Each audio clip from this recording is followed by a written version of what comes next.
Lin Taotao found herself reborn as a mere pawn, destined for demise from the moment of her birth. Her mother, revered by others as the epitome of virtue and filial piety, devoted her entire life to the whims of a despicable man and his family, consumed by a misguided notion of love. Her three brothers suffered relentless abuse, manipulated by their aunt and grandmother into believing that their mother and maternal family were villains, justifying their own misfortunes by seizing the wealth of others. Her uncles, who believed in the inherent goodness of humanity, faced tragic fates, ensnared by atrocious relatives, betrayed by so-called friends, and wrongfully imprisoned, meeting their ends at the guillotine. And, oh, this cannot be. Mother, that scoundrel father of mine is currently reveling in your money at Tianxiang Tower, embracing a courtesan while waiting for the midwife to deliver me to him, all so he can sell me off for a heart extraction. Wang Jinji, to hell with the virtuous wife and dutiful daughter. Do not think you can deceive me with love again. And do not dare to morally bind me. Uncle, he feigns brotherhood before you, but behind your back, he schemes against you. Uncle, do you take me for a fool?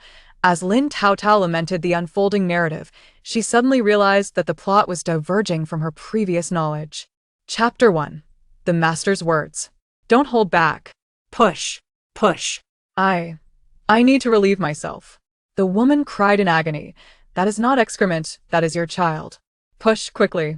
The head is almost out. Listening to the woman's heart-wrenching screams, Lin Taotao felt a stirring in her eyelids. Had she not died, the heavenly decree sought to use her as a sacrifice to save the world, but she retaliated fiercely against it. This was the lesson her master had instilled in her from a young age. For instance, when others hurled insults at you, the common teaching is to refrain from speaking ill and to avoid ill thoughts. Yet her master advised, no, it is not you who should be insulted, it is they who seek to be chastised. By allowing them to vent their frustrations upon you, you merely fulfill their desires. Her master insisted that the foul words festering within should be expressed, only then could the heart be cleansed. To stifle such thoughts would taint the spirit. In moments of peril, while others taught to pray for divine strength, her master instructed, call upon the heavens to aid you directly. Her master asserted that in matters of conflict, if even the gods could not prevail, then one's efforts would be futile, thus one must unleash their ultimate power without hesitation, when harboring grudges, while others advised to relinquish resentment lest one descend into hell upon death. Her master declared, pursue your adversary to the ends of the earth. Otherwise, your resolve will waver, hindering your ascension. In essence, Confucianism promotes restraint, Buddhism advocates letting go, while Taoism embraces taking all. Yet, little did she expect that the heavenly decree itself adhered to the natural order, relentlessly pursuing her for 7 days and nights. How could she have returned to life? In her bewilderment, a faint, ethereal voice echoed in her mind, mingled with the clanking of chains. Such as fate, those who defy it shall remain shackled here forever. Instantly, the spiritual energy within her dissipated. They feared her resolve would shatter their constraints. My life is mine to command. Before she could finish her thought, a large hand grasped her chin, yanking her downward. As her body passed through a narrow passage, a blinding light enveloped her, forcing her to shut her eyes tightly. In the next moment, a hand clamped over her mouth. She's out, she's out. A girl from the Wen family, but, alas, she has no breath, it's a stillborn. How tragic. It seems she was too long in the womb, resulting in her demise. The woman on the earthen bed, pale and weary, struggled to sit up, pleading, Granny Zhang, please look. She was just kicking inside me. How could this be? Childbirth is a delicate matter, a stillborn must not be seen. If you gaze upon her, she will haunt you for eternity. Should you bear another child in the future, this one will seek its life in exchange. Jinji, you are still young and can bear more. Do not invite such unclean spirits. This early departed child is but a small ghost, unworthy of the ancestral graves. How pitiful, allow me to bury her. The old woman lifted the baby, turning to leave. I have wronged the Lin family, wronged Wen Hai. How will I explain this to them? Woe is me. Gasping for breath, Lin Taotao felt as if her chest would burst, blood rushing to her head. Lin Wen Hai? Granny Zhang? Jinji? These are the names from the story I had yet to finish reading. She had entered the story, for within the narrative, It was said that Wang Jingji's daughter was not truly dead, but had been taken by a midwife, bribed by her own father, Lin Wenhai, and sold to a wealthy family to be vivisected for medicinal purposes. In other words, she was destined to die by disembowelment. It was rumored that her tiny heart still beat when extracted. Moreover, her mother, Wang Jingji, was a love-struck fool, manipulated into sacrificing her own family to support her husband, while her father, Lin Wenhai, squandered her family's fortune on debauchery and vice. In the original tale, Lin Wenhai's scheme was flawlessly executed. Having profited from selling his daughter, he embarked on a lucrative path of trading his own children for medicinal purposes. Only when Wang Jingji's health deteriorated did Lin Wenhai demand exorbitant sums from her family, leading them to desperate measures that resulted in executions and wrongful deaths. Ultimately, the courtesan, seeking to elevate her status within the Lin family, revealed the truth to Wang Jingji, who, upon learning, succumbed to despair. In the end, the wicked courtesan and Lin Wenhai not only became lovers but also thrived in a life of abundance, complete with children and power, while the original family faced ruin. How tragic, Lin Taotao. Oh, I have become the most pitiable pawn in this tale. A pawn destined for demise from the very beginning.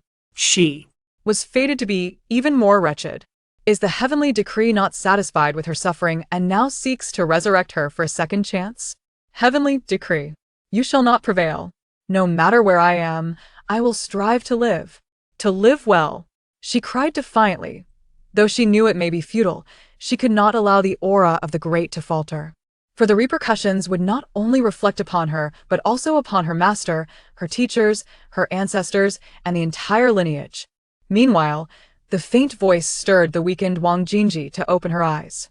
Surveying her surroundings. Was she hallucinating? Apart from her unfortunate child, there was no other infant in sight. Suddenly, her gaze fell upon the newborn cradled by the midwife. Surely, it could not be her. Chapter 2. The method to break free has been found. Feeling the gaze upon her, Lin Taotao's hope for survival ignited. There must be a way to break free from these constraints. First and foremost, she needed to survive. Yes. Mother, look at me. I still have breath. Quickly save me. This woman is suffocating me. Even as a pawn, she resolved to be a living one. Wait. Wang Jingji fell heavily from the bed. Dragging her bloodied lower half, she crawled toward the door. Let me see my child. The midwife stiffened, clutching the infant more tightly. Wenhai's family, do not look. I am doing this for your own good. No. Give me my child. If you do not, I shall scream. Wang Jingji, unnerved, was certain she had not imagined it. Drawing upon an unknown strength, she clawed her way to the midwife's feet, clutching desperately. Help! Help! Granny Zhang has taken my baby! Yet, after 3 days of labor, even with all her might, her voice emerged as a mere whisper. The previously flustered midwife let out a cold laugh, kicking her aside. To speak frankly, your child is mine now. Do not blame Granny Zhang for her ruthlessness. Blame yourself for being so naive. Like a fool, one rushes to bare one's heart, oblivious to the fact that the other treats you like a mere beast of burden. To have a daughter like you is indeed a stroke of misfortune. Wang Jingji's last ounce of strength had been expended, leaving her to merely watch as Zhang Pozi's figure receded into the distance. Just as she was about to close her eyes in despair, a chilling cry erupted from Zhang Pozi. With great difficulty, she opened her eyes, witnessing Zhang Pozi plummeting from the air, landing heavily on the ground. Upon lifting her gaze, she spotted an elderly woman outside the courtyard, also collapsed on the ground, causing her heart to race. How did she arrive here? The Lin family's dwelling was cramped and closely knit.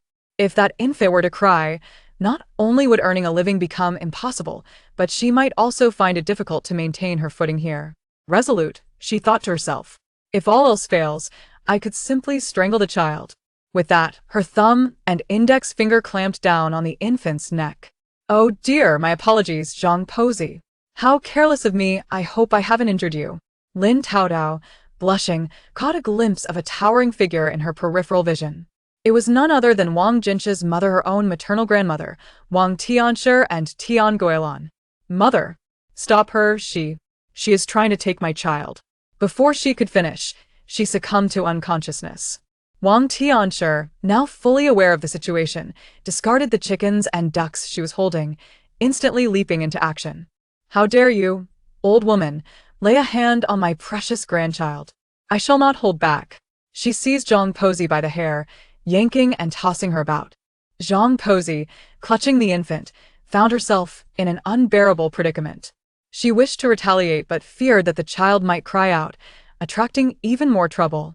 Yet, refraining from fighting back felt akin to being plucked like a hen with little feathers remaining.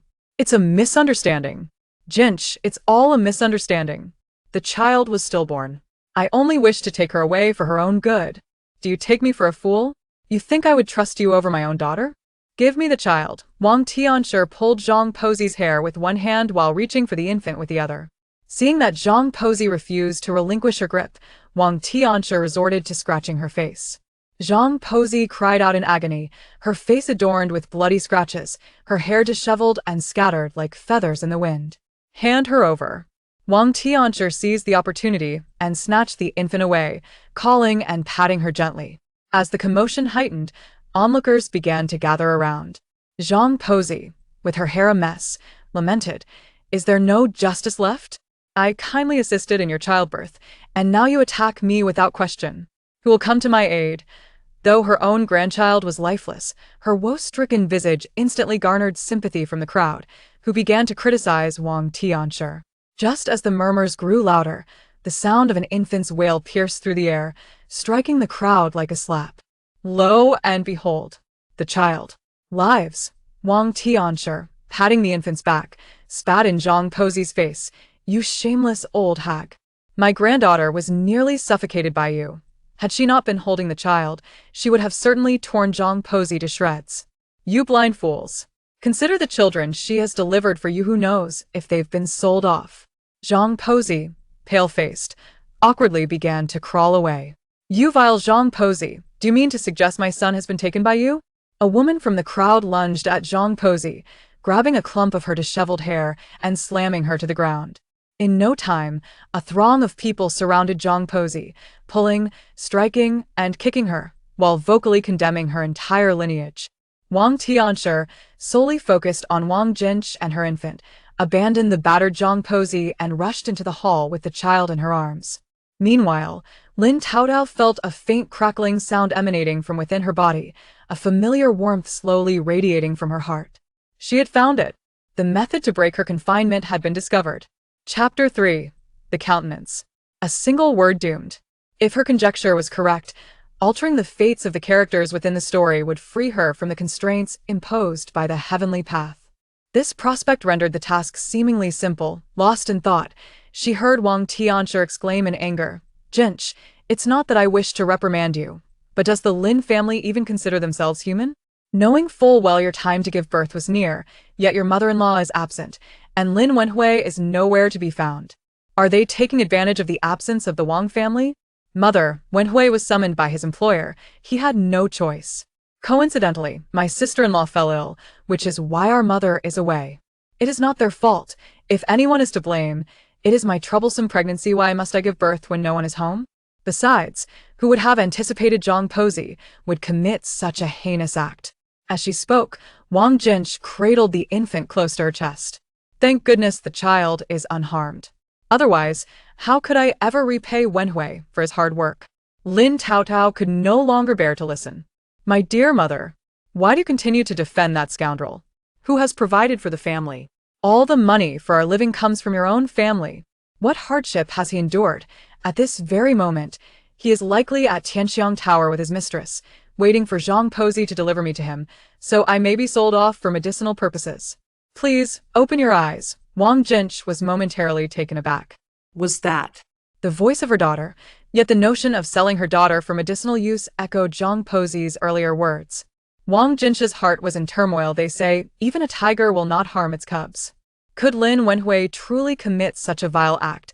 After all these years in the Lin household, she had devoted herself to serving her mother-in-law and raising her children. Furthermore, Lin Wenhui had always spoken to her with affection, never uttering a harsh word. Yet the sentiments of her daughter seemed to align disturbingly with Zhang Pozi's claims. "Mother." Wang Jinch struggled to sit up, her expression frantic. Can you venture to Tianxiang Tower? She clutched her clothing tightly. Tianxiang Tower? Why would you want to go to such a wretched place? Panic washed over Wang Jinch. If she divulged that she had heard her daughter's thoughts, her mother would surely think her mad. Yesterday, I overheard Wen Hui mention he would return early after delivering goods there, yet he has yet to appear. I worry he may have encountered some trouble. You cannot even care for yourself and the child, yet you have time to fret over him. If he has indeed run into trouble, that would be for the best. If I discover he intentionally left you alone at home, I shall raise hell upon the Lin household. Do not fret, your elder brother and I have arranged to meet here. He should be arriving shortly. While you cannot leave, I shall remain to care for you both.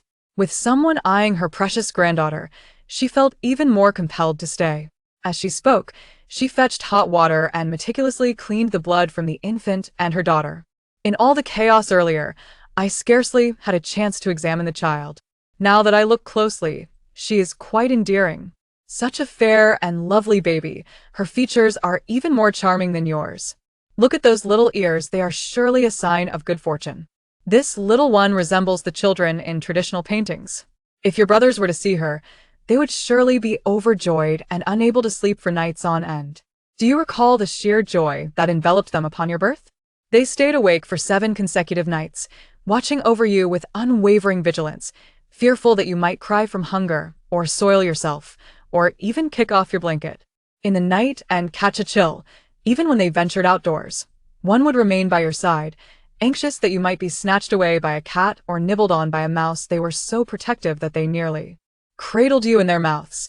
This recollection plunged Wang Jinji into deep contemplation. At home, her father and brothers were not particularly loquacious, yet they always ensured she received the best of everything, never burdening her with laborious tasks. However, after marrying into the Lin family, despite their verbal assurances of treating her like their own daughter, any treasures in the household were strictly reserved for her in-laws, while she was left with all the burdensome chores. Reflecting on the words of old Lady Zhang and the sentiments of her daughter, it all began to make sense. Oh, dear, the child hasn't had her fill yet, has she? Quick, feed her. We mustn't let my granddaughter go hungry. The elderly lady reluctantly placed the infant into Wang Jinji's arms. Wang Jinji loosened her clothing and gazed at her flat chest, ultimately guiding her breast to the child's mouth. No, I don't want to. Oh no. Though her heart rebelled against the notion, this body not only accepted the situation but seemed to revel in it. Very well. She had been reborn as an infant, driven purely by instinct. As she nursed, she yawned widely. This body was still but a newborn, having nearly suffocated moments ago, and fatigue had already reached its zenith. With a bubble of milk escaping her lips, she let out a few soft whimpers before drifting off into slumber.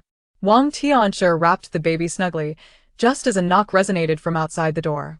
All right, Wang Dahu replied, his voice cheerful as he excitedly cradled the infant, exclaiming, "Oh, let me show her to Uncle first. Uncle will take care of your mother." Before he had even taken a proper look, his lips pressed against the cherubic cheek of the baby. A sharp sting jolted the drowsy Lin Taotao awake, one eye fluttering open. Ah, it's my ill-fated uncle. His appearance, it's the very definition of misfortune. Chapter 4. The unworthy father of the spider spirit reincarnation. Wang Dahu inhaled sharply. What on earth was his sister giving birth to? The infant was so tiny yet could speak, but the baby's lips hadn't even moved. Did he just hear the child's thoughts? Alas!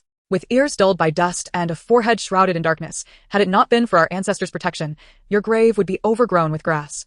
Look at the ominous words inscribed upon your brow. It seems our ancestors have exhausted their connections in the afterlife. Oh, my poor uncle. Well, it starts with you. Wang Dahu shivered at the mention of bloodshed. In his daze, delicate little hands suddenly patted his face. The soft voice returned. I lean upon Mount Tai.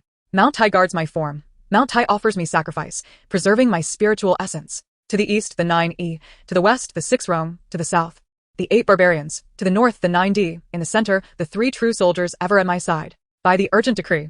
Wang Dahu felt a wave of pressure enveloping his body. Yet, when he tried to discern the sensation, it vanished as if it had been merely an illusion. Lin Taotao yawned, her eyelids drooping rebelliously. She hadn't anticipated that even a simple protective incantation would exhaust her meager spiritual energy. Uncle, I can only help you hold on for now, I'm so sleepy. Outside, Wang Dahu wished to glean more from the infant as thoughts.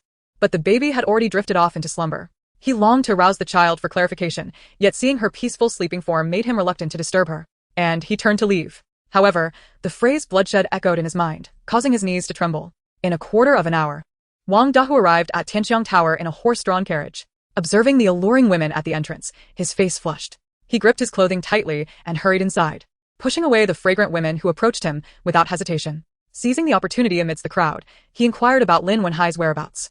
Upon reaching the second floor, he could hear Lin Wenhai's heavy breathing even without peering through the door. This little vixen is truly draining the life out of me. It feels as if my very soul is being sucked away by your mouth. Then came the sounds of slapping and a woman's retching. You little fox spirit. Once I sell that little short-lived one for silver, you'll be kept outside, forbidden to entice other men. All you need to do is serve me well. Damn it. You are far more delightful than that ugly hag at home. Lin Wenhai. With a resounding crash, Wang Dahu kicked the door open.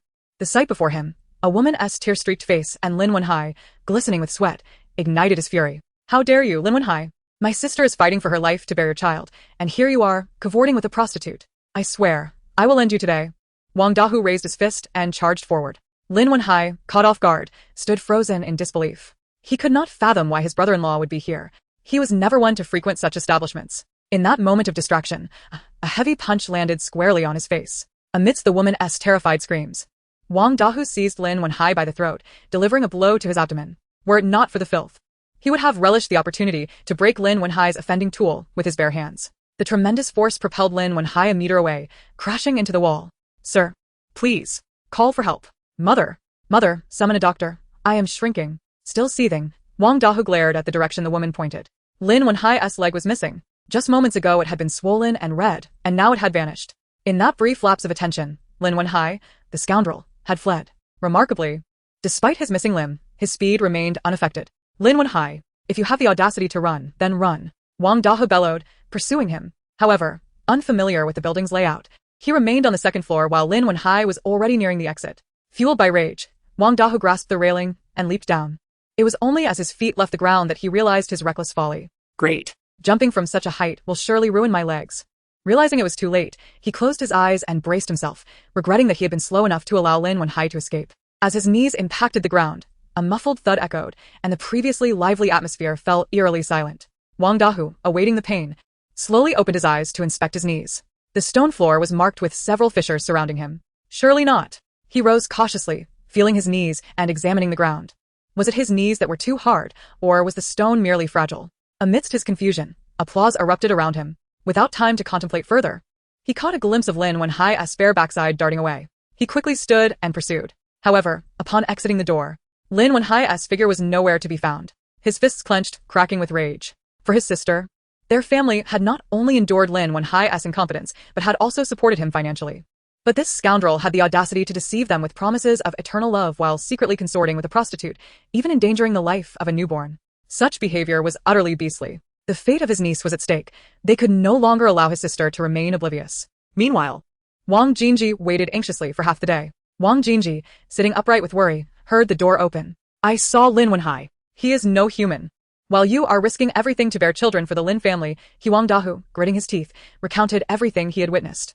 Wang Jinji clenched her fists, realizing her daughter's instincts had proven true. If that scoundrel hadn't run so swiftly, I would have beaten him to death today. Wang Dahu suddenly recalled what his precious niece had said before leaving, warning him of impending bloodshed and claiming she would protect him. Was this protection for my legs?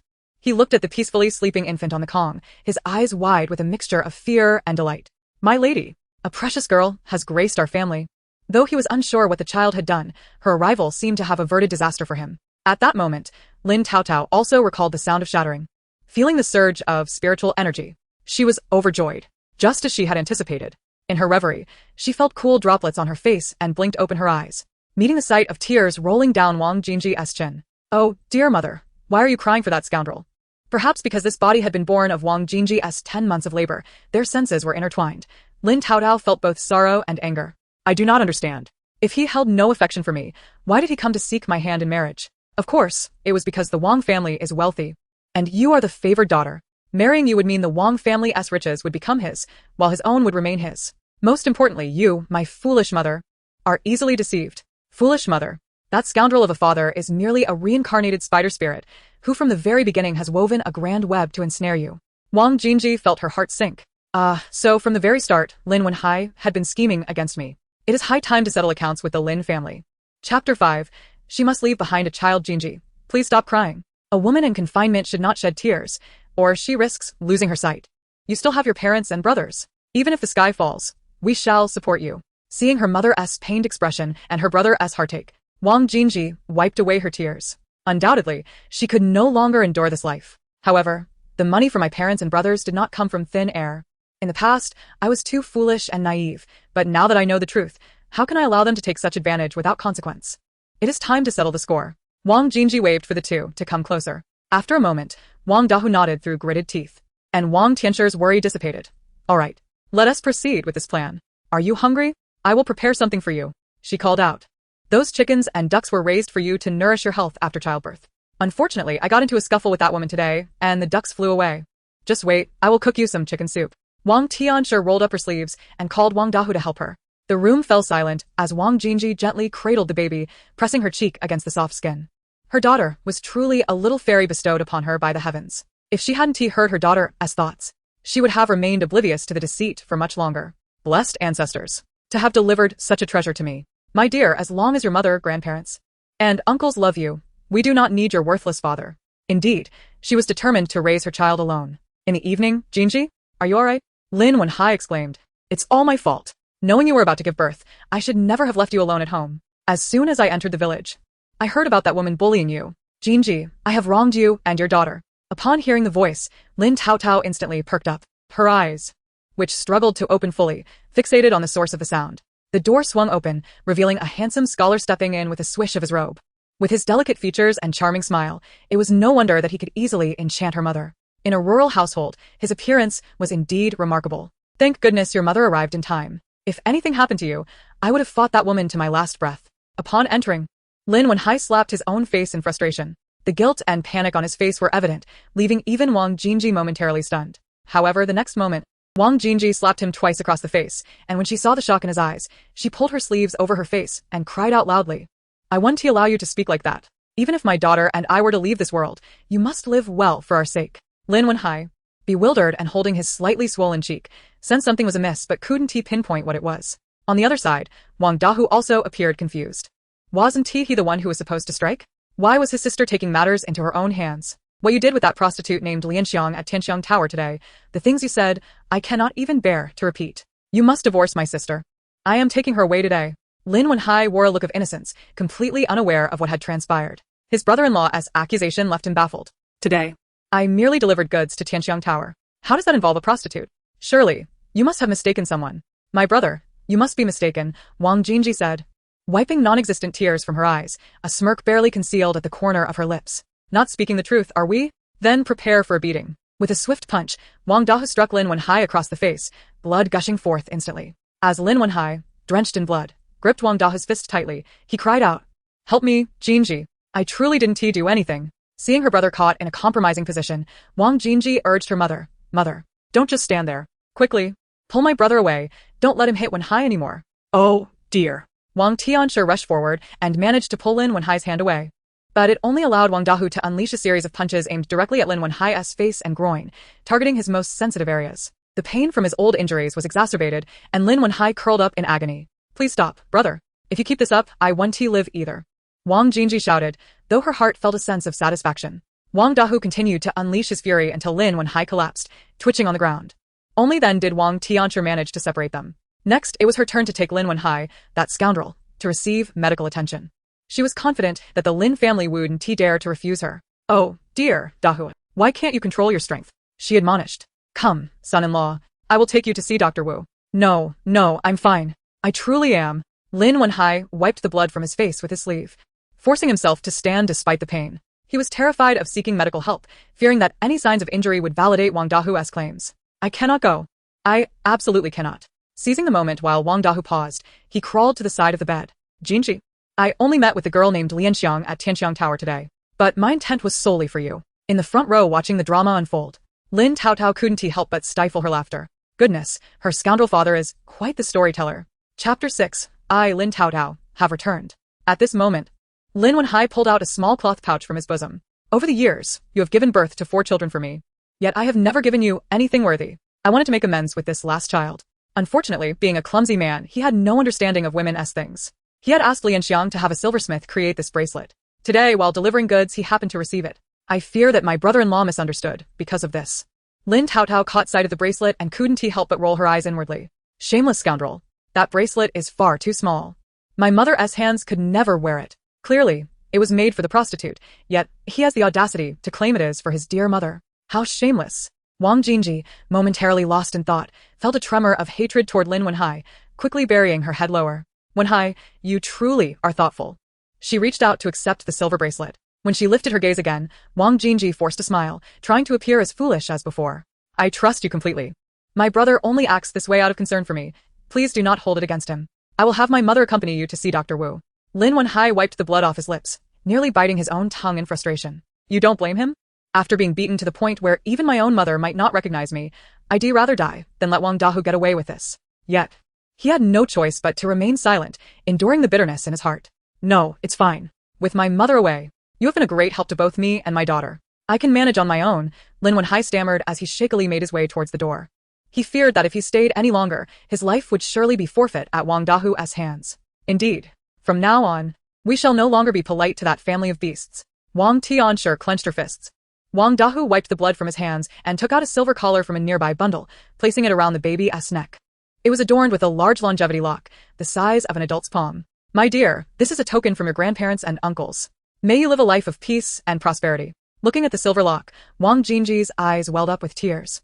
These should have been prepared for her by my own parents. It is my fault for being unworthy, causing the children to be overlooked. Noticing her distress, Wang Tianxiang waved her hand dismissively. We do not need their gifts. Jinji, quickly name the baby. Wang Jinji held the baby, who was sticking out her little tongue, her face filled with hesitation. How about Tahua? It is March, the season of blooming peach blossoms, quite fitting. Oh. I still prefer the name bestowed upon me by the ancestors. Escape. Lin Taotao is such a beautiful name. Upon hearing the gentle voice of the little one, Wang Jinji hurriedly exclaimed, Let's flee. It signifies that those who survive great calamities are destined for future blessings. It is fortunate that this child carries such fortune. Her life is not meant to end here. Very well. You are her mother. Your word is final. Fleeing sounds splendid, indeed, she continued. Lin Taotao waved her small, lotus-like hands, attempting to form a heart shape. However, her hands seemed to possess a will of their own. Unable to achieve her goal, she pouted and endeavored to shape her tiny mouth into a heart instead. With a mother who understands her thoughts, who wouldn't cherish such a bond? Witnessing the unspoken sentiments of the little dumpling, Wang Jinji couldn't help but smile, her heart filled with sweetness and warmth. To have a daughter like this must surely be the fortune she has cultivated over several lifetimes. Wang Dahua chimed in, exactly. Money is insignificant. In the hearts of your father, mother, and brothers, you too are the most precious. Lin Taotao felt a pang of urgency. Her mother was destined to perish in the old Lin family. If she could persuade her to leave, it would ultimately alter her fate. This would present yet another opportunity to shatter the chains of confinement. Wait a moment. Opportunity. She recalled that the original story mentioned Lin Wenhai selling his daughter shortly before he, lacking funds to support a courtesan, sold his second son, Lin Qiushou, to a rice shop. It was precisely this act that linked Lin Wenhai to the book's main antagonist. Timing seemed to indicate that this event was imminent. Lin Taotao felt a surge of anxiety. Rescuing someone and altering fate is not insurmountable, but the prerequisite is to meet that person first. Mother, why hesitate? If we do not fetch my brothers now, we may never see them again. Wang Jinji's heart skipped a beat. She glanced at the sky outside, and then at the little one in her arms. You are right. We shall go fetch Chu Yi and the others first thing in the morning. Wang Tiandi and Wang Dahua were elated, and Lin Taotao's joy was even greater. The more opportunities she had, the greater her chances of breaking free from her constraints. That evening, after Wang Jinji lulled the little one to sleep, she rose and made her way to her mother-in-law, Lin Yosher. The silver earned through the hard work of her parents and brothers, along with the suffering endured by her and the child over the years in the Lin household, could not simply be overlooked. Chapter 7. The debt grows the following day. Having barely slept, Wang Jinji rose before dawn. The three of them, noticing each other's dark circles, refrained from mentioning the previous night's sleeplessness, as their appearances spoke volumes. Having prepared themselves, they were about to step out when the courtyard door swung open. Mother? Jinji, where are you going? Did we not say the postpartum period should not be exposed to the wind? How could you come out? 7 voices exclaimed in unison. Brothers, what brings you here? Wang Jinji gasped in surprise, tears of emotion welling in her eyes, rendering her speechless. Wang Dahua, ever sincere, quickly recounted the events of the previous day. Before he could finish, Wang Tiandi thrust the carrying pole into the ground, declaring, perfect timing. Let us go fetch your nephew. With a shout, the The 7 of them startled the birds into flight. Once in the cart, Wang Jinji placed the small wooden chest at her feet, cradling the little one in her arms, wrapping her securely in cloth to shield her from the wind. Lin Taotao, still half asleep, failed to discern the faces crowding before her and dozed off once more amidst the jolting of the cart. What a beautiful child! Wang Er's eyes sparkled with admiration. Wang Er, does this little one resemble me? Wang San teased. Have some self-respect. With your coarse brows and small eyes, how could Taotao possibly resemble you? Old sayings claim that nieces resemble their uncles. Why can't she look like me? Hey, we are all uncles. Why should she only resemble you? The 6 brothers chimed in unison, their complaints echoing. I'm merely trying to protect her from the wind. Besides, our little sister has always treated Lin Erhua well.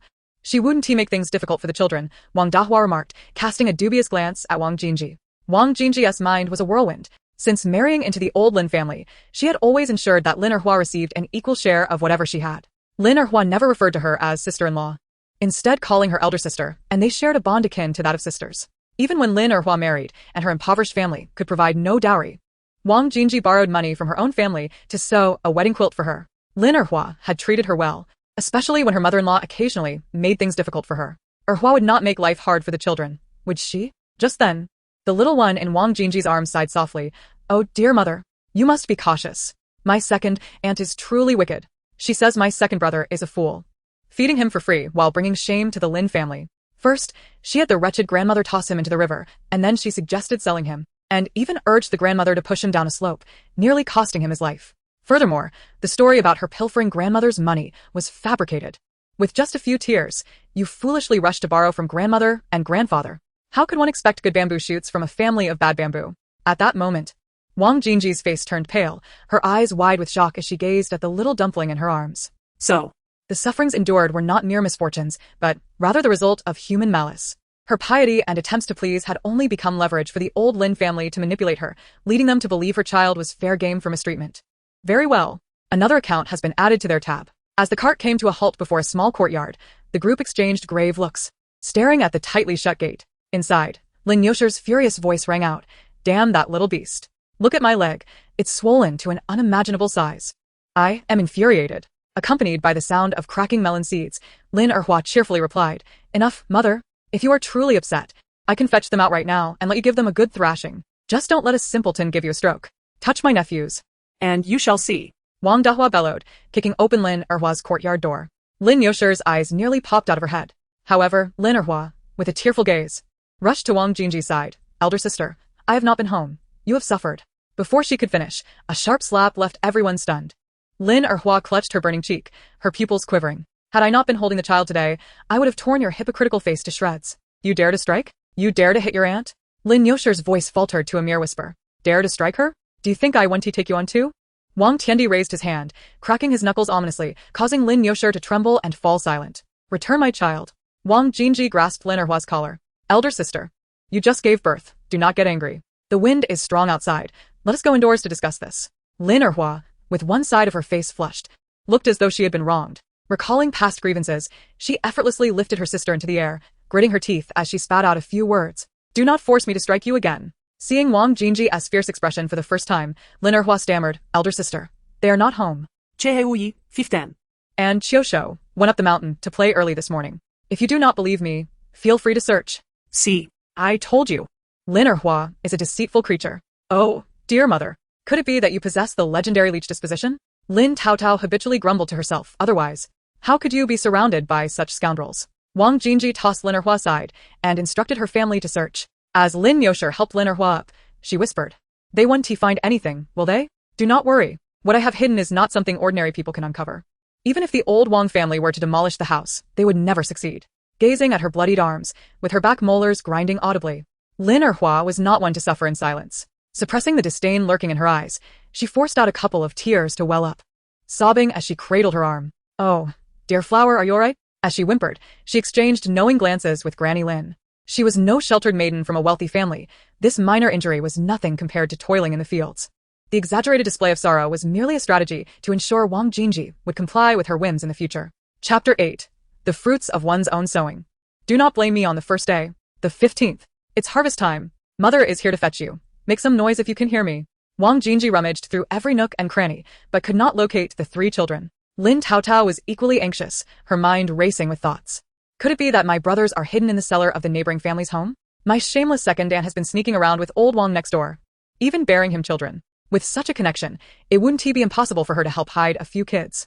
Upon hearing the little voice, Wang Jinji turned sharply towards Wang Erhua but quickly regained her composure. All right, I shall settle both old and new scores today, she declared, leading her family toward the courtyard entrance. On the ground, Lin Erhua, who had been feigning distress, saw Wang Jinji approaching and increased her sobbing. When Wang Jinji reached her, Lin Erhua looked up with tear-filled eyes, pleading, "Sister, I haven't deceived you, have I? You have treated me so well over the years.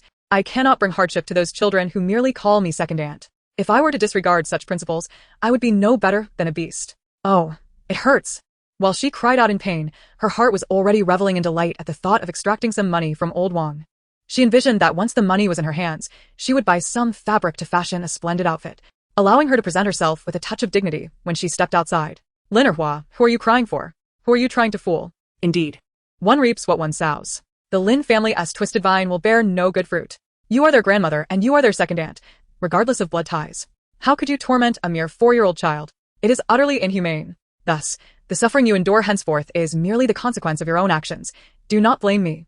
"Sister?" Observing the terror that Lin Erhua could not conceal, Wang Jinji felt a flicker of satisfaction in her ire. Yet, the indignities she had endured on the 15th day were far from resolved. With a swift kick, she brushed Lin Erhua's hand aside and hurried toward the courtyard entrance. Suddenly, a knocking sound echoed from the neighboring house. Lin Erhua exclaimed in alarm, leaping to her feet and chasing after Wang Jinji. Could it be that Wang Jinji had discovered the 3 children hidden next door? Impossible. If even their mother was unaware, how could Wang Jinji know? By the time she dashed outside, the door to the neighboring yard had already swung open. "I am Lin Erhua's sister-in-law, here to fetch the 3 children." Before she could finish, Wang Jinji froze in shock. Lin Taotao, watching from the front, squinted her eyes wider in disbelief. The man appeared as if a mouse had come to life, particularly with his dry, straw-like hair resembling a molting rodent. "What children? I am a bachelor. Where would I have children?" Wang Laoba's beady eyes darted over Wang Jinji. Upon catching sight of her bosom, his nose twitched. In an instant, his gnarled hand reached out to grab, grinning as he said, "Indeed, having a breast to grasp is quite pleasant." As he spoke, he leered at Wang Jinji's dampened chest. Licking his lips, "I wonder if it tastes sweet." "Ah!" Wang Jinji shrieked, stumbling backward, her foot catching on a stone, sending her crashing to the ground. The infant in her arms flew from her grasp. Fortunately, her brothers reacted quickly, catching her just in time to avert disaster. "You shameless scoundrel! I will kill you!" Wang Dahu and Wang Erxiong shouted as they lunged forward, one throwing a punch at his face, the other kicking at his chest. A scream pierced the air as Wang Laoba was sent flying 2 meters away, landing heavily on the ground. "Kill me? Do you even know who I am?" Wang Laoba spat blood, grinning with blood-stained teeth. "Do you dare to touch me?" Expelling another mouthful of blood, he cursed, "You wretched spawn. That was quite a blow. Listen up, the scarred king in town is my nephew. Dare to touch me, and if I don't see 3 to 5 tails of silver today, none of you will leave." Wang Dahu rolled up his sleeves and stepped forward, delivering a perfect uppercut to Wang Laoba's jaw. With a cry, Wang Laoba soared over a meter into the air, crashing down as if he were on a tumultuous ship, the world spinning around him. In his disorientation, he saw the burly figure approaching and opened his mouth to plead for mercy, only to receive another powerful strike to his left jaw, the sound of his teeth grinding echoing in his ears. When he finally managed to sit up, he coughed up a mouthful of blood, which was tainted with several yellow-brown fragments. Realizing he had lost several teeth, panic consumed him. The best course of action was to flee. He turned on his heel and ran. A sudden thud reverberated as he collided with a wall, dazed and disoriented, feeling a sharp tug at the back of his neck. "Help! Help! Someone! There's been a murder!" Chapter 9. Good melons and crooked jujubes. Wang Erxiong and the others were not idle. They kicked and struck while demanding to know where the 3 children were. Lin Taotao couldn't help but grimace at the sight. The punches thrown were nearly the size of her head, and just watching was painful. "Serves you right. If only I could move. I'd surely tear off your hand that dared touch my mother." At that moment, Lin Erhua's voice rang out from a distance. "Help! Someone! Bandits have invaded the village. They are killing people." Her cries were so loud that it seemed she mustered every ounce of strength she had. Within moments, the area was swarming with villagers. An older woman pulled a few young men, urging them to intervene and separate the combatants. However, the young men merely turned their heads, feigning ignorance, one even taunting, "If you're so capable, why don't you do it? We're just little ones. We'd get beaten to a pulp." Where Lin Erhua found the courage, she dashed forward to pull the rogue Wang Laoba behind her, spreading her arms like a hen shielding her chick. "Wang Jinji, this is Li Family Hollow. Your unreasonable behavior will not go unpunished by the village chief. You lie. Who is stealing children? I am the second aunt of the first day. What kind of aunt would steal from her own nephews? Lin Erhua quickly twisted the narrative. Tell me, do you all believe this? The previously murmuring crowd began to point fingers, their whispers growing louder. Wang Dahu, incensed, rolled up his sleeves, preparing to confront Lin Erhua. But Wang Jinji quickly intervened. There are many a treacherous ant in this world. I ask you, if he is not a child thief, how could my children be found in his yard? Wang Jinji pointed at Wang Laoba, questioning each word with precision. Who told you the children were in his yard? Not there? Then let us search and see. Lin Erhua frantically scanned the crowd, realizing that if Wang Jinji was not allowed to enter Wang Laoba's home today, it would be tantamount to confessing guilt. Initially, I had thought that Wang Jinji, who has always been conscious of her public image, would retreat in the face of adversity to appease the villagers. However, to my astonishment, today she appeared utterly reckless, as if she had lost her mind, compelling her to ride the tiger she had summoned. Amidst a chorus of gasps, the Wang family stormed inside. As anticipated, she followed her daughter's heartfelt words and discovered the 3 tormented children hidden away in the cellar of Wang Laoba's home. Their hands and feet were bound, and they were crammed into a dark corner, enshrouded in cobwebs. Their mouths were gagged, rendering them mute.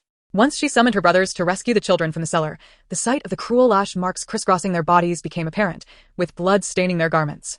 The forehead of the eldest, aged 15, was marred by darkened blood, while swollen cheeks bore the imprints of shoe soles. A clear indication of having been struck with the soles of shoes. Even the 2-year-old Chiosho had one side of her face bruised and swollen. Monsters. They are utterly inhumane. How could they lay hands on such small children? Lin Taotao's eyes glistened with tears, so absorbed in her outrage that she failed to notice the faint cracking sound within her own being. At that moment, the crowd outside erupted in chaos. Ah, they truly are in Wang Laoba's house? I had only heard tales of him being a ruffian, but it turns out he is a scoundrel indeed. How brazen to betray one's own kin. What are you waiting for? Summon the village chief and take him to the authorities. Upon hearing these words, Lin Erhua panicked, her face transforming as she wiped her tears and cried out, Wang Laoba, our family has never treated you poorly. How could you harbor such malicious intentions towards my children? Wang Laoba was left dumbfounded. You, what nonsense are you spouting? Those 3 children were hidden at your behest. You're lying. Lin Erhua exclaimed. Does she truly believe that he was lying? At that moment, Wang Jinji's eyes burned with a murderous rage. She seized Lin Erhua by the neck and delivered a resounding slap. The sharp crack of the slap silenced the surrounding tumult, leaving even Lin Erhua with her head tilted. In a daze, she could not comprehend how Wang Jinji, who had once stood by her side with unwavering faith, had transformed so drastically. What had transpired to evoke such a change in her? Just as Lin Erhua grappled with her bewilderment, a voice called from behind, What on earth has happened? Lin Taotao turned her head to see that it was her enchanting yet treacherous second aunt, Lin Erhua's husband, Li Shulin. Compared to her despicable father, Lin Wenhai, Li Shulin excelled in every aspect, despite his lesser looks. Though life was hard, he never allowed Lin Erhua to go hungry. Despite their poverty, he prioritized his wife and children, never once making Lin Erhua toil in the fields. Though the Li family was poor, they had not forced Lin Erhua into labor. Everyone in the village acknowledged Li Shulin's deep love for Lin Erhua. Li Shulin, save me. Lin Erhua cried, tears flowing like rain, reaching out weakly for help. Love struck. Li Shulin rushed forward, embracing Lin Erhua protectively. Cradled in his arms, Lin Erhua began to lament her woes. At that moment, Lin Yosher, who had been hiding in the crowd, burst forth to bear witness, pointing accusingly at the Wang family. Shulin, you cannot let them wrong me. Lin Erhua feigned frailty, weeping pitifully. Though Li Shulin was still young, he held a respectable position in the community, and many present addressed him as uncle. Enraged at seeing his wife harmed, Li Shulin's eyes blazed with fury. When did my family ever allow outsiders to bully us? Today I shall make you pay tenfold, no, 100-fold for the humiliation my Erhua has suffered. Chapter 10. Does this have anything to do with your tryst with Wang Laoba? Li Shulin, gripped by fury, shouted. Let it be me you confront. Though Erhua bears the Lin surname, she is my wife, and you shall not mistreat her. As Li Shulin's rage ascended, Wang Jinji could not help but reminisce about her former self. Once, when Lin Wenhai had debts, she had mirrored Li Shulin's current obstinacy, dismissing all counsel and placing her trust entirely in him. Li Shulin, are you truly that foolish? Look closely at your children. Do they resemble you more? Or do they bear a closer likeness to Wang Laoba? Lin Erhua's heart raced as she sought to divert Li Shulin's attention. Oh, Shulin, look at my face. It hurts so much. She knew that upon seeing her injuries, Li Shulin would be consumed by wrath. Drawing his gaze, she shot a challenging glance at Wang Jinji. The sight of his wife so battered ignited Li Shulin's rage, rendering him nearly speechless.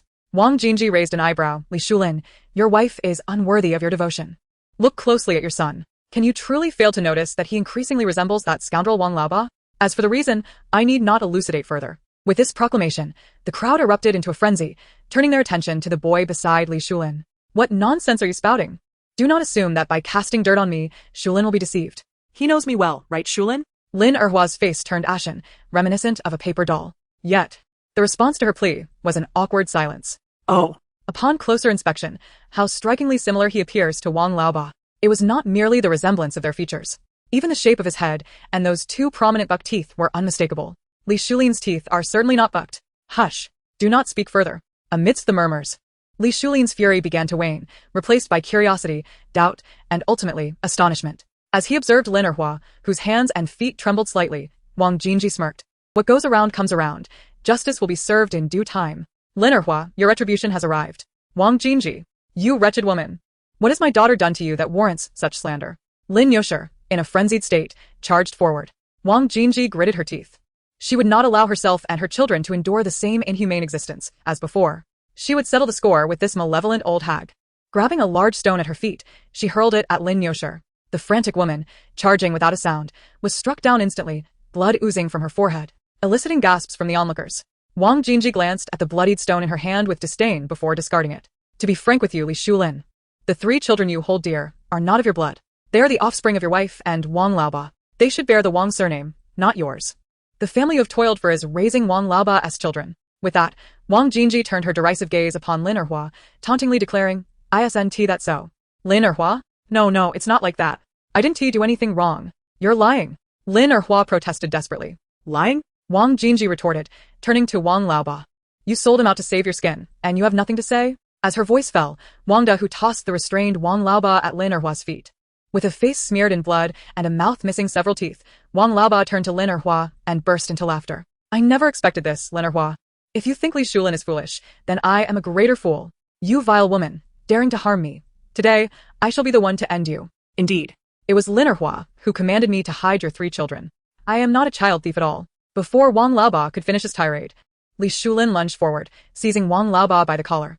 Who the hell asked you to say that? Yes, I hid them. Lin Erhua suddenly interjected. Wang Jinji, enough. Yes. I disciplined them, but who told them to be so unruly? My actions were for their own good. It was evident that Lin Erhua was deliberately diverting the conversation. Wang Jinji laughed. So what? Does that have any bearing on your affair with Wang Laoba? Chapter 11. The front row is deliciously engaged. Li Shulin, having toiled all his life, remained oblivious to the fact that he had labored to sustain the progeny of others. Tell me, did you sleep with him, or not? Li Shulin had completely lost his mind, his hands gripping Wang Laoba's throat with fierce intensity. Wang Laoba, with bloodshot eyes, was genuinely trying to choke him to death. Meanwhile, Lin Erhua, who had once boasted of her bravado, was now crumpled on the ground, having collapsed when Wang Laoba accused her of infidelity. Had it not been for the village chief of Lijiawa arriving, both Wang Laoba and Lin Erhua might have been killed by Li Shulin's wrath. Such scandals of extramarital affairs were no minor matter for the Li family. A family shrine would inevitably be erected. At that moment, the surrounding crowd erupted in fervor. For everyone understood that with the shrine being opened, the matter had escalated beyond triviality. Lin Erhua suddenly kneeled at Li Shulin's feet, pleading desperately, Shulin, it's not my fault. Truly. Wang Laoba forced me. You must believe me. Before she could finish, Wang Laoba protested vehemently.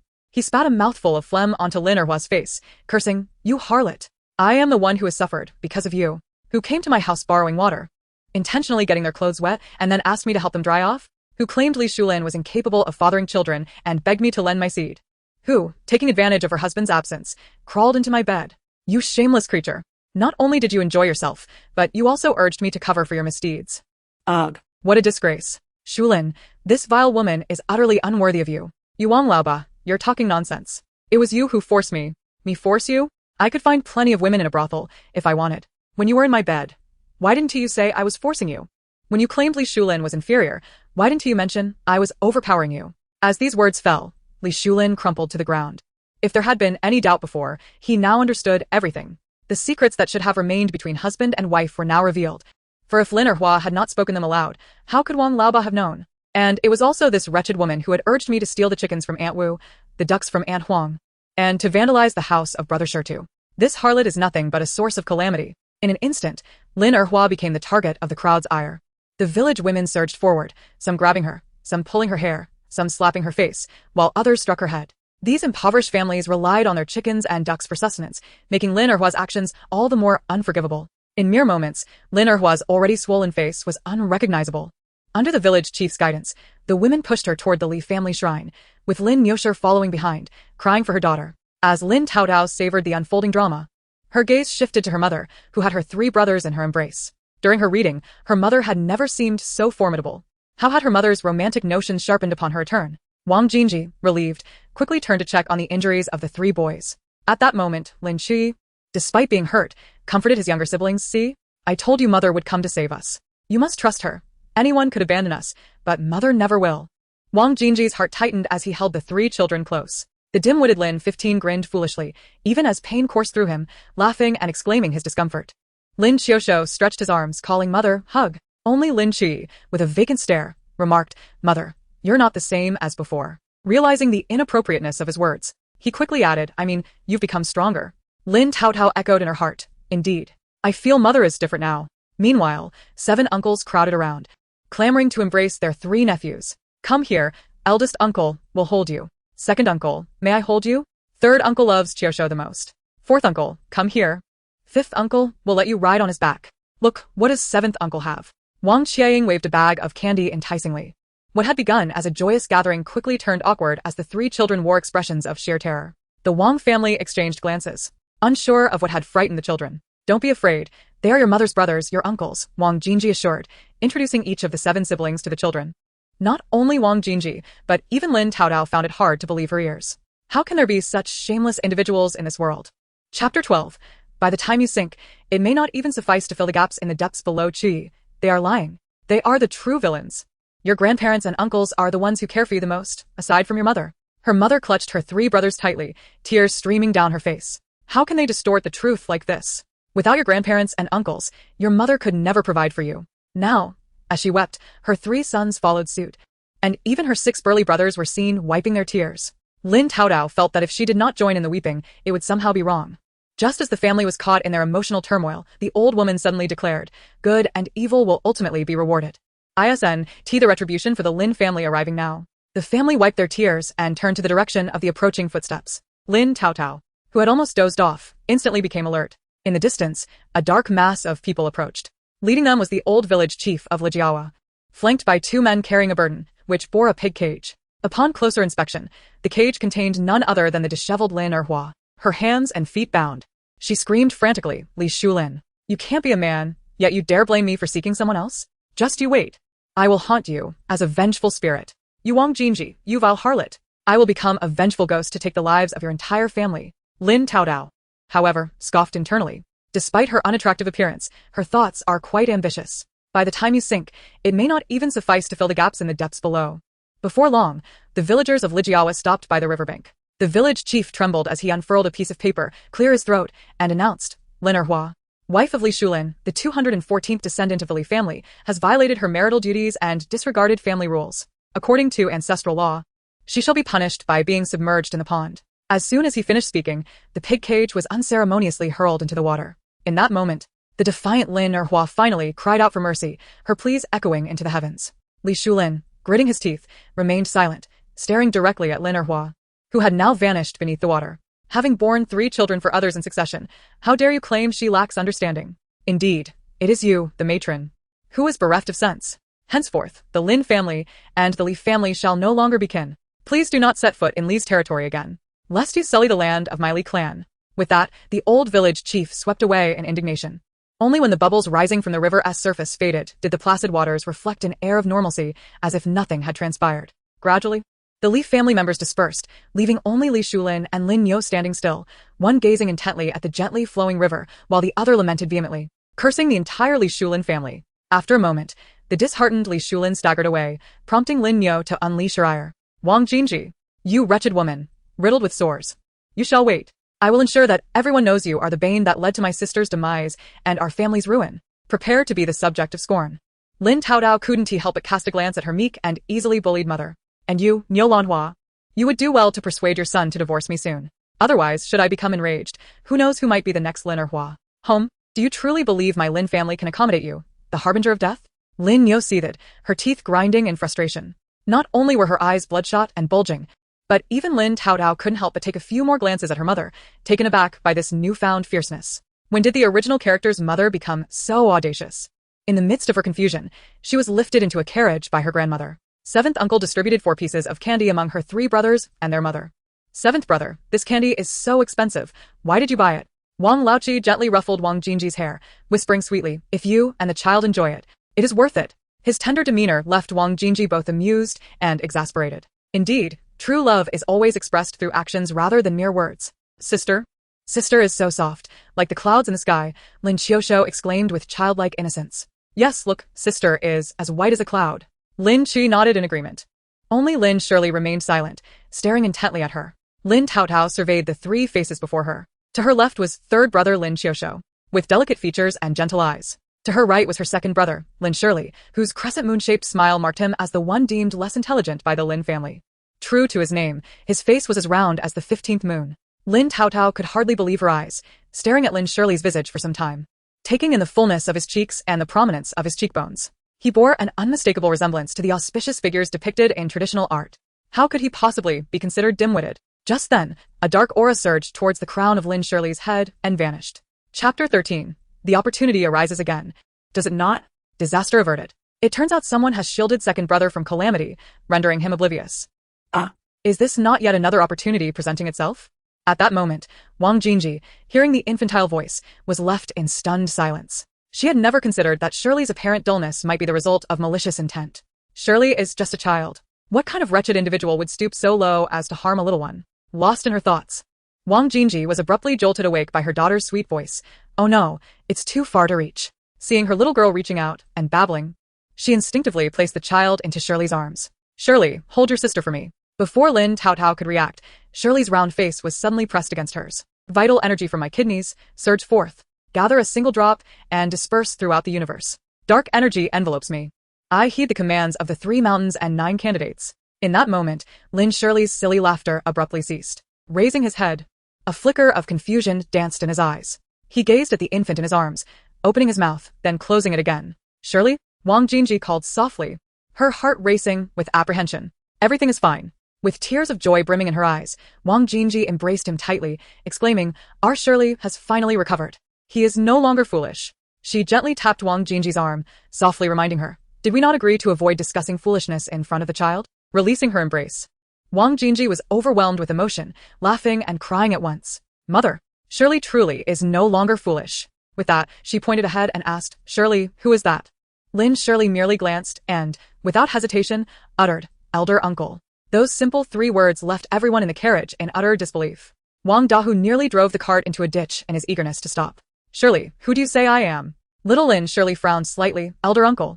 Mother's older brother. In an instant, everyone gasped in astonishment. Wang Jingji's tears flowed freely. It is worth noting that aside from her and her 2 children, Shirley recognized no one else.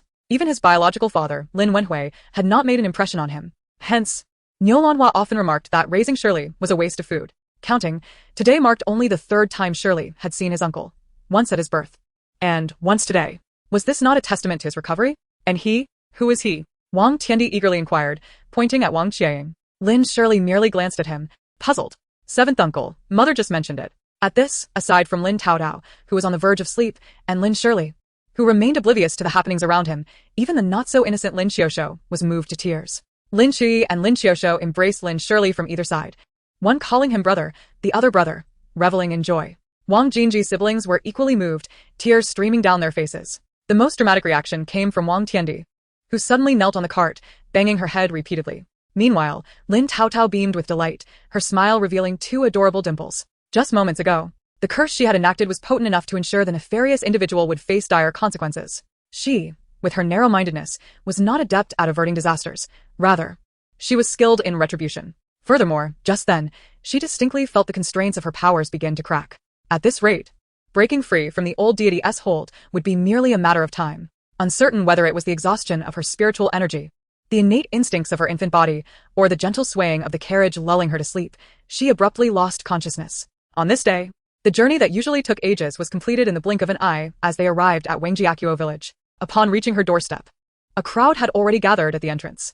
Wang Jingji rushed inside, cradling the infant. Chapter 14. Not even storytellers would dare fabricate such inhumane plotlines upon entering. Lin Taotao, who had been forced to the front row to witness the unfolding drama, opened her eyes. An elderly physician, clad in a long robe, was poised beside the bed, inserting a silver needle into the forehead of the man lying there. Is this grandfather? The one who imparted all his skills to his son? devoted his life as earnings to his daughter and grandchildren, yet met his end destitute and unable to afford treatment? Speak quickly.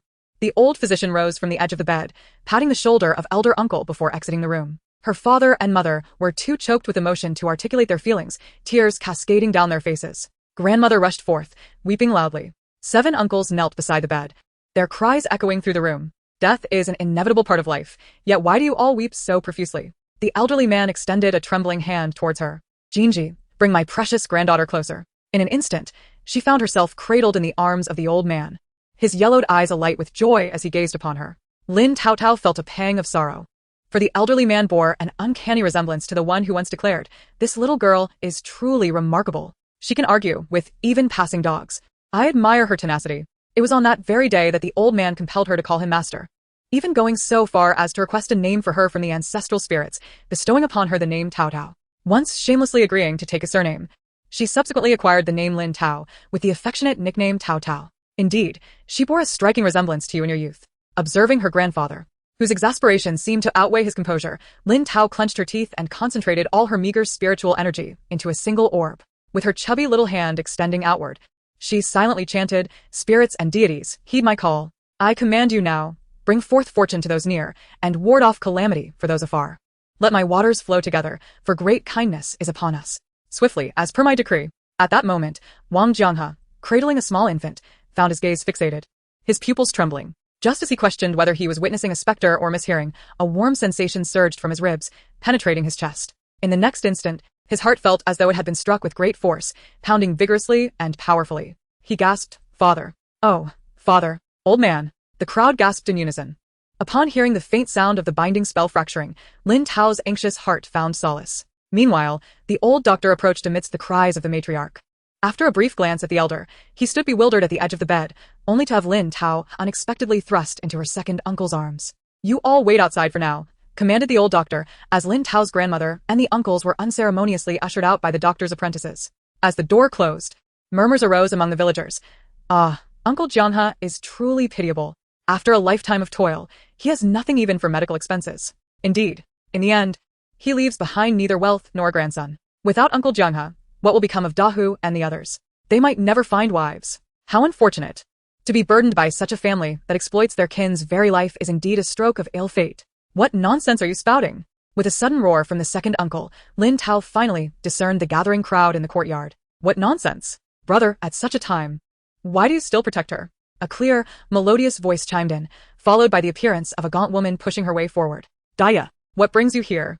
the second uncle inquired. "Daya?" Lin Tao's eyes widened in shock. "Is this the infamous Wang Daya? The woman who, after marrying the second uncle, pressured him into providing land and a bride for her brother, ultimately causing a family rift? The very same who, upon overhearing the second uncle's intention to divorce her, drugged him to take him away to be fed to wolves?" Gulp. Wang Erxiong swallowed hard, glancing down at the source of the youthful voice. Did he just hear his niece's thoughts? Wait, that's not the point. If this were true, then the gentle and understanding demeanor of Wang Daya before him was nothing but a facade. She had been plotting to use him all along. At that moment, Wang Daya pointed an accusatory finger at her mother. "If it weren't for your husband incessantly borrowing money from Uncle San and fearing he would mistreat you if denied, would he have braved the rain to hunt? Would he have slipped and injured himself?" She continued, "Look at this household. Without you, how could Uncle San and Brother Heir have let this family fall into such poverty? They can't even afford to treat Uncle San's ailments. You are the one who should not be here." The second uncle stepped forward, shoving Wang Daya aside. "My family's matters are not for you to meddle in. From now on, do not come to my home again." Wang Daya stood dumbfounded, the insincerity of her tears forgotten, her mouth agape as she stammered, Brother Heir. "Who is your brother? I have a name and a surname. I am Wang Erxiong, and if you dare insult my sister again, I shall not hold back." It was not only Wang Daya who was taken aback. Lin Tao was equally astonished. She distinctly recalled that in the book, Wang Daya had skillfully ensnared the second uncle, leaving him utterly helpless. It was hard to accept this sudden transformation in her uncle's demeanor. Observing the furious expression on Wang Erxiong's face, Wang Daya's demeanor shifted as she lowered her head, feigning tears. Braza Air. Chapter 15. How could one on the brink of death suddenly live again? Get out. Immediately, leave my house. Fine. I shall leave. Do not regret this. Wang Daya, as was her custom, adeptly executed the art of retreating to advance. Since childhood, whenever she feigned distress and ran away, Wang Erxiong would pursue her. Yet, upon dashing out of the Wang family courtyard, she found no trace of him following. leaving her utterly bewildered. Only then did Wang Daya genuinely panic. Everyone in the village knew she had set her sights on Wang Erxiong. If he did not marry her, her prospects in Wangjiaba would be bleak. Previously, she had considered Wang Erxiong a dim-witted giant, never anticipating this turn of events. Unable to wait for him any longer, she reluctantly turned to leave first. At this moment, the door swung open. As everyone assumed Wang Jianghe had departed, the old doctor scratched his head, perplexed, muttering, "How strange. He was on the verge of death, yet how has he suddenly revived?" The surrounding chatter fell silent. On tiptoes and peeking in, the villagers were filled with curiosity. After a moment, the old doctor remarked, "He is indeed alive, but the wounds on his legs have rotted down to the bone. The herbs I have are insufficient for healing. Dahu's mother, find a way to gather silver to send him to the town's clinic. Perhaps that will suffice. Otherwise, he will inevitably succumb." With that, the old doctor muttered and departed. A buzzing conversation erupted among the crowd. Some speculated. Perhaps the old man's fate was not yet sealed. Others suggested, Uncle Jianghe has always been kind. Perhaps he is reaping the rewards of his good deeds. Until someone pondered aloud, could it be that the newborn child has brought him good fortune? Earlier, Uncle Jianghe was nearly gone, but after holding her for a moment, he revived. I believe it must be connected to her. This statement silenced the crowd once more. Dozens of eyes turned to Lin Taotao, filled with envy and unmasked jealousy. It was only when the matriarch spread her arms to usher everyone out that Lin Taotao felt a semblance of relief. Once the family entered the house, her mother gazed at the elder's leg, exposed from beneath the blanket, swollen and discolored, and cried, "Father, why didn't you tell me? Why should I burden you further? Your life is already difficult enough," Wang Jianghe replied, observing the infant nestled in his arm, his furrowed brow slowly lifting as he gently caressed the chubby face. This child resembled the figures in traditional paintings, cradling a fish. The second uncle reluctantly placed her into the elder's embrace. "This child, she has a name. Our granddaughter is called Taotao. You see, she is quite fortunate," he said, as the matriarch recounted the events of the past days. Lin Taotao felt her eyelids grow heavy, exhausted from the depletion of her spiritual energy. Fatigue washed over her like a tide. With a yawn, she succumbed to slumber before reaching the count of 3. Meanwhile, as they discussed Wang Jingji's decision to part ways with Lin Wenhai, Wang Jianghe inquired, "Is it true?" Wang Jingji promptly urged the children to greet their grandfather. Wang Jianghe, overjoyed, nearly fainted, pulling at this little hand and touching that little face. Finally, he retrieved some coins from under his pillow and placed them in Lin Chui's hands, instructing him to buy food for himself and his brothers. Wang Jingji took the coins, whispering, "What time is it?" You're still saving money for them. "This money should be reserved for your leg treatment." At this, Wang Tiandi sighed heavily. "The town's clinic is beyond our means. Fear not. Let us exchange everything in the house for money," proclaimed Wang Dahu, prompting the brothers to disperse and search. However, Wang Jingji interjected, "There's no need to search. I have money. What do you possess?" inquired Wang Tianshi. Wang Dahu scratched his head and turned around. "What did our sister just say she has?" "Money." Chapter 16. A strong outburst is beneficial for health. Wang Jingji lifted a small wooden box onto the Kong and opened it, revealing a piece of paper. "What is this?"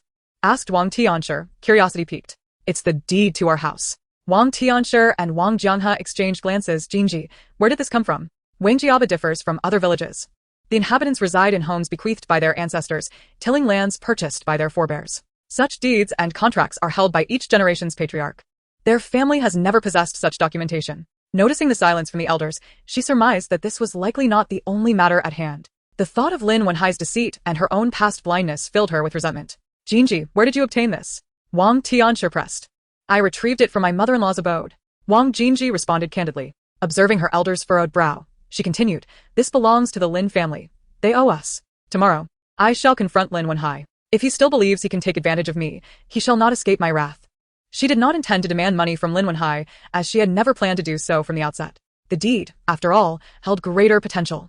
She would ensure that the Lin family experienced the hardships that she and her children had endured over the years.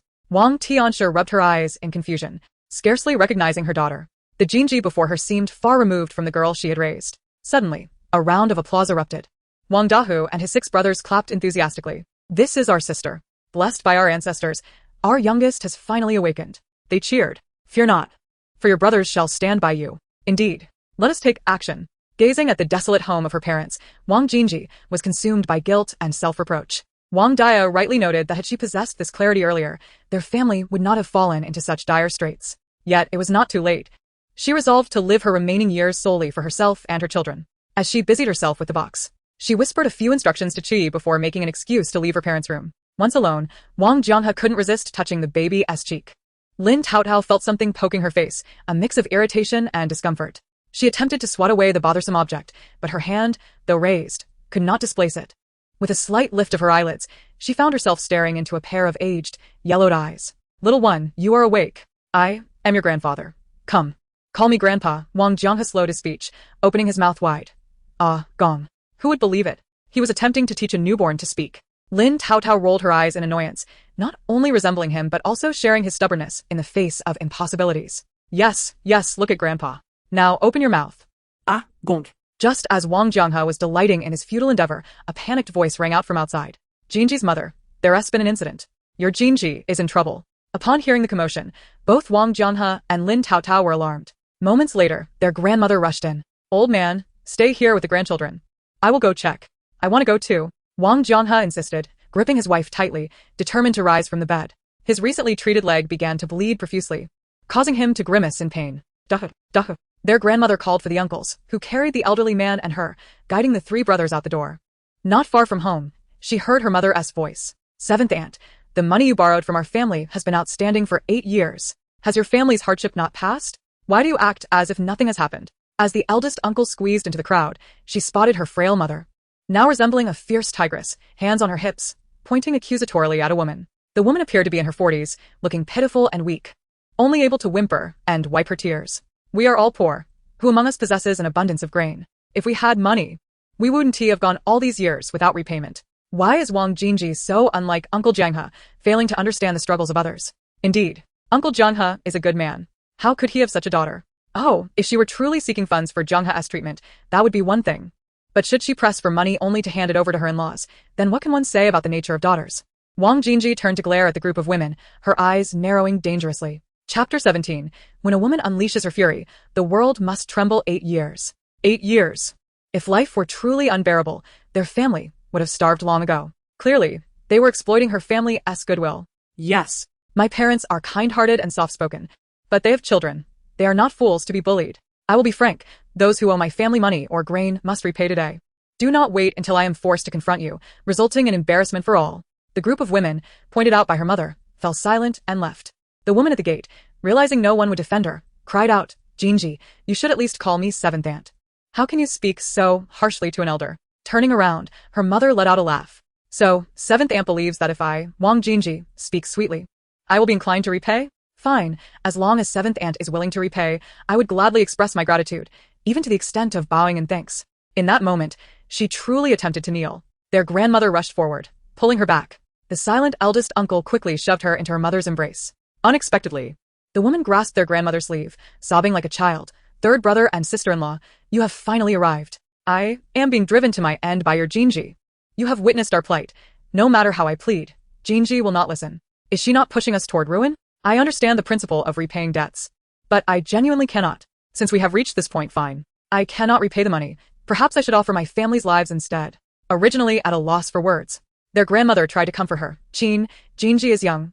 Please do not take her words to heart. Had it not been for my husband's unfortunate situation, she would not have lost her mind and come to your home. Unable to contain herself, Lin Taotao rolled her eyes, pouting, truly shameless. Look at her, all bright and rosy, as if she has recently come into wealth, yet here she is pretending to be pitiful. Understanding that her grandfather needed money for treatment yet refusing to repay, it was evident she wished for her father to die so that the debt would vanish. Wang Jinji gasped at this realization. She had always known that human hearts could be treacherous, but never had she imagined them to be so vile. Casting a glance at her precious daughter, Wang Jinji recognized that for their family to improve, not only must she change, but every member of the household must transform as well. First, they must cease being doormats. Seventh aunt truly knew how to prey upon the weak. Did she believe her parents to be easily fooled? After the ordeal with Lin Erhua, Wang Jinji understood that when faced with unreasonable and heartless individuals, one must unleash their fury when the time is right. She spread her hands and said, "If we calculate the interest at 100 coins a year, that amounts to 800 coins over 8 years. Adding the principle of 2 taels of silver, Aunt 7. You just need to settle with me 2 taels and 800 coins. Wang Qinsher nearly popped her eyes out in disbelief. How has this girl become so callous after marrying into the Lin family all these years? Jinji, are you truly disregarding the dignity of third brother and third sister-in-law? Have they not raised you all these years? Raised me? Wang Jinji laughed. What is the price per Jin? If Aunt 7 is willing to buy, I shall sell to you, alright? You're not afraid of what others will say about your shamelessness in borrowing money and refusing to repay. Why should I be? You, Wang Jinji interrupted. Aunt 7, stop with your nonsense. Don't think I don't know. Your family is no longer like it used to be. You have plenty of money. Out of kinship, I will reduce the interest a bit. Just give me 2 taels and 500 coins for both principal and interest. Do I not have money? Wang Jinji interjected. No money. Then let us work. Our family will stay here at your place today. You just need to lend a hand and help my mother take care of my father. Once my father recovers, we will leave. If my father passes away, you will need to take care of his funeral arrangements. Conveniently, the old house that Uncle Seven prepared can be used for my father, which will offset the 2 taels of silver. You shameless little wretch. How can you covet your uncle's old house? Wang Qinshe trembled with anger, nearly collapsing from the indignation. Repaying debts is a matter of principle. I will ask you once more, will you not repay? Wang Jinji pressed. Without money. It is a life for life. Wang Jinji gritted her teeth, knowing that if her daughter claimed they had money, it must be true. Glancing at Wang Qinshe's living room, she resolved to go all out. For she understood if they could not recover money from the Wang family today, those who owed them would surely follow suit and refuse to repay. With a firm resolve, she tightened her embrace around the small child and advanced, delivering a sharp headbutt to Wang Qinshe's chest, sending her sprawling to the ground, legs flailing like a turtle. Lin Taotao blinked her small eyes, watching with delight. Indeed, when a woman holds back her temper, it is because she still has a shred of affection for you. But once she unleashes her fury, the world trembles. The audience watching was utterly entertained. It was simply exhilarating. Chapter 18. My goodness. Mother, you are truly courageous. Someone in the courtyard shouted as they rushed over to help. Wang Jinji, are you still human? It was just a matter of borrowing a little money. How could you lay hands on my mother? This was Lin Taotao. Subconsciously furrowing her tiny brows, and with her high cheekbones and angular face, she resembled Su, Wang Qinshe's eldest daughter-in-law.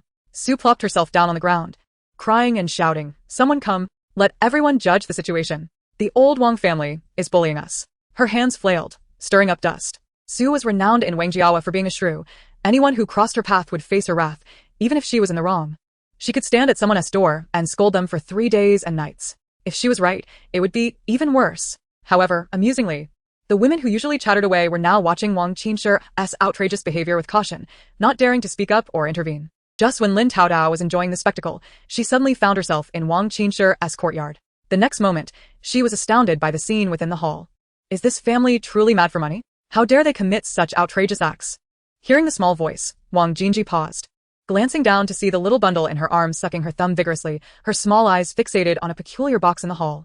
It wasn't that the box was particularly strange. After all, even the poorest families in the village possessed 1 or 2 such old wooden boxes. It was merely that the box was of an unusual color, neither red nor black, something she had never seen before.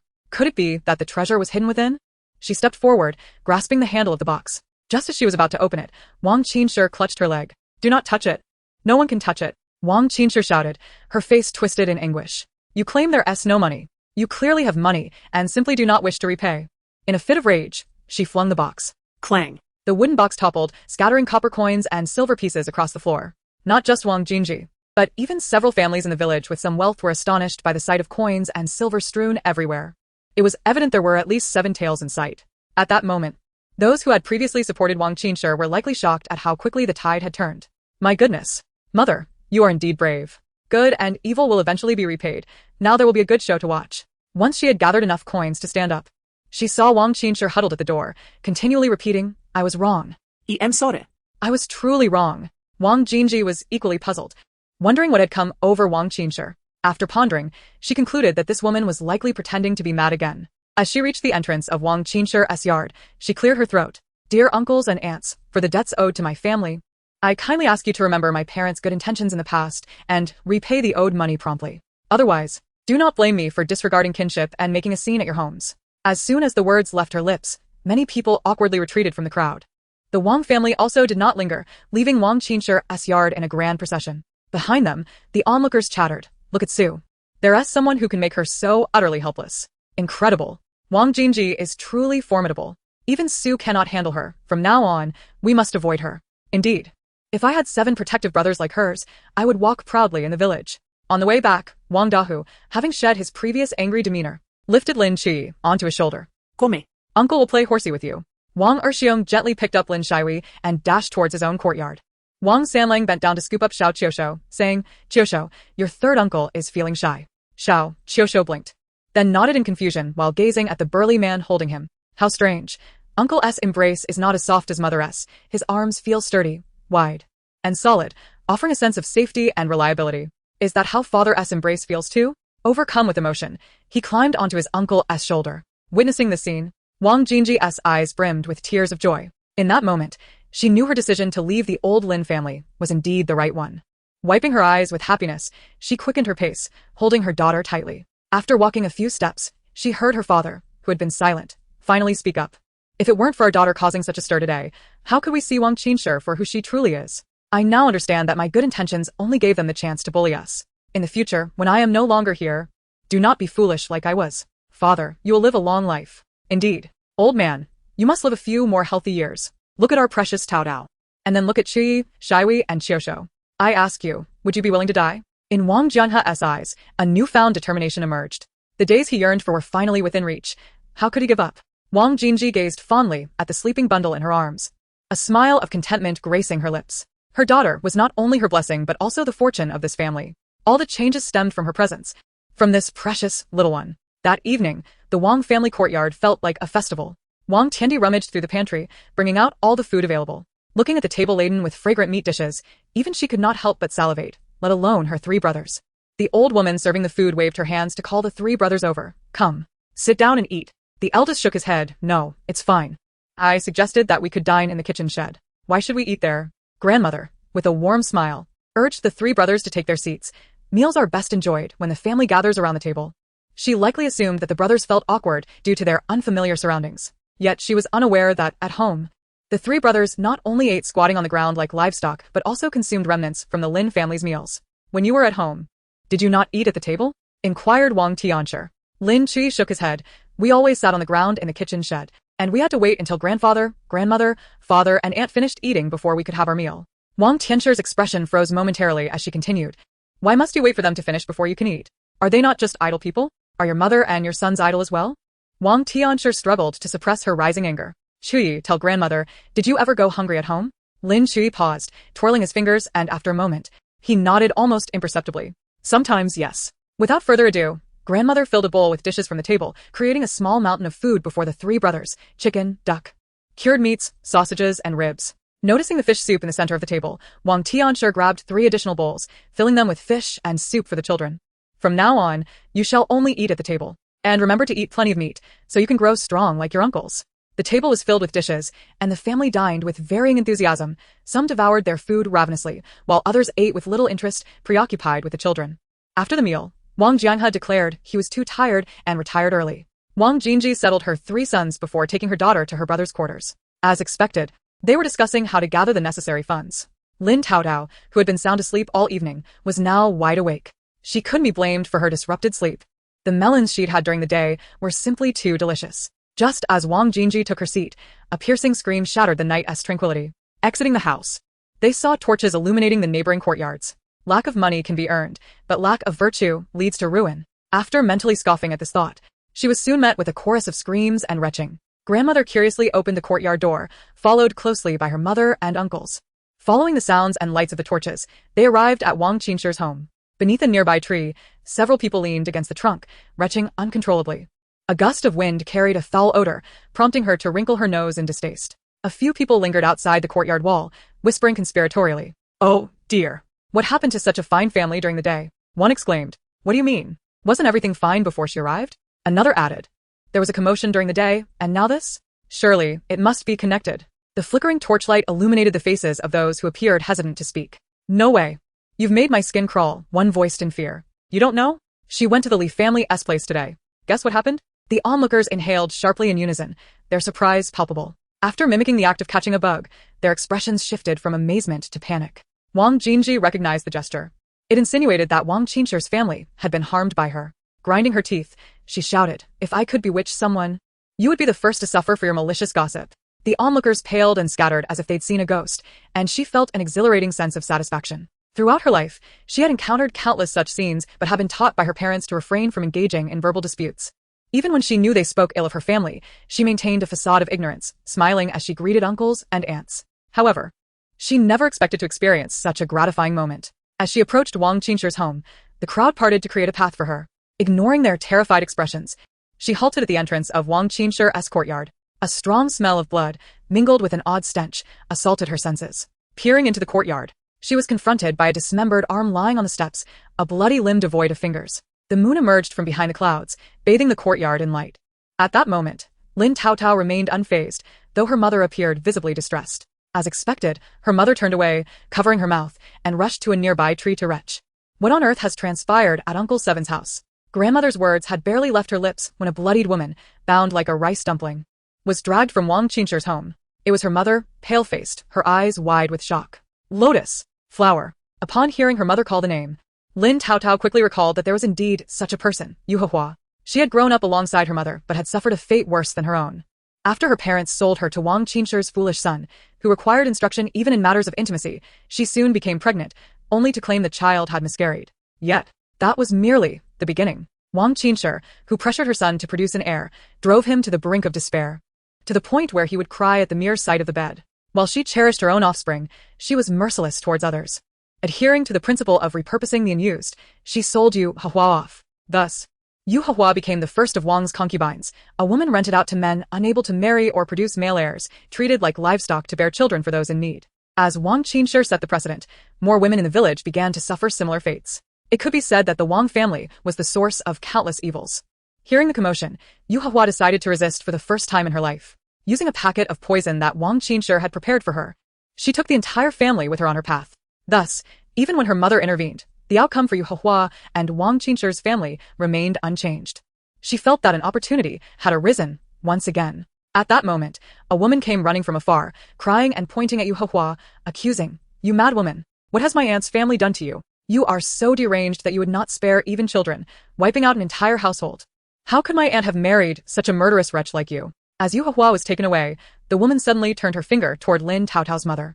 Not only did her mother fail to react, but Lin Taotao too was caught off guard, receiving an undeserved reprimand. To her surprise, her silent uncle stepped forward and delivered a resounding slap to the woman.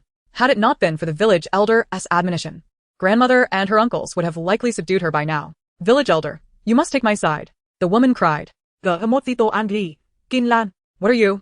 A Qin, to dare tell my daughter to leave Wangjiaba? This is a place for the Wang family, not the Qin. Am I wrong? Ask everyone. Who doesn't think the same in their hearts?" Some nodded in agreement, while others murmured their assent. The old grandmother and the uncles gazed upon them with profound disappointment. The village elder cleared his throat and spoke. "Heir Dan, when it comes to kinship, Jiang He is your third uncle, and Jinji is your cousin. When your mother was pregnant with you, it was during 3 years of relentless drought, and food was scarce. Had it not been for your third uncle and Anne occasionally bringing sustenance to your mother, she would have perished from hunger. And here you are, speaking so carelessly? Even beasts understand gratitude. What about you?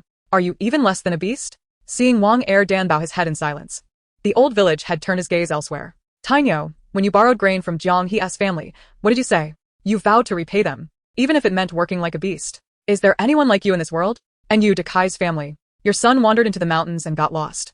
In the dead of night, I went door to door begging for help, yet none dared to venture into the darkness.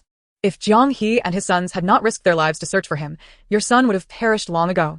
You did not offer assistance when help was needed, and yet you dare to join in the ruckus?" The old village had surveyed the crowd, pounding his chest in distress. "Human hearts are made of flesh. Jiang He and his wife have treated you all with kindness, aiding you whenever necessary. How can you repay them with such ingratitude? How cold-hearted they must feel." Some turned their faces away, others hung their heads in shame. Lin Taotao, somewhat taken aback, observed the elder nearby. During her time reading, she had not anticipated such integrity from him. The villagers seemed ready to remain silent after the elder's admonition, but unexpectedly, Wang Heir Dan interjected, "Aunt, we understand your concern for your daughter, but we must separate matters. How can we conflate two distinct issues? Moreover, Sister Qin has not spoken wrongly. With things as they are, who in the village isn't anxious? What if your daughter takes a disliking to someone and acts rashly? Do we not risk our very lives?" "Nonsense," the grandmother sharply interrupted. "Who among you has witnessed my daughter committing any such act? It was Yu Hehua who slaughtered the Wang and Qin families. What does that have to do with my daughter? Wang Heir Dan, if you continue to spout such nonsense, even my mother cannot restrain me. Do you believe that?" The eldest uncle raised his fists, prompting the other 6 uncles to roll up their sleeves. Wang Heir Dan's face paled, and he turned to flee. The few who had echoed Wang Heir Dan's sentiments swallowed hard and cautiously retreated to the corners. In that moment, Lin Taotao's attention shifted towards the blood-stained courtyard of the Wang and Qin family, specifically to the ominous objects drifting within. Chapter 21. The master said humanity is indeed not innately kind. When Lin Taotao discerned what it was, she could not help but gasp in astonishment. The master said humanity is indeed not innately kind, which is why education directs you towards goodness. After all, they are flesh and blood kin. Yet, simply because they are two girls, they were cruelly torn from their mother's womb to serve as a treasure pot for such wickedness. Not even 7 months old. They were drawn out to bleed for sustenance, and after death, trapped in that box to absorb wealth for their family. Were it not for my mother's accidental overturning of that box, breaking the spell that bound them, these two children might have remained as their family's ghostly instruments for eternity. Thus, one could argue that my mother performed a virtuous act. As the child's voice trailed off, Wang Jinji, taken aback, felt goosebumps rise on her skin. After a moment, she involuntarily remarked, "Then they must be reaping what they sow." The surrounding people cast her curious glances. Qinlan, crying and shouting, exclaimed, "Listen. Hear what she says." With such words, to claim she has no connection to this matter, who would believe that? Casting a glare at Qinlan, she placed her precious daughter in her mother's arms and took the old village head into the Wang and Qin household. Upon entering, she recounted everything she had overheard from the little one. Finally, she pressed her daughter to reveal that beneath the box where the silver was hidden, lay the withered corpses of 2 children. The 2 little girls, not even as long as an arm, had been nailed in a spread-eagle position to the bottom of the box. Their eyes, nose, mouth, and ears, every part was tightly sewn shut. According to her daughter, the twins had been alive when they were forcibly removed from the womb. Even when they were finally nailed inside the box, they had still been breathing. How helpless they must have felt, subjected to such cruelty by their own kin, never even having seen the world. As she gazed at the 2 bodies within the box, Wang Jinji could not hold back her tears. This explained why Hihua had gone mad and committed such atrocities. It was in response to the sight of those 2 children. Thus, Hihua would proclaim, "If there is no justice in this world, a mother will wield a knife and become the judge of the underworld." "Have you met her?" the old village head suddenly inquired. Wang Jinji bit her lip and nodded. She could only say this. After all, she could not divulge to the elder that she had eavesdropped on her daughter's thoughts. "Then she will be locked in the stone house by the ancestral hall today. After such a grave incident, she must be dealt with by the authorities. Such sorcery is lethal. A good family, a pair of lovely children, all ruined over a few coins. What purpose does it serve?" Alas. Watching the old village head depart, she exited the Wang and Qin courtyard. Taking her daughter from her mother's arms, she raised her voice. "Think what you will. I must thank you for allowing my parents and brothers to understand that good people do not always reap good rewards. Those who owe my family money better return it promptly. Otherwise," she cast a meaningful glance at the courtyard of the Wang and Qin family. On the way back, the old lady and her brothers bombarded her with questions. She could only fabricate a story, claiming she had seen something extraordinary inside the box when it fell. Only then did the old lady relent. Lin Taotao did not dwell on it. Rather, her mind was consumed with how to deal with the fated demise of Yu Hihua. Upon returning home, her mother, grandmother, and uncles resumed their discussions regarding finances. "Second uncle, I believe this matter can be resolved. Jinji, you should have seen the looks they gave you. It was as if they had spotted a wolf in the mountains. Yet even if they repay, it is likely still insufficient," her mother replied. The family suddenly fell silent, with only Lin Taotao absently rubbing her thumb. Money. Were it not for this frail body being unable to bear the weight, she could effortlessly turn stone to gold. However, there are always alternatives. As they approached the door, the grandmother called out to her mother, "Daughter, from now on, you and the children should settle down at home. Regardless of who comes, your brothers and I will do everything in our power to protect you." Lin Taotao felt a sting at the corner of her eyes.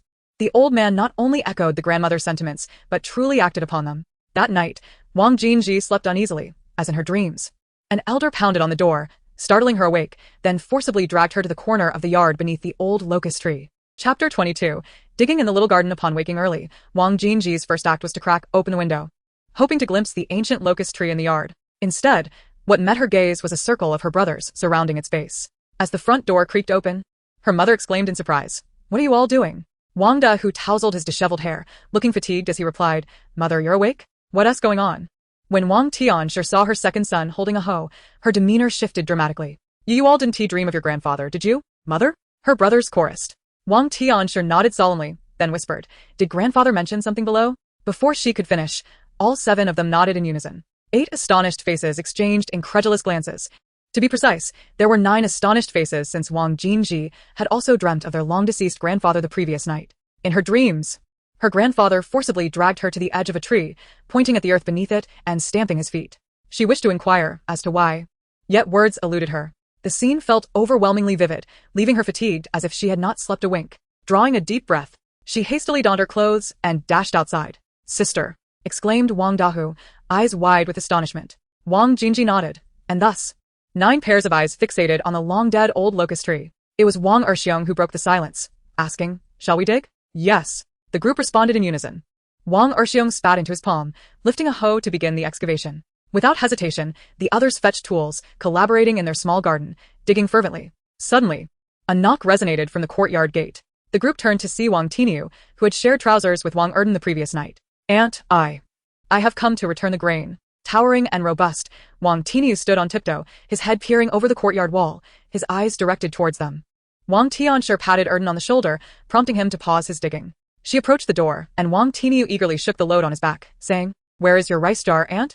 I will pour the rice in." "Seventh, bring a basket," Wang Tianxia called out. Once the basket arrived, she placed it at her feet, instructing, "Turn it over." All right. Wang Tinyu obediently poured the rice. Observing the rice, Wang Tianxia felt a chill in her heart. She contemplated that this rice had been lent out for 3 to 5 years, and though they had not returned it before, it was curious they chose to do so right after last night's incident. What did it signify? It naturally indicated that they still believed the matter concerning Wang Qinshi's family was due to their own daughter. They feared becoming the next Wang Qinshi family. Hence they proactively returned what they owed. The thought of her daughter suffering from such an inexplicable injustice further unsettled Wang Tianxia. In the past, even if life was difficult and she felt discomfort, she would maintain a cheerful facade in front of others. Yet now, as Jinji articulated, some individuals truly did not deserve their kindness. Why should she endure? Last year's bountiful harvest had made rice cheap. How could she possibly return exactly what she borrowed? Wang Tinia's expression faltered, his face drained of color. "Humph," she scoffed, "you, a well-known clever lad in the village, couldn't have thought of that? Are you trying to take advantage of me?" "No, I won't." Wang Tiniu hastily waved his hands. "I'll go fetch more." Without waiting for her to speak further, he turned and hastily fled. Observing his retreating figure, Wang Tianxia felt a sense of relief wash over her. Shouldering the heavy basket, she raised an eyebrow and smirked. From now on, she would no longer hold back. As she poured the rice into the jar, which was nearly empty, it was now half full. "Isn't this splendid? Had he not returned the rice, I would have been troubled about how to procure rice for tomorrow." Meanwhile, Wang Erxiong, seeing the departure of the visitors, resumed his digging with renewed vigor. Not long after, another knock echoed at the courtyard gate. "Who is it?" he asked impatiently. Pausing his work, from outside, a voice inquired, "Is Jiang He's family home? I have come to repay a debt." Upon hearing of the incoming payment, the elderly woman rushed out from the kitchen shed. The visitor handed her a bundle of coins, smiling warmly. "Jiang He's family, please count this. It is 200 coins borrowed from your household, plus an additional 20 in interest." Wang Tianxia furrowed her brow. "Well, I know the interest is a bit low, but Jiang He is aware that my family's life has been quite challenging. However, rest assured, should our circumstances improve, I will repay every last cent of the outstanding interest," the elderly woman anxiously explained. Wang Tianxia's frown deepened. She was not particularly concerned about the amount of interest. Rather, she was surprised that the 200 coins lent out over a decade ago had not been forgotten or deemed unrecoverable. To her astonishment, the borrowers had neither forgotten nor were they unable to repay. As for the delay, even a fool could comprehend. Since the elderly woman had spoken, considering Jiang He, she decided to accept the money for now. "Ah, "Thank you, Jiang He's family." The elderly woman expressed her gratitude before departing. Once she had walked a distance, she paused to glance back at the long courtyard of Wang Jianghe, exhaling a sigh of relief. When she had initially sought to borrow money from Wang Jianghe, it was merely because she observed others borrowing without repayment, as if it were free. Who would not desire to take advantage of such a fortunate opportunity, especially when her own family faced hardship? But in the end, not only did she fail to acquire the 200 coins, but she also incurred interest.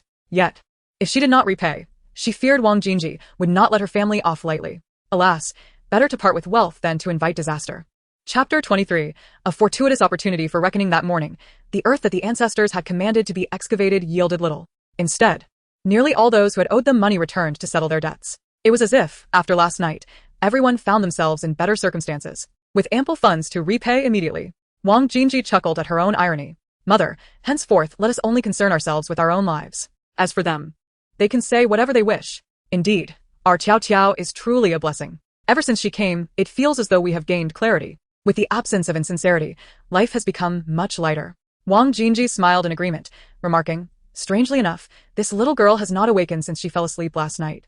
She is remarkably obedient. Indeed, how fortunate our Qiao Qiao is." Wang Tianxia gently caressed the girl's face, so young yet so considerate of her mother. What a filial child. Wang Tianxia fell into contemplation, torn between her husband and her daughter. How was she to choose? What choice could she make? Just then, her son's voices echoed from the courtyard. "What is happening?" Wang Tianxia rose to investigate, only to find Wang Dahu rushing towards her, cradling a clump of earth. "Mother, look at this." Upon closer inspection, Wang Tianxia gasped in astonishment. Wang Jinji hurried outside, only to see her elder brother holding a silver ingot caked in yellow dirt. "No wonder the ancestors wanted us to dig by the tree. 10 taels." 10 taels of silver. Wang Dahu exclaimed, overwhelmed with joy. Wang Erxiong and his brothers embraced each other, spinning in circles. Wang Tianxiang fell to her knees, hands clasped in prayer. Thank you for your blessings, ancestors. This is wonderful. Your father shall be saved. The commotion in the Wang family's courtyard drew the attention of passers-by outside the wall. Did you hear? They found silver in Wang Jianghe's field. I thought I misheard. How strange that such a stroke of fortune would land on their family. They left, feeling envious. With the newfound silver, Wang Dahu immediately brought out their old horse to harness it to the cart, preparing to take their father to the town's clinic. As he worked, he remarked, old buddy. You won't need to be sold after all. Just yesterday, he had contemplated selling the horse to make a living. Now, everything had changed. On that day, Wang Jianghe was taken to the clinic. Wang Jinji, still in confinement, could not accompany them due to the 4 children she was caring for. Wang Tianxia remained at home to tend to her daughter and grandchildren. Wang Dahu and his brothers took Wang Jianghe to the best clinic in town. However, upon examining their father's injuries, the doctor expressed a lack of complete confidence in the treatment. Once arrangements were made, Wang Dahu approached to pay for the medicine. The clinic's owner spoke without hesitation, demanding exactly 10 taels of silver. Wang Dahu placed the ingot on the counter, inquiring, is this amount sufficient? For now, it is. The owner responded. Upon hearing this, Wang Dahu's heart, which had initially settled, began to race once more. A shadow quietly approached the counter outside. Oh. Is that not Master Lin? The shopkeeper teased. The visitor was none other than Lin Wenhai. Shui shopkeeper, what ailment was that person discussing with you just now? Do you know him? Lin Wenhai inquired directly. That's my brother-in-law. What happened to him? Upon hearing that they were family, the shopkeeper divulged the matter. After listening, Lin Wenhai's face turned ashen. Good for you, Wang Jinji. You stole the house deed from his family to support your own. Though angered, he lacked the courage to cause a ruckus in the shopkeeper's presence. Narrowing his eyes, he thought it was a perfect opportunity to settle scores with her brothers, all of whom were present. In the Wang family's small courtyard, Wang Jinji, still in a daze, heard someone banging at the door. Lin Taotao, who had just regained her senses after a long sleep, heard her elder brother joyfully calling for their uncle and rushed to open the door. After the creaking sound of the door, a familiar voice rang out. Indeed, it was her disreputable father, Lin Wenhai. Her mother abruptly scooped her up, not even bothering to put on an outer garment, and dashed outside. Upon seeing her mother, Lin Wenhai's smile was as false as a painted mask. Jinji, have you been well these past few days? I owe you an apology, he said. Lin Taotao's heart sank. If her mother believed her father's words, their future would be bleak. Just as she was filled with dread, her mother declared, don't ask me if I've been well. It's not your merit. You've done all the wrongs. There's no need for your apologies. Why should I consider others when few have considered me? What does it mean to be understanding? Should I sacrifice my own feelings to please you? Enough. They say suffering is a blessing? Then I wish you blessings as vast as the eastern sea. At this point, Lin Wenhai's face had darkened significantly. After a long pause, he finally managed to utter, look at you, so aggressive, it's quite loathsome. Ha! Her mother retorted coldly. Your disdain means nothing to me. But since you're here, let us draft a divorce agreement to justify your visit. Wang Jinji, do you know what you're saying? Of course, I know what I'm saying. Is it you who cannot comprehend human speech? Suddenly, a sharp sound echoed as Lin Wenhai seized her elder brother by the collar, lifting him effortlessly. His face twisted in rage as he turned to glare at her mother. You little wretch. Lin Taotao seethed internally. You infuriate me. If only I could act without restraint, I would obliterate you. Her master's words echoed in her mind. Endure for a moment, and they will overreach. Retreat a step, and they will become arrogant. Before she could finish her thoughts, her mother fiercely held her close and charged outside. The next moment, a dull thud followed by Lin Wenhai's pained exclamation echoed through the air. The once intimidating figure of her father now lay sprawled on the ground, akin to a flipped turtle, clutching his chest, his features contorted in agony. Her mother suddenly thrust her into her brother's arms and shouted, Dare to strike my son?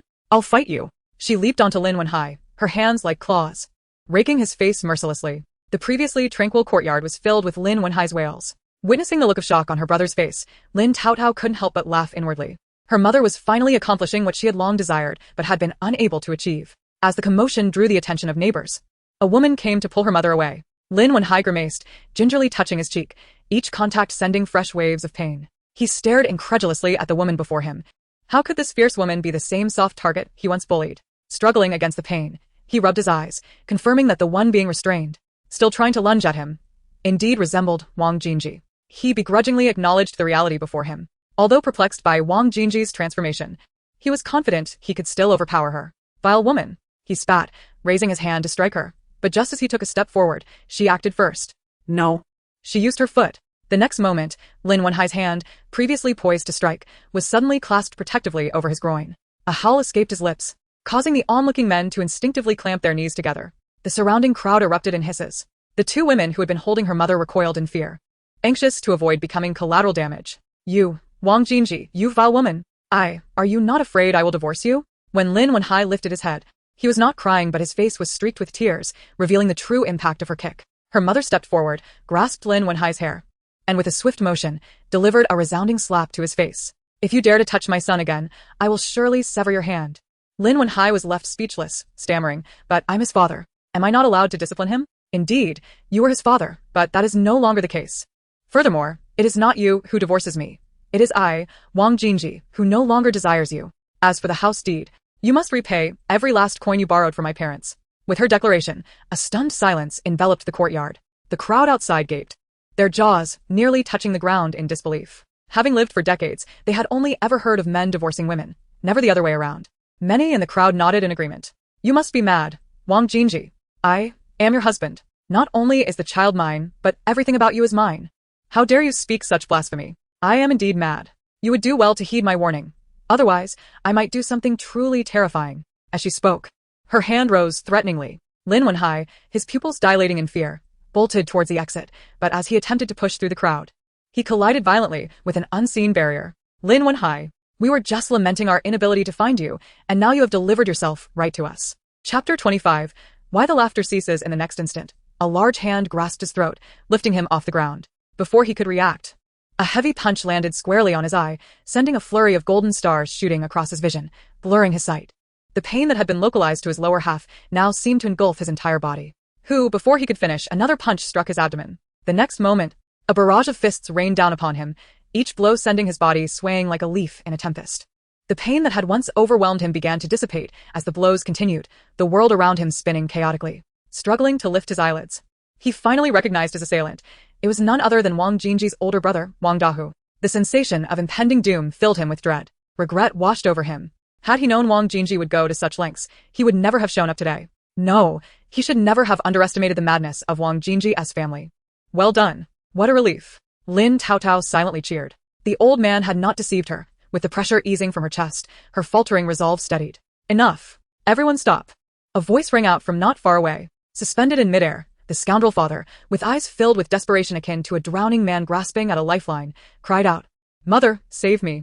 But before his words could fully escape his lips, he was interrupted by an icy laugh from the old woman. "You can shut your mouth. Who is your mother?" I commanded them to cease their actions, stating that taking his life would not be worth the effort. The old woman parted the throng of onlookers, and the elderly village chief, supported by others, approached. Upon seeing him, the scoundrel father, as if infused with vitality, began to writhe and scream for help.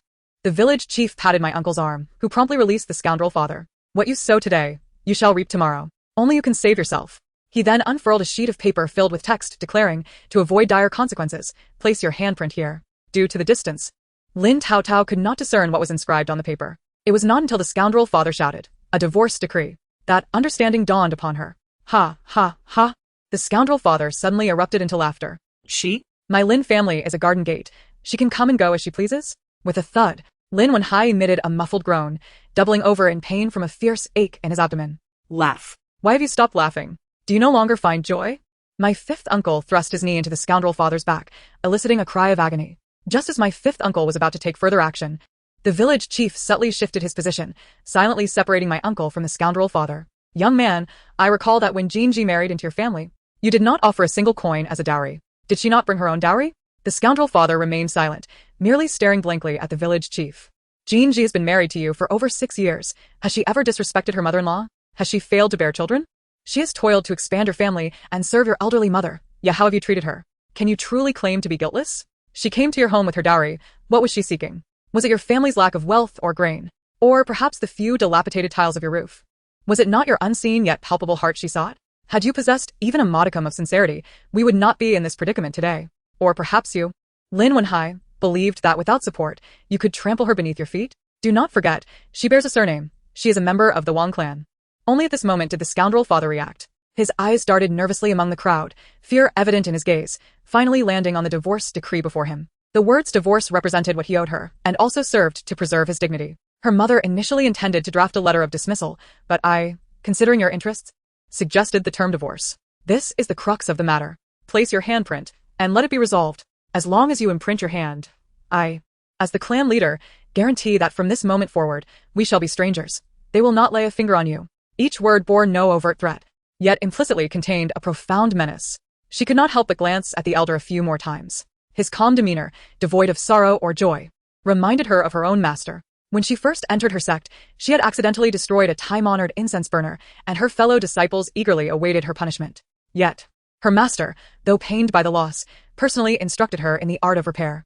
In the end, not only did she escape punishment, but she also acquired a unique skill in mending spiritual artifacts. To express her gratitude to her master and fellow disciples, she cooked a meal, only for it to go awry, leaving everyone in distress. From that day on, not only her master but even the dogs at the temple turned away from her. Yet, in moments of difficulty, her master and teacher still shielded her.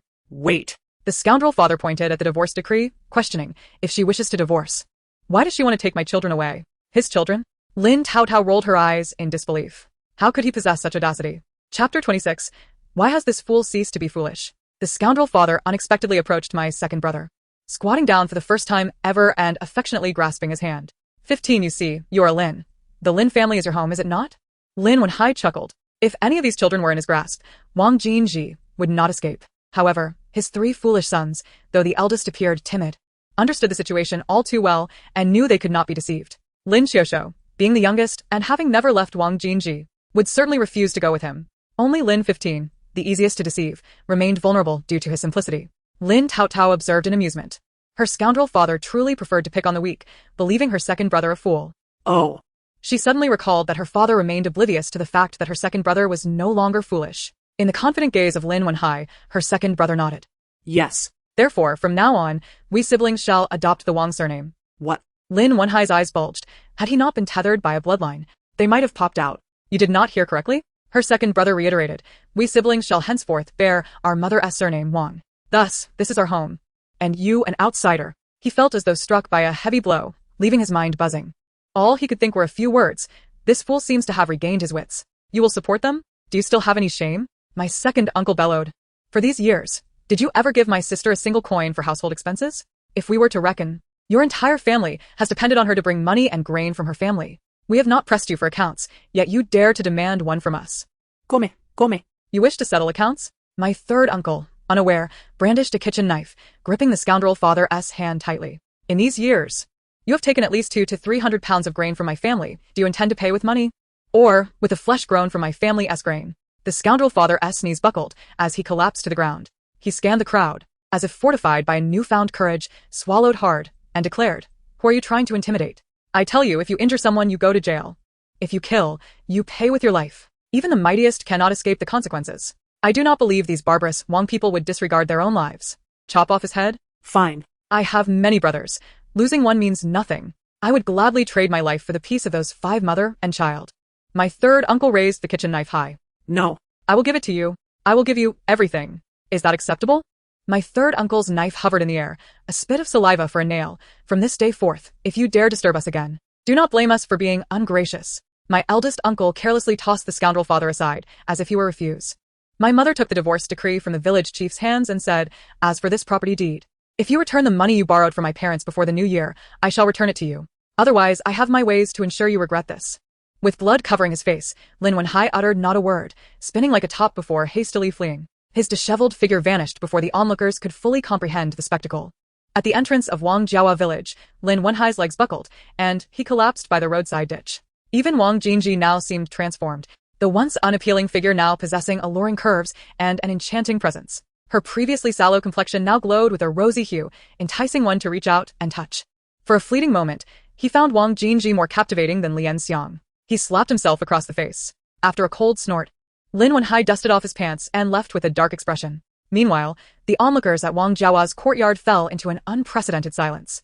They not only refrained from gossip but even avoided the gazes of the uncles, as if fearing that a single glance would provoke their ire. Without waiting for the village chief to disperse them, they quietly dispersed on their own. My mother watched the village chief depart, cradling me away from my elder brother. Yu Hua will be sent off to the officials tomorrow. Mother won't go, and I can't see her myself. What should I do? I can't let this opportunity go to waste. Chapter 27, An Opportunity. Hearing the soft, childlike voice of Wang Jinji, she suddenly grasped her elderly mother and exclaimed, Mother, I wish to see Hua off. Lin Taotao's eyes brightened at this. However, the old woman wore a troubled expression. I know you have always been close to Hua. But this is a matter of life and death. Even though Wang Qinshi has wronged Hua, it remains a fact that Hua has killed 6 members of Wang Qinshi's family.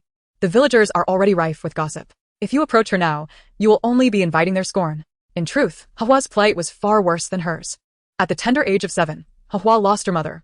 The villagers whispered that Hua's mother had run off with another man. Yet, Hua confided that the night before her mother disappeared, her father had beaten her mother mercilessly. In the chaos, her mother had accidentally struck her father in the forehead with something, prompting her grandparents to join in the assault. She was too young to intervene, too frightened to seek help, and could only weep alone by the wall in the backyard. The next day, her mother was gone.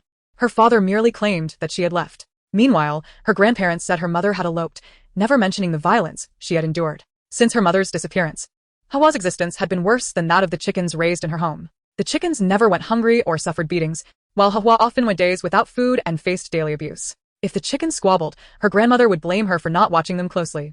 Her father would berate her for serving him hot water, accusing her of wanting to scald him, and when the water cooled, he would claim she intended to freeze him. It seemed that any misfortune that befell their home could be attributed to her.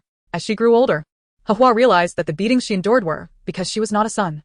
And her mother's suffering was similarly due to the fact that she bore a daughter instead of a son. After enduring a tumultuous childhood, Hua believed that marrying would free her from her father's tyranny, only to find herself wed to the simple-minded son of Wang Qinshi. Mother, are you in pain? My heart aches.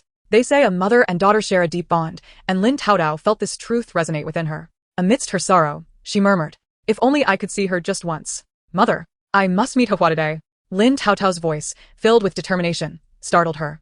The elderly woman, emerging from the kitchen, hesitated but eventually handed her basket to her daughter. Do not worry, I no longer care what others say.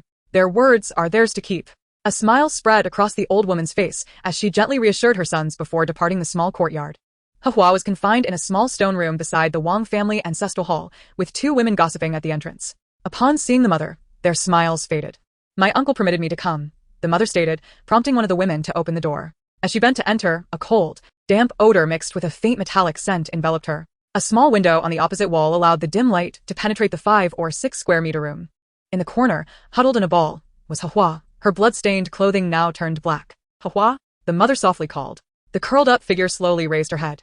Her once bloodied face was washed clean by tears, yet her eyes were swollen, leaving only a narrow slit visible, dark shadows under her eyes, and a pallid complexion. Jinji?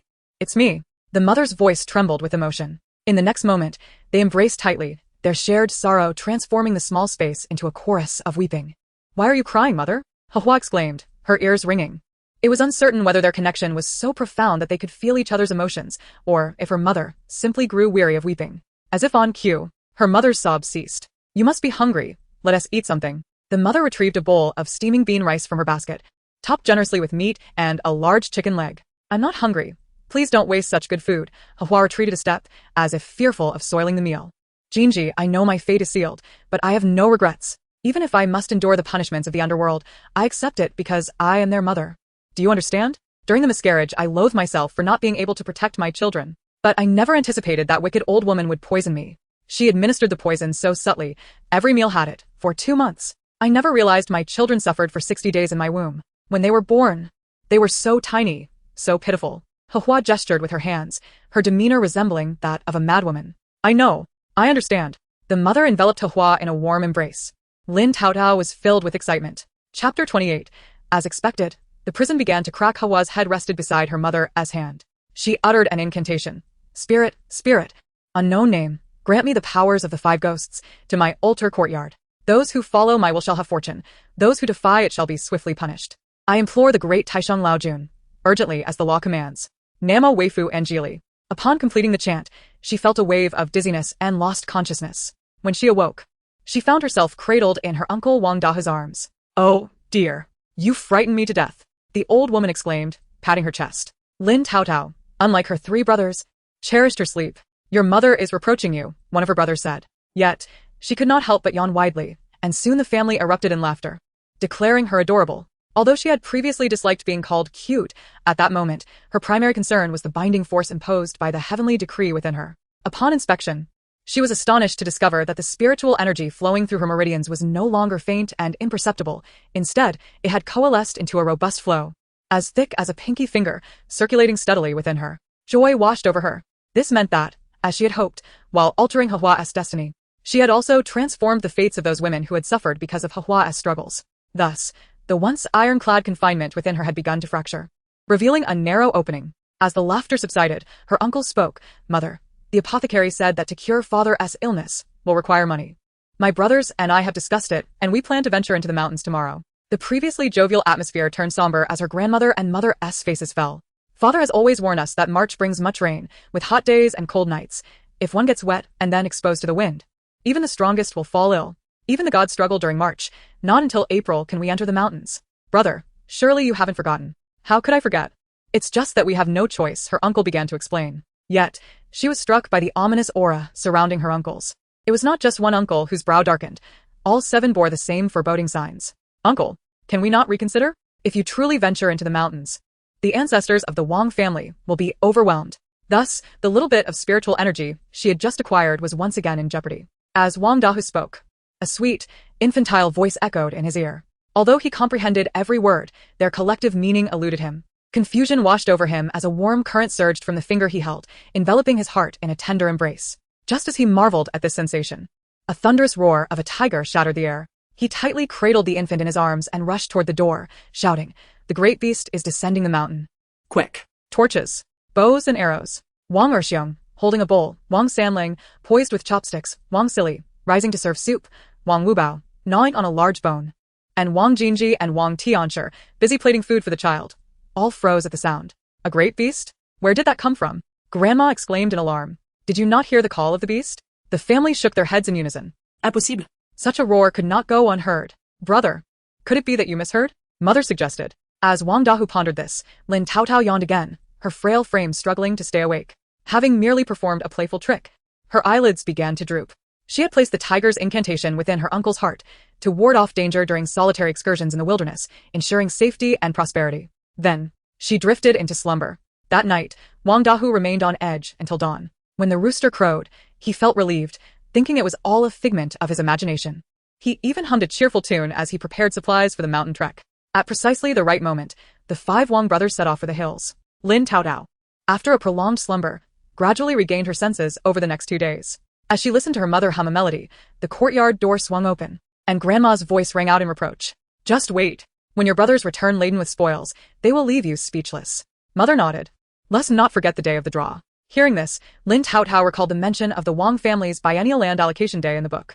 Wangjiao differed from other villages. While land in other villages was owned or rented by individual families, the land in Wangjiao belonged to the Wang clan, inherited from their ancestors. To ensure fairness, the clan leader, also the village chief, organized a draw every 2 years for the distribution of land. The day was fast approaching, and Lin Taotao realized she must not miss this opportunity to reallocate the land after 2 long years. Chapter 29. She is one step closer to victory. Before Mother could speak, Grandma reassured herself. Well, having hope is a good thing. This year is different.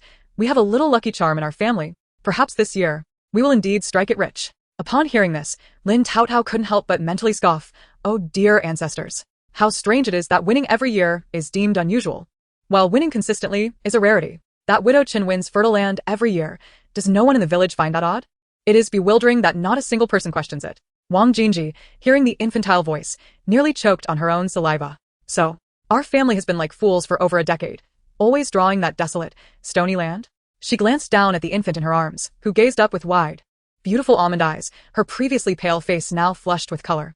As they exchanged glances, an uproar from outside caught their attention.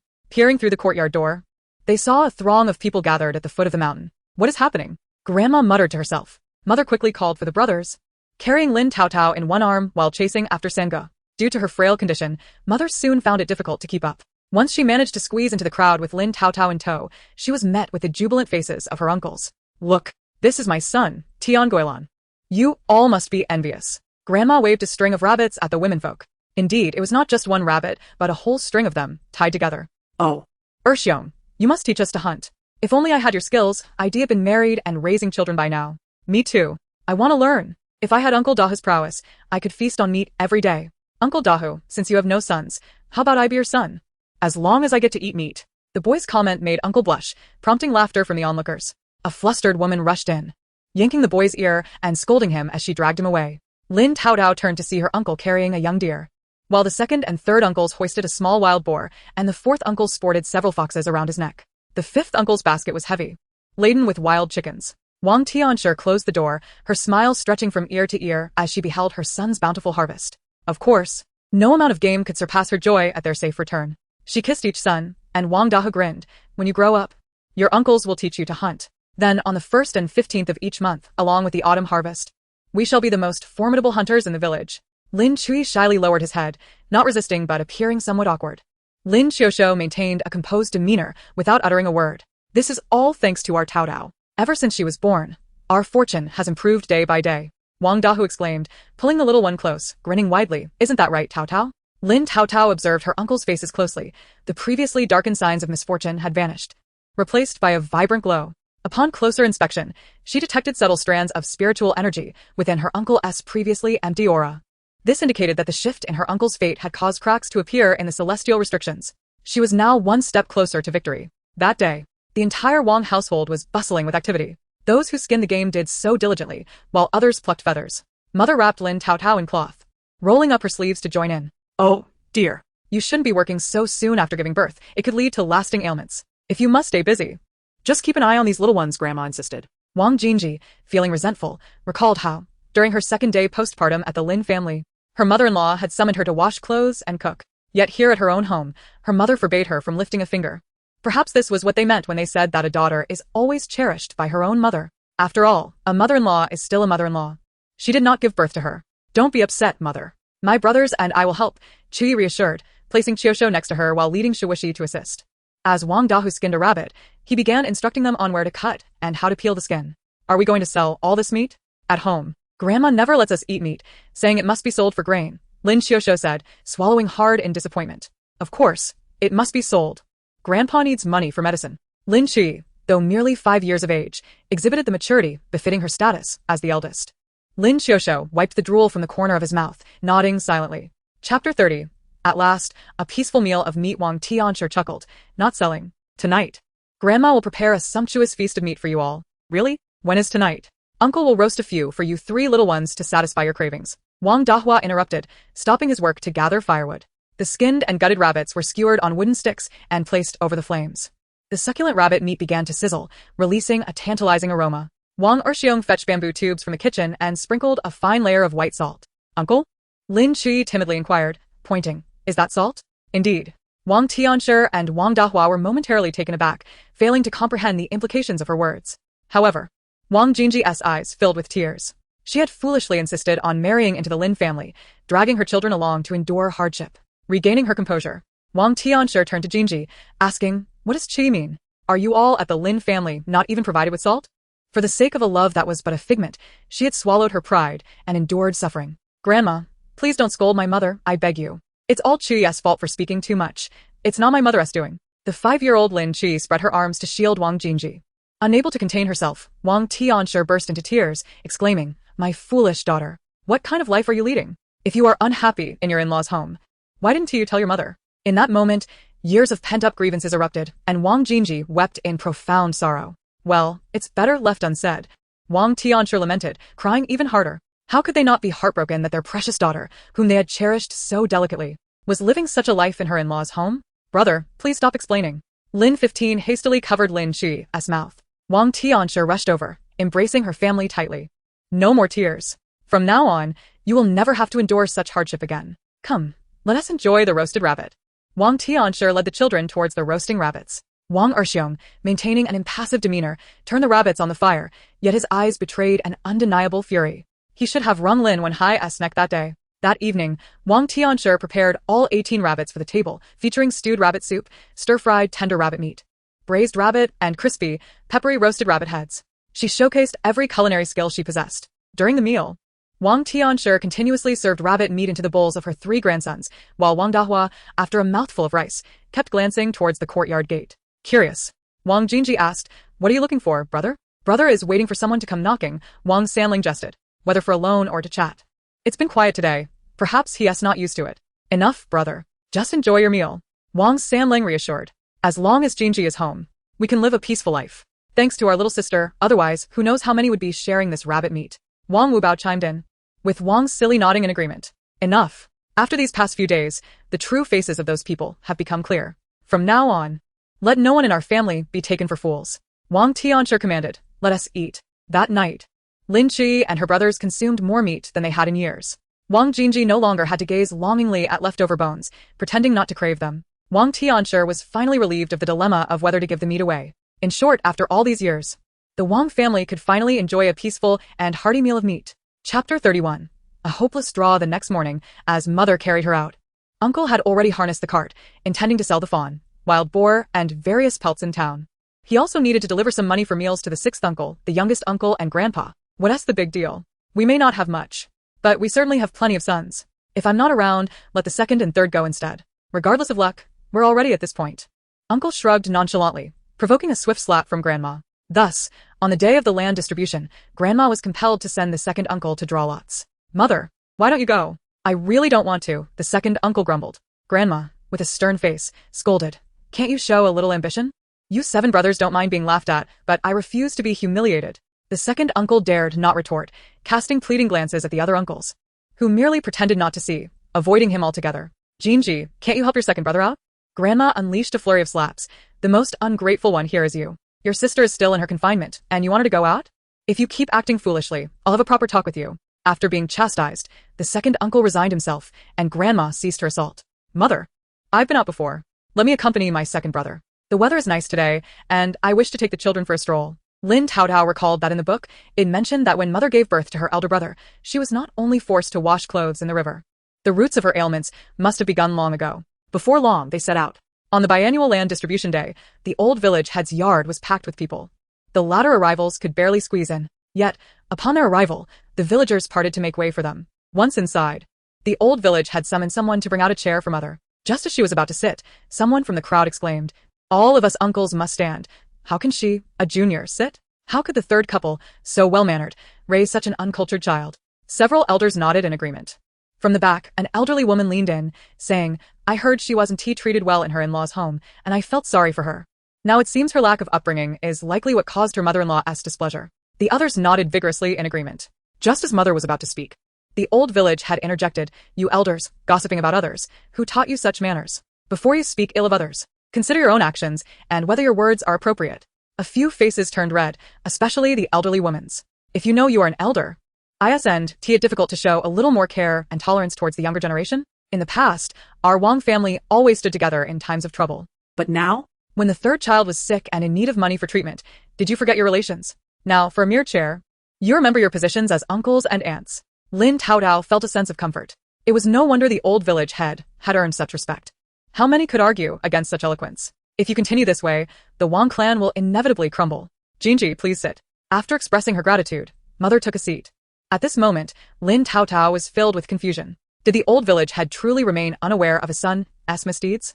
Surely, a man of such integrity would not shield his son if he knew. Chapter 32. You and your family are nothing but strays, all right. Now that everyone is here, let us begin. With a wave of his hand, a man clad in coarse fabric and a head wrapped in cloth approached, carrying a wooden box.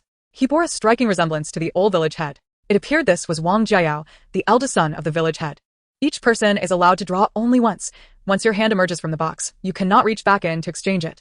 The old village head cleared his throat and announced, as in previous years, all the fields are predetermined and the rules remain unchanged. Whatever you draw is what you get. The crowd began to rub their fists in anticipation, some clasping their hands together in prayer to the heavens for protection.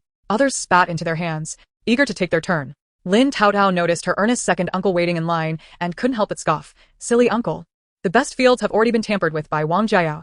There's nothing worthwhile in that line. As her thoughts drifted, Wang Jingji began searching for the widow Chen, who had drawn good fields in previous years. Widow Chen, whose full name was Chen Jiaodi, lost her husband to a sudden illness shortly before marrying into the Lin family. Within half a year, her in-laws passed away as well, leading the villagers to believe that a family with no heir could not survive.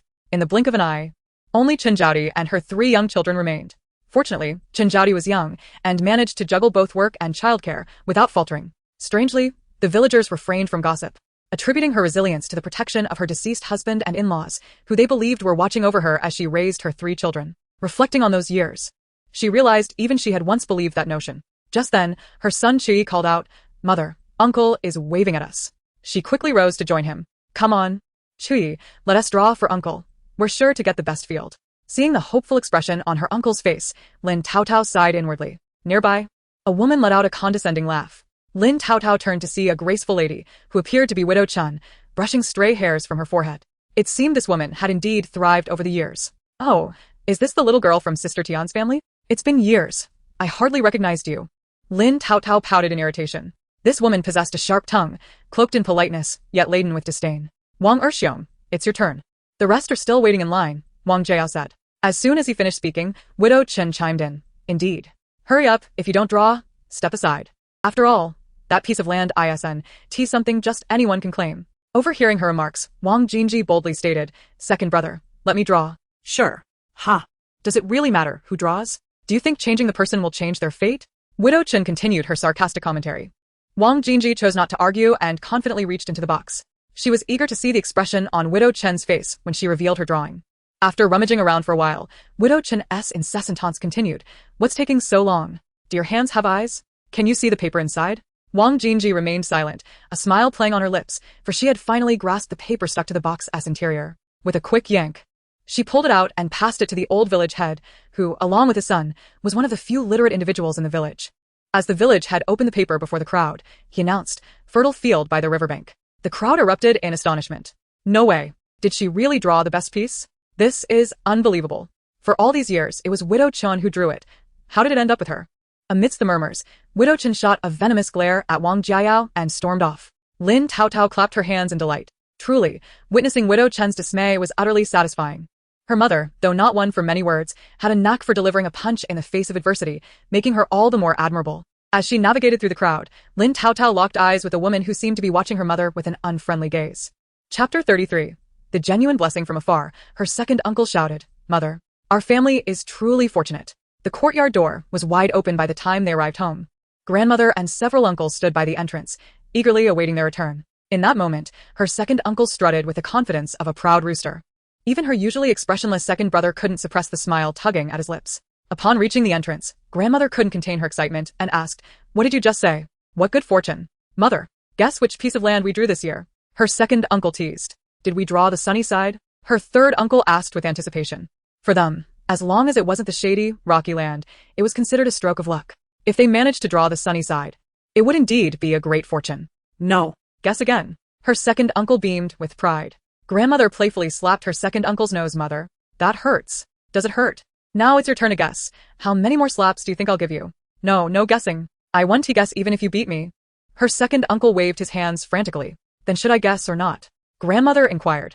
Our family will be able to cultivate the best piece of land for the next 2 years. Despite the stinging pain, joy bubbled within him. At that moment, time seemed to stand still as Grandmother and the uncles stared in disbelief. After what felt like an eternity, Grandmother finally stuttered.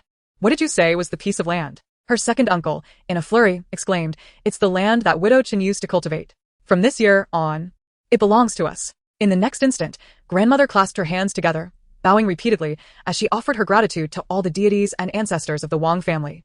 It was our Jinji who drew it. I tell you, it must be Jinji who brings good fortune to our family. Suddenly, her mother looked down and said, It's Taotao who has brought me this blessing. Grandmother, overwhelmed with happiness, exclaimed, Yes, yes. Taotao is our genuine lucky charm. Ever since she was born, our family's prospects have brightened. I no longer have to worry while the boys venture into the mountains for hunting.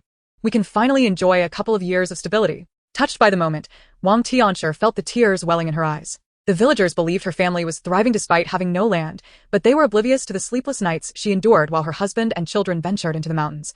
Filled with worry, countless nights, drenched in cold sweat, she would awaken from nightmares, kneeling in the yard through the night, praying for her family's safety. The villagers accused her of favoring her daughter, refusing to marry off her sons, and continuously supporting her daughter's in-laws. In truth, she was not biased. She simply wished to spare another woman the hardships she had endured. Little did even her family know. She feared that the new bride brought home today would become a widow by tomorrow. Finally, she would be able to enjoy a few years of peace. After munching on melon for a while, Lin Taotao felt her eyelids grow heavy and succumbed to sleep. When she awoke, she found herself on Grandmother's back. The sun setting in the distance. Before her lay a table laden with hearty dishes and several bowls of wine, the aroma of alcohol wafting through the air. Listening to her uncle's converse, she realized they were preparing a feast. Suddenly, a knock echoed from outside the courtyard. The door opened, revealing the voice of a stranger. I apologize for my untimely arrival, 3 aunts. I didn't mean to intrude. As she spoke, a woman dressed in simple clothes entered, a basket in hand. Her head wrapped in a coarse gray cloth, her sickly yellowish skin appeared somewhat unhealthy. Her face was slightly longer than average, with prominent cheekbones and brow bones, triangular eyes, and thick, unruly eyebrows. Lin Taotao couldn't help but marvel inwardly. What a perfect visage of cunning and hypocrisy. Good heavens, this is almost as if it were drawn from a manual. Upon closer inspection, her eyes widened in shock. Isn't she the one who, during the drawing earlier, stared at Mother with such a venomous gaze? Before she could utter a word, Wang Jingji was frozen in place due to the thoughts of the little girl. She could hardly believe that a childhood friend could be the insidious person her daughter spoke of. And if Wang Jingji was present during the drawing, why didn't she greet her? Before your marriage, I spoke harshly to you, and I still carry that guilt. I cannot afford anything of great value. So consider these eggs my apology. What a revelation. I had no idea, but now I am horrified. She actually used these poisoned eggs to eliminate an entire family of 5. Now she seeks to ensure our lineage ends. How ruthless. Wang Jingji's outstretched hand froze midair. What did her daughter just say? Eliminate? And the lineage? These eggs were poisonous. She scrutinized Wang Xier, trying to reconcile this with the girl who had always followed her around. There was no prior animosity. Why would she resort to using poisoned eggs against her? In an instant, she smiled brightly and accepted the basket. If this was Xier's goodwill, she would graciously accept it. Come. It has been ages since we shared a meal like in our childhood. Your visit is perfectly timed. Let us sit and dine together. Witnessing her mother accept the toxic eggs nearly brought Lin Taotao to tears. Cured of my infatuation, and now I've become a simpleton again. Chapter 34. Our grandmother's philosophy is to heed advice. Don't just sit there. Eat up. I'll place this basket of eggs on the stove, Mother said, handing Lin Taotao to grandmother before taking the eggs away. Wang Xier's expression stiffened as she stuttered. Are we cooking them to eat now? Just a gesture from Xier. Mother replied, her eyes lowered as she focused on peeling the eggs. Wang Xier, sensing the hidden intentions, exclaimed, Aunt, you should try some too. Dear. As our guest. Xier should go first, Mother interrupted, pushing the peeled eggs toward Wang Xier. Wang Xier's gaze wandered. Grandmother swiftly shoved an egg into Wang Xier's hands, insisting, Yes, Xier should eat first. Ha. Our grandmother's philosophy is to heed advice. How will you respond to this unintentional cleverness? Lin Taotao thought to herself, wishing she could ask Wang Xier why the long face. Why aren't you laughing? Eat. Why aren't you eating? As Wang Xier stammered in panic, Mother seized her chin and forcefully placed an egg into her mouth. Such a delightful treat. Why are you refusing to enjoy it? Wang Xier struggled, her hands flailing against Mother's grip, attempting to expel the egg. Mother's fierceness was alarming, reminiscent of a wild beauty. Grandmother and the uncles remained frozen in their eating and drinking actions. Eventually, it was Wang Xier who fell back, retching violently, until only bile emerged. Gasping for breath with disbelief in her eyes, staring at Mother, who was now focused on peeling another egg. What are you doing, Jingji? I'm peeling eggs to feed you. If you cannot forgive me, why waste such fine eggs? If you say so, then eat this egg, and I shall forgive you. Mother replied, extending another peeled egg toward Wang Xier. Wang Xier bit her lip, staring at the egg in front of her. If it's a delicacy, why hesitate to eat? Or are you afraid to consume these poisoned eggs? Poisoned? What poison? Wang Xier's eyes widened with panic. All eyes were now on her. Wang Xier, and not the person you think I am. Aunt, you have watched me grow. You know my character. Before she could finish, grandmother pressed the egg to her lips. Are you suggesting Jingji is slandering you? Simple enough. Just eat the egg, and all will be revealed. Wang Xier recoiled, her gaze fixated on the egg as if it were a dreadful apparition. No, eat. I have something to attend to. Attempting to retreat, as if nothing had occurred, Mother caught her firmly. Wang Xier struggled, but was met with a swift slap. Just as the hand was about to land, Mother grasped her wrist and pinned her to the ground. Let go of me. What are you doing, Wang Jingji? Just as you said. Such fine eggs must not go to waste. Before she could finish, Mother shoved another egg into Wang Xian's mouth, gripping her neck and forcing an unpeeled egg into her. Wang Xier's cheeks bulged like a goldfish. Amidst tears, Wang Xier shook her head in desperation. Mother's expression grew darker as her actions quickened, continually stuffing eggs into Wang Xian's mouth, regardless of her capacity. The vibrant yolks and whites mingled with the brown shells, exploding like fireworks on her face. A spectacle of absurd beauty. Pinned to the ground, Wang Xiano clenched her teeth, terrified of consuming even a morsel of the egg. As tears mixed with the egg foam, she struggled to breathe, her heart racing, blood rushing to her head, and a relentless ringing in her ears. The sensation of suffocation was unprecedented, as if an invisible hand clutched her soul. The imminent threat of death loomed, and she realized the folly of her jealousy that had led her to provoke this madwoman. Wang Jingji. Chapter 35. A mark at the brow, slanted eyes, the countenance of a deceitful person as Wang Xiera's complexion turned ashen, her lips a deep violet. Mother released her with a pained expression. Wang Xier, during the 3 years of drought, it was I who secretly saved a portion of my daily meal for you. preventing your starvation, an exchange of sustenance. Who would have thought you would turn out to be so ungrateful? Had it not been for the necessity of life for a life, I would not have let you leave my home today. Begone. Get out of my house. With that, Wang Xier was hurled against the door. She looked up at grandmother, her expression pitiful, but her gaze fell upon the uncles instead. Do not look. You should be grateful that Dahu and the others do not harm women. Otherwise, it wouldn't even be Jinji's turn to act. Leave at once. Grandmother issued the eviction order. To Wang Xier, these words were a lifeline. She flung open the door, disregarding her disheveled appearance, and fled in a hasty retreat. Oh. Who could have imagined Wang Xier would become such a wretched figure? No wonder the old adage says, the heart is hidden behind the belly. One knows the face but not the heart. The second uncle quietly closed the courtyard door. Grandmother comforted mother, who had been weeping. There, let us eat. Do not let those irrelevant people ruin our good spirits. She spoke and directly poured the eggs from the scoop against the wall. Yes, it's time to eat. Come, Uncle San, please serve our little Chio a piece of rabbit.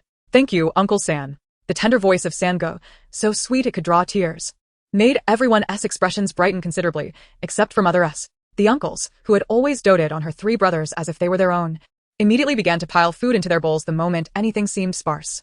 In the blink of an eye, their bowls were heaped high, like little mountains.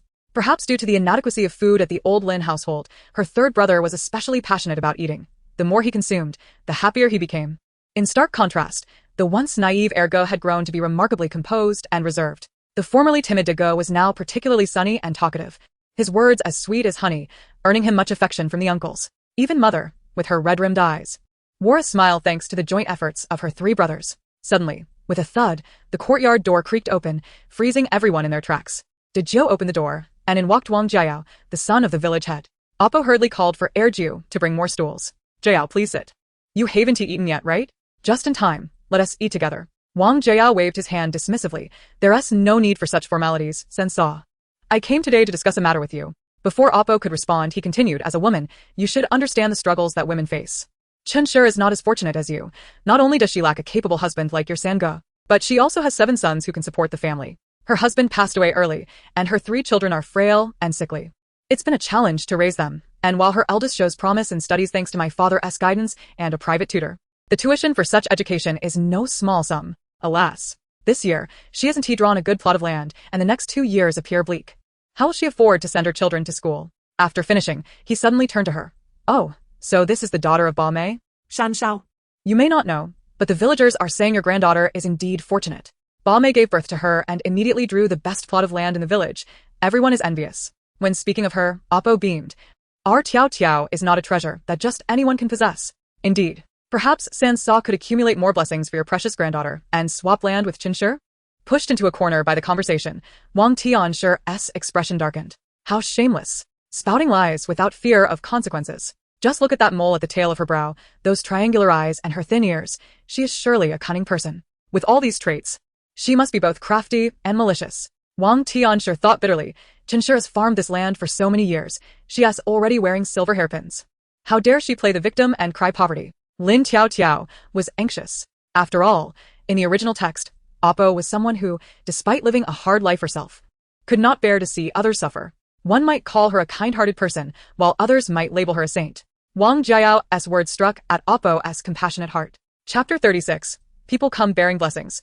What more blessings do they need to accumulate? Meanwhile, eavesdropping on the thoughts of the little child, Wang Tianshur's eyes scanned Wang Jiao's face. Strangely, she hadn't thought much of his looks until now.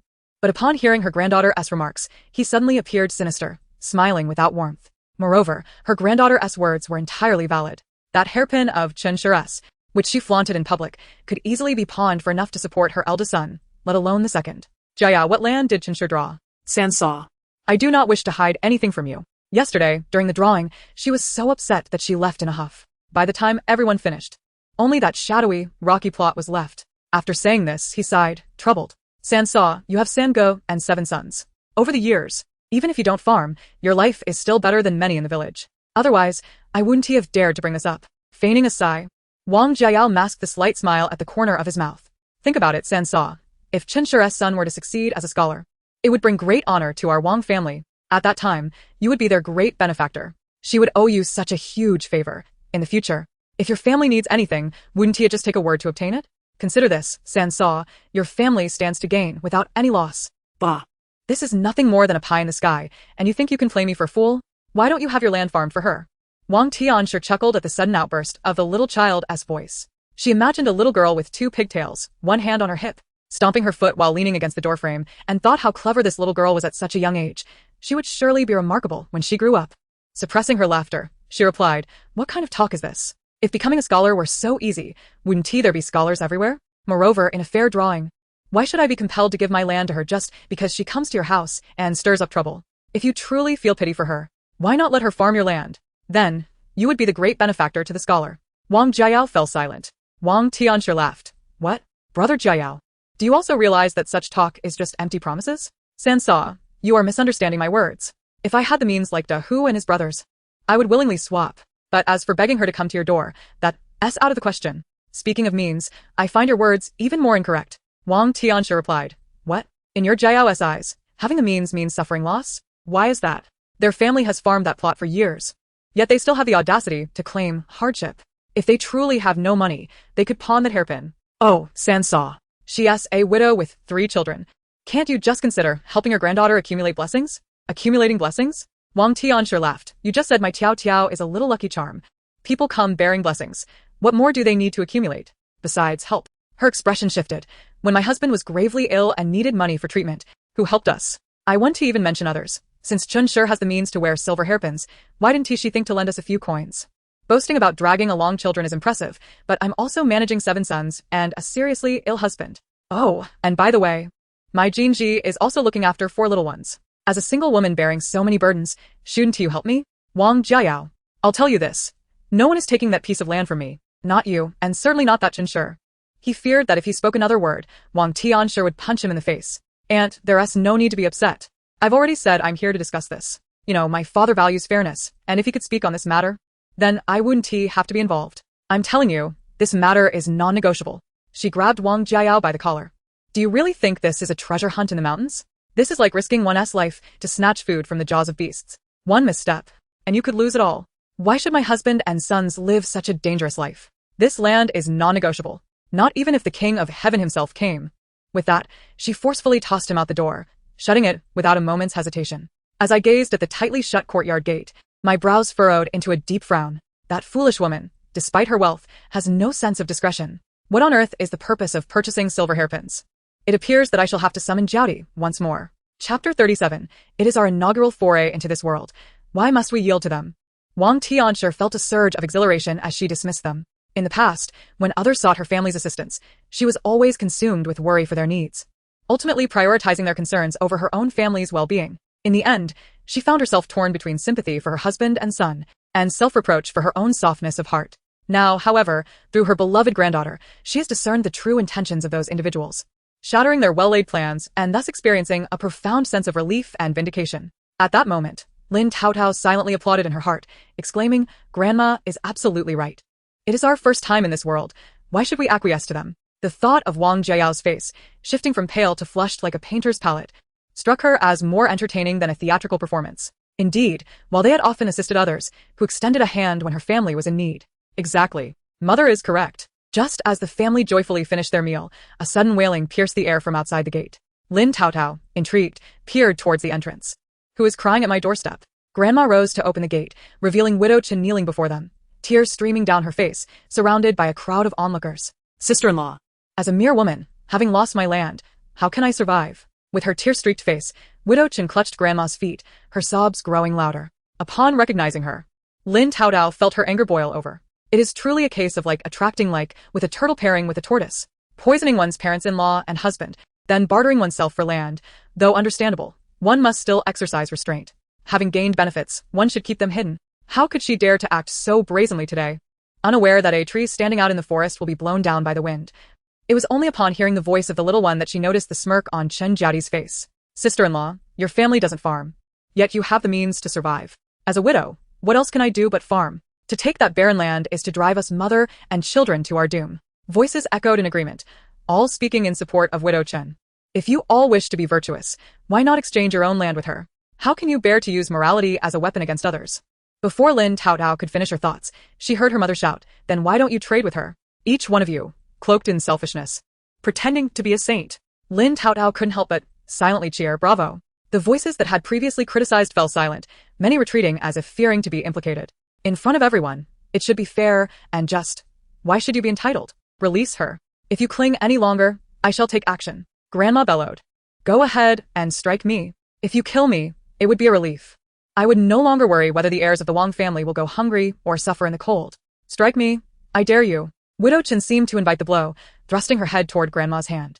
Mother shifted her embrace and squatted down, saying, Chen Jiaodi, you know precisely how you acquired that piece of land. If you continue to cause a scene, you may find it impossible to live in Wang Jiawa in the future. Jiaodi froze, her heart racing. What had Wang Jingji discovered? How could she possibly know? No, Wang Jingji must be deceiving her. Speak up. I want to see what you can reveal. Let me tell you, over the years, many have tarnished my name. Your words are of little consequence. I, Chen Jiaodi, am upright and fear no shadows. How can you claim to be upright and not fear shadows, given your clandestine dealings with Wang Jiao? Others may remain silent. But do you truly believe it will be forgotten? Furthermore, are you not afraid of the vengeful spirits of your husband and in-laws seeking retribution? Heaven watches over us. There are no secrets that can remain concealed forever. Gasps of shock rippled through the crowd, followed by whispers. What does Wang Jingji mean by that?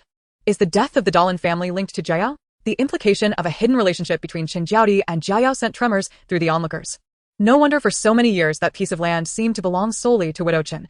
It appears Wang Jiao had meddled. As public sentiment swelled, Chen Jiaodi could no longer remain seated. Chapter 38. My mother is the one who has kept her true self hidden. Aunts and uncles.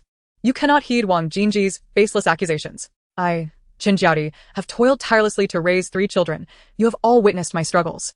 Her nonsensical claims are meant to ruin my reputation. As a widow without family support, it is one thing for me to be bullied. But must the honor of your Wang clan be tarnished by her? This tactic of retreating to advance was one she had mastered.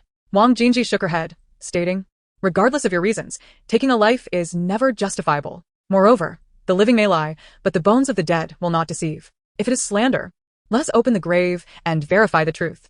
Once she finished speaking, the previously weeping Chen Jiaodi fell silent, her eyes wide with disbelief, her chest heaving as if her heart might burst forth. Lin Taotao, too, stared with wide eyes, realizing my goodness. It seems my mother is the true mastermind behind this. Yet, this was not how the original text portrayed it. Wang Jingji, seemingly oblivious to the thoughts of the child, turned to Wang Tianshi, declaring, if you wish to trade land, there is no chance. As for the truth, it is no longer my concern. With that, she closed the courtyard gate firmly. After so many years of helping others, when her father needed assistance, none were there to lend a hand. So what was there left to fear or refrain from saying? Just then, Lin Taotao was startled awake by a thunderous cry from outside. Surely, the villagers who had not drawn good land over the years could not swallow such indignation. Indeed, no matter how much Chen Jiaodi struggled and screamed, she was ultimately dragged away by the crowd. Initially, one might have thought that with Wang Jiao implicated, the old village chief would protect his kin. However, to everyone's surprise, the old chief proved to be more steadfast than a beam. That very evening, he had Chen Jiaodi and Wang Jiao taken to the authorities. As they passed in front of her home, Wang Jiao's pleas for mercy echoed loudly. 2 days later, while basking in the sun in the courtyard, she witnessed a procession of officials and coroner pass by, heading toward the ancestral grave of the Wang family. Before long, the truth would emerge. It was not far from her calculations. After enduring hardships with Wang Dalin for several years, Chen Jiaodi had conceived a nefarious plan, persuading Wang Dalin to bribe Wang Jiao to draw lots fraudulently. However, Wang Jiao, unimpressed by the meager sum offered by Wang Dalin, had his sights set on the young and beautiful Chen Jiaodi. Thus, he proposed the idea of exchanging land for her. As her husband, Wang Dalin did not refuse. Rather, he eagerly acquiesced. Consequently, he and his parents schemed on how to persuade Chen Jiaodi to willingly share Wang Jiao's bed. Initially, Wang Dalin's parents believed it was a grave injustice for their beautiful daughter-in-law to be so easily given away. Yet, Wang Dalin dismissed their concerns, stating that a woman who had already borne children was of little worth. As long as they secured good land and wealth, he could simply remarry a pure bride. As for Chen Jiaodi, he was already weary of her. He merely regarded her as a means to tether Wang Jiao to their home. If Wang Jiao grew weary of the situation, he could easily pass Chen Jiaodi on to others, working tirelessly like a beast for the family's profit, not only avoiding loss but also reaping gains. The 3 of them quickly reached an agreement. Little did they anticipate that these words fell squarely upon Chen Jiaodi's ears. Unable to endure the humiliation, Chen Jiaodi clandestinely procured a packet of arsenic and subsequently sent Wang Dalin's family to their demise. A fortnight later, it was whispered by her uncle that Chen Jiaodi had met her end by beheading. On the day of her execution, it was said that she wept inconsolably, lamenting as the blade descended, vowing in her final moments never to be born a daughter again. As for Wang Jiao, it was foretold that his countenance revealed a life destined for imprisonment, ultimately to conclude behind bars. Only the old village chief, in his sorrow, turned gray overnight. He decided to abandon the ancestral practice of drawing lots, proclaiming that from that year forth, the village's fields would follow a rotation system, ensuring that every family would have access to both the best and worst lands, thus achieving true fairness. Grandmother, troubled by her thoughts, attempted to visit the old village chief, but he would not see her. Instead, he sent word that this matter was of no concern to her and urged her and her daughter not to harbor guilt. As the days passed, the incident involving Wang Jiayao gradually faded from memory. One day, as mother carried her to meet her uncles at the clinic, the doctor and the shopkeeper remarked on how fortunate grandfather was. Her eldest uncle incessantly expressed gratitude to the doctor and the shopkeeper, explaining that grandfather's medical expenses had been settled with the deer they had hunted. Brother Dahu, you are too modest. Should you procure any fine medicinal herbs in the future, do ensure they are brought to me first, the shopkeeper graciously insisted. Her uncle, blushing, nodded in agreement, and after carrying grandfather onto the cart, the family departed the clinic in high spirits. As the cart disappeared into the distance, a worker quietly remarked, "Shopkeeper, the medicine you used on old Wang was worth quite a sum. Yet you took nothing in return and allowed them to eat and stay at the clinic for over 2 months. That's quite a loss you've incurred." "What do you know?" retorted the shopkeeper. "Just observe the wares on Wang Dahu's cart, and it is evident that those brothers are destined for great things. A small loss now is a worthy investment in cultivating such connections." Chapter 39, Lacking ability and funds yet being picky. "Father, you are unaware. All this wealth comes from the game our brothers have hunted," Wang Jinji exclaimed, cradling her infant. "That wild boar weighed over 200 pounds and sold for 7 taels, while the furs and feathers fetched another 5. In his lifetime, Wang Jianghe had only seen silver on 2 occasions. Admittedly, he felt no shame in admitting that throughout his years as a hunter, he had never captured anything of real value. His endeavors had yielded only hares and pheasants. Hardly worth mentioning. To his surprise, his sons had found success. Looking at the infant in his arms, Wang Jianghe beamed. "With the 100-day celebration approaching, let us set aside some funds for a feast. Since our little one has arrival, our fortunes have only improved. Her 100 days must be celebrated splendidly." Among the most elated was Wang Tianxiang. Recently, she had quietly brought meat and wine to the ancestral graves as an offering. This was not merely for tradition. After the village's lottery system was revised, she could finally arrange marriages for her sons. No longer would they be the subject of ridicule as bachelors. Before Wang Jinji could voice her thoughts, the family had already settled on the details for the celebration. She wished to keep expenditures modest, but was met with fervent objections from her parents and brothers. Lin Taotao, however, pouted in discontent. More than the celebration, she yearned to break free from her constraints and fulfill her master's wish for ascension. In the blink of an eye, the day of the 100-day celebration arrived.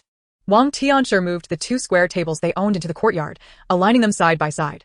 Early in the morning, the Wang family busily prepared dishes both inside and outside the house. Soon, the table was laden with a variety of foods. When the wine jar was opened, the aroma wafted over the courtyard walls, enticing the neighboring children to tears. Come, let's fill our cups." Wang Jianghe, cradling the infant, cheerfully raised a full bowl of wine. "Father, allow me to hold the baby. You may enjoy your drink without worry." As Wang Silin reached out for the cherished child, he was swiftly swatted away with such force that he nearly toppled over. With a stern expression, Wang Jianghe declared, "As long as I am here, Taotao shall be in my arms. Should I perish, there is still your mother.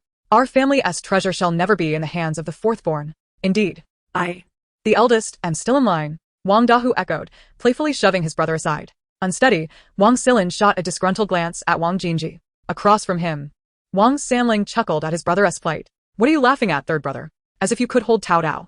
Wang Silin retorted angrily. Wang Sanling smiled. "I know I cannot hold her, so I do not press the issue, unlike you, who seems oblivious to your own limitations."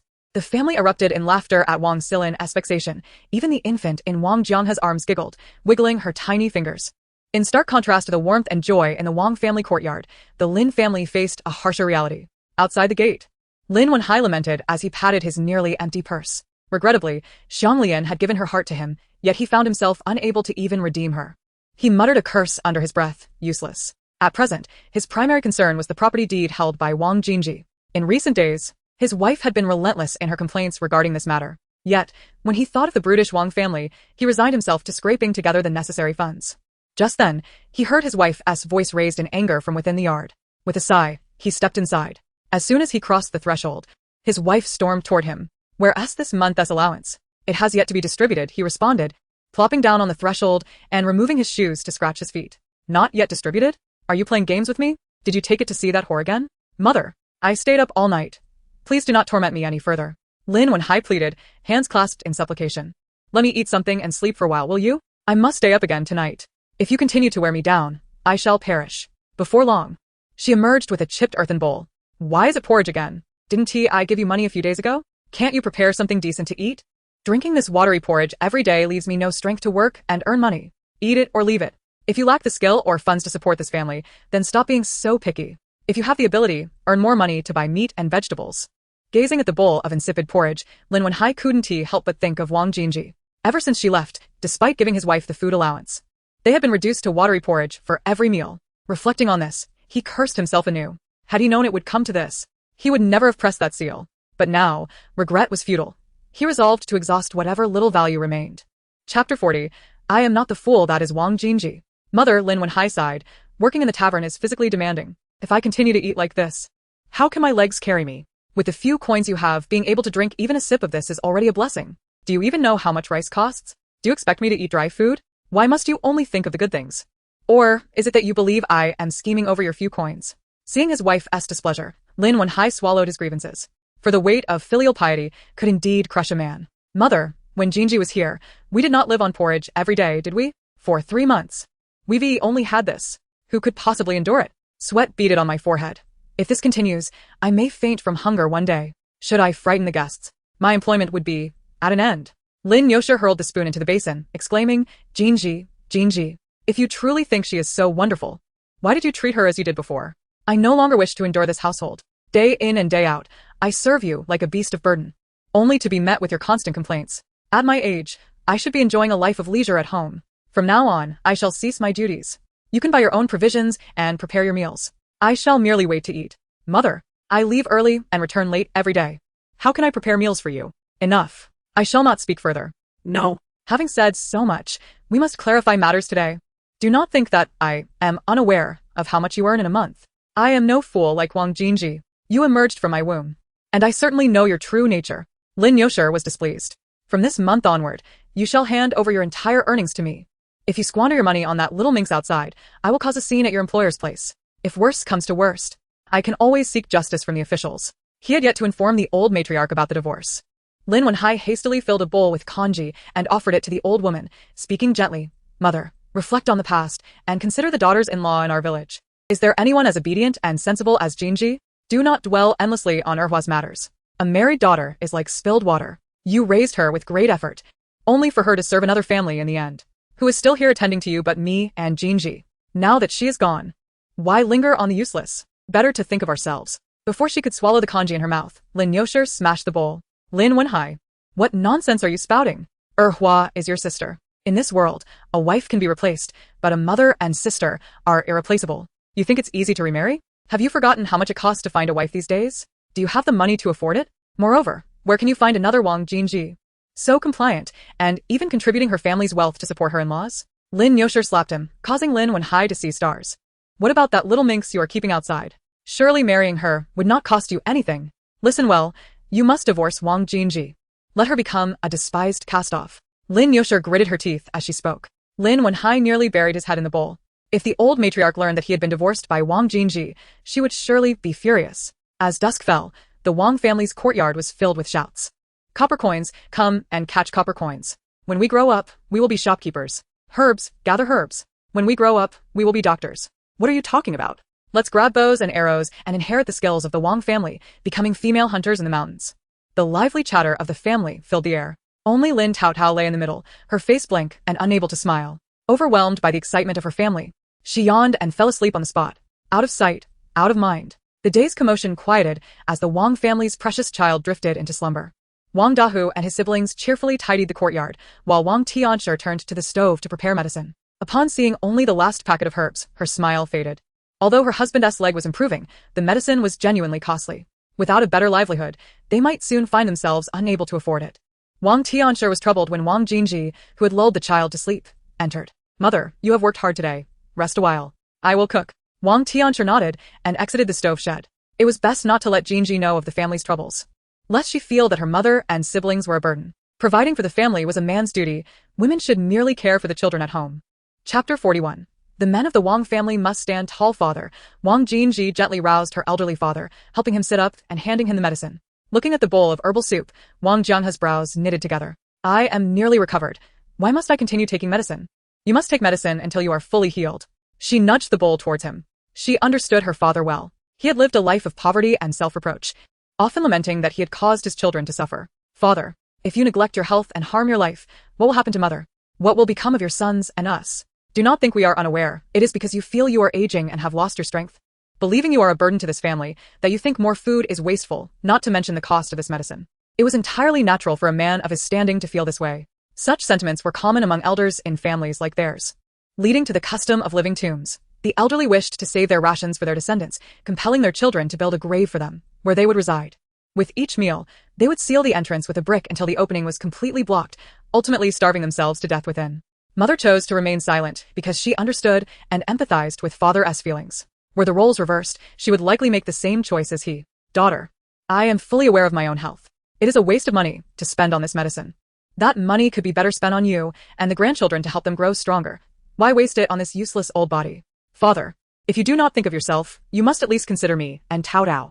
She is so young. If you were to leave us, what would those gossipy women in the village say about your granddaughter? What would become of Taotao then? She was well aware of her father's soft spot. No sooner had she spoken than he finished the herbal soup. She took the bowl from him. That's more like it. Money can be earned. But if you were to suffer a misfortune, how would Taotao and I endure the village as scorn? Thus, for the sake of your precious granddaughter, you must recover.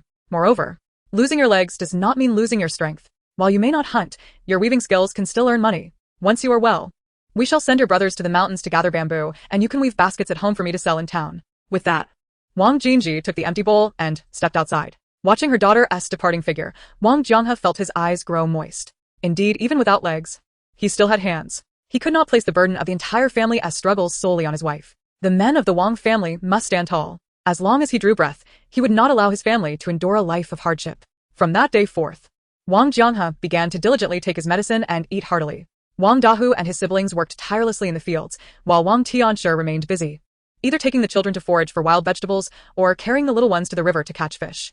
This not only added some meat to their meals but also provided entertainment for the children. On this day, Wang Jinji, as usual, set the plump little bundle down from her back and placed it on the edge of the field. She then rolled up her trousers and joined her brothers in the work. With summer upon them, the wild grass in the fields grew back time and again, making it seem like an endless task. Fortunately, the crops were flourishing abundantly, and in about a month, they would be ready for harvest. Passers-by along the edge of their fields looked on with envy. If only my rice could grow as well. Next year would be much easier. Your family is blessed. The children of Wang Sanga have been busy for days to achieve such results. How many laborers do you have at home? Can you compare with the Wang Sanga family? Exactly. This is why they say that with more sons, the roads will be easier to traverse. Wang Jinji straightened her back and glanced at the two women, who immediately scurried away. Jinji, regardless of what they say, we shall proceed with our own affairs. Wang Dahu stated. Jinji nodded. During her time at her maternal home, she had no idea who had been gossiping behind her back, turning her into a figure of scorn. As a result, even on the days of the full moon and the autumn harvest, the village children shunned her. Fortunately, her mother accompanied the children in their play. Otherwise, the guilt might have consumed her entirely. Once the busy season passes, shall we seek work in town? Wang Erxiong suggested, wiping the sweat from his brow. Wang Sanling shook his head. It is easier said than done.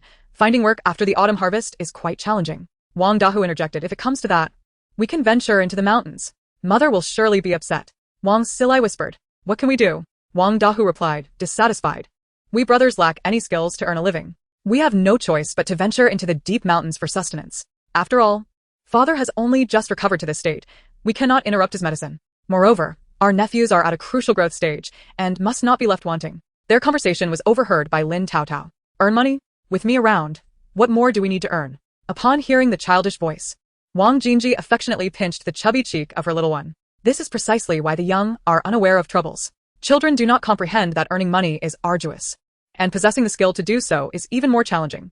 If only her siblings had other means of earning, they would not have to risk their lives scavenging in the mouth of danger. Little did Wang Jinji know, what Lin Taotao perceived as effortless truly was not difficult at all. After listening to her mother's words, Taotao began to formulate plans. Thus, that night, Lin Taotao was quite busy. However, busier still were her mother, her 7 uncles, and her elder brother, Lin Qi. Based on the principle that skills are best honed from a young age, Lin Taotao included her elder brother in her plans. The next morning, the brothers of Wang Dahu groaned in discomfort as they struggled to rise from their beds. In the eastern room of the Wang family's courtyard, 7 distinct voices echoed the same groans. Wang Tianshi wiped her hands and rushed to the door of the eastern room. What happened? Is something amiss? She inquired. knocking on the door. With a creak, the door swung open. Wang Xili, rubbing his eyes, muttered, "Nothing's wrong." "What is wrong with your eyes?" Wang Tianxiang asked anxiously. "Nothing. Truly, mother. My eyes are fine," Wang Xili replied, hurriedly splashing cool water on his eyes. Peering into the room, Wang Tianxiang first noticed her eldest son grimacing in pain as he rubbed his arm, groaning incessantly. It was evident he was suffering from arm pain. The unseen observers might have thought he had been beaten, given his pitiful cries. Next, she saw her second son clutching his wrist with one hand while the other trembled uncontrollably, his expression mirroring that of the eldest. Yet, the way he gritted his teeth in silence was heart-wrenching. Then there was the third, fifth, and sixth, all either massaging their legs or blowing on their hands. This scene left Wang Tianxiang utterly perplexed. What on earth is this? Did you all sleep in such a way that your limbs went numb? I cannot fathom how you were fine last night, yet this morning you all appear like this. Before she could comprehend the situation in the eastern room, Wang Tianxiang heard the cries of her daughter, Shawishi, from the western room. Each wail of mother sent her heart racing. Forgetting about her sons, she turned and dashed toward the western room. Without entering the eastern room where her sons resided, she slapped the door of the western room open. "What is it, Shawishi?" Upon seeing her daughter gasping for breath on the bed, Wang Jingji's heart finally steadied. The 4-year-old Shawishi, completely bare, leaped off the bed, clinging to her leg while crying, "Grandmother, mother, my hand hurts." Shawishi, in her urgency, struggled to articulate her distress. On the bed, her 2-year-old brother, Chusho, likely seeing his sister cry, sat there naked, wailing pitifully. It was Lin Taotao who had hurried over with clothes, simultaneously dressing Shawishi, while saying, "Mother awoke saying her fingers hurt like needles." Shawishi got frightened and has been crying nonstop. Children are not like adults. In the vast world of adults, there are multitudes of people, events, and possessions. While in a child's world, there exists only that one person who shelters them from the storm, mother. After confirming that Jinji was not in serious trouble, she quickly dressed Shawishi, then carried both children back to the bed before examining Jinji's hand. "No, it's nothing, mother. Perhaps I just slept on it awkwardly. It should get better soon." Just as Wang Jingji was about to call for Chi to dress his brothers, she turned to find her sensible son already helping Chusho get dressed. A sense of both pride and concern tugged at her lips as she forced a smile. From a young age, Lin Chi had exhibited uncommon maturity. At 2, he not only willingly assisted her with household chores, but after becoming a brother, he eagerly took on the responsibility of caring for his siblings. It could be said that Shawishi and Chusho had been raised with his help. "Do not worry, mother. I will take good care of my younger siblings," Chui reassured. "Chui, your voice." Wang Tianxiang exclaimed, "Have you caught a chill? Your voice sounds hoarse." She had been so preoccupied with worrying about Jinji that she had not noticed Chui's voice was distinctly unusual. "No, it's nothing." Lin Chui shook his head, falling silent. Wang Tianxiang lifted Jinji's hand, examining it closely while muttering, "What on earth is happening this early in the morning?" Only then did Wang Jinji realize that her brothers were also feeling unwell upon waking, and the strangeness of their discomfort was quite perplexing. Finally, the pain subsided enough for everyone to gather together, but the atmosphere could only be described as bizarre. 8 individuals exchanged glances, inspecting each other's hands and legs, while Wang Tianxiang and Wang Jianghe scrutinized them one by one. "Speak up, you all went to the mountains together yesterday. What did you encounter?" The only explanation for the simultaneous discomfort among the 8 siblings could be that someone had done something to them in secret. After all, the rumors about Jinji had likely spread to the town by now. She often found herself in altercations with the gossiping women in the village. However, silencing those rumors was not something that could be achieved through mere brawling. Wang Erxiong muttered, "I suspect my hand pain is related to the strange dream I had last night." At this remark, all eyes turned to Wang Erxiong. "Second brother, did you also have a peculiar dream?" Wang Dahu exclaimed. "No, big brother. Why do you ask?" Wang Erxiong's gaze shifted to Dahu's right arm. Without hesitation, Dahu nodded in affirmation. "Last night, I was dragged by an old man to forge iron. Oh my heavens, it was truly bizarre. I knew I was dreaming, yet I simply could not wake up. Who would have thought that upon rising this morning, my arm felt as if I had truly spent the entire night hammering iron." "Big brother, did that old man teach you how to forge iron?" Wang Erxiong inquired again, causing Wang Dahu's mouth to drop open in shock. "How did you know?" Silence. An eerie quiet enveloped them. After experiencing the rare occurrence of all sharing the same dream, it seemed that no matter how strange things became, it was no longer remarkable. After a moment of shared glances, Wang Jingji spoke. "I spent the night embroidering flowers, and in my dream, I pricked my fingers until they bled. They were hunters."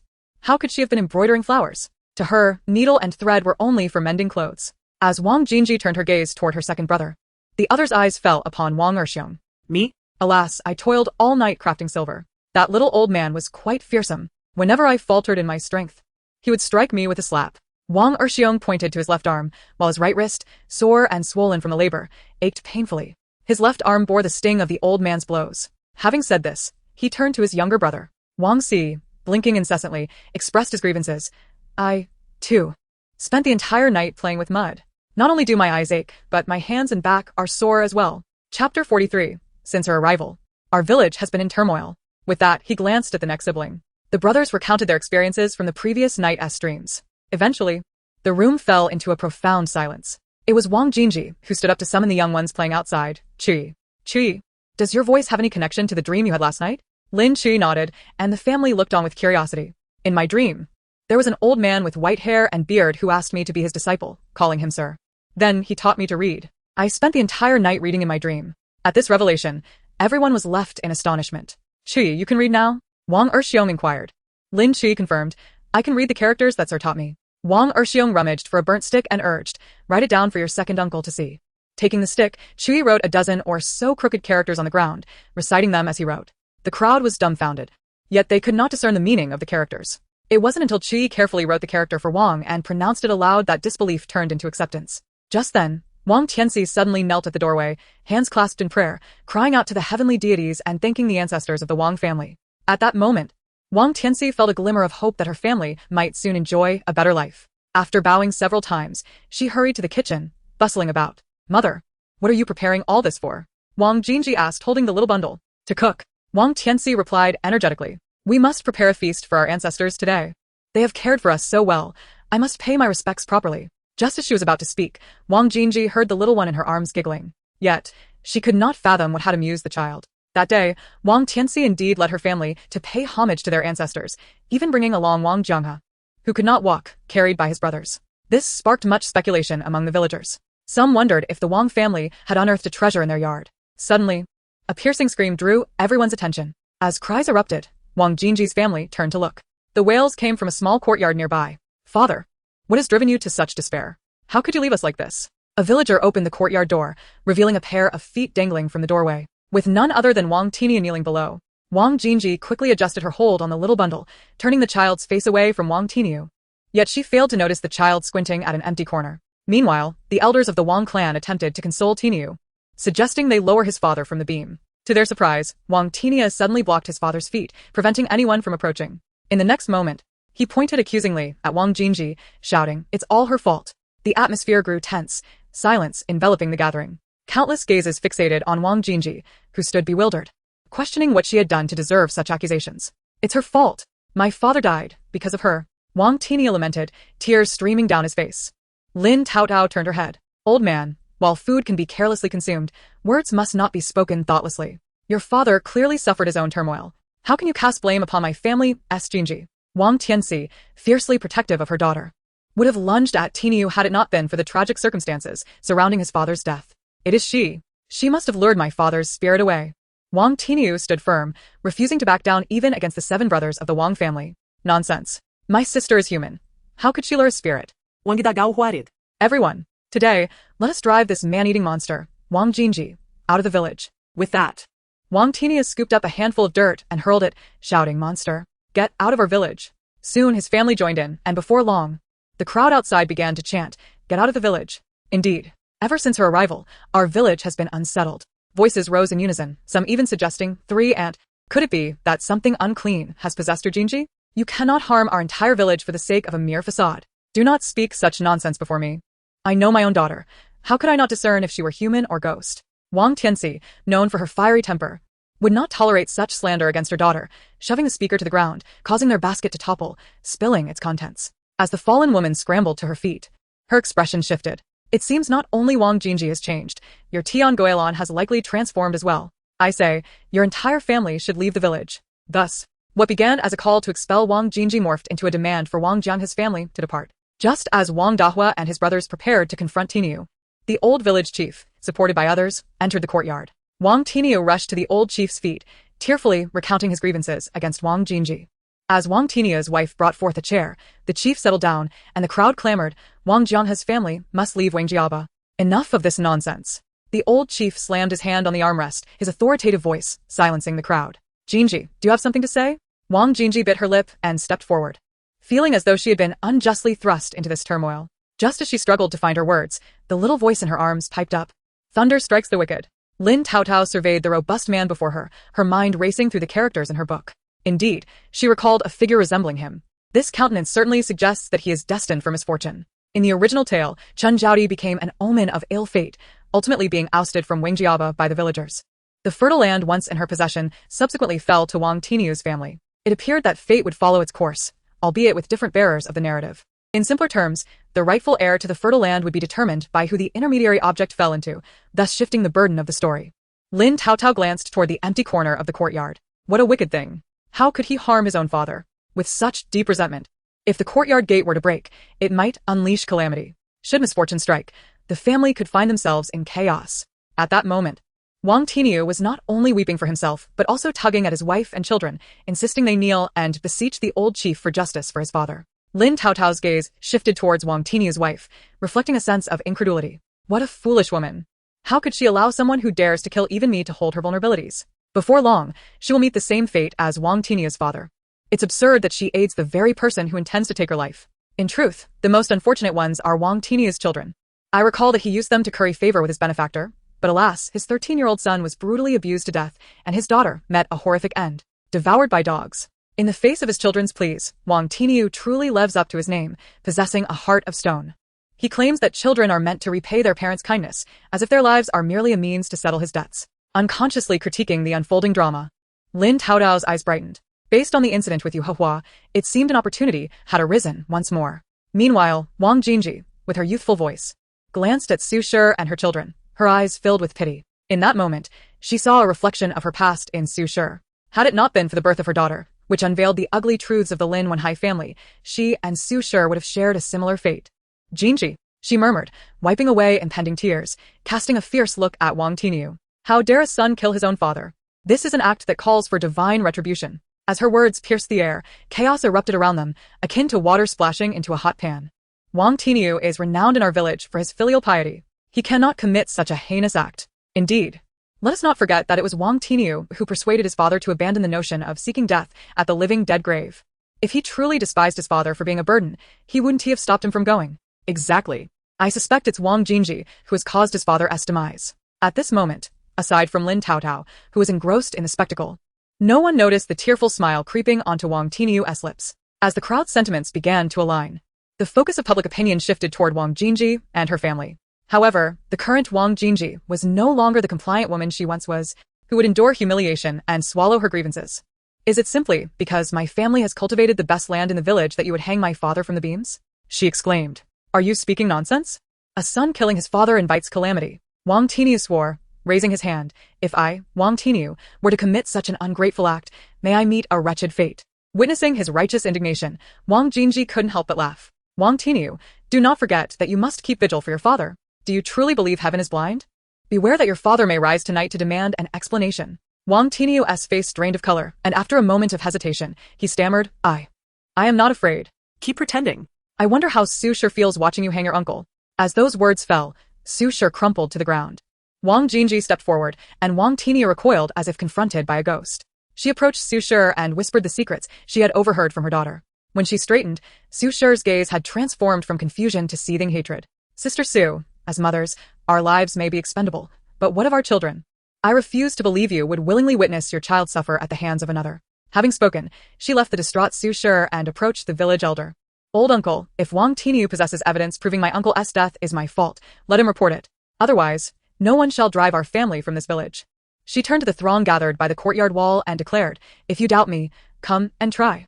My 7 brothers can snatch food from the jaws of the great mountain beast.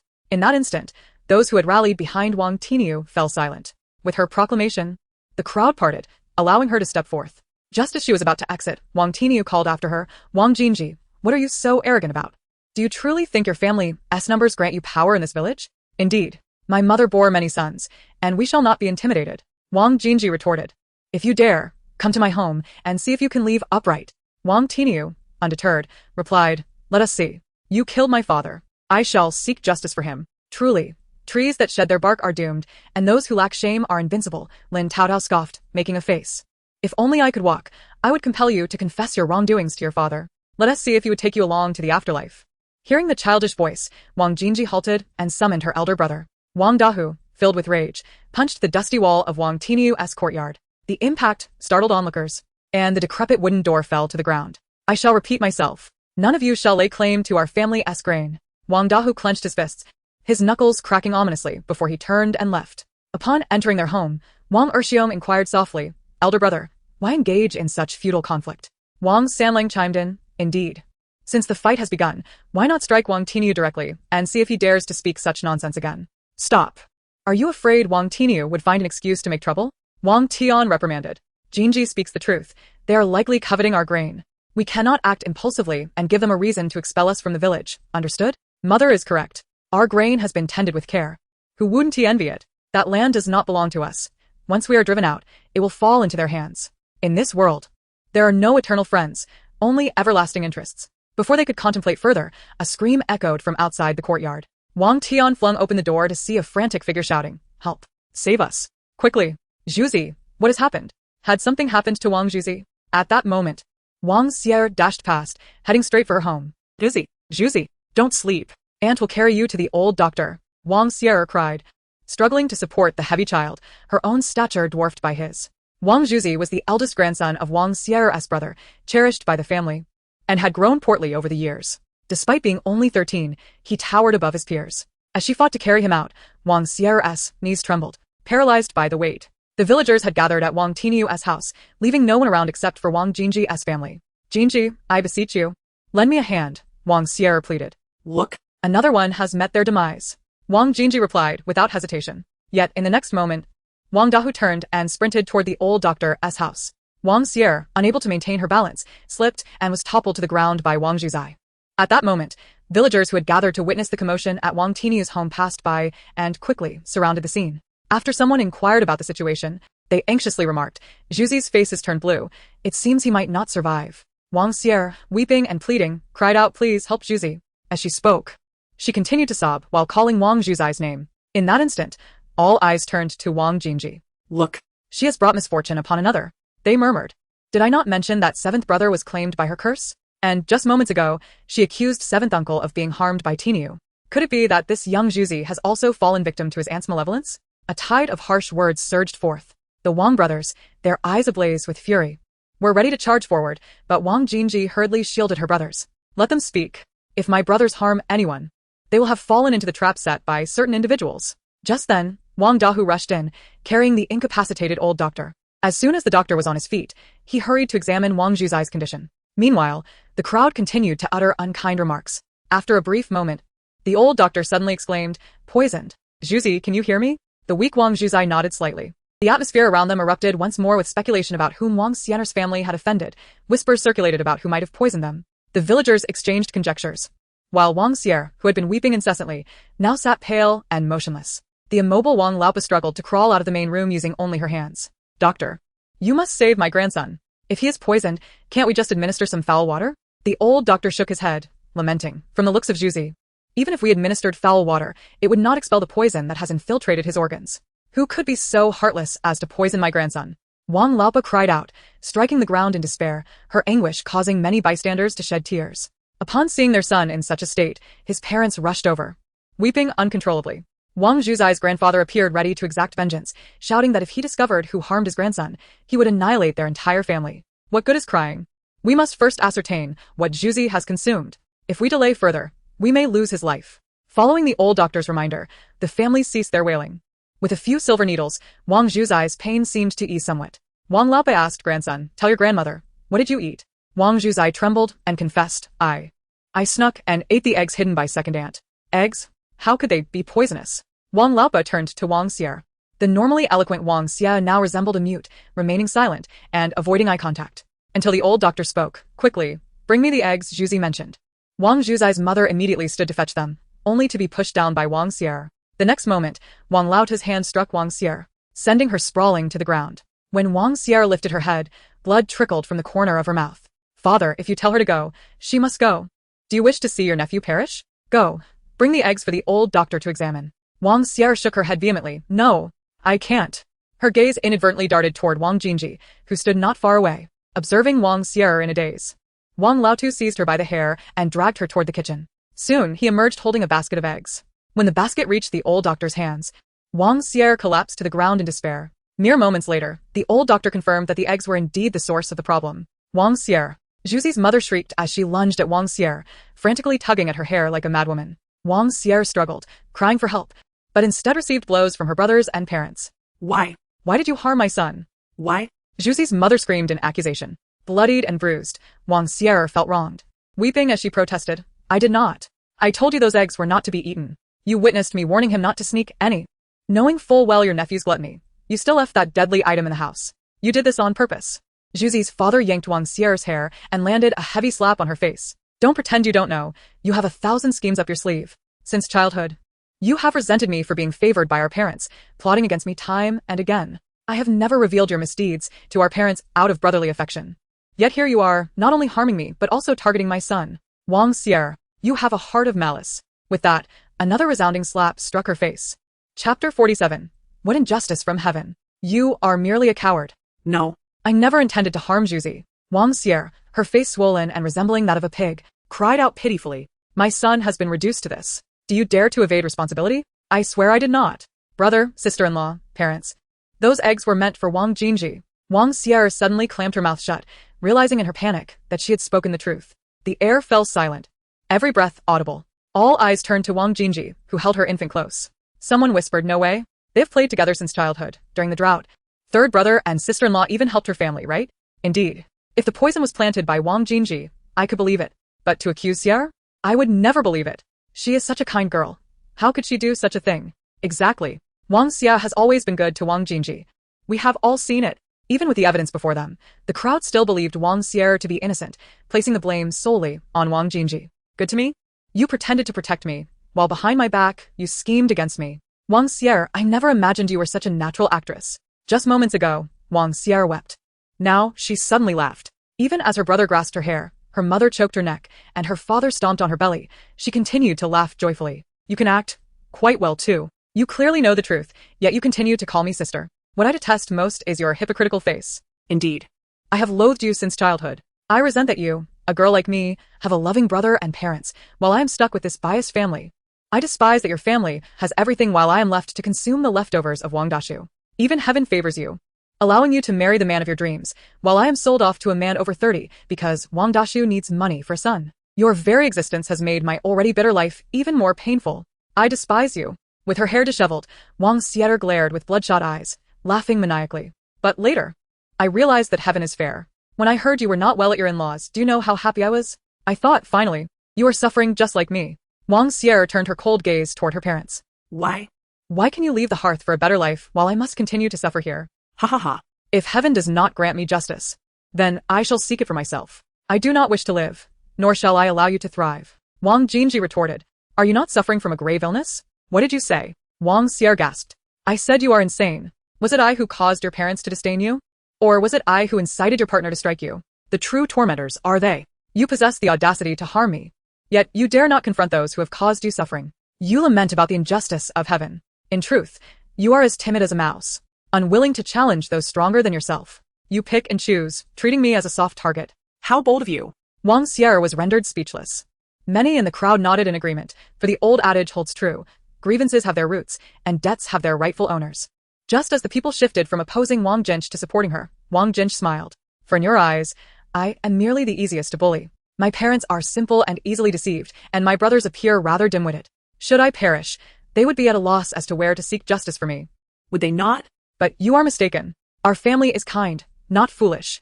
Our kindness towards you has not bred gratitude, but rather has become the justification for your bullying of us. Wang Xier's heart seemed pierced, her eyes wide with disbelief, unable to utter a word. The villagers who had previously spoken in her defense fell silent. Observing the grim expressions on the faces of many in the crowd, Lin Taotao felt a thrill of satisfaction. This indiscriminate assault was simply exhilarating. Suddenly, her mother leaned in, gently touching her cheek, and whispered, Isn't it said that those who harm others ultimately harm themselves? Let us refrain from involving ourselves in matters that do not concern us. We need only live our own lives well. As her mother turned to leave, Wang Xier called out to her. It was surprising that the frail Wang Xier, resembling a mere skeleton, had the strength to shove aside the Wang family and lunged forward with a dagger in hand. Caught off guard, Wang Jinch turned just in time to shield the little one in her arms. However, the pain of the dagger piercing her back never came. Instead, it was Wang Xier's shriek that filled the air. Turning her head, she saw Wang Xier pinned to the ground by her brothers, the dagger long gone. What are you dawdling for, old woman? Scratch her. Our precious daughter and grandson cannot be bullied like this. Wang Jianhe shouted. Coming to her senses, Wang Tian shrieked as she lunged at Wang Xier, her hands clawing at her face. Wang Xier screamed in futile struggle, casting pleading glances at her own kin. Deservedly so. Vicious girl, you are a bane. Even married, you cannot behave. Why didn't you perish outside? The old woman's words were harsh. And she ended with a spit of phlegm. As for Wang Xier's father and siblings, they paid her no mind, their focus solely on Wang Zhuji.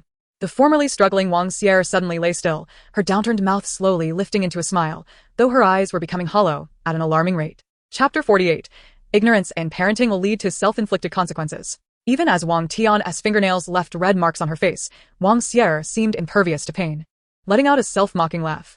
Even after Wang Tian rose, Wang Xier remained motionless on the ground. After a moment, she cried out, Why? Why does Wang Jinch receive the love of parents and brothers? Why, as a daughter, must you treat me this way? Why, if you do not love me? Did you bring me into this world? Her frantic questions were soaked in resentment. Do you think I wished for this? If not for the exorbitant cost of abortion pills, I would have long since ended your existence. And it is your grandmother's meddling that bears blame. Had she not stopped me, I would have drowned you in the chamber pot on the very day you were born. The old woman spoke through gritted teeth, hurling dirt and stones at Wang Xier. If not for her immobility, she would have gladly gone over to strangle Wang Xier herself. I have long said you are a calamity. You should never have been allowed to live. If not for you, how much grain and money would our family have saved over the years? Why have we endured this dilapidated hut for so long? Why must your brother marry such a foolish woman, producing a child who excels only at consuming food? My legs would not be in such a state due to lack of funds for treatment. All of this is because of you. If not for you, our family would not be in this miserable plight. The old woman erupted, unleashing years of grievances and bitterness. If looks could kill, Wang Xier would have been reduced to mere shreds by now. Just as Wang Jinch was about to exit the crowd, she paused. How laughable. Did she cause your leg injury? Or is it your daughter who hoards the money for your treatment? It is clear that you and your sons value money more than your own lives. How dare you lay the blame at her feet? Moreover, you chose to marry a sloth, which is why you have spent years in this crumbling hut. Look around the village, who has not built their own house. If only your husband had been a little more industrious, you could have been living in a proper wooden house by now. And your son, who does nothing but complain of fatigue, spoiled by you from a young age, he has grown into a lazy glutton. Are you blind or simply pretending to be? Ignorance in parenting will lead to self-inflicted consequences. And that lazy Wang Zhuji, who eats nothing but scraps, if not for your indulgence, would he be lazier than his father? In other families, children over 5 already help out in the fields, yet your son over 10 behaves like a weaned infant, spending all day at home, either sleeping or eating. With your nature, you must have long known of Wang Zhuji's thievery, turning a blind eye, believing your gluttonous grandson was not fed enough. How amusing, Wang Jinch. Do you often scale the walls of my home? Wang Lao's thoughtless comment only confirmed Wang Jinch's words.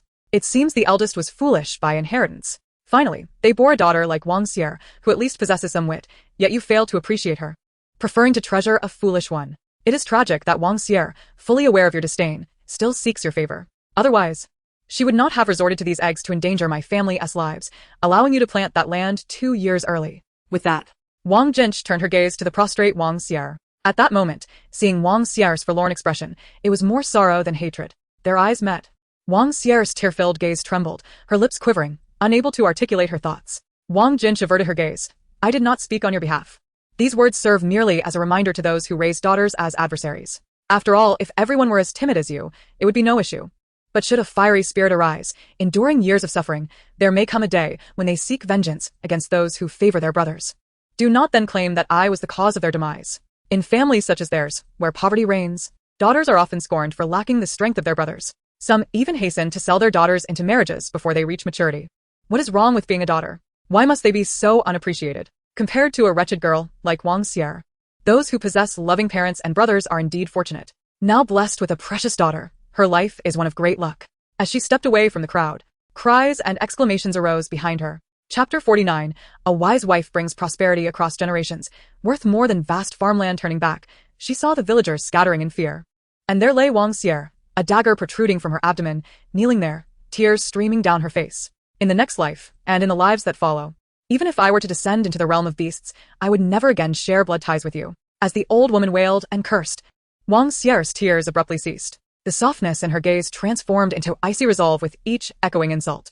In an instant, Wang Xier, who had remained still, suddenly drew the dagger from her abdomen and lunged at the old woman, who exuded a sickly sweetness. A muffled thud resonated as crimson liquid gushed forth, soaring over a foot high. The old woman clutched her throat, her eyes bulging in horror. Drenched in blood, Wang Sierra laughed maniacally, her gaze falling upon the lifeless body of Wang Zhuzi. The mother of Zhuzi, her face pale, raised her hands protectively in front of him, trembling as she spoke. I will not let you harm Zhuzi. In the next moment, astonishingly, Wang Sierra plunged the bloody dagger into her own heart. The sickening sound of flesh being pierced accompanied the splattering blood that stained the threshold of her home. Ultimately, Wang Sierra collapsed atop the already deceased old woman. Witnessing the scene, Wang Jianghe shook his head with a long sigh, casting a grateful glance at his wife, murmuring, "Thus, the ancestors say that a virtuous wife brings prosperity for 3 generations, surpassing vast fields of fertile land. They also say that marrying poorly can ruin a lifetime." Wang Tian's wife patted her husband's hand. Meanwhile, the last to walk, Wang Jingji, recalled her mother's words before her marriage. Men fear entering the wrong profession. Women fear marrying the wrong man. Glancing at the little one in her arms, she smiled. Thankfully, it was not too late. That very evening, Wang Sierra's family set up a mourning hall, but it contained only the old woman. Wang Sierra's father and elder brother decided that since she was a married daughter, akin to spilled water, her death should be the responsibility of her in-laws. Unexpectedly, Wang Sierra's husband merely glanced at her, confirmed her demise, and turned to leave. Wang Sierra's elder brother was unwilling to accept this, pulling his much older brother-in-law, demanding he take Wang Sierra away. Yet, her husband retorted, "I haven't even asked you for a return gift, and you expect me to pay for her coffin? Not a chance. Let her rot or be buried as she pleases. I refuse to spend a single penny on a corpse." Ultimately, it was said that both Wang Sierra's father and elder brother not only failed to provide her with a coffin but also condemned her as a parricide, denying her access to the ancestral grave. They simply wrapped her in a straw mat and discarded her on the mountain. However, following this incident, many women in the village began to change. They no longer treated their daughters harshly, but instead enforced stricter discipline on their sons. On that day, the villagers were busily occupied. According to the long-standing customs of Wangjiawa, whenever someone passed away, all families would come together to assist. Coincidentally, on the same day, 2 families set up mourning halls, prompting even greater busyness among the villagers. At Wang Tiniu's home, the mourning hall was filled with sorrow as he wept inconsolably. Yet, his wife was markedly different than before. She frequently stared blankly at Wang Tiniu, then glanced at their children in a daze. Finally, when the old village head came to pay his respects, she dragged her children to his feet, crying out, "Old uncle, I beseech you, save my poor children." The old village head, startled, hurriedly urged her to rise and speak. The previously heartbroken Wang Tiniu suddenly changed his demeanor, scolding his wife, "You crazy woman! What madness has overtaken you?" "I am not mad. It is you who has lost your senses. You killed your father, and now wish to harm our daughter and son. Wang Tiniu, you will not succeed. Have you been possessed? What nonsense are you spouting?" Wang Tiniu raised his hand, ready to strike. His wife, undeterred, turned her face defiantly. Glaring at him, "You claim to seek a wealthy family for our daughter, yet you are selling her to an old man of 70 or 80, aren't you? You say she will be a child bride until the young master grows up, and then she will be the lady of the house. That family even agreed to let our son accompany the young master to study and write, but in truth, you are selling him off too, aren't you?" Wang Tiniu's face flushed with anger. After she spoke, Su Shi collapsed to the ground, trembling as she pointed at him. Finally, she cried out in fury, "Wang Tiniu, you are no human." Chapter 50. Believe it or not, I can make you leave sideways? The old village head, weary from the day's toil, implored, Chuer's mother. "Tiniu cannot be that kind of person. If you lack solid evidence, it is best not to jump to conclusions. A well-functioning family can be ruined by such chaos." He had spoken thrice, rubbing his nose each time, affirming that his words were indeed correct. "I cannot allow Chuer and her siblings to be ruined by him. Old village head, please save Chuer. She is but a child and must not be defiled by an old man." The village head looked at Wang Tiniu, who waved his hands dismissively. "Chuer's mother, please rise and speak properly." The village head summoned 2 women to help Su Shi to her feet. "Now tell me, from whom did you hear these words? Bring forth the evidence. If Tiniu truly committed such a heinous act, I will certainly stand by you." Su Shi, along with Wang and Su, found themselves at a loss for words. How could she directly say that it was Wang Jingji who informed her? Such a matter. How could Jingji possibly possess evidence? Jingji had merely whispered to her that it was hearsay. Thus, she had struggled to extract words from her husband, ultimately taking a gamble by voicing them. Where could she find evidence for such a thing? "Oh, I see," Wang Tiniu exclaimed. "It was Wang Jingji who fed you these lies, wasn't he it? I saw her whispering to you. That must be what she said." Su Hongmi, "Do you not think while you eat? If you had thought for a moment, you would realize that Wang Jingji is merely stirring trouble out of guilt." Su Shi was rendered speechless by his rebuke. Wang Tiniu, incensed, flared his nostrils. "Oh, Wang Jingji, you caused my father's death, and I have yet to settle the score with you. Now you dare to meddle with my wife. No, I must confront her and clarify things face to face." The matter of my father's death cannot simply be brushed aside because of her words. Wang Tianyu rolled up his sleeves, fastening his coarse robe, and called upon his close relatives, brothers and uncles, to march out in force. Meanwhile, Su Shi clutched her children, wailing inconsolably. Those who had come to assist began to gossip in groups. At that moment, Wang Jinji was gently rocking the little one to sleep when a loud bang resonated from the courtyard. Who is it? Can't you knock more gently?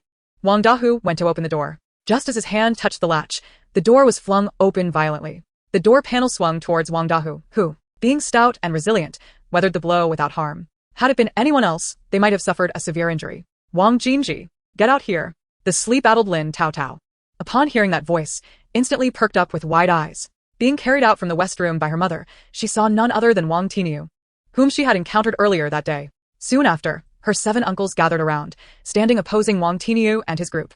Wang Tianyu glanced back, seemingly emboldened by his numbers, and stepped forward confidently. Wang Jinji, on account of our shared lineage, if you kneel and apologize to my father, taking your family away from Wang Jiawa, I will let this matter rest. Otherwise, Wang Tianyu surveyed the 7 before him, scoffing. In the past, he would never have dared to speak so boldly to Wang Dahu, let alone knock on the door with such force. This was largely due to the towering stature of Wang Jianghe's 7 sons, each more formidable than the last. Especially Wang Dahu, who fits the description perfectly. From a young age, he towered over his peers. This lad is not merely sturdy. His skin is as thick as a city wall. Striking him feels like a mere tickle. Yet, when he slaps you, you might find yourself seeing your great-grandmother waving at you from the heavens. But the situation is different now. There are so many people behind me. As the saying goes, 2 fists cannot contend with 4 hands. Even if brother Wang Dahu has 7 siblings, that's merely 7 pairs of hands. It should be manageable. Wang Dahu, don't act tough in front of me. I've always despised your arrogance since childhood. If you dare lay a finger on me today, I swear I can beat you so badly that your mother wouldn't recognize you, believe it or not. Wang Dahu glanced at the people standing outside his door, and, instead of retreating, he shook his hands and approached Wang Tianyu. His shoulders shrugged, cracking with the sound of bones. Chapter 51. Afraid? Too late. Come. I want to see who dares to trouble my sister today. The 7 brothers of Wang Erxiong stepped forward, using their bodies to block the door. In that moment, the solid 7 figures not only filled Wang Jinji with gratitude, but also left Lin Taotao awestruck. In an instant, she envisioned her brothers in arms arrayed to protect her.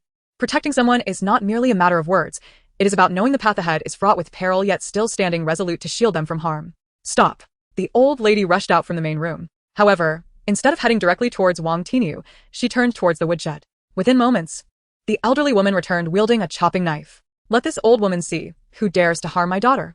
She planted the knife firmly into the ground and spat into her palm. Then, with a swift motion, she wiped the blade clean against her trousers, glistening menacingly. You, 3rd aunt, what do you intend to do? The old lady tossed the knife onto her shoulder. That is a question I should be asking you, isn't it? You all barged in, broke my courtyard gate, and I hear you want my daughter to bow and admit guilt to your father? That is not impossible, but first, let us see if my big knife agrees. At that moment, those with clever minds among Wang Tianyu's group had already quietly retreated. In the blink of an eye, only a few remained behind Wang Tianyu. Realizing that many had abandoned him, Wang Tianyu's demeanor shifted abruptly. 3rd aunt, let us put my father's affairs aside for now. But, regarding your daughter instigating my wife, shouldn't we discuss this? The old village head is still waiting for her at my home. Do you think we're all fools? Today, I'll lay down the law. Mother, this matter is for me to address. Wang Jinji interjected. In an instant, Lin Taotao found herself at the forefront once more. Jinji, Wang Tianxia called out. Sister, don't waste your breath on him. Wang Erxiong declared. With our brothers here, no one can harm you. Wang Sanling added. Listen, take Taotao inside to rest. Don't worry, brothers will talk to him properly, Wang Silly said, his voice deliberately taking a twist on the phrase talk properly. Listen to 3rd brother.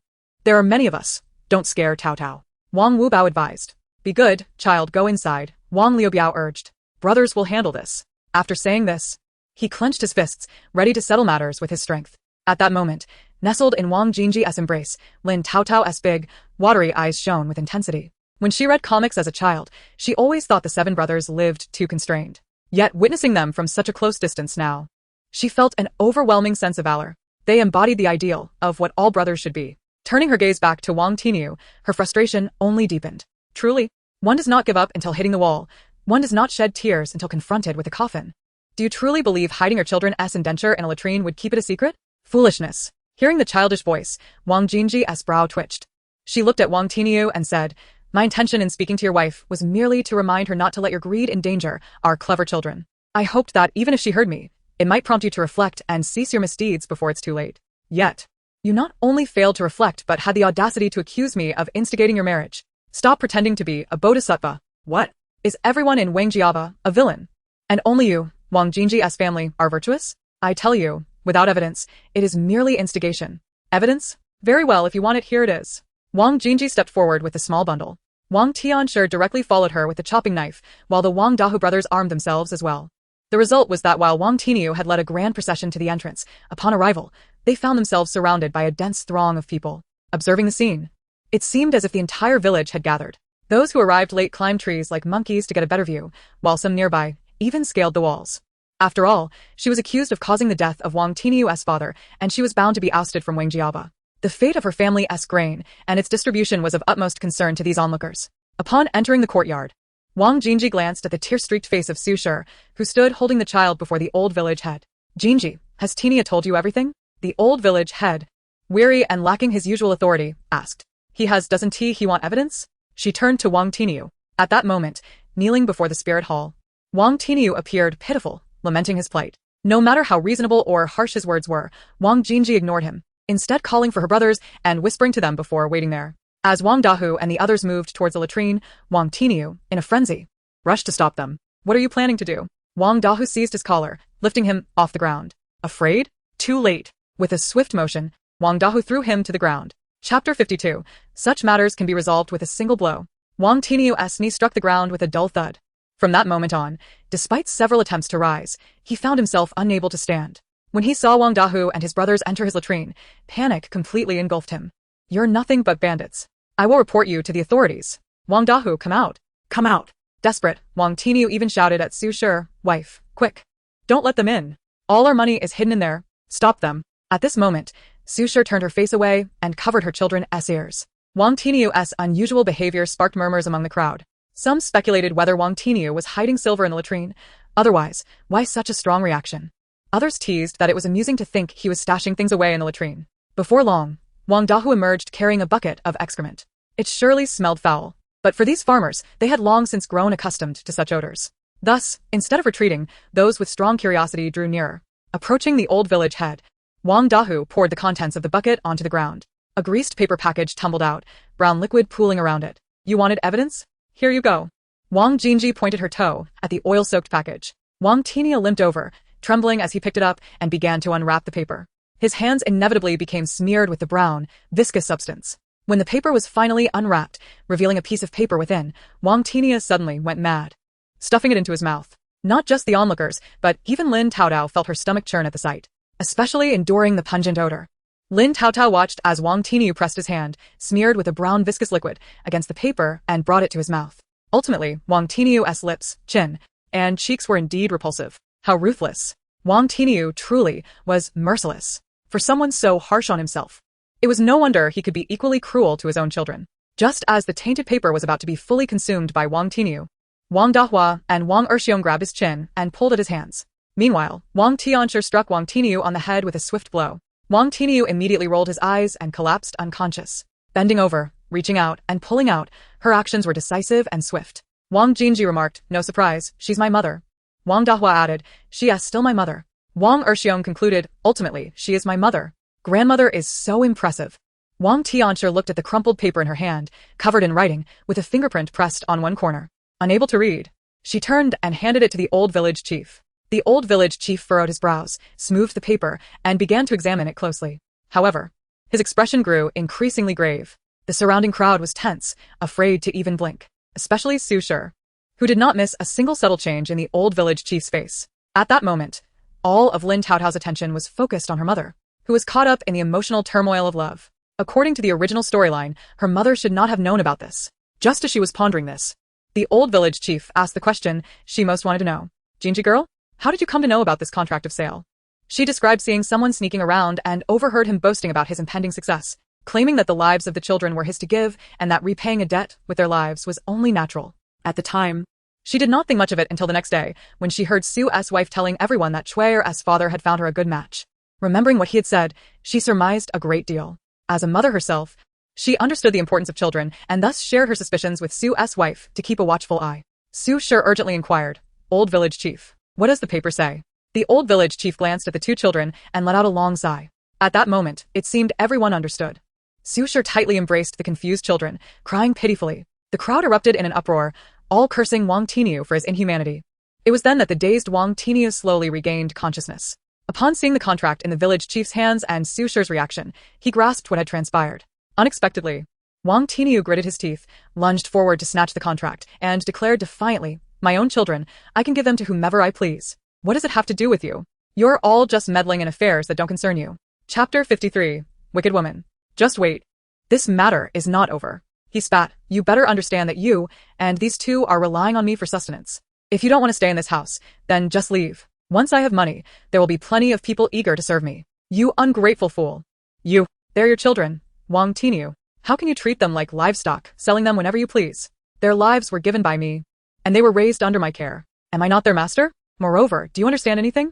The livestock of wealthy families live much more comfortably than we do. You, a mere woman, know nothing. I am doing this for their own good." Wang Jinji could no longer contain herself. How shameless can one be? It seems you are the epitome of it. Your daughter Cui is still so young. How can you, as a father, even utter such words? Just because you're planning to sell Cui and her brother to that old man, you cannot possibly ignore the old man's peculiarities. You dare to claim this is for Cui's benefit? Which decent family has such intentions toward a young boy? How brazen must you be to say this is for their good? What intentions? The old man simply finds them amusing and wants to keep them around for entertainment. Wang Tiniu began to fabricate lies openly. Humph. Engaging in pointless arguments with someone like you is utterly futile. She turned to the old village chief and asserted, "Uncle, does this not fall under the clan rules regarding the harm of the Wang family as descendants? You, Wang Jinji, mind your own business. What happens in my family is none of your concern. Watch yourself.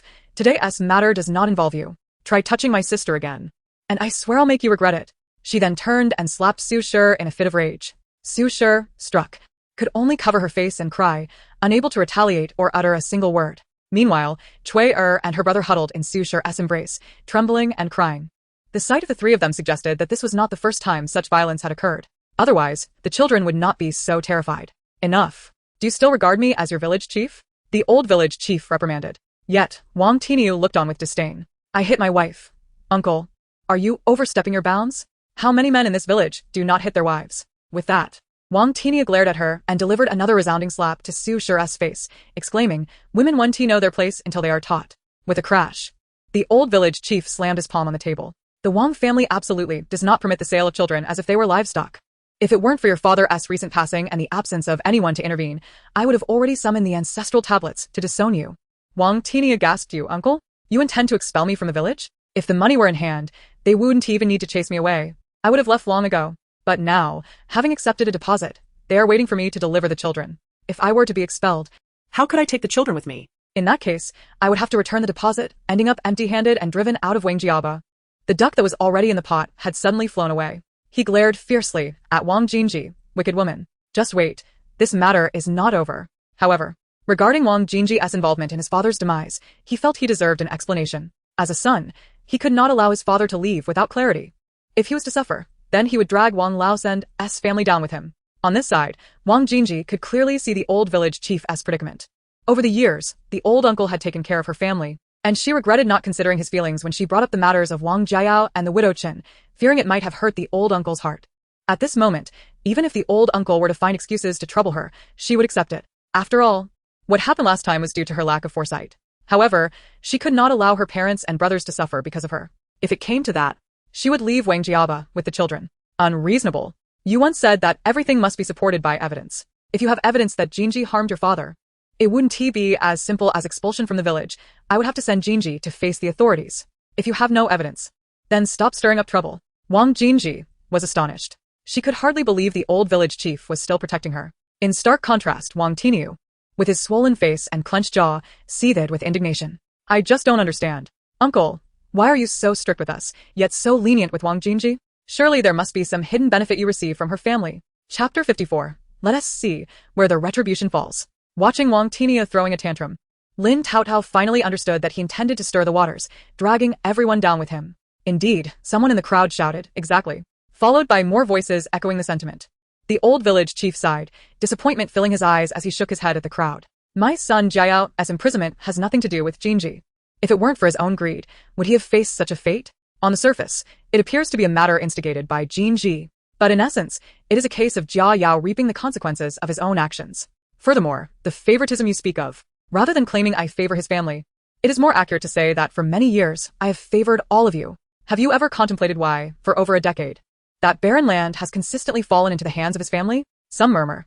They must be unlucky. Unlucky? No individual can endure such prolonged misfortune. To speak candidly, I have secretly sought his assistance. Only under his stewardship can that land ensure no one in our village starves.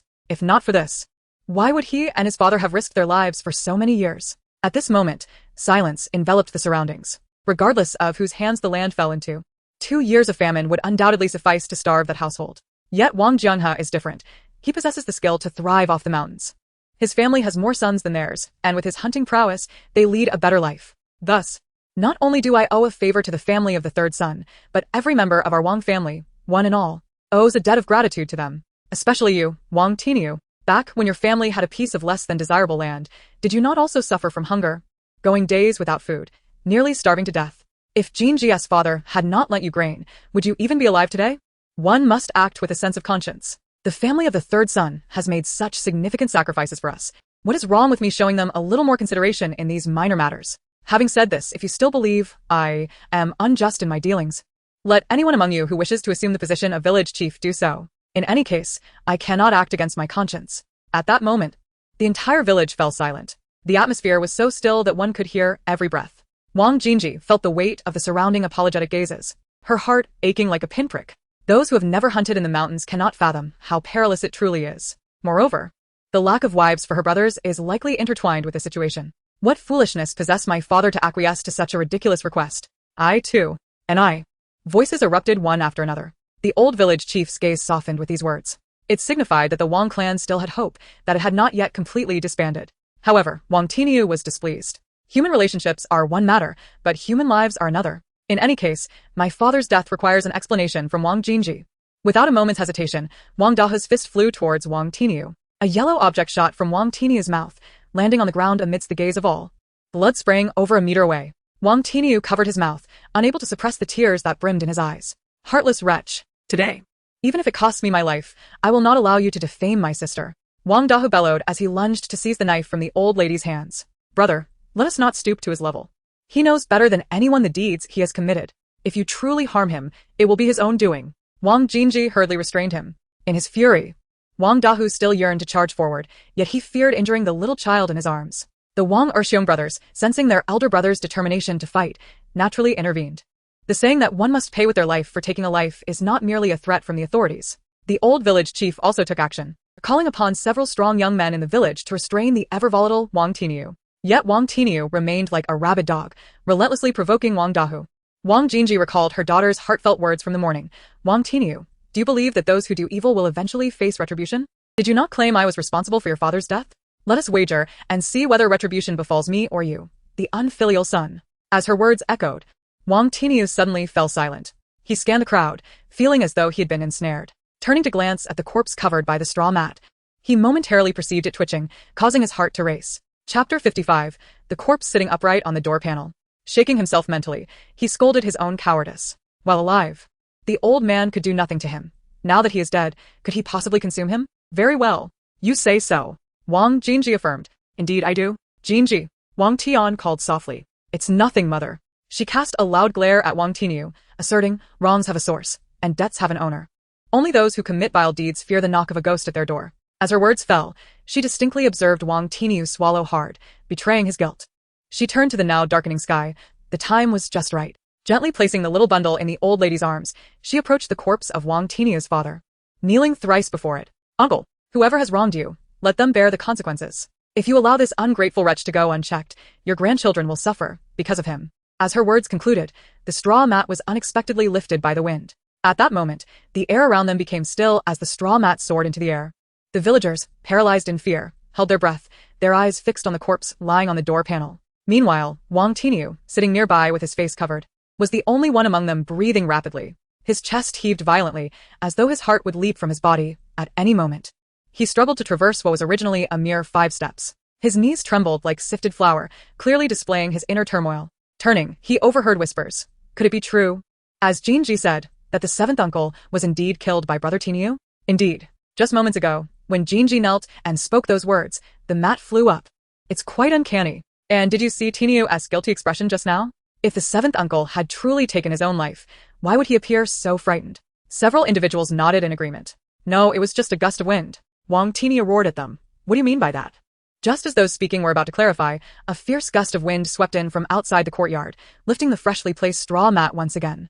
As Wang Tinyu cursed, a chorus of screams erupted around him. When he finally removed the mat from his face, he saw that at least half of the onlookers had fled, while those who remained either pointed at him with pale faces or sat on the ground, speechless. He glanced outside the courtyard, where people were scrambling away in a panic, their disheveled appearance evoking both anger and amusement. What in the world is wrong with them? It's as though they are being chased by ghosts. As soon as he finished speaking, Wang Tinyu's hand, which had been brushing off the mat, froze. Ghost? Could it be? He maintained his previous posture, paralyzed with fear. Straining to listen, he thought he heard faint sounds emanating from the wooden boards behind him. In that instant, a chill crept up from his feet to his forehead. Sweat began to bead on his brow, visibly dripping down. He dared not move. His gaze fell to the ground. There, a shadow slowly rose, its hand extending towards him. Wang Tinyu knew full well that he was standing on the very door panel where his father lay in repose. Is that my father? His legs buckled, and he collapsed to the ground. Though his mind screamed at him to flee, his feet felt as though they were glued to the earth, utterly unresponsive. At this moment, it was not merely Wang Tinyu who was terrified to the core. Even Wang Jinji's family was greatly unsettled. Her eyes were uncontrollably drawn to the upright figure of the elder on the door panel. Mother, what are you afraid of? Did you not say that wrongs have a source and debts have an owner? Have no fear. All is well. Strangely, upon hearing the innocent voice of the child, her fear dissipated instantly. Just as she steadied her nerves and leaned in for another look, she saw Wang Tinyu fervently bowing his head. Without me, they cannot survive. I should never have, under any circumstances, taken your life, hanging you from the beam for the sake of Uncle Wang's fields. I have erred, oh father. I am unfilial, father. Wang Tinyu continued to bow deeply, his forehead stained crimson with blood, yet he did not cease. However, in the next moment, the upright corpse at the door seemed to suddenly lose its strength and lunged toward Wang Tinyu. Chapter 56. Is that person moving or not? After a piercing scream, Wang Tinyu was overwhelmed by the weight of his father's corpse, crashing to the ground. Initially, he stared wide-eyed, mouth agape, letting out a few grunts. But soon his body twitched, and he fell silent. Lin Taotao felt a warmth in her chest, a familiar force surging from the depths of her heart. This meant that Wang Tinyu had been silenced by his father's corpse. The fate of Wang Tinyu's children had thus been irrevocably altered. Just as before, the restraints within her body opened up once more, creating a significant breach. She could hardly contain the exhilaration that lifted the corners of her mouth. Yet those in the courtyard were utterly terrified. No one knew how much time had passed until a trembling voice quietly inquired, "Why, he has stopped moving?" Lin Taotao silently scoffed. "Whether he moves or remains still, you are frightened either way. What is he truly doing? Today's drama is quite delectable." She turned her gaze towards the direction of Wang Tinyu's courtyard gate. The gate of a residence is the key to its essence, serving to invite the wind and ward off malevolence. Hence, even if a family is too impoverished to repair their earthen walls, they will at least erect a fence and leave a proper entrance. However, should the gate be damaged and left unrepaired, the household's feng shui will be compromised by malevolent forces. If there is a corpse within, influenced by this ill omen, one cannot predict what the body might do. How amusing. It is quite a coincidence that his family's gate is indeed broken. Lin Taotao could not help but chuckle inwardly. Wang Jinji, however, pressed her lips together, feigning ignorance. Her daughter was truly like a fairy descended from the heavens. Otherwise, how could she possess knowledge beyond the grasp of ordinary folk? The damaged gate of Wang Tinyu's house was a result of her elder brother's actions when he departed after hearing the thoughts of the young child. At that moment, a voice from the corner interrupted. "You all heard that, right?" Jinji was not mistaken. Seventh uncle was indeed harmed by Tinyu. He admitted it himself. People around nodded, and the situation became clear. Yet, not one among them, including Wang Jinji, dared approach to inspect the remains of Wang Tinyu and his father. After what felt like an eternity, the old village had called upon two strong young men to assist him. As they approached, the old village had checked for Wang Tinyu's breath and immediately withdrew his hand. "No, there is no breath." The moon, previously hidden behind the clouds, emerged to illuminate the entire courtyard. Beneath the moonlight, the area where Wang Tinyu's head rested was already awash with blood. Quick! Fetch the old doctor. At this cry from the village head, the crowd finally regained their composure. Those with swift legs dashed out, while the older individuals huffed as if they had run 10 miles. The timid ones sought various excuses and made a beeline to escape. In no time, the old doctor was carried over. "Old Dr. Tinyu, oh dear." When they arrived, the doctor examined Wang Tinyu and confirmed that he had met his end due to a blow to the back of his head against a stone. Yet, No one dared approach the bodies of the father and son. Meanwhile, Wang Tiniu's wife and their children had taken refuge at her uncle's home next door. After hearing the words conveyed by her daughter, she began to ponder the meaning of the feng shui her daughter spoke of. With dawn approaching, the villagers, apprehensive of Wang Tiniu's father's potential resurrection, remained indoors. The old village had had no choice but to send for the shaman from the neighboring village. Upon her arrival, the shaman set up a ceremonial altar and consulted the rice, declaring that Wang Tiniu's unfilial actions had led to his father's demise, invoking heavenly retribution that had now claimed his life. The shaman further insisted that the bodies of the father and son could not be laid to rest without first choosing an auspicious time to ensure peace in the village. Otherwise, calamity would befall them. The old village had sought the permission of the Su family to allow the shaman to select an appropriate hour for the village's strong young men to bury the bodies of Wang Tiniu and his father in the ancestral grave. It was rumored that the shaman even sold several talismans before departing. It was unclear how the villagers felt about this expenditure on unjustified expenses. Just as she heard her seventh brother narrating the tale with enthusiasm, she heard the small voice in her arms express disdain. How can they not see the issues plaguing Wang Tiniu's household? They truly believe in the shaman. As long as that gate remains unrepaired, Wang Tiniu's home will never know peace. Wang Jinji sprang to her feet. After entrusting her mother to watch the child, she made her way towards Wang Tiniu's house. Upon stepping outside, she encountered Mrs. Wu from next door. The awkwardness of their half-familiar relationship prompted her to pretend not to see Mrs. Wu and pass by. Yet, Mrs. Wu waved at her. Sister Jinji, are you going out? Her beaming smile suggested a familiarity that seemed exaggerated. Subsequently, whenever she crossed paths with the villagers, they would greet her warmly. Even those who had previously offered her cold shoulders now greeted her with smiles. Wang Jinji felt a chill run down her spine. The sudden warmth from a single person was peculiar enough, but if the entire village suddenly treated her with kindness, who wouldn't feel unsettled? Upon reaching Wang Tiniu's home, Su Shi wept upon seeing her. Chapter 57. Just a bunch of fence-sitters. Sister Jinji, I must thank you profusely. If it weren't for you, the Chuer siblings would have faced dire consequences. Why am I so unfortunate to be entangled with a scoundrel like Wang Tiniu? Men's words are truly deceitful.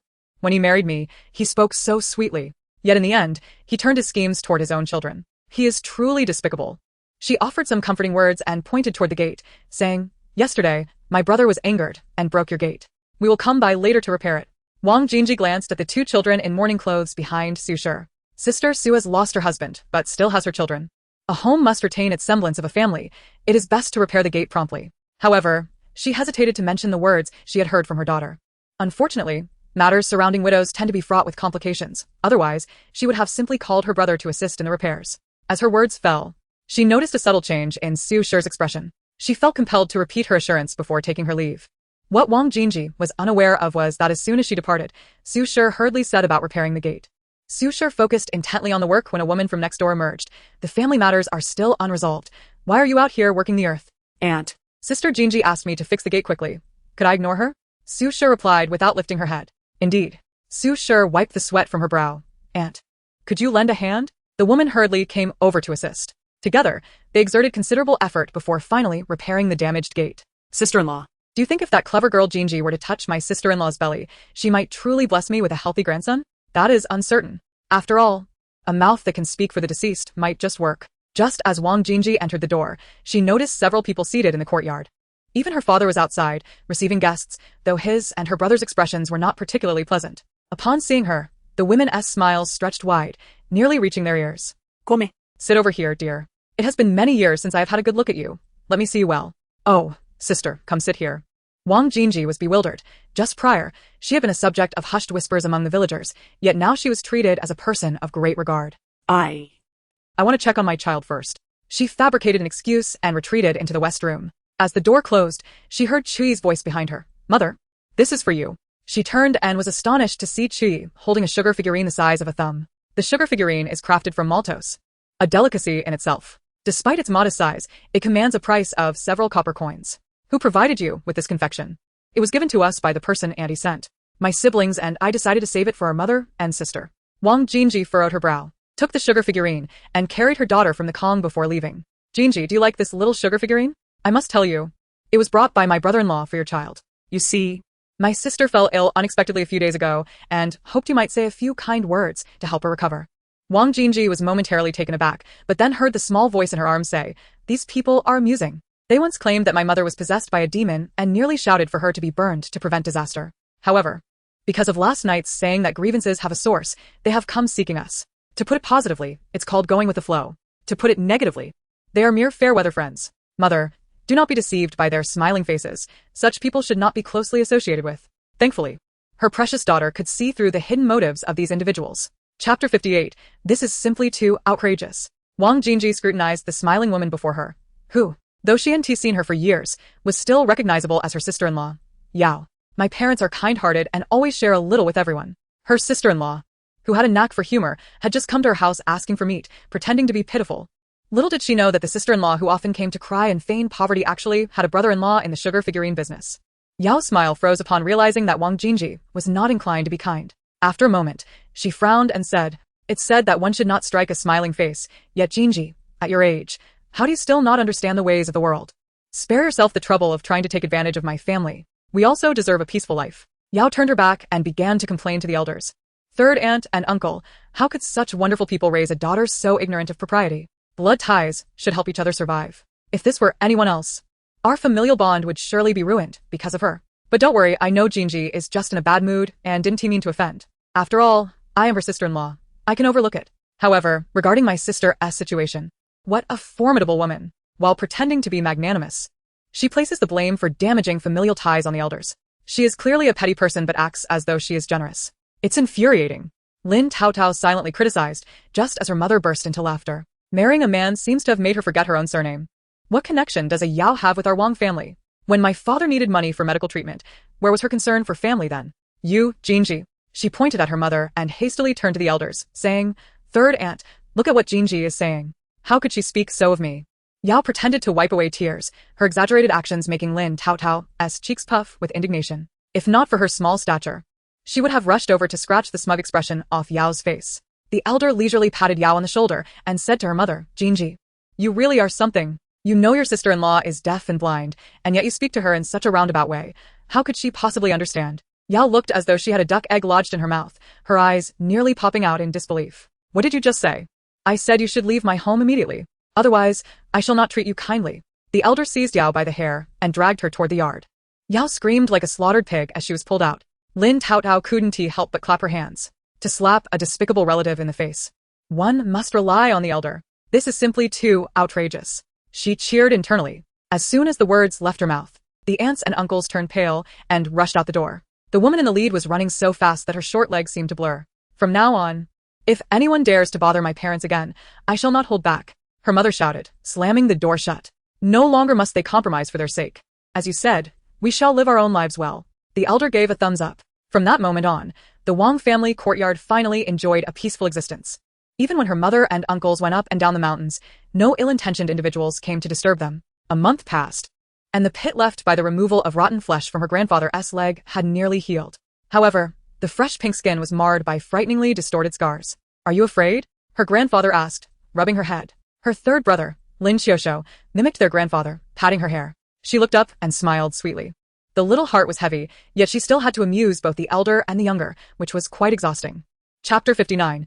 The source of troubles is simply having too many uncles. In late autumn, the rice in the fields was ready for harvesting, but the thriving weeds and persistent insects were a nuisance. Thus, everyone who was not incapacitated, or more bothersome than helpful, remained at home. Her grandfather's leg was healing steadily under diligent care. It seemed she was a fragile porcelain doll, liable to shatter with too much force. He made sounds akin to a horse's snort to amuse her. As the newly minted darling, Lin Taotao naturally joined in with cheerful laughter. If she did not laugh, her eldest uncle would become overly dramatic. Then, as she grinned, drool would trickle down her chin, occasionally dripping onto her uncle's head. "All right, let us ride the horse." And then her uncle would carry her to her second uncle, who would chase after her, and the second uncle. Often, her elder and second elder brothers would join in, resulting in a scene of 4 big fools carrying 4 little fools, all lost in merriment. Indeed, while the joy was abundant, so were the troubles. The source of these troubles was simply having too many uncles. After her eldest, second, and third uncles had carried her and her siblings around, the others also wanted a turn. Many times, she found herself forced to ride high on the horse. This madness continued until the harvest season concluded. With the rice harvested, both inside and outside the courtyard were filled with drying grains. This year's harvest was plentiful, and every family had fared well. In the village, aside from the paths for walking, every flat piece of land was covered in rice. With no more space for craziness, her uncles finally ceased their antics. Her mother held her, sitting together with her uncles. "Tomorrow, we shall take your father to the clinic for a change of medicine. It's a good opportunity to inquire about grain prices. We are running low on funds, and we must prepare to sell the grain early, her mother whispered. Her eldest uncle cheerfully replied, do not worry about money. I shall go to town tomorrow to see if I can find work. The other uncles nodded in agreement, all expressing their intent to seek employment in town. Lin Taotao habitually scanned their faces. It is said that luck follows those with good fortune. When a person's complexion is healthy, their fortunes will surely follow. Her uncles were living examples of this, especially her eldest uncle, whose face had not shown a trace of misfortune in the past 2 months. Since they were going out to find work, she unconsciously read the omens. Goodness! Fortune is turning. In the southeast lies the fortune of my mother for tomorrow. Lin Taotao was overjoyed. However, her happiness faded within a second. What good does it do me to know? If my mother is unaware, isn't it all for naught?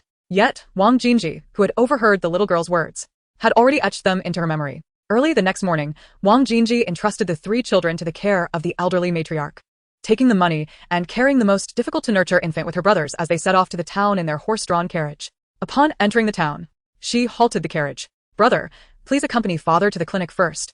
I will go to the fabric shop to purchase a couple of yards of coarse cloth to make clothes for the children at home. They have grown quite a bit, and their trousers are nearly at their knees. Wang Dahu, who always had a soft spot for his nephew and niece, readily agreed.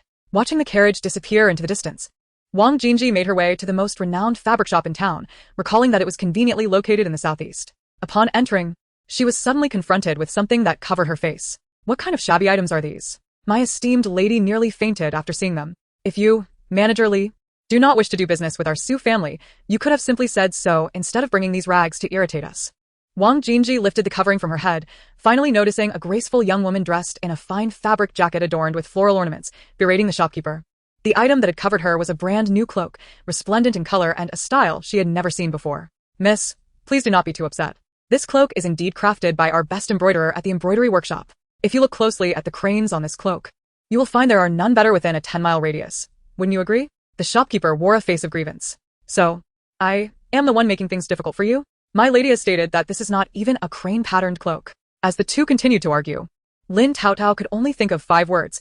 Crane-patterned cloak. Su family? Which Su family? The wealthiest one in Shirley Town? Upon hearing the young girl's voice, Wang Jinji scrutinized the cloak in her hands, involuntarily exclaiming, indeed, it features cranes, and it is a cloak. However, it is not the crane-patterned cloak that this young lady desires. Listen, Manager Li, do pay attention. Even an outsider can understand this, yet you find it so difficult?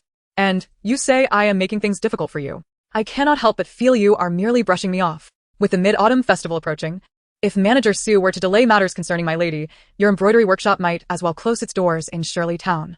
With that, the young lady stormed off. Meanwhile, the shopkeeper leaned against the counter, his expression clouded with despair, his eyes vacant, as though he had lost his soul. Wang Jinji gently placed the cloak on the counter and turned to leave. Madam, please do take care. The shopkeeper suddenly sprang in front of her, blocking the door. I humbly request that you grant me the honor of having a cup of tea in the parlor before you depart. Without waiting for her refusal, 2 matrons ushered her into the parlor. Reluctantly seated, a servant soon brought in tea. Having lived for so many years, she only knew that tea houses had places for drinking tea. Gazing at the exquisitely crafted white porcelain teacup beside her, she hesitated to touch it, fearful that she might accidentally break it and be unable to afford the cost. I heard you speak, madam.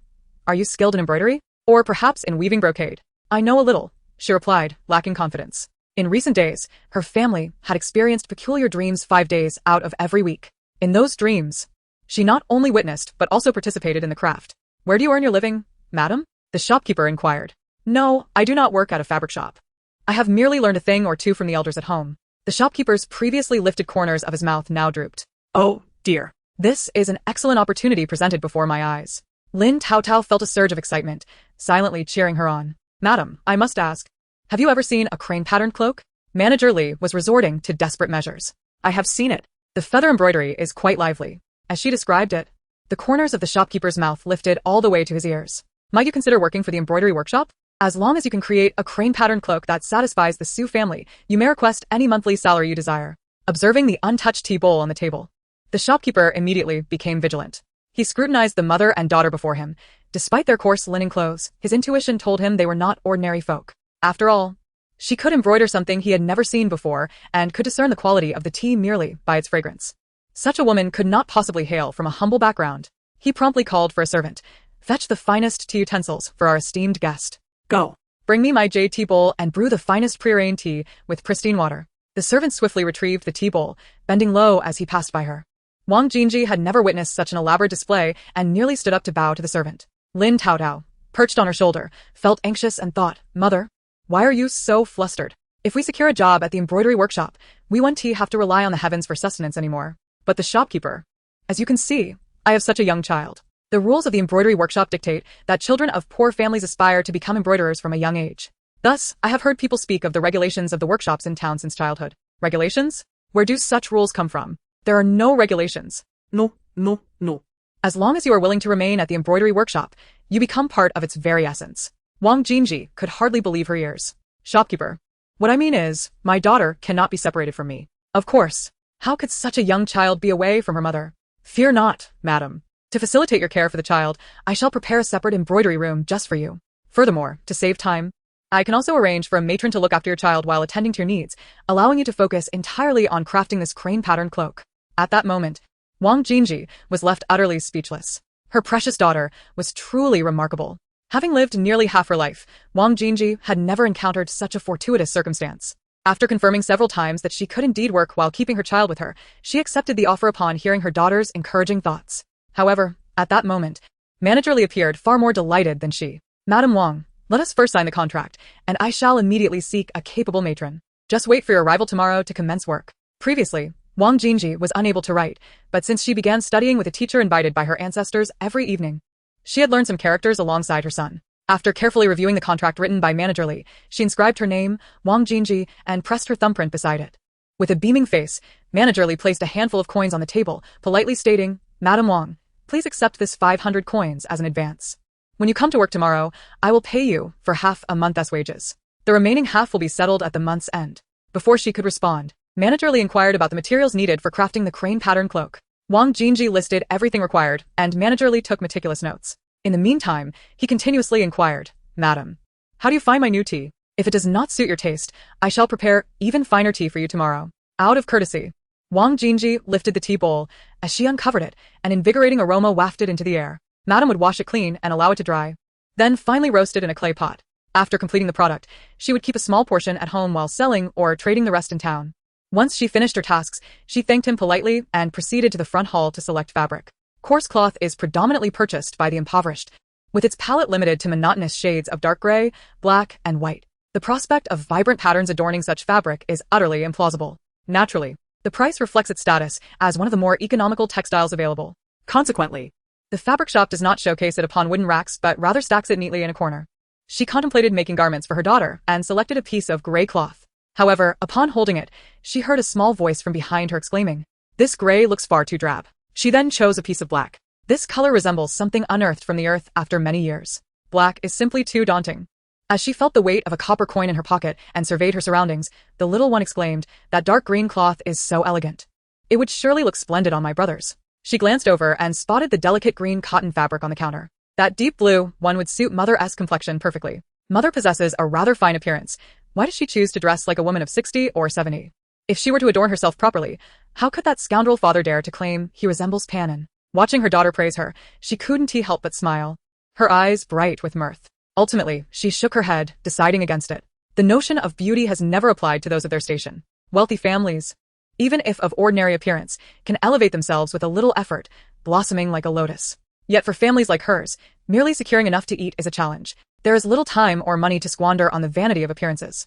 After all, beautiful hands are cultivated through idleness, and a lovely, smooth visage is achieved through ample nourishment, rest, and protection from the elements. Therefore, she opted for the dark green cloth, which would make for a lovely dress for her daughter. The soft texture would ensure her comfort. Just as she intended to call her brother to measure out 2 feet, the shopkeeper handed her both pieces of fabric. "Madam, if you fancy these, it is our good fortune. My shop may lack many things, but it is never short on fabric.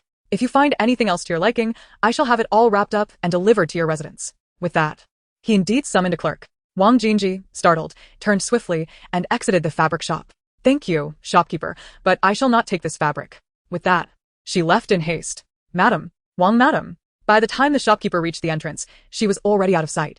Could it be that this young lady took the money and fled? He pondered, observing her attire, an old, yellowed garment that even the embroiderers of his shop could not replicate.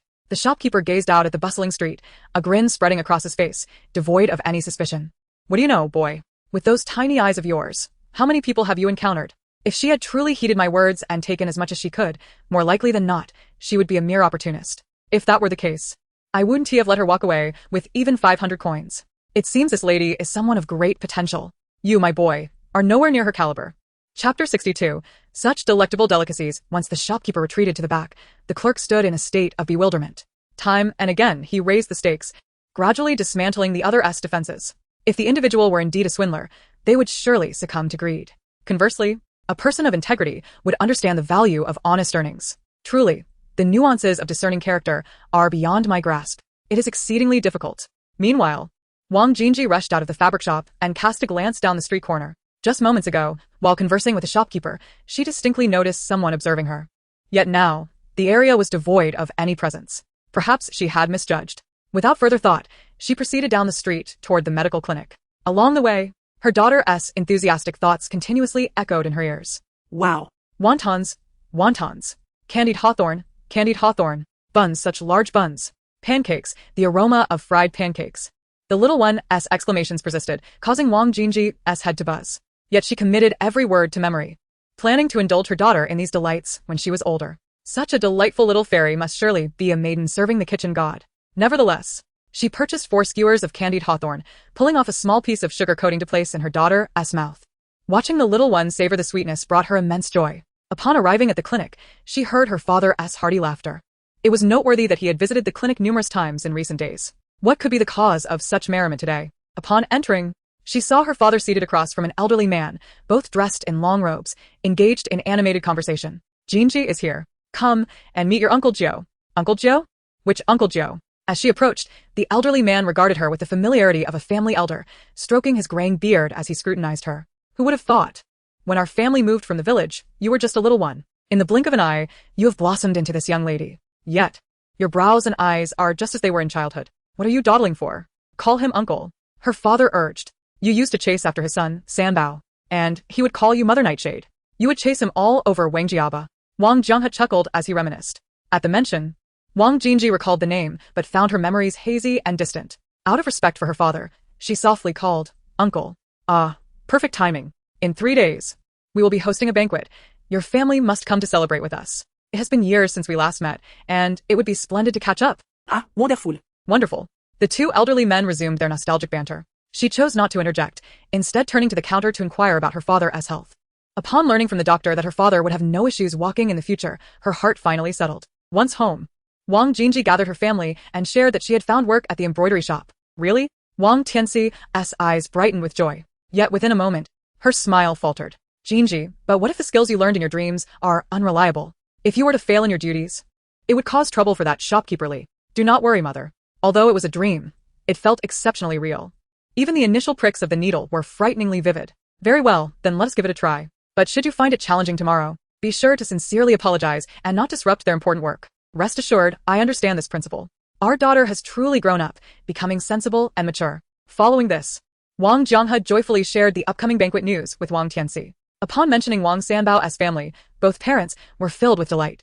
They held nothing but fond memories of Wang Sanbao's family. The next morning, before dawn, Wang Jinji rose early, filled with excitement that had kept her awake throughout the night. After all, she had never imagined that she would one day earn a living through her own skills. While others' daughters might face difficulties, at least they would receive something. As for her, she received nothing, needing to consider Lin Wenhai's reputation.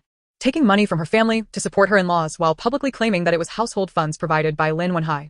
In contrast, Lin Wenhai consumed her resources, spending them on courtesans behind her back. She had devoted years, using time to demonstrate her love for him, while he merely spent those years showing her how foolish she was. Fortunately, the arrival of her daughter brought her clarity. Speaking of which, the day they had agreed upon for Lin Wenhai to repay her was merely 2 months away. As dawn broke, she cradled the bundled little one and stepped out of the western chamber. The 3 boys could only be entrusted to their parents' care. Since Taotao was too young to be separated from her, it fell upon her beloved daughter to accompany her through the toil. Get up. Have something to eat quickly. I shall escort you to work. Brother, why are you up so early? She questioned. The road is long. Would you have me carry the child all the way? Oh dear, if our parents were to know, they would surely scold me. It's not far. We can walk. You running alongside me is far too exhausting. How can you say that? As if I were the one hauling a cart. She teased. Hurry. I will fetch the cart and wait for you outside. Watching her brother's retreating figure, she smiled. This was the distinction between love and indifference. Those who love you express it through their actions, while those who do not can only feign affection with empty words. Once in the cart, she snugly tucked the cover over the baby, fearful the wind might disturb her. Fortunately, the day was mild, and the breeze was gentle. The wheels rolled faster than walking. What was originally a journey of over an hour was completed in a mere quarter of that time. Chapter 63. But lo, an opportunity has arisen. Raising her gaze to the sign emblazoned with embroidery workshop, Wang Jinji inhaled deeply. This door was the most coveted destination for the women of Shirley Town. As she approached, the door swung open. Inside stood a stern-looking matron. Upon stating her name, the matron transformed, exclaiming, "At last, you have arrived.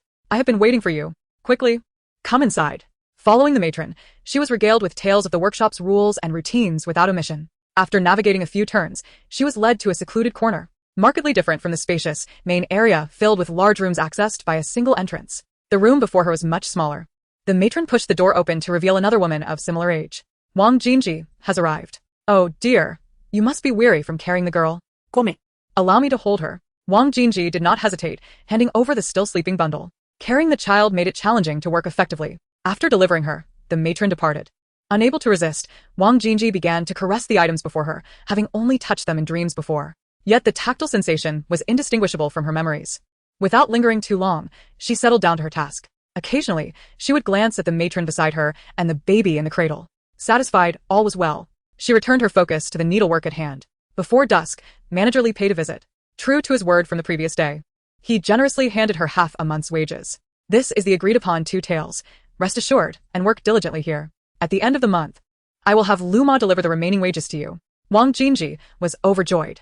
This was the first time in her life she had earned silver with her own hands. 4 taels each month would suffice for her family's sustenance. Upon exiting the embroidery workshop, her brother awaited her at the door, alongside Sanga. "Let me carry Taotao. You've worked hard all day and deserve to rest." Before she could protest, the little one was taken from her arms. "Why did you rush to fetch me?" Wang Jinji laughed. "I am not a child. I can manage on my own. I am not merely here to escort you. Mother sent me to remind you to request leave from our manager. We are to attend a banquet tomorrow," Wang Dahu said sheepishly. "I remember. I have already asked for leave," she replied, turning to tease. "And what of Sanga? Did you come along out of fear that brother would not explain?" San Lang pouted awkwardly. "I didn't come to fetch you. I came to the town looking for work, but I found none despite inquiring at many households." Lin Taotao scrutinized San Lang's face, her brows instinctively knitting together. Goodness, Uncle Sand's frown could darken the sky. Yet an opportunity had indeed presented itself. The following morning, Wang Jianghe rose early to rouse Wang Jinji and her siblings, reminding them to prepare and pack the gifts meticulously. He counted the items 5 times before he relented. "Enough. Those things have no legs. They won't run away." Wang Tianxiang interjected. Wang Jianghe chuckled sheepishly. "I simply wish to avoid any disrespect." "Oh you." Wang Tianxiang smiled indulgently. Indeed, since their earliest memories, their mother had always protected and cherished their father like an elder sister. Even when it was time to make family decisions, she would unwaveringly support him, even when she knew his choices were flawed. As children, they often witnessed their father weeping like a child in their mother's embrace, who would patiently soothe him as if he were one of them, and together they would bear the burden. She recalled how their mother often said, "Everyone is experiencing this world for the first time. Since it is the first, mistakes are inevitable." As children, they found it hard to understand until they observed other families embroiled in arguments and blame, their bonds fraying. In contrast, their family grew closer with each hardship, and it was then that they began to grasp their mother's intentions. Thus, even during their lean days, they found happiness. The Wang family arrived at the doorstep of Wang Sanbao's home in their cart. "Sange, Sansa.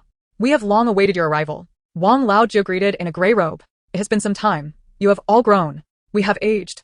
"How could they not grow?" Wang Jianghe responded with a smile. As the family entered, they were taken aback to find the courtyard adorned with 10 square tables and 1 round table, a grand affair indeed. Wang Tianxiang quickly offered the gifts. Why bring gifts for merely visiting? Before she could finish, the gifts were already accepted. Once seated at the round table, Wang Laojiu did not engage in the anticipated conversation with Wang Jianghe, but instead exchanged pleasantries before returning to wait at the gate. Cuddled in San Lang's arms, Lin Taotao gazed around with wide eyes until an elderly woman, akin in age to Granny, approached, accompanied by a young woman of similar age to her mother. Alan. "At last, we sisters meet again." The elderly woman grasped Granny's hand, tears welling in her eyes. In a moment, she pulled the younger woman over. "You are here. "Come, meet your aunt, Guilin." The young woman sweetly called out, "Aunt." Wang Tianxiang beamed as she helped her up, her eyes brimming with affection. You are here. "You are still so lovely. After all these years, have you found someone special?" "What's someone special?" Alan retorted. "You know your heir is quite stubborn." that jest we made years ago, she took to heart. Wang Tianxiang burst into laughter. Is you are still thinking of my Sanlang? At that mention, Lin Taotao suddenly remembered the distinctive red birthmark on Yu Er's left cheek. Wang Yu, my future third aunt. That seemingly sunny and cheerful, yet deeply twisted and malicious woman. Chapter 64. While others are blessed with romance, you are cursed with calamity. Suddenly, hearing a voice from within his arms nearly caused Sanlang to drop the child. Who was speaking? He spun around, scanning the vicinity. His gaze ultimately fell upon the little one in his embrace. Could it be my precious niece? He pondered in confusion. Just then, the voice rang out again, Uncle San. Why is it that others are graced with love, yet you are beset with misfortune? Lin Taotao was in a frenzy, her heart racing. In the original narrative, Wang Yu is a distant cousin, separated by several generations. Her father had married into the Wang family, adopting their surname, and their children followed suit, taking on the maternal family name. From a young age, Wang Yu was ridiculed in the village due to a prominent red birthmark that obscured half her face, resulting in bullying not only from villagers but also rejection from her siblings because of her perceived unattractiveness. Over time, this treatment transformed her heart. Initially seeking solace from her family only to be met with scorn, Wang Yu retreated to secluded places to weep. Eventually, mere tears could not quell her simmering resentment, leading her to take out her frustrations on aunts, cursing those who tormented her, including her parents and siblings, in a misguided attempt to find relief. This escalation of her rage culminated when village children cornered her on a hill, mocking and humiliating her, even hurling cow dung and mud at her, covered in filth. She found that squashing ants no longer sufficed for her vengeance and turned her attention to the village's chickens and ducks. Initially, she plucked every feather from live fowl, later stabbing them repeatedly to watch them gasp for breath. Eventually, she would sever their wings and release them, relishing their bloodied, stumbling escape. Her twisted psyche soon sought out the village children, and she lured a child under 3 years old to the mountains, binding them to a tree. In a fit of rage, she unleashed upon that innocent what she had endured over the years, even breaking the child's leg with a stick. The child's cries only fueled her panic, and in a desperate attempt to conceal her actions, she made it appear as though the child had fallen into the river. Remarkably, the child survived, rescued by a villager fetching water. This shocking turn of events sent Wang Yu into a frenzy, prompting her to confess her misdeeds to her mother. Though her mother had never been fond of her, she could not bear the thought of exposing her daughter's atrocities. Thus, they concocted an excuse and moved away from Wang Jiahua. The innocent child ultimately succumbed to their family's inability to afford medical care. Yet, Wang Yu's fixation on her third uncle stemmed solely from his affection for her mother. Oh, third uncle. If you are deceived into marrying her, your very life may be at stake. For the mere act of conversing with another woman, this madwoman feared abandonment, poisoning him to weaken his health and ultimately breaking his legs, subjecting him to a life of torment until death. Did you believe that your suffering would end with your demise? No. She would even go so far as to eviscerate your corpse, stuffing it with herbs and cotton, crafting a life-sized human skin puppet. The skin puppet, Wang Sanlang, felt a chill rise from his toes, jolting him awake. In Chapter 65, the feast commenced, and Wang Yu's gaze upon him was akin to that of a wolf eyeing a delightful hare. Sanlang, she called softly. Oh, do not address me so. We are not well acquainted, he retorted, taking a few steps back to distance himself from her. Momentarily taken aback, Wang Yu's previously cheerful eyes glistened with unshed tears, her woeful expression evoking sympathy. Wang Tian's voice rang out as she comforted Wang Yu. My dear, you and Sanlang have grown, and no longer should you be as close as in childhood. Sanlang demonstrates prudence and maturity, surely a fine young man to rely upon. Alan, you are teaching your child well. I am envious. Xiuhe, you remain as eloquent as ever, Wang Tian remarked with a smile.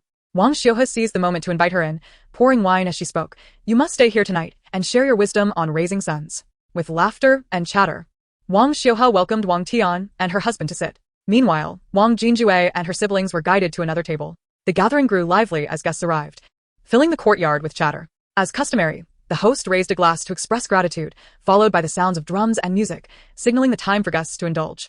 Wang Yu reminisced about their childhood warmth, pouring drinks for everyone. Just then, a cheerful voice rang out. Big brother Dahu, you appear even sturdier than before. A man, somewhat resembling Wang Yu, jovially clasped her uncle's shoulder. Sanbao, fourth uncle jumped up, embracing him as if they were long-lost brothers. Lin Taotao caught off guard, recalled that such a character did exist in the original story. Yet, the visage of Wang Sanbao was far from benign, broad brows, drooping eyes, and a hawk-like nose. The very epitome of selfishness and treachery. What a character. He is the one who led fourth uncle into ruin at the gambling den, resulting in crippling debts and broken legs. Suddenly, a grave realization struck Lin Taotao. Could it be that Sanbao assisted Wang Yu in drugging third uncle? Turning to observe, she saw Wang Sanbao casually stirring third uncle's drink, a small white powder dissolving rapidly in the liquid. Indeed, this scoundrel has poisoned third uncle.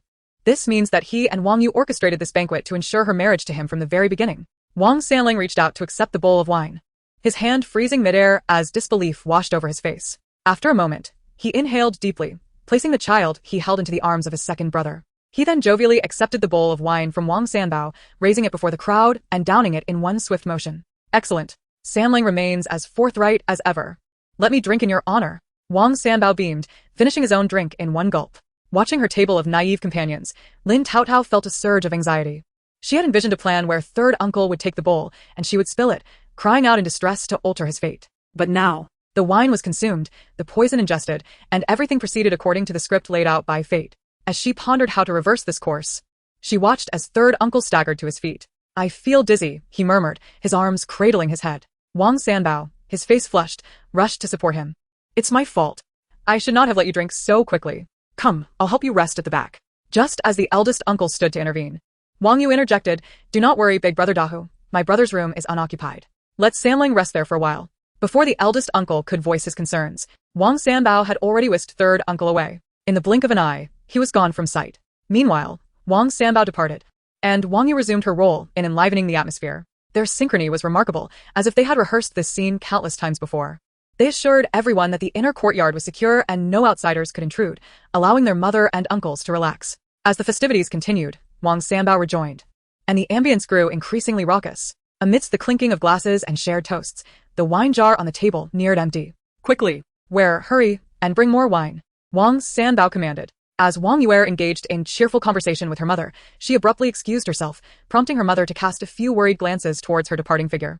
Shortly thereafter, Wang Sanbao shifted the topic, exclaiming, What? Where has that girl gone off to laze about again? Is the wine not forthcoming? Never mind. I shall see what she is up to. With that, he unsteadily rose and wandered away. Witnessing Wang Sanbao's retreating silhouette, Lin Taotao was nearly beside herself with frustration. Indeed. Within moments, a cry echoed from the courtyard. Logically, the outburst, amidst the bustling atmosphere of the theater troupe, should have been barely audible. Yet, fortuitously, that faint sound caught the attention of Wang Yuer's parents. Oh. Is that not the voice of our eldest? What has happened? Wang Yuer's mother exclaimed loudly, as if fearing those around her might not hear. Wang Yuer's father quickly chimed in, Let's go see. Before he could finish his sentence, he had already left the table. The surrounding patrons, abandoning their performances, drinks, and meals, craned their necks toward the direction of the Wang family courtyard. The next moment, a wail emerged from within. Oh, you wretched girl, do you wish to drive your father and me to our graves? They do not fancy you. So, why do you present yourself so boldly? Chapter 66. This is undoubtedly his doing. With that cry, dozens of people in the courtyard immediately gathered around. Her mother and uncles were no exception. Following the sound, they found Wang Xiuhua and her husband striking a door frame. Kneeling inside was none other than Wang Yu, her hair disheveled and her clothing in disarray, as she wept. Father, mother, I did this willingly. It has nothing to do with Brother Sanling. Please do not blame him. Have you lost your senses, child? He has taken advantage of you in a drunken stupor, and even now you defend him. As a daughter, do you not comprehend the importance of your honor? Do you wish to cause your parents untold grief? Wang Sanbao shouted in despair. Sanling? Are you referring to my brother Sanling? The elderly matron pointed toward the figure wrapped in the bedding on the Kong. Alung, if you do not intervene, my daughter will have no choice but to end her life. Wang Xiuhua cried, tugging at Alung. Suddenly, a voice from behind interrupted. What on earth is happening here? In a flash, everyone turned to see third uncle, leaning against the door frame, his gaze vacant as he surveyed the scene. Wang Sanbao rushed in, puzzled. How did you end up here? Me? Third uncle pointed to himself. Did you not carry me here in a drunken stupor? No. Who is that inside? Wang Xiuhua interjected. Wang Yu, who had been kneeling, blackened her expression and strode forward, abruptly pulling back the covers. The bare figure within gasped in shock. Upon realizing their state of undress, they hastily snatched the bedding to cover themselves, yet the festering sores on their body were visible for all to see. Zhang Chong, how can it be you? Wang Yu's voice cracked in disbelief. Who else could it be? Me? Third uncle's teasing tone rang out. Only then did Wang Yu realize her slip of the tongue. No. Sanling, I was trying to help you into this room. How did it end up like this? Wang Sanbao deftly redirected everyone's attention. Third uncle, feigning innocence, shrugged. You said I was drunk and brought me in here. How would I know? Regardless, you all saw me sleeping in that other room. I am completely innocent. Your sister's chastity has nothing to do with me. After all, the original plot had not unfolded this way. Logically, the one in the cover should have been third uncle. In the next moment, she felt a surge of energy coursing through her veins. Remarkably, the restraints within her body had loosened further, indicating that third uncle's fate had altered in the preceding moments. Yet, She could not comprehend how such a shift could occur without her intervention. Lost in thought, she suddenly found herself lifted into third uncle's embrace, leaving the bewildered Wang Xiuhua family behind as they departed. Upon exiting Wang Sanbao's courtyard, third uncle chuckled heartily. "What has you so amused?" asked the eldest uncle, leading a horse-drawn cart toward them. Third uncle, cradling her in his arms, urged, "Let us hurry.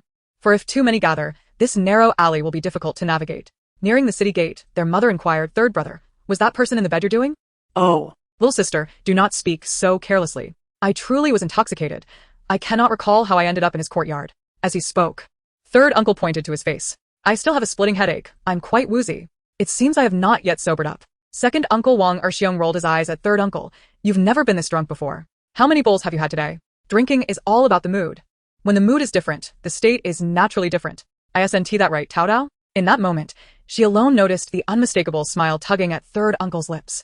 At that instant, Lin Taotao was convinced that this matter was undoubtedly his doing. She had not anticipated that her seemingly harmless third uncle possessed such a side to him. Amidst her astonishment, she heard fourth uncle inquire, "Who is that person in the bed? With all those sores, he must be gravely ill. Let us hope it is not contagious." "I know him," the eldest uncle responded, turning his head. "His name is Zhang Chang, a frequent patron of the gambling house in the southern part of the city. It is said that he once had a house, land, and a wife and children, living comfortably. However, he became involved in gambling and lost everything, including his wife, to another man and his daughter. Sold into a brothel at merely 6 or 7 years old. His injured leg, I heard, was broken by thugs after he failed to repay a gambling debt. As for those sores, well, it is no surprise that someone without a home would succumb to illness. Alas, a fine girl, and now her life is forever altered." The matron lamented, shaking her head. Third uncle suddenly remarked, "Mother, if you wish to fret, perhaps you should worry about the future of your sons instead of concerning yourself with their affairs." The matron clapped her hands. "Third is right. You brothers have yet to marry. Why should I waste my concern on that family? Indeed, I must begin preparations." With that, the conversation shifted away from Wang Yu's predicament. However, in Lin Taotao's heart, her conviction was firm. This matter was undoubtedly orchestrated by third uncle. One could not help but admire the keen observational skills of a hunter. It seemed that when Wang Sanbao tampered with that bowl of wine, third uncle had been watching, thus leading to the subsequent turn of events. No wonder her master often said, "One's appearance reflects one's heart, and a person is, as their name suggests." Sanling, indeed, was as alert and sharp as a wolf. Yet, this unintentional outcome not only altered his own tragic fate, but also allowed her to benefit from it. Lin Taotao scrutinized Wang Sanling's features once more, noting that the dark cloud between his brows had vanished, replaced by a rosy glow the size of a thumb. Oh. Third uncle has indeed attracted good fortune. Fortune, it seems, rises with a positive aura. Thus, her master often advised her, "Do not dwell on worries for more than a day, otherwise, it may impact your wealth and luck." At that moment, Wang Sanlang was preoccupied with the meaning behind the phrase, "Wealth falls to the north, encountering noble patrons." He could only wonder, what does this mean? Chapter 67. Journeying northward on the way back, the family was filled with laughter, while Wang Sanlang, cradling the little bundle of joy, was lost in his thoughts about the phrase, "Wealth falls to the north, encountering noble patrons." Gazing at the peacefully sleeping infant in his arms, he scratched his head for the 318th time, troubled by the phrase. Let us put it this way. Every word spoken by my dear niece is understood by him, yet when they are pieced together, their meaning eludes him. Thus, it is evident that education is indeed a noble pursuit. Behold, he now bears the burden of ignorance. Fortunately, he is not without wit. Even if he comprehends only fragments of the discourse, he can piece them together and surmise the essence. Therefore, the character for establish cannot imply to stand but rather signifies to establish one's existence and purpose, perhaps suggesting fortuitous fortune. As for the character for north, it likely refers to the northern direction. Yet, which northern expanse does it denote? Is it from home, the town, or the mountains? Never mind. It suffices to explore each place in turn. When the horse-drawn carriage came to a halt, Wang Sanlang, cradling the little darling, dashed towards the northern wall of his modest courtyard. Their home was not expansive, and the northern wall served as a repository for firewood. Since their father had injured his leg, the brothers frequently ventured into the mountains to hunt, concerned that their mother might lack fuel for cooking. Thus, they amassed a stockpile of firewood sufficient to last an entire year. In his recollections, the only thing present in that place was firewood. Upon arrival, he found that the once abundant supply had dwindled after nearly a year of use. Just as he had presumed, aside from the firewood, only wild grasses thrived at the base of the wall. A sense of despondency washed over him. As he turned to leave, Wang Sanlang abruptly halted. No. The whispers of his heart concerning Wang Yuer had all come to fruition. Surely, there must be something here. Yet, a thorough search through the firewood yielded no discoveries. Just as he sighed once more, something at the corner between the house and the wall caught his attention, a half-moon-shaped object, flat and grayish, gradually fading into brown, adorned with ring-like patterns and thin edges. Could it be Lingxi? His exclamation not only roused the sleeping Lin Taotao but also attracted the attention of those who had just entered. Is this how Lingxi appears? His uncle, brimming with curiosity, was instantly captivated. Wang Erxiong, another uncle, squatted before the object, examining it from every angle, his mind swirling with questions. What is Lingxi? Queried the fourth uncle, like an obedient child, completely at a loss. At this point, the fifth uncle expressed skepticism. Isn't it said to be something you can encounter but not seek? How did it come to be in her home? Wang Liubiao, the sixth uncle, displayed utter oblivion, bluntly asking, what is this? Lingxi. Didn't third brother just mention it? The seventh uncle said earnestly. Oh, Lingxi. Wang Liubiao repeated, still puzzled. What is Lingxi? Sixth brother, your seventh uncle Wang Qiaying is visibly struggling to contain his rising frustration. As he pressed against his temple, attempting to quell his mounting blood pressure. Observing his uncommunicative uncles, Lin Taotao sighed deeply within. This is tree tongue Lingxi. It lacks a stalk and is rather common. Conversely, true Lingxi possesses a stalk and is rare. Although its value does not match that of true Lingxi, it is still a medicinal herb. In their teachings, aside from crafting talismans and divinations, the most emphasized knowledge was that of medicinal herbs. The master once said, to master the Tao, one must first sustain oneself. Otherwise, one may perish before attaining enlightenment. Moreover, while Tao can enhance one's vitality and ward off malevolent forces, healing must adhere to the laws of nature. Did you not just claim ignorance? How suddenly do you recognize it? The eldest uncle inquired. In that case, we must hide it well. The uncles hastily organized the scattered firewood into a towering wall, effectively concealing the tree tongue Lingxi in the corner. Crouched in the warmth of the Kong, he meticulously reflected on the day's events. While the notion of hearing the thoughts of a little babe seemed preposterous, the occurrences of the day had indeed validated Lin Taotao's musings. Wang Yuer was such, and so too was the idea of fortune falling to the north. In other words, regardless of the precise meaning of the latter phrase, as long as he ventured northward, good fortune was assured. Thus, he resolved to explore the northern reaches of the town the following day. With determination set, he retired early that night.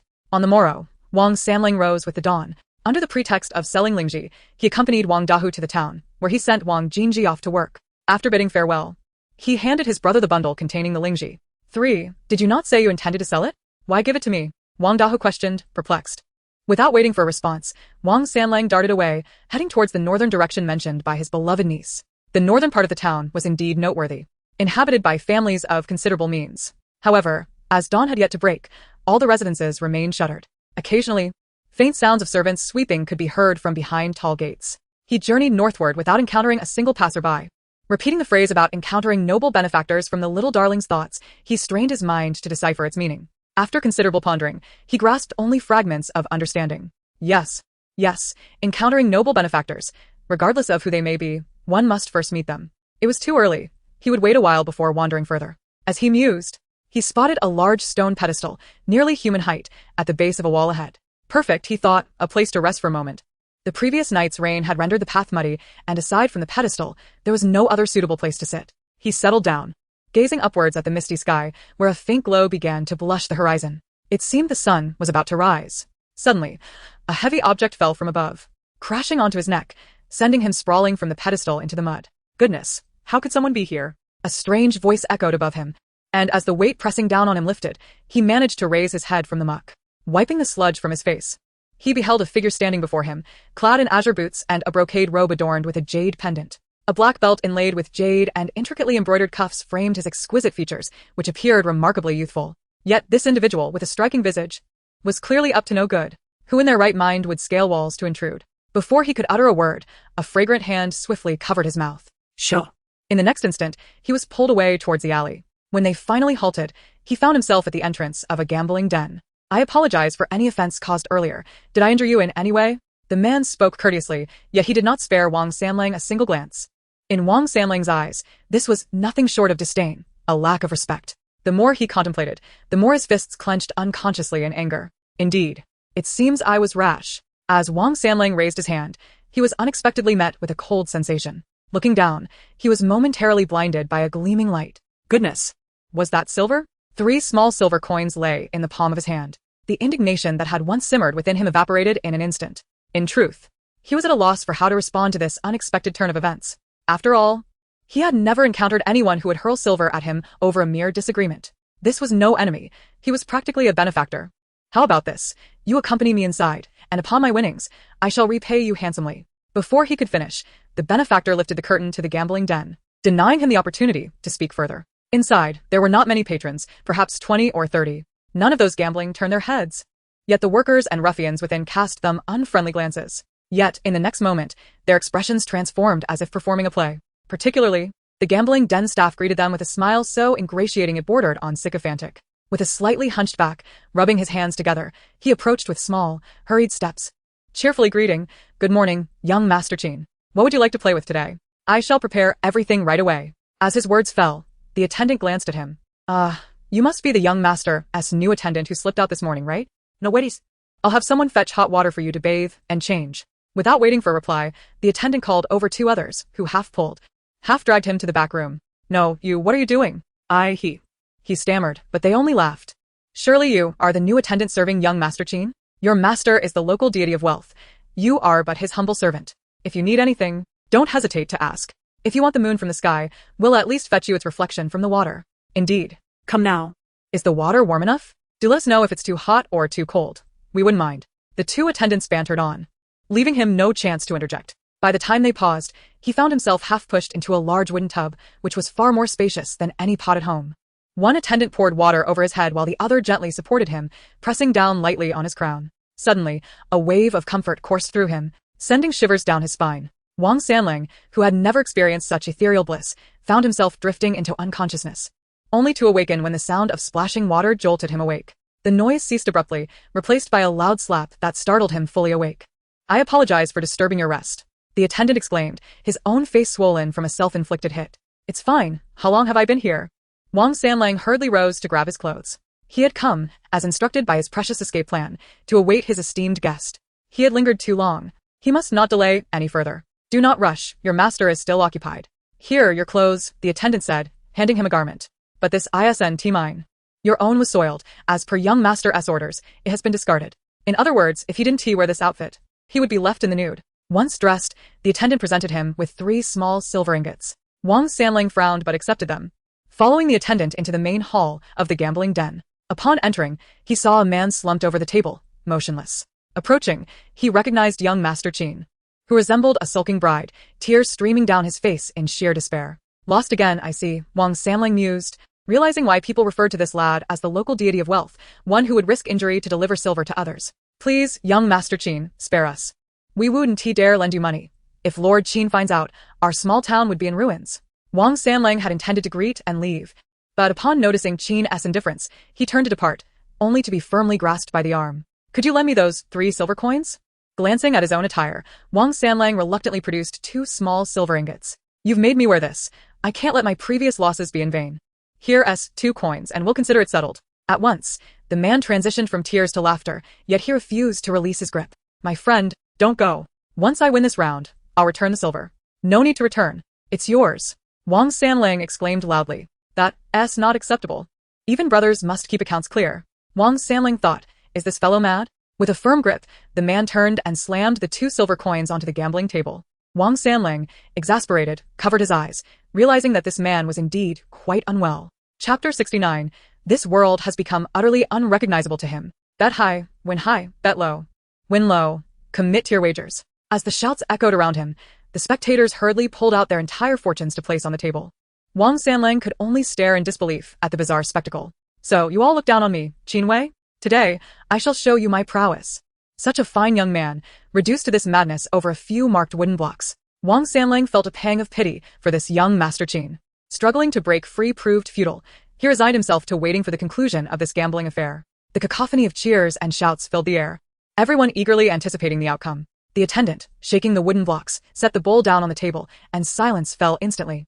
The crowd's eyes glinting like wolves stalking prey. As the lid lifted, everyone froze, except for Wang Sanling, who could hear their breaths, feeling as though he were witnessing a ghostly scene. 7, 8, 9? No, that's impossible. As the announcement rang out, everyone, including young Master Qin, rubbed their eyes in disbelief. I won. I won. I finally won." Before he could utter a word of departure, he suddenly felt a weight on his back. Yes.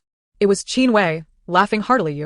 You've brought me good fortune." At that moment, Wang Sanling felt a peck on his cheek. Every pore on his body seemed to explode with shock. He had been kissed by this man. "You, crazy boy, what are you doing?" "Get off me."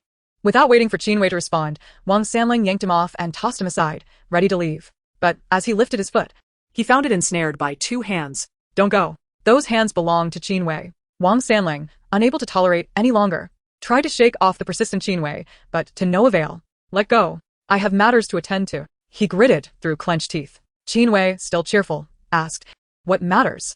How can I assist you? Young Master Qin, not everyone is as fortunate as you. I need to work to survive. He shouted, barely containing his rising fury. Work. Qin Wei's eyes lit up.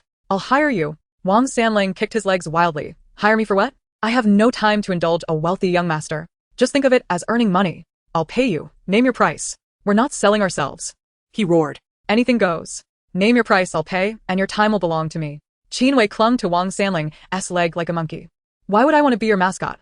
You need me for what? Just stay by my side. 1 tael a day, paid daily. Wang Sanling abruptly halted, feeling insulted yet oddly cherished. 1 tael daily, 30 taels a month, 300 a year. If that were true, he would no longer worry about his father's medicine costs, and his family's needs would be met.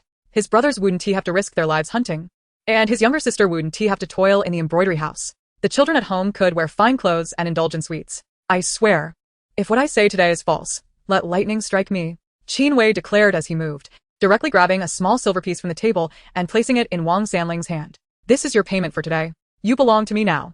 Feeling the cold touch of the silver, Wang Sanling wavered. There was no way to refuse such a rare opportunity, one that could only be found with a lantern after several lifetimes. He extended his hand and said, Get up, young master. Don't let anyone laugh at us. He considered it merely a servant's task. Qin Wei, having his wish fulfilled, beamed like a child who had just received candy. Come. Today, I shall redeem my honor. He shouted exuberantly, only to be met with raucous laughter. Does young Master Qin truly believe that dragging someone in will guarantee a win? If that were the case, who would bother to open a gambling house? Another voice chimed in. Indeed, in this world, there is no shortage of people, especially those of such character. The laughter continued. Our young Master Qin must have lost so much that his brain is no longer functioning. The attendants of the gambling house simply exchanged glances with Qin Wei before shaking their heads in amusement. Come on. Anyone who can't afford to play today must strip down and take a walk around town. Are you daring enough? Qin Wei bellowed. In Wei, no. Young Master Qin, please come to your senses. Wang Sanling urgently tried to intervene. Who isn't afraid? If Qin Wei can't take a loss and doesn't want to lose face, won't he end up parading around naked? But Qin Wei paid him no mind. He placed the silver on the table with a flourish and shouted, Come, I will still bet on big. Amidst the laughter, those who still had money placed their bets on the smaller amounts, while those who had lost everything in the previous round remained, their eyes alight with anticipation. As the attendants clinked bowls, the sound echoed until with a bang, a bowl was placed on the table. Gentlemen, bets are locked in. Small, small, small, big, big, big. Wang Sanling could hardly comprehend the madness unfolding before him. How could a few wooden pieces incite such frenzy? As the attendant lifted the cover from the bowl, everyone leaned in, holding their breath. 5, 6, 7? Could it be big again? How is that possible? This must be rigged. Whispers of suspicion filled the air. Could it be that Qin Wei has bribed the gambling house to swindle us out of our money? As the murmurs grew, the workers at the gambling house became displeased, and a war of words ensued. Only Qin Wei, in a sudden burst of excitement, pulled Wang Sanling into an embrace. It's you. You are my destined good luck charm. Ha ha. Wang Sanling, devoid of expression, stared blankly as Qin Wei reveled in his exuberance. The world had become unrecognizable to him. What's all this noise? Let us keep going. As we agreed earlier, anyone who can't afford to lose today must strip down and take a stroll around town. Qin Wei exclaimed, shoving a pile of silver back onto the table. Wang Sanling was taken aback. No wonder this fellow consistently lost. Who would be so foolish as to fixate on a single bet? Qin Wei tossed his robe aside and declared, What? Are you afraid to continue? If you don't want to play, then strip down and take a walk. Otherwise, you're free to leave. Just as he expected the others to feel compelled to stay at the table, someone suddenly slammed their clothes onto the table. My dignity is worth less than money. I'm out of here. The person covered their important bits and turned to flee, exposing a bare backside, prompting laughter from the gambling house staff and Qin Wei alike. Wang Sanling, however, remained stunned, his eyes wide. Today is truly an enlightening experience. And you all, will you continue to gamble with me, or will you follow his example? Qin Wei laughed heartily. The others exchanged glances, until one suddenly shouted, Fool. Dignity is as important as money. Qin Wei, as if he had found a playmate, waved excitedly at him. Come, come, let us keep playing. In the next moment, the man ripped off his clothes, just as the previous one had. But instead of covering himself, he shielded his face, running out in utter embarrassment. Indeed, what a talent, gasped everyone, including Wang Sanling. Soon after, The remaining players began to follow suit, parading out in a similar fashion. Each chose their own method of undressing, while Qin Wei, eyes sparkling, abandoned his own pile of silver to chase after them. The street was filled with screams of laughter. The attendant, glancing at Qin Wei's large bet, furrowed his brow. Today, I shall redeem my honor. Qin Wei laughed so hard his eyes nearly disappeared. Wang Sanlang, however, focused entirely on the attendant's face, which bore the expression of someone who had just consumed something poisonous. Surprise, discomfort, confusion, and bewilderment all mingled together. As Qin Wei pulled the silver closer, the attendant softly remarked, "If the young master is enjoying himself, perhaps we should call it a day." As a hunter, his keen observation alerted him that this gambling table was no ordinary affair. He understood the principle of taking money from others while averting disaster. However, Qin Wei was stubborn. After dismissing the idea with a quick no, he placed all his silver once again on the big bet. The attendant suddenly turned to a burly man sitting nearby, who nodded calmly. The attendant resumed shaking the bowl containing the wooden pieces, and Wang Sanlang was caught off guard when, unexpectedly, Qin Wei won 5 consecutive rounds. The once towering pile of silver had multiplied into an impressive 4 heaps. He could hardly fathom the amount. Suddenly, Qin Wei pushed the 4 small mountains of silver onto the big bet and boldly shouted, "Come. Let us continue." The attendant's face fell, nearly in tears, as he cast a desperate glance at the burly man in the corner. This time, the man set down his teacup, stood up, and brushed off his robe before approaching. The attendant seemed relieved and immediately stepped aside. "If I may, could I join the young master for a few rounds?" Without waiting for Qin Wei to respond, the man seated himself. Sure. I've never been one to shy away from a game. With that, he pushed all the glimmering silver mountains onto the table, occupying half its surface. A nearby voice whispered, "Oh no, Lord Shui is personally involved now. Young Master Qin is in trouble." Indeed, if I had won this much, I would have left with the money already. Now that Lord Shui is at the table, he won't take a single coin with him. Speculations flew about who would ultimately win. Are you betting silver or your wits? When have you ever seen Lord Shui lose? Well, what about that god of wealth? He usually dispenses wealth, but today he seems unusually fortunate. Could it be related to that little servant he s with? Sue, you're the one who should be careful. If holding on to that little servant guarantees a win, I'll chop my head off and place it here. The chatter continued, and the man across the table grew increasingly somber. He deftly spun the bowl containing the wooden pieces with practiced ease, his movements as fluid as those of one eating with chopsticks or drinking from a cup. With a resounding thud, the bowl landed steadily on the ground, the small wooden pieces inside clattering in an orderly manner. A flicker of amusement crossed the dark gaze of the burly man, his large hand slowly rising. The onlookers craned their necks in curiosity. Suddenly, a voice exclaimed in astonishment, 5, 5, 5, 6. Incredible. It's a big win. The expression on the burly man's face darkened immediately, turning a shade of deep purple mixed with anger. Could it be that Qin Wei had triumphed once more? Surely, this was a day of misfortune. Was it truly because of that young man? My goodness. I wish to draw him over as well. Amidst the gasps of amazement, all eyes fixated on Wang Sanlang. He shrank back, his brow furrowing tighter. The fervent and greedy gazes felt like countless hands roaming over him. Just as he instinctively stepped back, Qin Wei abruptly stood up, positioning himself in front of Wang Sanlang. He is mine. Whoever dares to covet him shall face my wrath. As Qin Wei pushed the silver forward once more, Master Shui suddenly stood up and walked away, leaving the previous attendant utterly dumbfounded. Master Shui, what am I to do now that you are leaving? With Master Shui's departure, chaos ensued in the gambling den. Just as Qin Wei attempted to push the silver forward again, the attendant suddenly knelt before him. Young Master Qin, I beg you, spare me. He began to bow his head repeatedly in supplication. Witnessing the scene, Wang Sanlang couldn't help but feel his eyes twitch in disbelief. Today's revelations were truly astounding. Chapter 71. Is there such a fortunate turn of events? This silver is akin to being picked up for free. Just moments ago, Qin Wei had been grinning from ear to ear, but now he could no longer smile. He slammed his hand on the table, demanding, what is the meaning of this? If you cannot afford to lose, why even run a gambling den? The attendant was at a loss for words, beads of sweat cascading down his face. With a crash, Qin Wei shoved all the silver on the table forward. Quick, roll the dice. If I don't leave here today with a satisfying victory, I won't let this end. The attendant remained on his knees, repeatedly pleading for mercy, showing no intention of rising. Suddenly, the door creaked open, and a finely dressed woman, wielding a feather duster, stormed in with several attendants in tow. The attendant, who had been kneeling, scrambled over to her as if she were a savior. The woman paused in surprise, her expression shifting as she beheld the disheveled attendant on the ground. Madam, I realize my mistakes. From now on, if I allow young Master Qin to step into the gambling den again, I shall forfeit my own head as a night pot for Master Qin. Please, take him away. Really? The woman, who had entered with an air of anger, now looked taken aback. Indeed, I swear it. As the attendant continued to plead fervently, Qin Wei had already begun gathering the silver before him. He produced some cloth from who knows where, wrapping the silver into 2 bundles to hang around his shoulders. He muttered indignantly, "Shameless Schwerden. How dare you report me to my family? Just wait, I shall ensure you lose everything next time." Just as he secured the 2 heavy bags of silver, a sharp exclamation escaped his lips, and then his ear was caught in the woman's grip. "What nonsense is this? Climbing walls, is it? How did I end up with such an ungrateful child? Sooner or later, you will drive me to my grave." The woman scolded him, twisting his ear as they exited the gambling den. Yet, despite the reprimand, Qin Wei stubbornly clung to her, and as the feather duster came down, he received several swats along with it. Once outside the gambling den, the woman finally realized that he was still holding on tightly. "Who is this? Why are you holding on to him?" "Mother, he is my lucky charm. He can be anything else, but he cannot go. From now on, he is my attendant. Wherever I go, he must follow. Even if you beat me to death, I will not let go."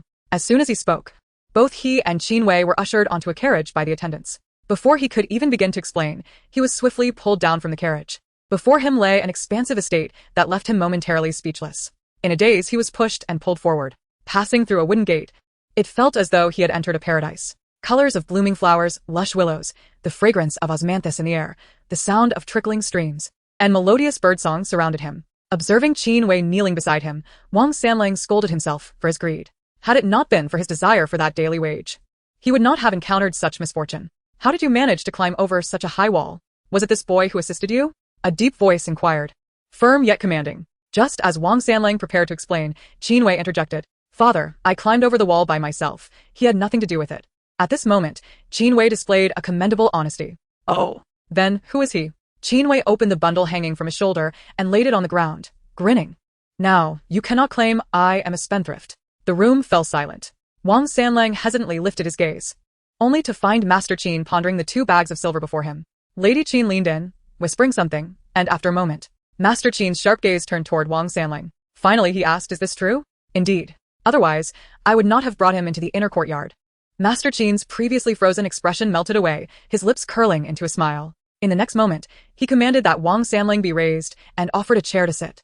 Wang Sanlang had never encountered such a scenario. Trembling, he sat, unsure where to place his hands and feet. "May I inquire your name, young sir? Where do you reside? Who else is in your family?" Master Qin suddenly inquired. At the mention of family, Wang Sanlang regained his composure. "Please do not misunderstand. Since my son has hired you as his personal attendant, as a father, I must know more about you." This left Wang Sanlang momentarily speechless. It was better not to mention family. Yet, "Surely I must know your name?" "Wang Sanlang," he blurted out instinctively. Master Qin nodded and instructed his servants to arrange accommodations for him, ensuring that every detail of his needs was attended to. This manner of treatment suggested that they genuinely intended to keep him in their household. "Master, you cannot be serious about keeping me by your son's side?" However, before Master Qin could respond, Qin Wei seized Wang Sanlang's wrist. "You cannot escape. From today forward, wherever I go, you must follow." As he spoke, Qin Wei suddenly thrust a handful of silver into Wang Sanlang's embrace. To claim he was not moved would be a lie. After all, having lived for over 20 years, he had never possessed so much silver. "Should young Master Wang be dissatisfied with my son's daily wage of 1 tael, how about 40 taels a month?" Master Qin's words made Wang Sanlang's brows furrow even deeper. He suddenly recalled the saying about encountering a benefactor. Could it be that this young man was the very benefactor his little niece had spoken of? Otherwise, how could such a generous offer of 40 taels monthly simply fall into his lap? "May I ask, Master Qin, what will my duties entail?" Master Qin's lips curled upward once more as he gestured toward Qin Wei, saying, "You need not do anything but follow him wherever he goes." Is there such a fortunate arrangement? This silver is akin to being picked up for free. Even if I commit to a month or half a month, my family's financial troubles could be resolved effortlessly. Chapter 72, This whimsical and spirited demeanor. The more I see, the more I like it. "All right." Wang Sanlang gritted his teeth and agreed. Guarding the whimsical young Master Qin Wei is far preferable to allowing my brothers to risk their lives battling great beasts on the mountain for food. Even if I must watch over him for just a month, it would be sufficient to alter the fate of my family. If you wish to leave, so be it. I shall accompany you. He attempted to pry his hand free from Qin Wei's grip, yet that hand only tightened its hold. "You won't find my home to your liking." "How can you know what I would find acceptable?" Wang Sanlang retorted. "My home is a thatched hut." "And what of it?" Qin Wei replied.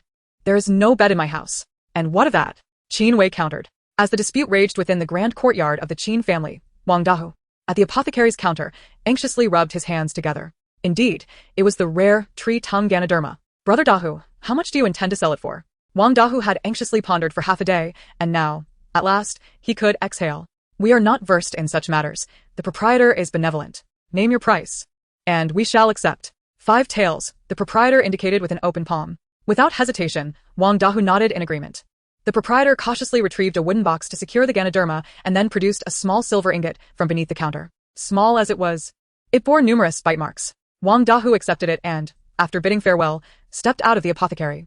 Once outside, he lowered his voice. The proprietor is truly astute. Whenever rare medicinal herbs appear, they always find their way to our apothecary. Yet, I wonder if this price is too generous. Look at his foolish demeanor.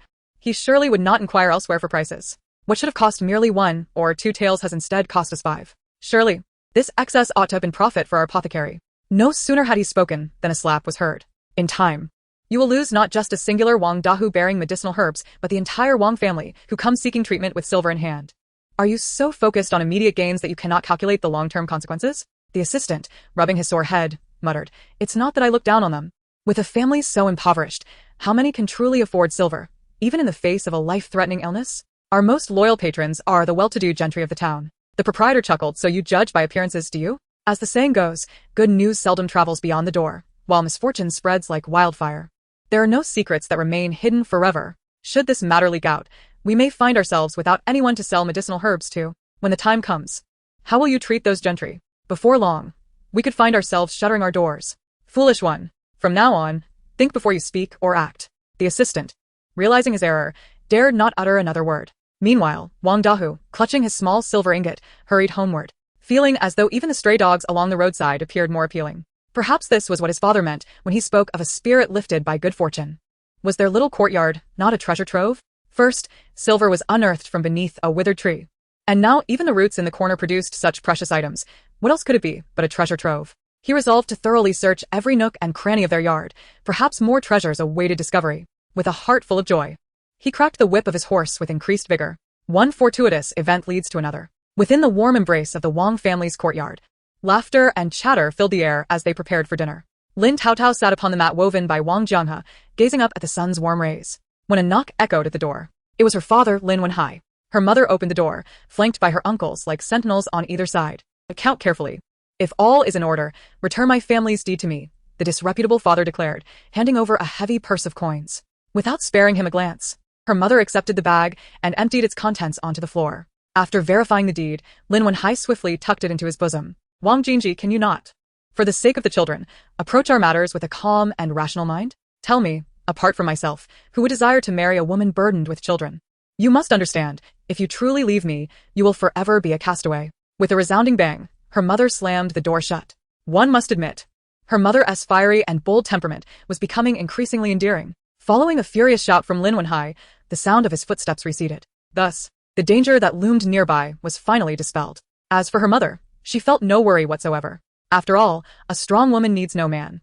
Men merely slow her progress toward wealth. Just as Lin Taotao raised her lips to reveal 2 charming dimples, a loud crash reverberated as the courtyard door slammed against the wall. Outside, a group of unruly ruffians gathered. One tall, gangly figure stepped forward, his arms crossed, his shirt hanging loosely, exposing his ribcage, while a centipede-like scar marred his forehead, adding to his already unsavory appearance. "You are Wang Jinji, are you not?" Who are you? Wang Jinji inquired. "I am," the scarred man replied, raising an eyebrow with a smirk. "That's good. Brothers, take her and those children away." With raucous laughter, the ruffians surged forward, swiftly filling the small courtyard. "Who are you? What do you want?" The old woman stepped forward, blocking the ruffian's path. The scarred man sneered. "An old hag, old hag." With a sharp slap, the old woman's hand struck the scarred man's face. "You, foul old hag, foul old hag." Another slap followed. "Who do you think you are? Who are you to call yourself a young master?" Another resounding slap struck the same cheek. "Do not go too far." This time, the old woman grew weary of words, delivering another familiar slap to the same side of his face. As she raised her hand once more, the scarred man resembled a chastised child, covering his face with both hands, tears welling in his eyes. The old woman, realizing she couldn't reach his face, redirected her slap to the top of his head. "You little wretch, daring to come to my home and stir trouble. If your mother has not taught you, I shall take it upon myself to teach you how to behave." With every word, she delivered another slap to the scarred man's head, who yelped in pain, unable to lift his head. The contrast between his earlier arrogance and his current humiliation was stark. Not only were the ruffians stunned, but even the onlookers were nearly breathless. Taken aback by the scene, the uncles scattered, some grabbing poles, others wielding brooms. Sixth uncle Wang Liubiao charged forward with a kitchen knife. while seventh uncle Wang Qiang was even more ruthless, seizing a chopping axe from the woodpile and rushing forth. The sharp blade scraped against the gravel, sending sparks flying as it left a deep mark on the ground. Just as she was engrossed in the spectacle, a voice beside her declared, "Do not fear, Taotao. Your second brother is here to protect you." Little Lin Shi scooped her into his embrace. Eldest brother Lin Shi wielded a small stick, shielding his younger siblings behind him.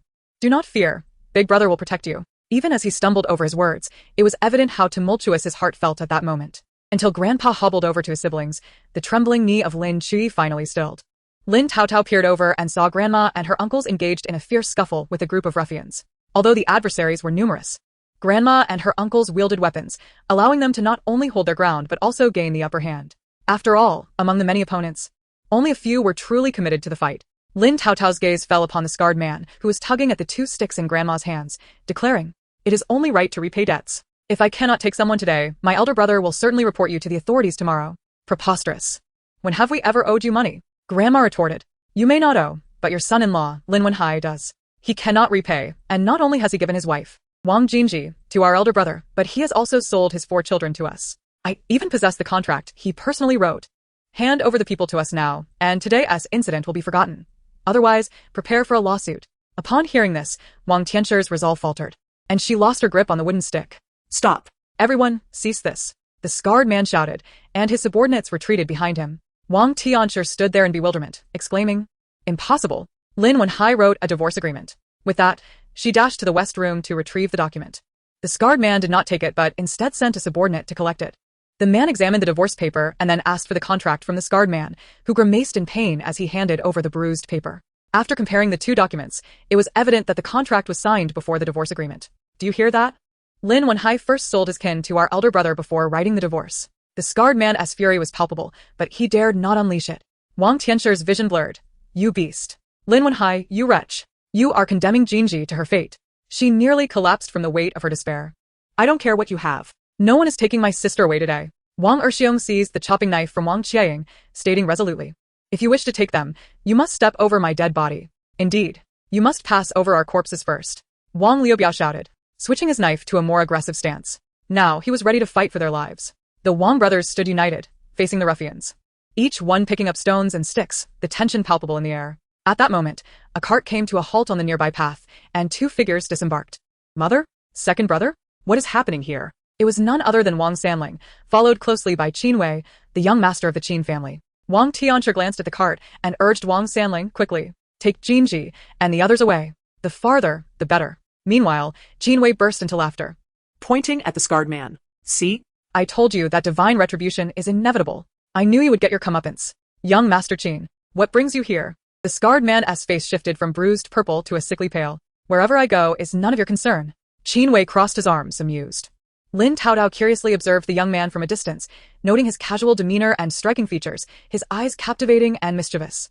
She searched her memory for any mention of him in her readings, but found none. Yet, the scarlet mark on his forehead mirrored that of her third uncle. Suddenly, she realized that her third uncle's fate had changed. Lost in thought, she heard the scarred man say, "Young Master Qin, it would be best if you did not get involved in this matter. Since you said that, I must intervene." Qin Wei responded defiantly, "Does your elder brother dare to confront me? I wish to see whether his men are more capable or my family's wealth is greater." "Young Master Qin, you have no ties to them. Why bother?" "How do you know I have no ties?" Scarred man Liu, listen well, you better leave my presence immediately.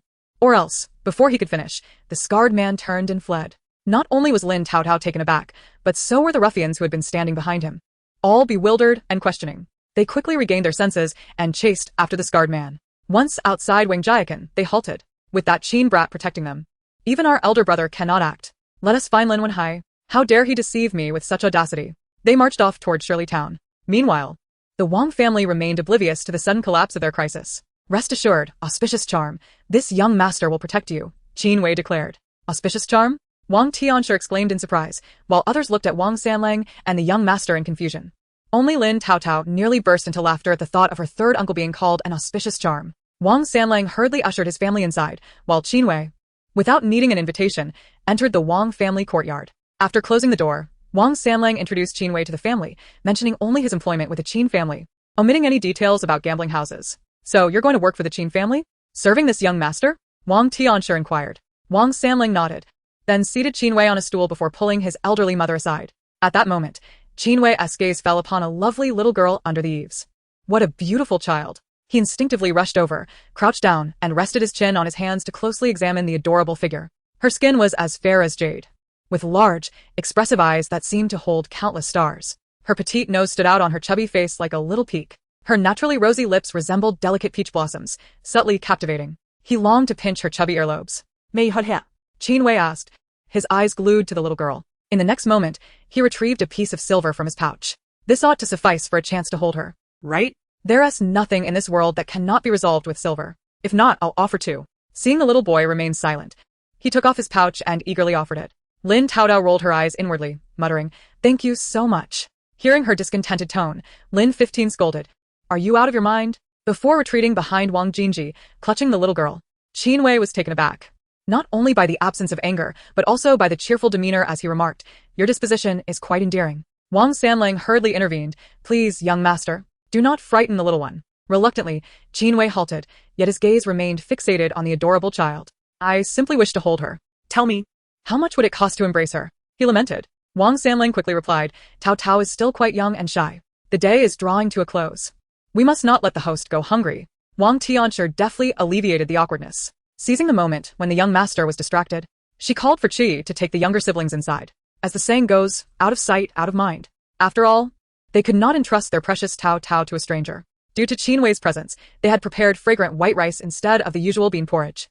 As the head of the household, Wang Jian had busied himself with hospitality, ensuring Qinwei felt welcome.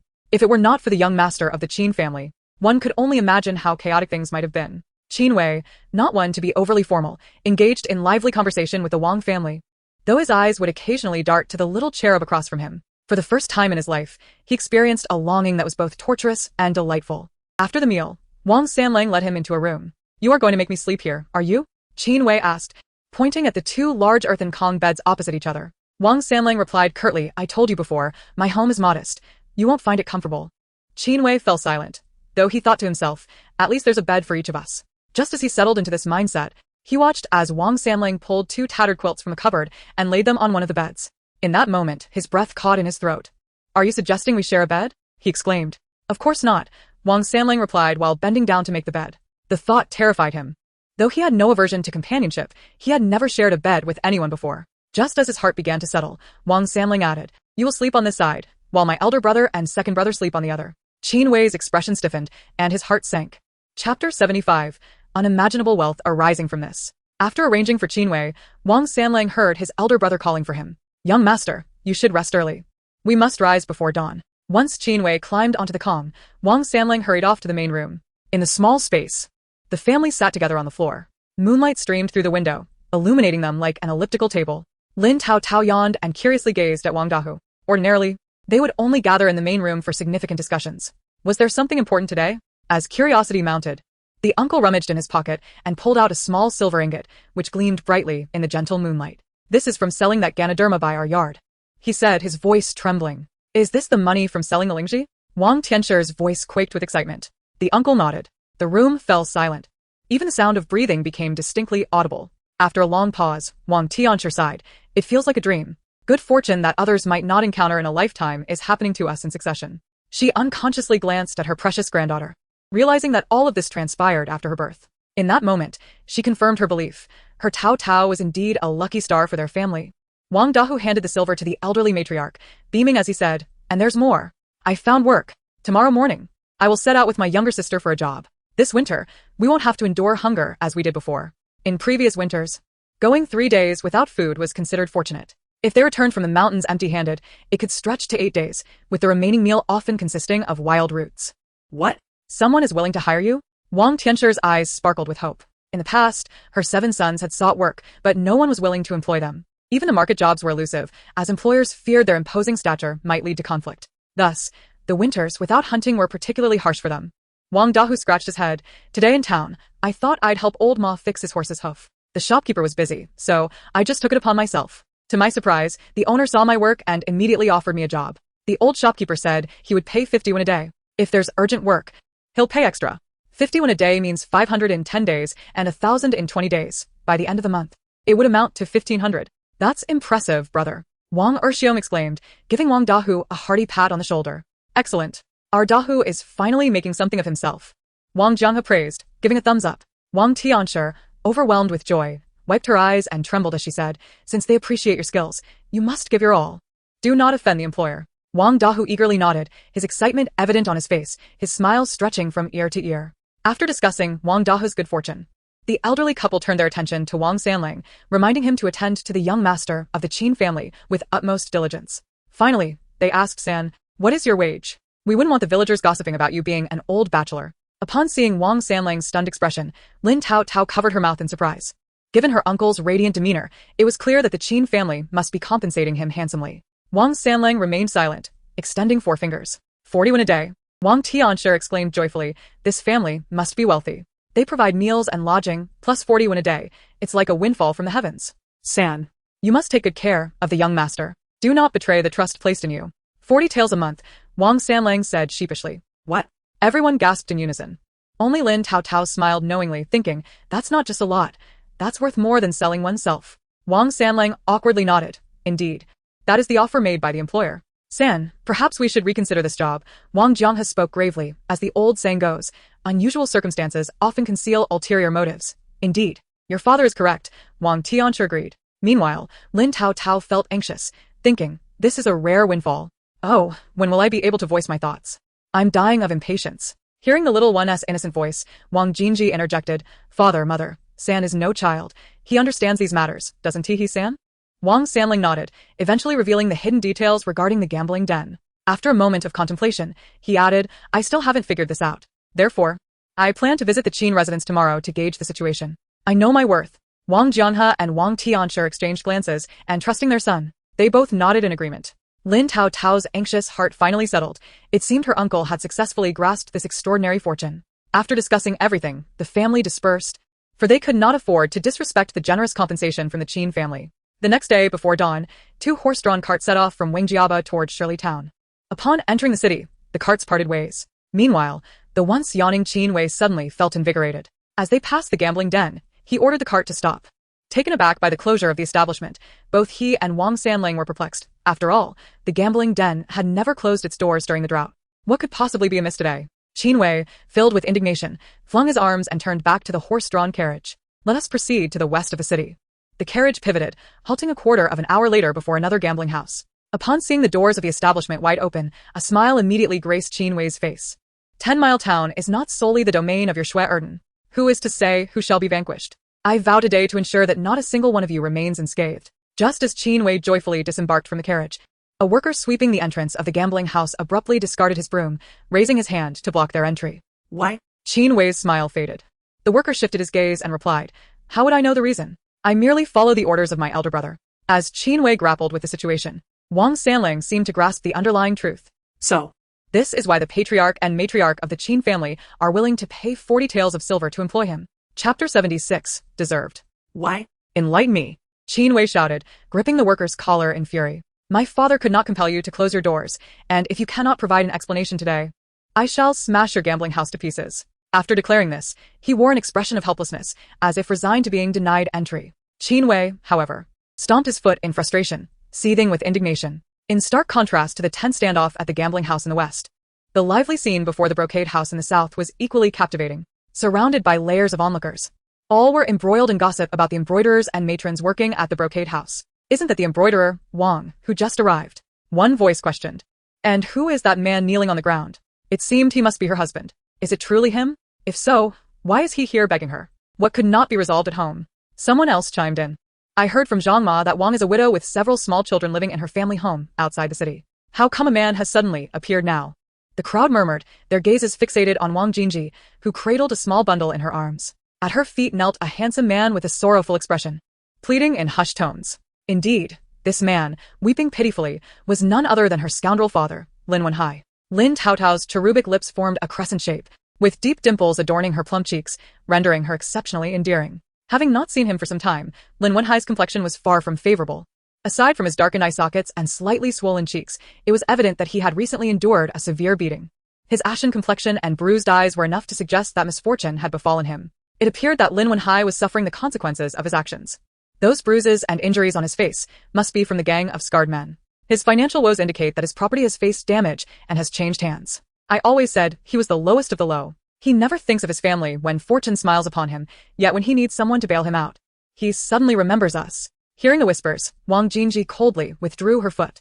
Wishing to avoid further entanglement, she turned to leave, only to have her foot grasped once more. Lin Wenhai, weeping earnestly, clutched her hand. It is all my fault. Everything is my mistake, my folly. A once happy home has been torn apart by my actions. Jinji, I know I have no face to ask for your forgiveness, but I implore you to allow me to spend the rest of my life making amends and caring for you. I only wish that when I descend to the underworld, I may not face our ancestors in shame. Lin Wenhai's heartfelt sobs moved many of the women nearby. One approached softly. They say it takes a century of good fortune to share a boat, and a millennium to share a bed. The bond of marriage forged over several lifetimes is indeed rare. Wang, all the past grievances have been laid to rest. You have children now, and your daughter is still so young. Without a father, how can those children find their footing in the world? If he truly regrets his actions, cannot you grant him another chance? Many women, even some envious of Wang Jinji, found themselves swayed. After all, they had lived their lives without witnessing a man kneeling before a woman, begging for her forgiveness, particularly one of such refined demeanor. With a disdainful snort, Wang Jinji raised her foot, delivering a sharp kick to Lin Wenhai's chest. Yesterday, you tried to sell us off, and today you come weeping for whom? Now that your few dilapidated houses have been taken from you, you turn your attention to my family? Take a good look in the mirror.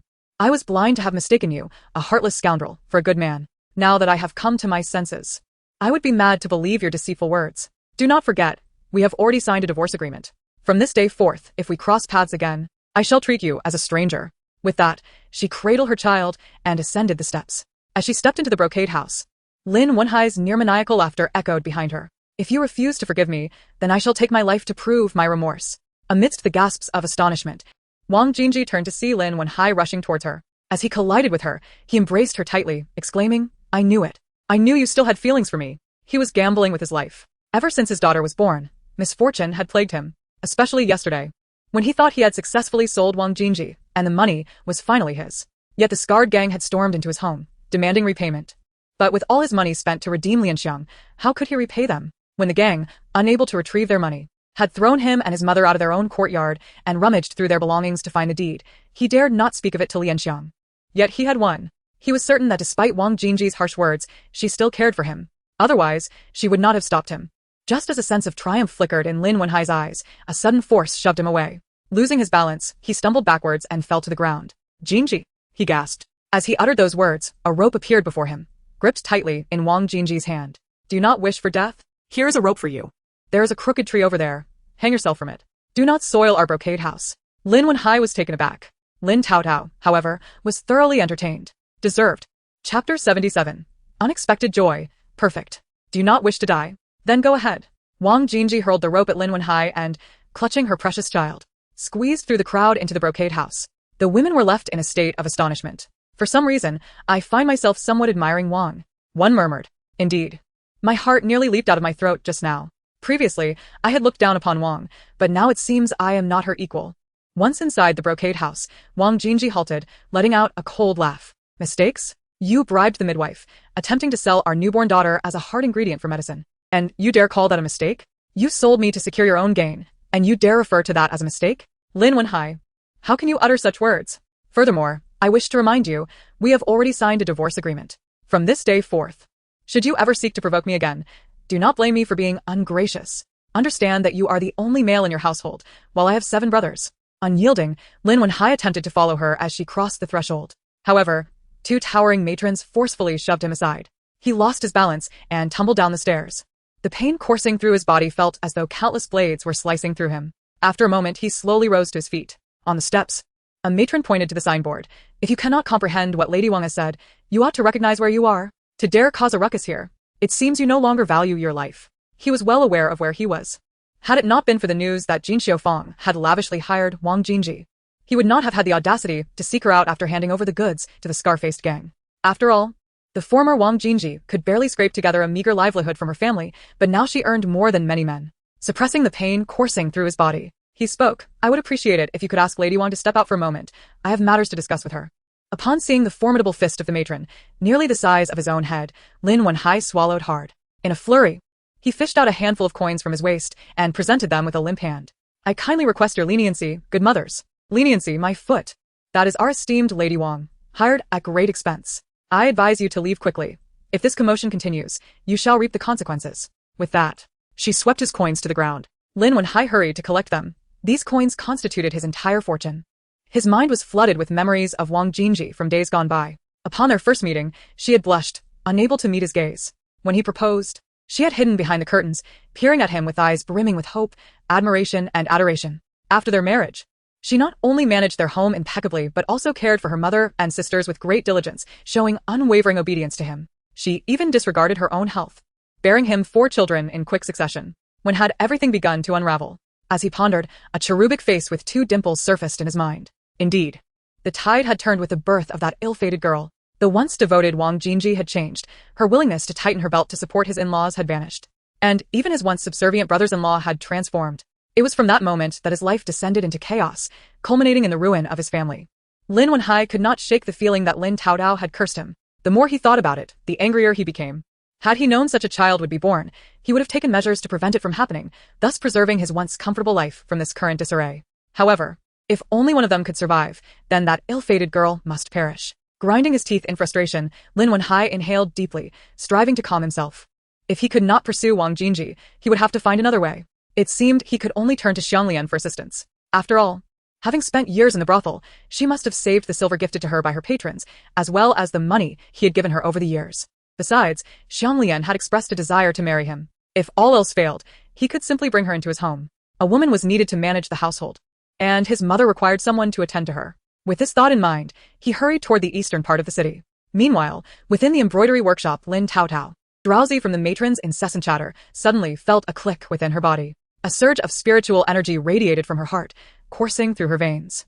Her foggy mind instantly cleared. The restraints had cracked again. As she focused inward, she discovered 2 new fissures in her heavy bindings. What a delightful surprise. This indicated that at least 2 destinies had shifted. But whose could it be? The name Lin Wenhai flashed in her mind. Apart from him, she could think of no one else. Given that Lin Wenhai was on the brink of losing his home, he would undoubtedly seek a way to fill this void. Her mother was unlikely to benefit, and it was highly probable that her scoundrel father had set his sights on that courtesan. After all, the only one capable of providing such a sum of silver was that very courtesan. Thus, the courtesan's fate had been altered. Could it be that her father intended to marry the courtesan? If that were the case, then the courtesan would inherit her mother's fate, suffering under the cruel matriarch of the Lin household, while the children she bore with Lin Wenhai would tread the tragic path that was rightfully hers and her brother's. How intriguing! Was this not the essence of poetic justice? Chapter 78. Trouble afoot. Meanwhile, the embroiderers who had previously looked down on her mother due to her special treatment were now smiling and even approaching her to chat. Indeed, her mother's mood was visibly lifted throughout the day. With her spirits brightened, she even excelled in her work. Oh, Lady Wang, your craftsmanship is truly remarkable. The cranes you embroider appear as if they might take flight, exclaimed Lu Posey, her eyes nearly glued to the crane-patterned garment in her mother's hands. Not at all. It's merely the beauty of the silk thread, her mother replied warmly. She had always been congenial, never allowing her skill to elevate her above others. With hands as deft as these, it is rare to find another in the world. Look at this crane. From another angle, it seems ready to soar. Truly miraculous. Wang Jinji smiled, choosing not to elaborate further. Ever since her daughter helped her see through Lin Wenhai's vile nature, her perspective had matured significantly. Taotao often reminded her, the abyss has a bottom, but the human heart is unfathomable. After introspection, she learned to maintain a suitable distance with others. For Taotao also said, in this world, aside from your parents, no one wishes for you to fare better than they do. Just like the uncontainable greed and jealousy reflected in Lu Auntie's eyes. Clearly, vigilance was necessary. When the master of the house arrived, she would propose moving Lu Auntie elsewhere. With the crane-patterned garment nearing completion, nothing could go awry. As the workday drew to a close, Wang Jinji, carrying her precious daughter, locked the door to their quarters with great care before leaving the workshop. Outside, as usual, Wang Dahu awaited them. Upon seeing the mother and daughter emerge, he hurried to set up a footstool. The work of a blacksmith demanded physical strength. A single day of poor rest could compromise the next day's labor. What nonsense! Your older brother has boundless strength. Lu Auntie, she called out. Oh, dear, I almost forgot. I left something in your quarters, Lady Wang. Would you be so kind as to let me fetch it? Lu Posey wiped the beads of sweat from her forehead, just as Lu Auntie's doubts began to surface. Taotao's soft voice interjected. This could spell trouble. Wang Jinji, already reaching for her keys, promptly withdrew her hand. Then, I shall accompany Lu Auntie. She stood to descend from the carriage. There's no need to trouble Lady Wang. Please wait here. I will retrieve it and return immediately. I assure you, I will not linger inside. Observing Lu Auntie's insistence, Wang Jinji's suspicions were confirmed. She was determined to discover who awaited Lu Auntie inside. It's no trouble at all. Luani should know that Master Su has stipulated that only I may enter that room. If I hand you the key, and something goes awry, I would only bring misfortune upon you. By the time she finished speaking, she had already disembarked from the carriage. Without waiting for Luani to respond, she hurried ahead, cradling her child in her arms. Today, she had already fallen behind schedule, and the sun was setting. Behind her, Luanti's calls grew louder, prompting her to quicken her pace toward her small courtyard. The person who had colluded with Luanti was likely waiting for her there. As she turned the corner, she abruptly collided with someone. Oh, dear. Who is so reckless while walking? The speaker was none other than the steward, Lu. Wang Jinji, momentarily taken aback, glanced towards the direction from which Lu had come. Just beyond this corner lay her small courtyard, the sole path leading in and out. Could it be that Lu had taken her key to visit Lu? Ah, it is you, Wang. I was so preoccupied that I failed to notice your approach. I hope I haven't injured you, Lu said, her face etched with concern as she checked for any signs of harm. Wang Jinji felt somewhat dazed. Just as she began to suspect she had misjudged Lu, she heard a furtive sound behind her. Clearly, it was about the incident with Lu. How could she feign innocence so effortlessly? Upon hearing this, Wang instinctively stepped back, creating space between herself and Lu. I was in a hurry and did not see you coming. However, this path leads directly to my courtyard. Are you here looking for me? A flicker of panic crossed Lu's eyes as she hastily replied, not at all. The master sent me to inquire about how the work is progressing for you. This casual remark confirmed Wang's suspicions. Lu was undoubtedly colluding with Lu, and their target was most likely the crane-patterned cloak in her possession. At that moment, Lu appeared, and their eyes briefly met, acknowledging the unspoken understanding between them. Without further delay, Wang informed Lu and led Lu into her courtyard. Unlocking the door, Wang did not even glance at what Lu had dropped, but instead wrapped the cloak carefully around herself. Madam, Lu exclaimed in surprise. I have a feeling that someone has their eyes on it. After much consideration, I believe it would be safer to send it to the master rather than engage in a battle of wits with them. Better to wield the master's authority to intimidate. Seeing the sudden pallor on Lu's face, Wang smiled casually. Perhaps I am simply overly anxious. And I did not intend to target you, Aunt Lu. With that, she gathered her belongings and headed to the door. Once Lu exited, she locked the door behind her. As she turned to leave, Lu suddenly seized her arm. Madam, it is getting late. Regardless of the situation, it would not be wise to disturb the master. Do you really think the life within that grand estate is akin to our humble cottage? You are too young and inexperienced to understand the intricacies of such matters. Do not blame me for speaking harshly. As the saying goes, honest words may offend. I only wish to remind you, as someone who has come to know you, to prevent any regrettable actions. Lu's words were laced with veiled insults, accusing Wang of lacking upbringing and awareness. It was infuriating. Wang simmered with rage, wishing she could retaliate with a curse that would force Lu to confess all her wrongdoings, leaving her to rot in a prison of her own making. Lin Taotao was equally incensed, her small hands clawing at the air in frustration. Initially oblivious to Lu's insinuations, Wang's brows furrowed upon hearing the child's thoughts. Without uttering a word, she pulled the door closed and locked it, turning to leave. Madam, please heed my advice. I have visited the master's residence, and those ladies are not to be trifled with. Even if you have earned the master's favor with your skills, you must not disregard the status of those ladies. Lu continued to pursue her with warnings. Wang, amused, found Lu's insistence only fueled her desire to proceed. The carriage sped away, leaving Lu in a state of bewilderment. Wiping non-existent beads of sweat from her brow, her heart lodged in her throat. Lu emerged from behind, scoffing, "You are truly unaware of the consequences." Regaining her composure, Lu desperately implored Lu, "You saw that I have done my utmost to avoid any trouble. But this Wang is stubborn and refuses to listen. If this reaches the master, will we face any repercussions? I have worked so hard to secure my position. Losing it would be a grave misfortune. Rest assured, without evidence, she cannot stir any significant trouble. I have managed the brocade workshop for years, and she is merely a novice embroiderer who has been here for just over a month. There is nothing to worry about." Lu's fears gradually subsided. "So, Lu, when do you think my daughter, Qiao, can come to the workshop?" Lu asked. Lu, frustrated at having accomplished nothing, turned to leave. Lu silently cursed her ill fortune before departing the workshop.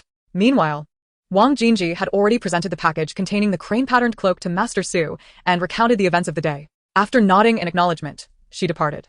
Su did not mention Lu, and there was a reason for that. Lu, however, was a different matter. That woman, driven by selfish desires, could pose a threat to Taotao. A mother's unyielding boundary is her child, and in her eagerness to assure her daughter of a place in the workshop, Lu could not foresee that her promises were about to unravel. In the days that followed, Lu was indeed replaced in Wang's small courtyard. The new woman was quite remarkable. Unlike Lu, she did not hover around Taotao or gossip about the courtyard matters with the embroiderers. As for Lu, she had not returned since that day, and 2 new caretakers now guarded the entrance to the courtyard.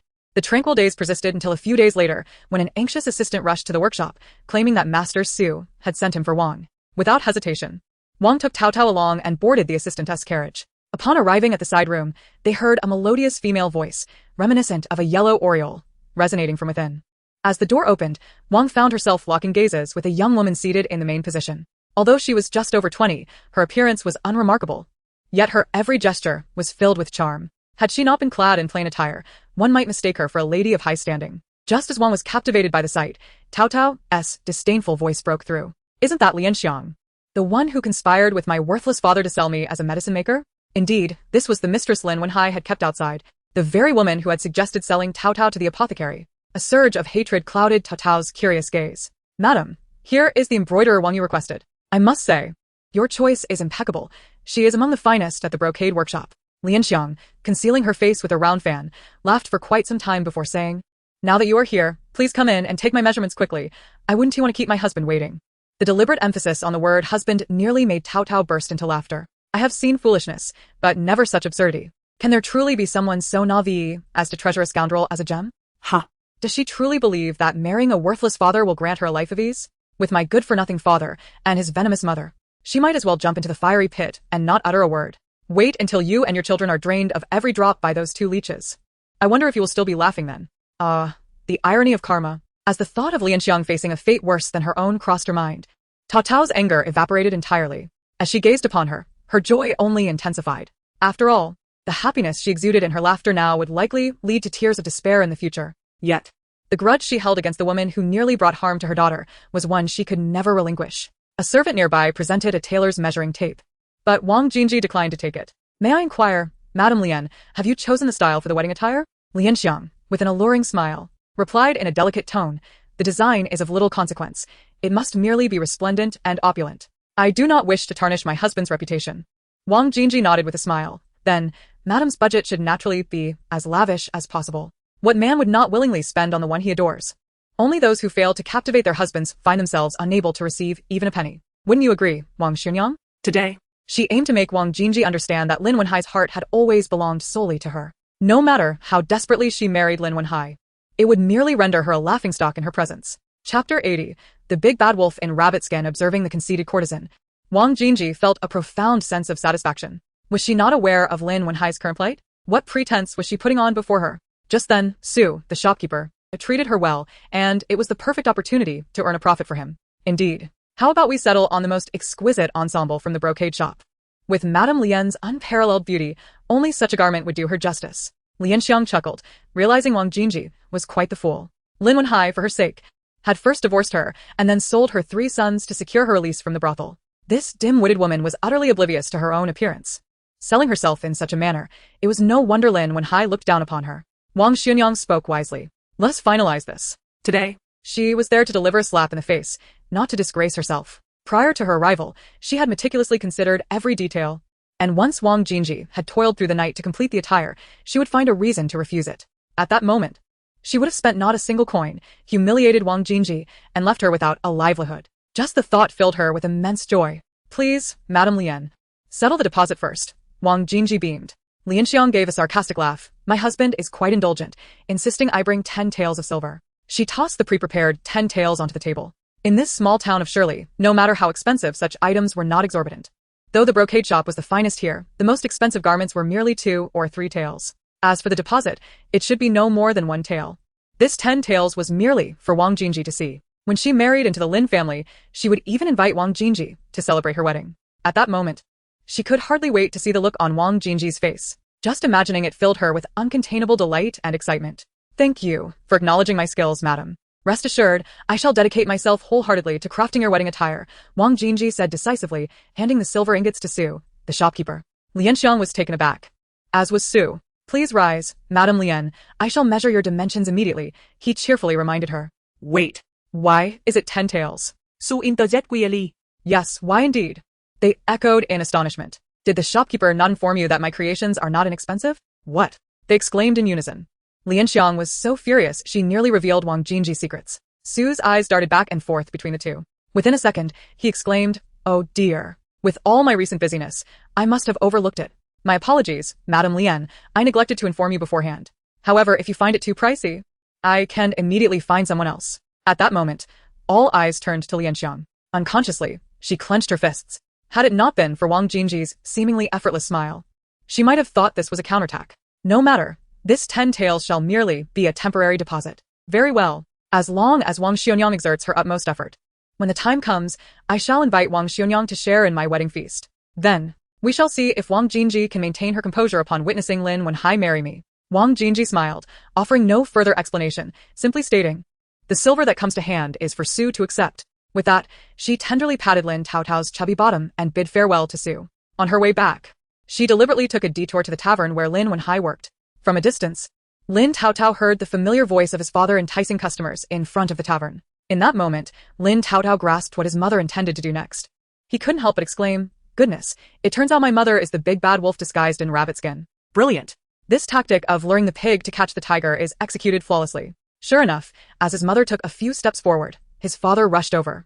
Jingji, you've come. I knew it, I knew you still have feelings for me. Lin Wenhai exclaimed excitedly. Yet, his mother suddenly shifted her cheerful demeanor, glaring fiercely. Lin Wenhai, did you send that shameless courtesan to disgust me? How outrageous. You offered 10 taels for me to embroider her wedding attire. You truly are extravagant. Upon hearing this, Lin Wenhai's smile instantly froze on his face. What 10 taels? What wedding attire? Are you saying Lian Xiang took 10 taels to the brocade shop for her wedding attire?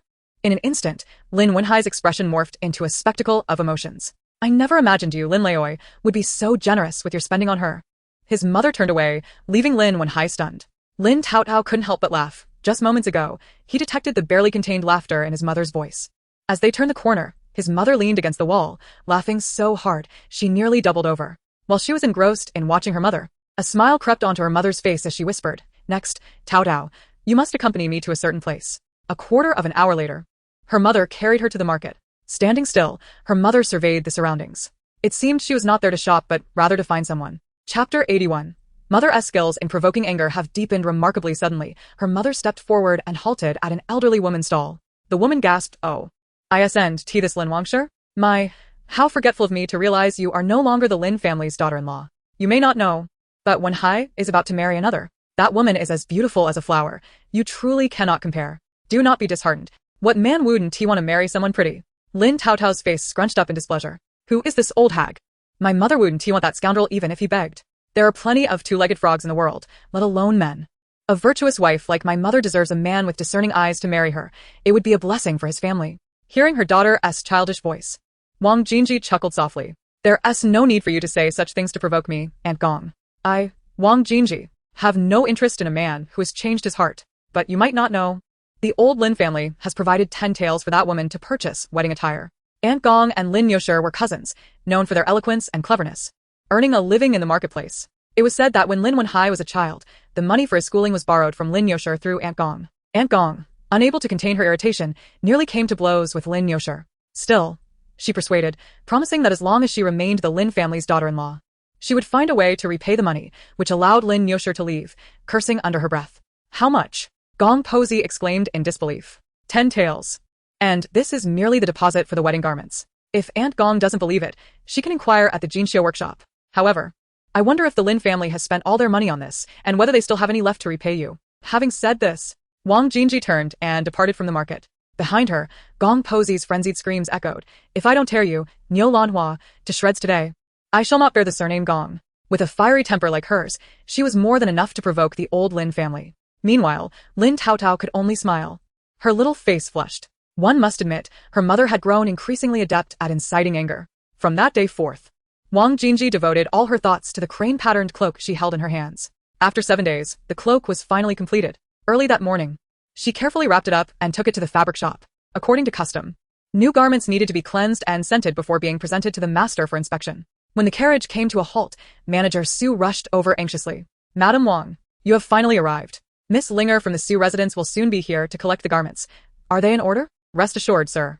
Let me first take the garments to be scented, so we do not delay the delivery. Manager Su nodded in agreement and called over an assistant to lead the way.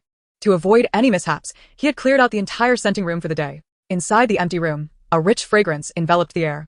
Lin Taotao coughed a couple of times, prompting Wang Jingji to hastily hang up the cloak and exit the scenting room, where she sat down at the entrance and unfastened her straps to hold her daughter. Are you all right, Taotao? Wang Jingji gently patted the little one's back with a furrowed brow. After a while, Lin Taotao finally caught her breath. When the coughing ceased, a small snack appeared before her. Manager Su treats us kindly because of this garment. It must not go awry.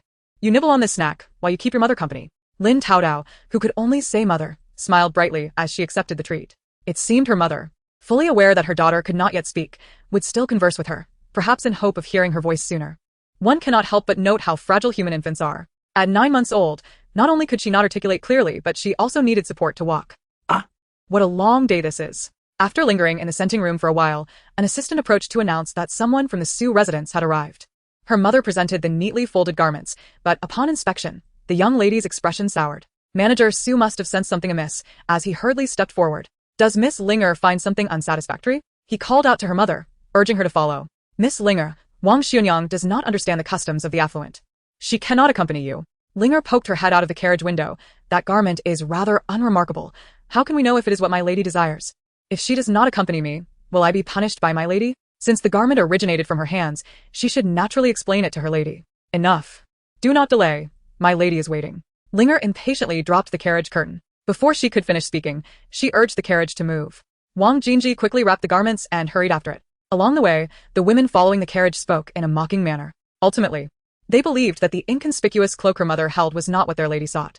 Whether her mother was angry or not, Wang Jinji's irritation was palpable. My mother is of legitimate lineage. You ignorant frogs at the bottom of the well dare to speak so presumptuously. Just wait. There will come a time when you shall see. Just as she finished her thoughts in indignation, her mother gently patted her little bottom as if to comfort her. Soon, the carriage turned off the main road and into an alley, finally entering a side gate. It seemed they had arrived. Linga stepped down from the carriage, without sparing Wang Jinji a glance, heading straight for a courtyard door. The women behind her whispered, "What are you dawdling for? Hurry up and follow." In this vast residence, getting lost is trivial, but if you offend any of the ladies or gentlemen, you shall not have a good outcome. Watching the smug expression on the woman's face, Lin Taotao rolled her eyes and thought, isn't it just a house? It's not like you own it. Look at you. Acting so superior. Just wait. In less than 3 years, I will ensure my mother resides in an even grander home. Humph. Chapter 82. After a few days apart, misfortune has struck. After winding through numerous turns, Lin Taotao observed her surroundings. One must admit, wealth is truly a blessing. The procession halted before a courtyard gate, where the forward woman blocked Wang Jinji's path with a disdainful expression. Wait. The ladies' courtyard is not a place for someone like you to enter freely. Shortly thereafter, a young maid emerged and beckoned Wang Jinji inside. Upon entering, Wang Jinji found herself face to face with a woman who appeared to be of similar age, dressed in luxurious attire, adorned with various hairpins. Hurry and greet the lady, Linga whispered. The matron of the Su family, with a benevolent demeanor, cautioned, do not frighten her. Quickly, open the package and let me see. However, Linger interjected, please do not have high expectations, for I have seen the garment myself and found it unremarkable. To her surprise, the Su matron did not react angrily, but rather empathetically remarked, it is normal to find nothing extraordinary in such a small place. Wang Jinji remained silent, unwrapping the package to present the cloak. This is it. This is it. The Su matron reached out with trembling hands to take the garment. Linga, unable to believe her eyes, murmured, lady, is this truly what you wished for? I see no distinction. Lin Taotao scoffed at her ignorance. Does she not realize who crafted this for my mother? As the Su matron gently caressed the cloak, an expression of exhilaration crossed her face as she donned it. Stepping towards the sunlight streaming through the door. When the sunlight illuminated her, the embroidered cranes seemed to come alive, soaring gracefully. As the matron twirled in the sunlight, the cranes appeared to take flight or descend, encircling her as if in homage. In that moment, the Su matron looked like a celestial being from a fairyland. How beautiful! Linger exclaimed in astonishment. At first glance, what is this? Upon a second look, what am I? Beautiful. So exquisite it seemed otherworldly. The Su matron, beaming with joy, approached Wang Jinji and bestowed upon her 2 golden coins. Wang Jinji's heart raced, echoing in her ears as she accepted the gift. Thank you, Lady Su. She replied with a composed tone. The Su matron, filled with delight, immediately promised rewards for Manager Su as well. Once the business was concluded, Wang Jinji took her leave. After bowing, she followed Linger out of the floral hall. As they reached the courtyard entrance, the previously mocking woman rushed over. Look, we have caused our Linger to suffer again. Speak, and I shall take action on your behalf. Do not allow yourself to be upset. With a resounding clap, the woman's voice abruptly fell silent. You dare to speak so freely to Madame Wang Xuanyang?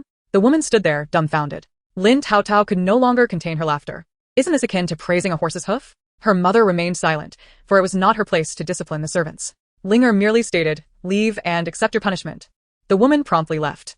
On their way back, Linger no longer exuded her previous arrogance. Upon reaching the carriage, she even personally assisted Wang Jinji into it. A crowd of women stood in stunned silence, their eyes wide with disbelief. Upon returning to the fabric shop, Miss Ling personally assisted her mother out of the carriage. Suddenly, a voice erupted from within the shop, laced with curses. Wang Jinji, shameless wretch, come out here. The voice was familiar. Lin Taotao turned to investigate, and upon recognizing the speaker, she couldn't help but burst into laughter. The newcomer was none other than Lianxiang, who had come seeking trouble a few days prior. Were it not for her affected tone and the way she twisted her body as she spoke, Lin Taotao might have almost failed to recognize her. Especially with her face swollen like a pig's head, marred with scratch marks. Who are you? Her mother asked, feigning ignorance. I don't recall knowing such a grotesque creature resembling a pig-headed person. You vile woman, Wang Jinji. If it weren't for your instigation, I wouldn't be in this predicament. I will fight you. Lianxiang charged forward like a common street ruffian. Just as Lin Taotao prepared to utter a protective incantation, Lianxiang was swiftly subdued by several women, who pinned her to the ground. What audacity! How dare you act out in front of our young lady and Wang Xuanyang? One of them scolded. Was Wang Xuanyang frightened? Miss Ling asked with genuine concern. Wang Jinji smiled faintly and shook her head.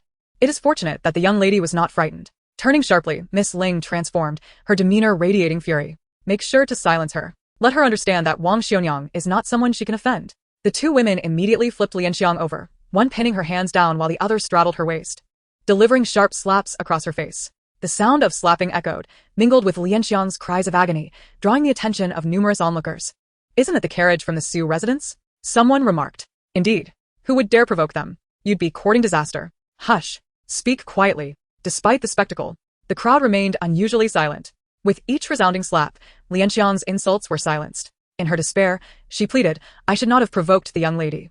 I realize my mistake now. Please spare me. It was clear she had yet to grasp the gravity of her transgressions. Continue punishing her, Miss Ling commanded, seizing this opportunity to mend relations with Wang Xuanyang, who had gained the favor of the matriarch.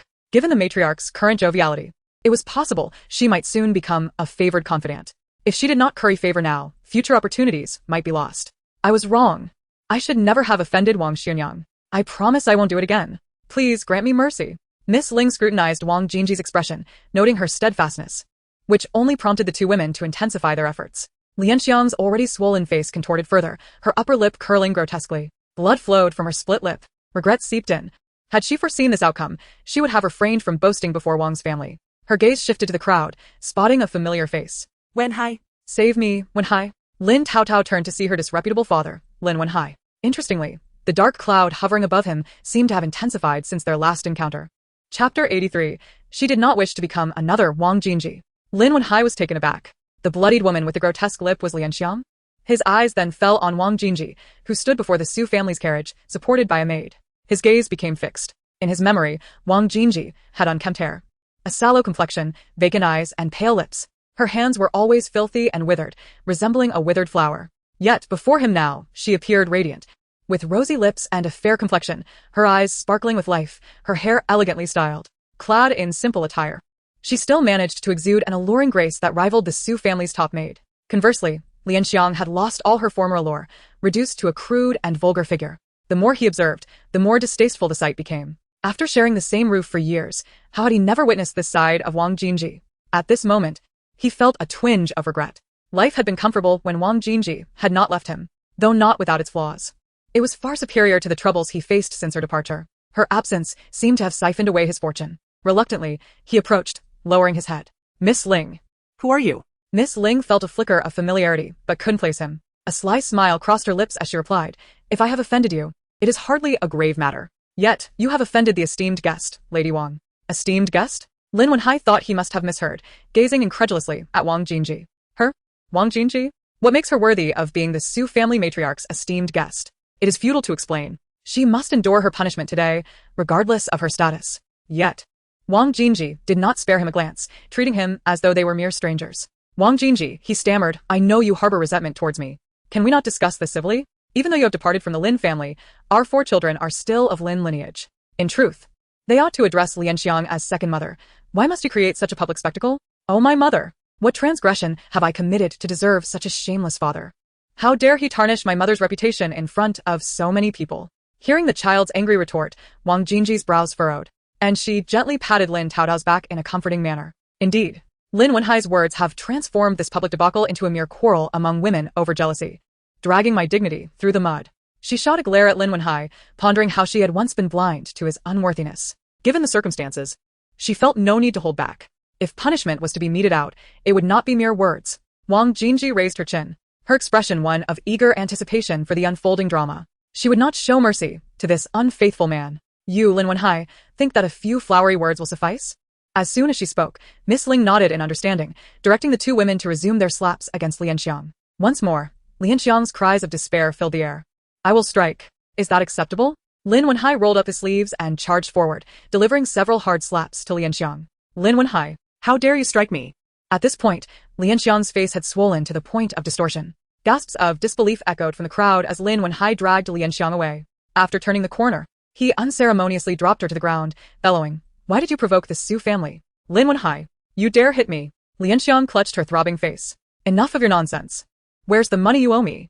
Lin Wenhai demanded coldly, his words hitting her like a bucket of icy water. Lianxiang, still dazed, blinked in disbelief at the man before her. In the span of a mere incense stick's burn, Lin Wenhai had transformed entirely. The former is a ruthless villain, akin to a scoundrel who values money over human life. In contrast, the latter is imbued with deep affection, always reasoning and persuading with logic. She begins to ponder whether her choice to marry such a man, one with dual faces, is right or wrong. Might she become the second Wang Jingji, and her child, like Wang Jingji's offspring, suffer inhuman treatment at the hands of the Lin family, even sold by Lin Wenhai as a mere pawn? The thought sends a chill from her feet, permeating her entire being. Fear swiftly unfurls from the depths of her heart. It is absurd. Though she claims to have encountered countless men, she has spent years in the realm of romance. How could she forget the innate treachery of men and believe that a man who abandoned his wife and child would provide her with a home and the love she desires? No, that is not what she seeks. She refuses to become the second Wang Jingji. Chapter 84. Tearfully earning 40 taels, laughter turns to death. Lianxiang slowly rises, wiping away the non-existent tear from the corner of her eye. After speaking, she turns to leave, but is abruptly pulled back by Lin Wenhai. What did you say? I said, we should part ways and never meet again. Before she can finish, pain shoots through her back. The constriction around her throat nearly causes her to faint. Struggling against the grip on her neck, she pleads, Lin, let go of me. Lianxiang, are you out of your mind? I've sacrificed my family and children for you. How dare you say you want to leave? I tell you, it's impossible. Don't even think about it. If you dare utter another word about leaving, his gaze shifts to her legs, I will personally break both of them. In her utmost desperation, Lianxiang finds the man before her terrifying and unfamiliar. No. I will not leave. Wenhai, please let me go. I can't breathe. Her voice, strained and weak, is sustained solely by the fear that grips her heart. She is terrified that if she succumbs to unconsciousness, she may never awaken. Even the lowliest creatures strive for survival. How much more should she, a living being? A flicker of rationality compels her to speak submissively until Lin Wenhai finally releases her grip. She collapses heavily to the ground, gasping for air. Her throat burns painfully. She cannot speak and dares not make a sound, fearing that if she does, she will meet her end at Lin Wenhai's hands. As she gazes at the familiar yet strangely foreign figure ahead, a fervent desire to live surges within her. She has endured countless hardships since being sold to a brothel. As long as she is alive, she will find a way to escape this madman. Lin Wenhai, what are you doing? Take it. Master Su pushes the silver towards her. Wang Jingji hurriedly responds, Master, isn't this too much? I've already received 2 taels and 500 coins when I joined the embroidery shop. And we agreed on 4 taels a month. Just give me 1 tael and 500 coins. This extra money is a reward for you. If you work diligently for me, you will surely reap the benefits in the future. It's no joke, the Su family's business is notoriously difficult. Yet she has succeeded, and it's said that Su's lady has praised her exquisite craftsmanship. Such a capable worker. If he were to let her go, it would be counterproductive. Lin Taotao silently gives a thumbs up. Master Su truly has an eye for talent. My mother's skills are not only renowned in this remote town but would also shine in the capital. Master Su is not only sincere in his demeanor but also genuinely kind to her mother. It is no wonder he has managed to make the business flourish through sheer talent. She playfully pats little Taotao's bottom. Come on, Taotao. Today, I will buy you and your brothers some delicious treats. What will you buy, mother? Candied hawthorn? Steamed buns? Big flatbreads? Malt sugar? Hee, I want them all. At the sound of the little voice, Wang Jingji can't help but chuckle and shake her head.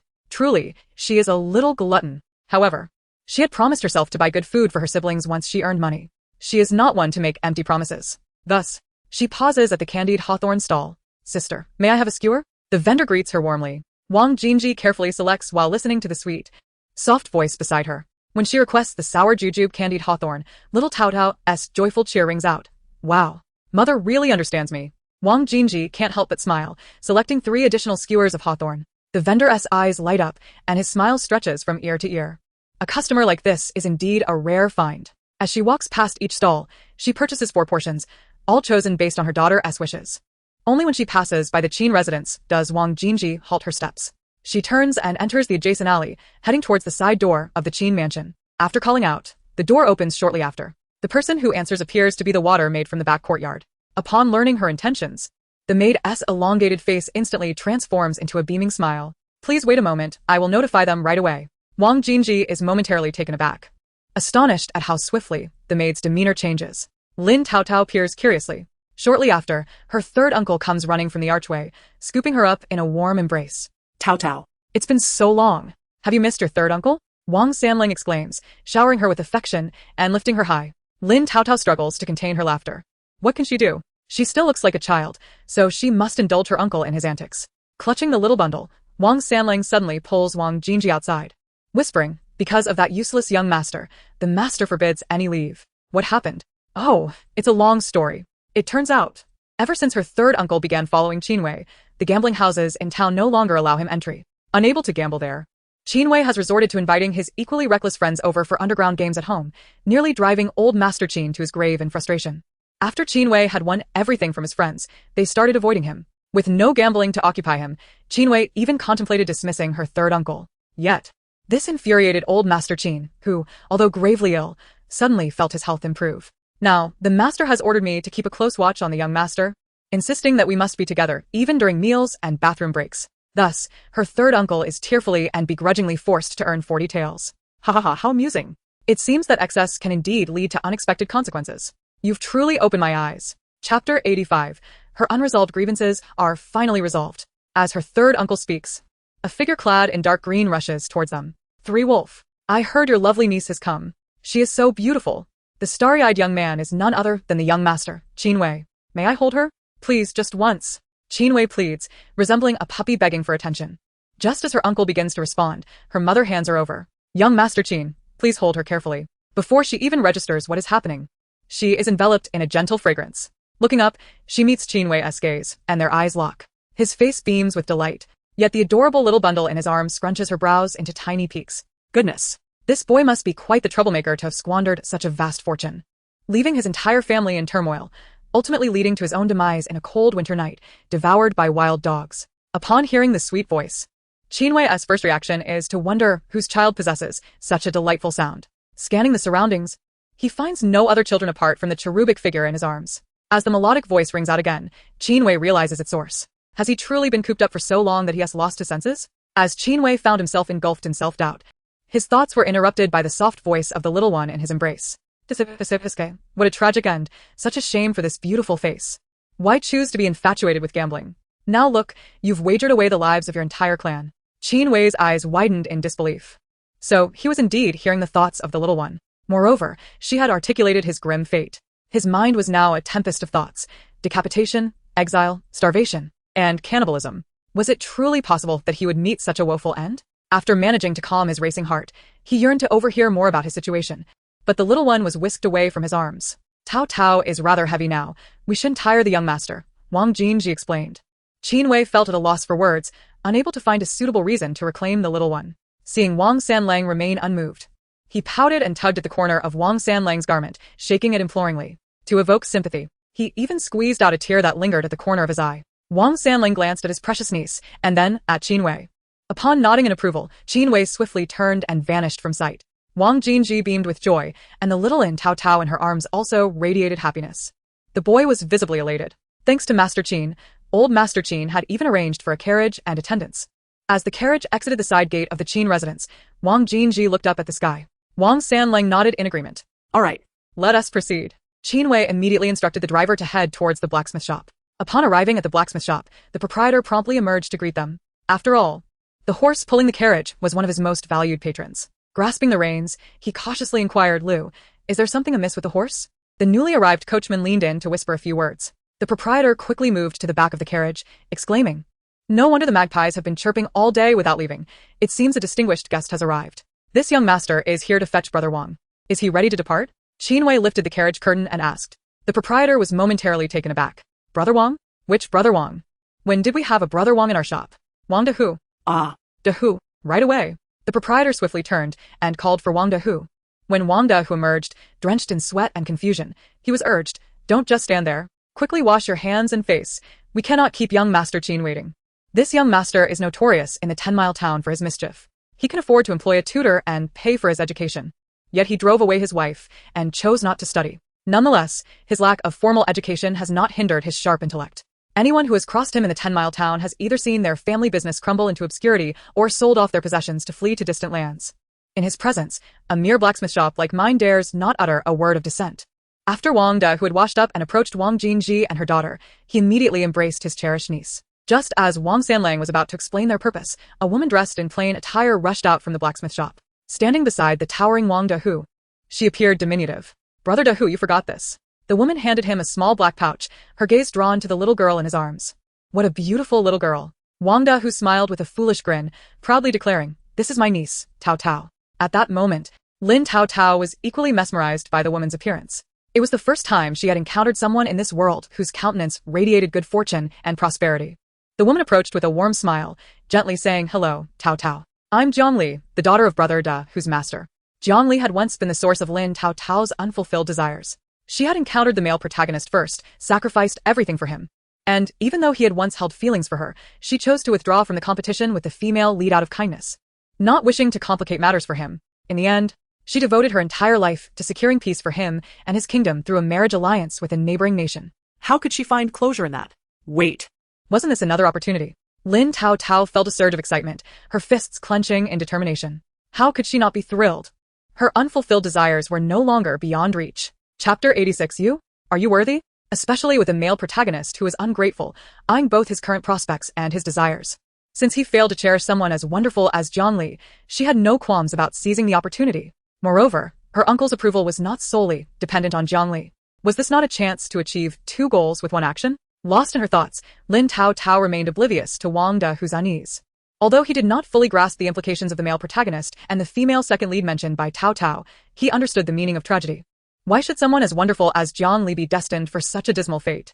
He could not accept this. His little apprentice, his Zhongli, must find happiness. Taking the cloth pouch from Zhongli's hand, he suppressed his heartache and managed a strained smile. "What's wrong? Brother Dahu, are you feeling unwell? Should we visit the clinic? It's nearby. I can accompany you." Sensing Zhongli's concern, Wang Dahu's pain swiftly dissipated. "It might just be hunger," he offered, fabricating an excuse. "Why didn't you eat properly at lunch?" "Wait for me a moment," Zhongli said, turning to dash away. Shortly thereafter, she emerged from the blacksmith shop, extending two fist-sized wild vegetable dumplings into Wang Dahu's hands. "I noticed you barely ate at noon, so I made these for you." Wang Dahu's hands trembled slightly.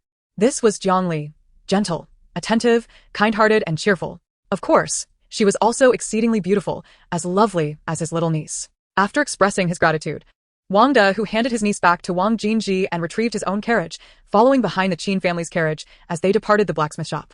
Once the two carriages had moved away, Jiang Tai Chue patted his chest, gasping for breath. "When did Da Hu become the elder brother of the Qin family's little demon? When he comes by tomorrow, I will settle his wages and let him leave. We cannot afford to offend the Qin family. Father, if you chase away brother Da Hu, where will we find someone so honest?" Jiang Raturta. "Did you not see how he barely ate at lunch while working tirelessly? You little girl, what do you know? Even if Da Hu is honest, we cannot keep him." Why not? "He works diligently and behaves with integrity. Why must you drive him to desperation?" Besides, did you not see? "The one working at the Qin residence is his brother. What does that have to do with him? And with winter approaching, you know Da Hu's family is struggling. If you chase him away, have you thought about how they will survive the winter?" "Enough," Jiang Tai Chue interjected. "If you are so concerned, then tell Da Hu to minimize his interactions with that young Master Qin. If you're still worried and insist on driving him away, Do so only after winter has passed. just look at the sky.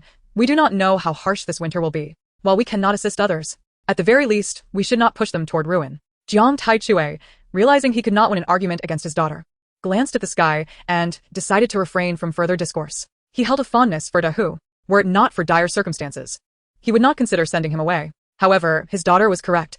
Given the current situation, this winter would undoubtedly be exceptionally harsh. "But, my dear daughter, I often advise you to stay indoors when there are outsiders present. You cannot be harboring feelings for that young Master Qin." "Ugh, father, what nonsense are you spouting? Even if he were the last man on earth, I, Zhongli, would not spare him a glance. I am well aware of my own background. Those of high birth are not a world in which I can survive. What I desire is a simple and tranquil life, much like that of my parents. I have no interest in competing for a life with others. I disdain such pursuits. In a state of half-sleep, Lin Taotao felt an unsettling sensation as the boy's gaze bore into her back. Upon noticing the little one looking at him, Qinwei immediately grinned and extended his hand. Asking, "Shall I hold you?" Lin Taotao, startled, promptly swatted his hand away. Rather than being offended, Qinwei seized the opportunity to remove his twin-fish jade pendant from his waist, playfully stating, "Let me hold you, and this will be a gift for you." He was certain that the little girl could comprehend his words, although he could not quite grasp why he felt this way. Furthermore, he had contemplated this matter carefully. It seemed that only by embracing the little one could he hear her innermost thoughts. To unravel the mysteries surrounding his household, he was determined to find a way to hold her. Wang Jinji and her brother were alarmed, fearing that their precious little gem might reach out for the jade pendant, which was evidently of considerable value. If it were to be damaged, they could not possibly afford the cost. They did not even dare to glance at the pendant adorning Qinwei's hand. Wang Jinji even caught a faint, soft huff of disapproval from the little girl, causing her eyes to twitch slightly. Now she could breathe a sigh of relief, knowing that Taotao had no interest in that treasure. However, Qinwei remained undeterred, waving a purse filled with coins in front of the girl. In his 12 years of life, he had never encountered anyone who did not appreciate silver. With another dismissive swipe, Lin Taotao once again batted away the intrusive object. Qinwei raised an eyebrow in surprise, perplexed as to why the little girl, unlike everyone else, seemed utterly indifferent to things that others cherished. What should he do? She was simply too adorable, an irresistible charm. Observing Qinwei's repeated failures, Wang Sanlang struggled to suppress his laughter, turning his face away. Meanwhile, Wang Jinji was so embarrassed that she felt as though she could dig her toes into the ground. Fortunately, the awkwardness did not linger for long as the carriage came to a halt. She eagerly alighted, cradling the soft little bundle and rushing towards her family's courtyard. Just as she was about to push the door open, a stranger's voice drifted from within. "Third brother, for the sake of your short-lived sibling, can you let this small courtyard be for your nephew? Your eldest son has found a job at the blacksmith's and is earning quite a bit. And your Jinji has become a top embroiderer at the brocade workshop. As for Samling, he has also entered the Qin family estate. With the three of them earning their wages, you two could hardly spend it all in 6 months, could you? Besides, they work in town, and it is inconvenient for them to travel such a distance every day. With all that money, why not rent a small house in town? It would be more convenient for them, and you two should enjoy your retirement." Wang Jinji burst through the door, only to recognize the visitor as Wang Zhou, her uncle's wife. "What do you mean occupy? Every blade of grass and every tree in my courtyard was lovingly crafted by my parents. Is the sixth branch not satisfied with inheriting the entirety of the family fortune? Now you have your eyes set on my parents' home? Did no one tell you how shameless you are? You, Jinji, I am your sixth aunt. How can you speak to me like that? It is so uncouth." Ha! Wang Jinji laughed. "Etiquette is for those who possess it. Do you think you are worthy?" Chapter 87. This boy has a bit of charm. "I see you are quite the sharp-tongued girl," Wang Zhou retorted, turning her ire towards Wang Tian. "Third sister-in-law, is this how you raise your daughters?" Ah. "But what can be done? If their parents lack conscience, how could they possess any? However, sister-in-law, you ought to be more reasonable.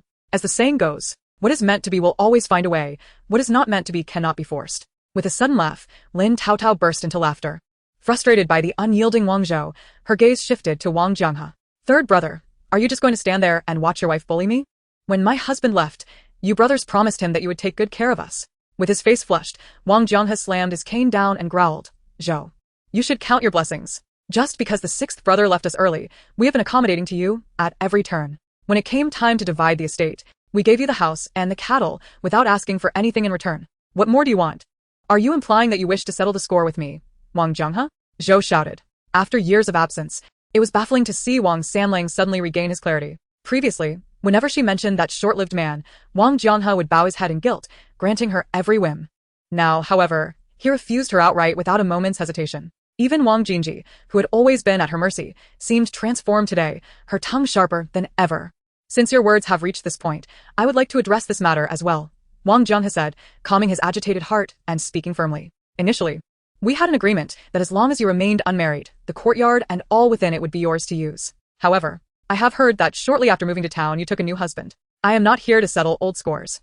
I merely wish to say that since you are no longer a daughter-in-law of the Wang family, it would be wise to avoid our family in the future to prevent any misunderstandings with your current husband." "How rude you are, Wang Jianghe. Is that how you find my words offensive?" Wang Jinji interjected. "There are far worse things to hear. Would you care to listen? Do you truly believe that my family in Wangjiakan is oblivious to your situation? I advise you to leave promptly, lest my siblings grow weary of you." "Fine. You think your son is so impressive? I, Zhou Qiaoer, am not without means. My son is thriving, and you shall see. There will come a day when you will weep at my doorstep." As Zhou glared at the approaching Wang Erxiong and others, she turned and fled, hurling curses as she went. Upon hitting the ground, they distinctly heard a sound akin to bones shattering. Ouch. My backside. My tailbone.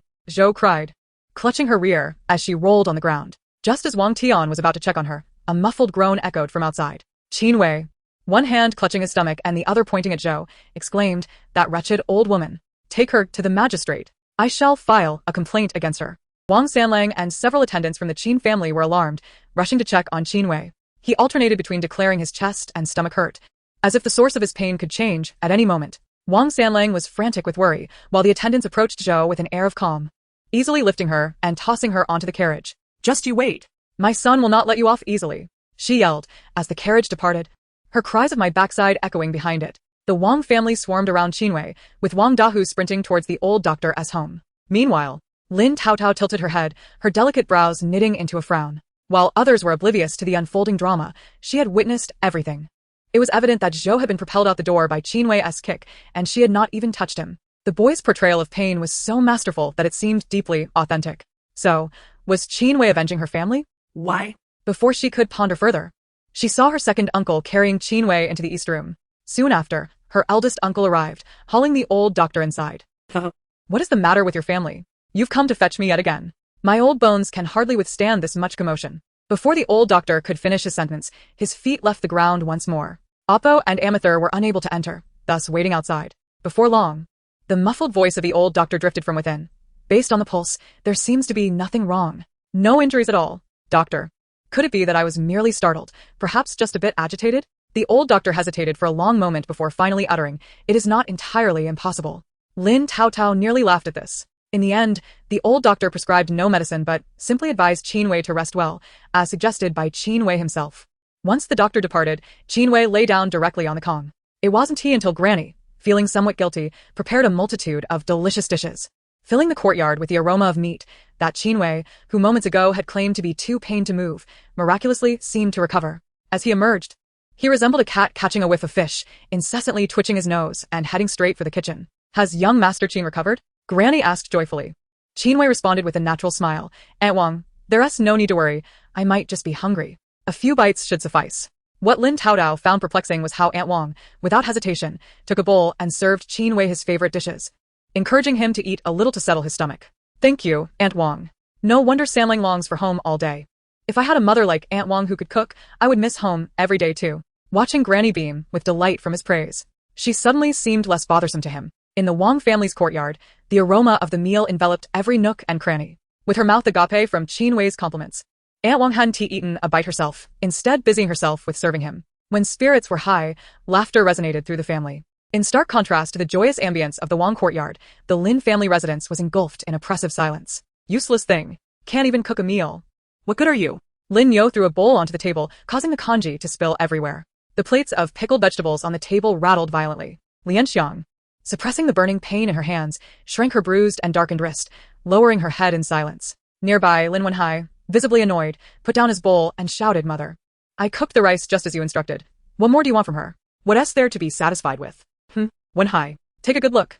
Does this even count as congee? The rice is still hard, broth is broth, and rice is rice. Can this be called congee? Even Wang Jinji would never have produced such a thing. If she can't do anything, after all those years as a courtesan, she should at least have some silver saved up, right? Instead, what do we have? Just a mouth waiting to be fed. Nothing else. Lianxiang thought of her own money. All taken by Lin Wenhai. You're not allowed to speak. Lin Wenhai scolded. In our house, as a daughter-in-law, you listen when your mother speaks. You have no right to interject. Has everyone eaten enough? If so, hurry up and clean. Once you're done, come out with me. Lianxiang trembled, her eyes suddenly red. She opened her trembling lips to say something but, meeting Lin Wenhai's fierce gaze, she painfully bowed her head. Noticing the unusual atmosphere, Lin Yo asked, "It's almost dark. Where are you taking her?" "That's none of your concern," Lin Wenhai replied, placing his bowl down, prompting Lianxiang to immediately rise and tidy up. Once the table was cleared, Lin Wenhai pulled her out the door. At that moment, the remaining glow of the sunset was tightly pressed down by the encroaching darkness. At the street corner, Lianxiang struggled several times but could not break free from Lin Wenhai's grasp. "Where are you taking me? Just come with me. No need for so many questions." Lin Wenhai continued to drag her deeper into the alley. Lianxiang, terrified, observed her surroundings until Lin Wenhai stopped before a dilapidated and secluded courtyard door. "Where is this?" she asked. "In the past. Women like her were not allowed to go outside. Even if summoned by a patron to a house, they would sit atop the shoulders of a go-between, who would deliver them. Thus, despite having lived in Shirley Town for many years, there were many places she had never visited. Lin Wenhai knocked on the door, and after a long while, someone finally opened it. The man who appeared was tall and gaunt, dressed in ragged clothes. "I've brought the person. Where's the money?" Lin Wenhai inquired. The man stared at Lianxiang for some time before rummaging in his waistband and producing a handful of coins. As promised, 50 coins, still warm. Coming quickly, the man stepped aside, urging them inside. Lin Wenhai disdainfully accepted the coins, pulling her into the house. "Lin Wei, where is this? What are you bringing me here for? What do you think?" "Of course, for the purpose of carnal pleasures." The gaunt man chuckled lewdly. "You have the time of a single incense stick. If it runs out, I'll take her away," Lin Wenhai said, handing Lianxiang over to the gaunt man while lighting an incense stick. The gaunt man hoisted her up and entered the room. No. "Let me go. You can't do this to me, Lin Wenhai. You promised you would treat me well." Lianxiang wailed in anguish, her cries dissipating into the endless darkness above the crumbling roof. The only light surrounding them came from the incense stick held by Lin Wenhai. Listening to the violent commotion from inside, Lin Wenhai did not even furrow his brow. He only cared about the incense stick in his hand.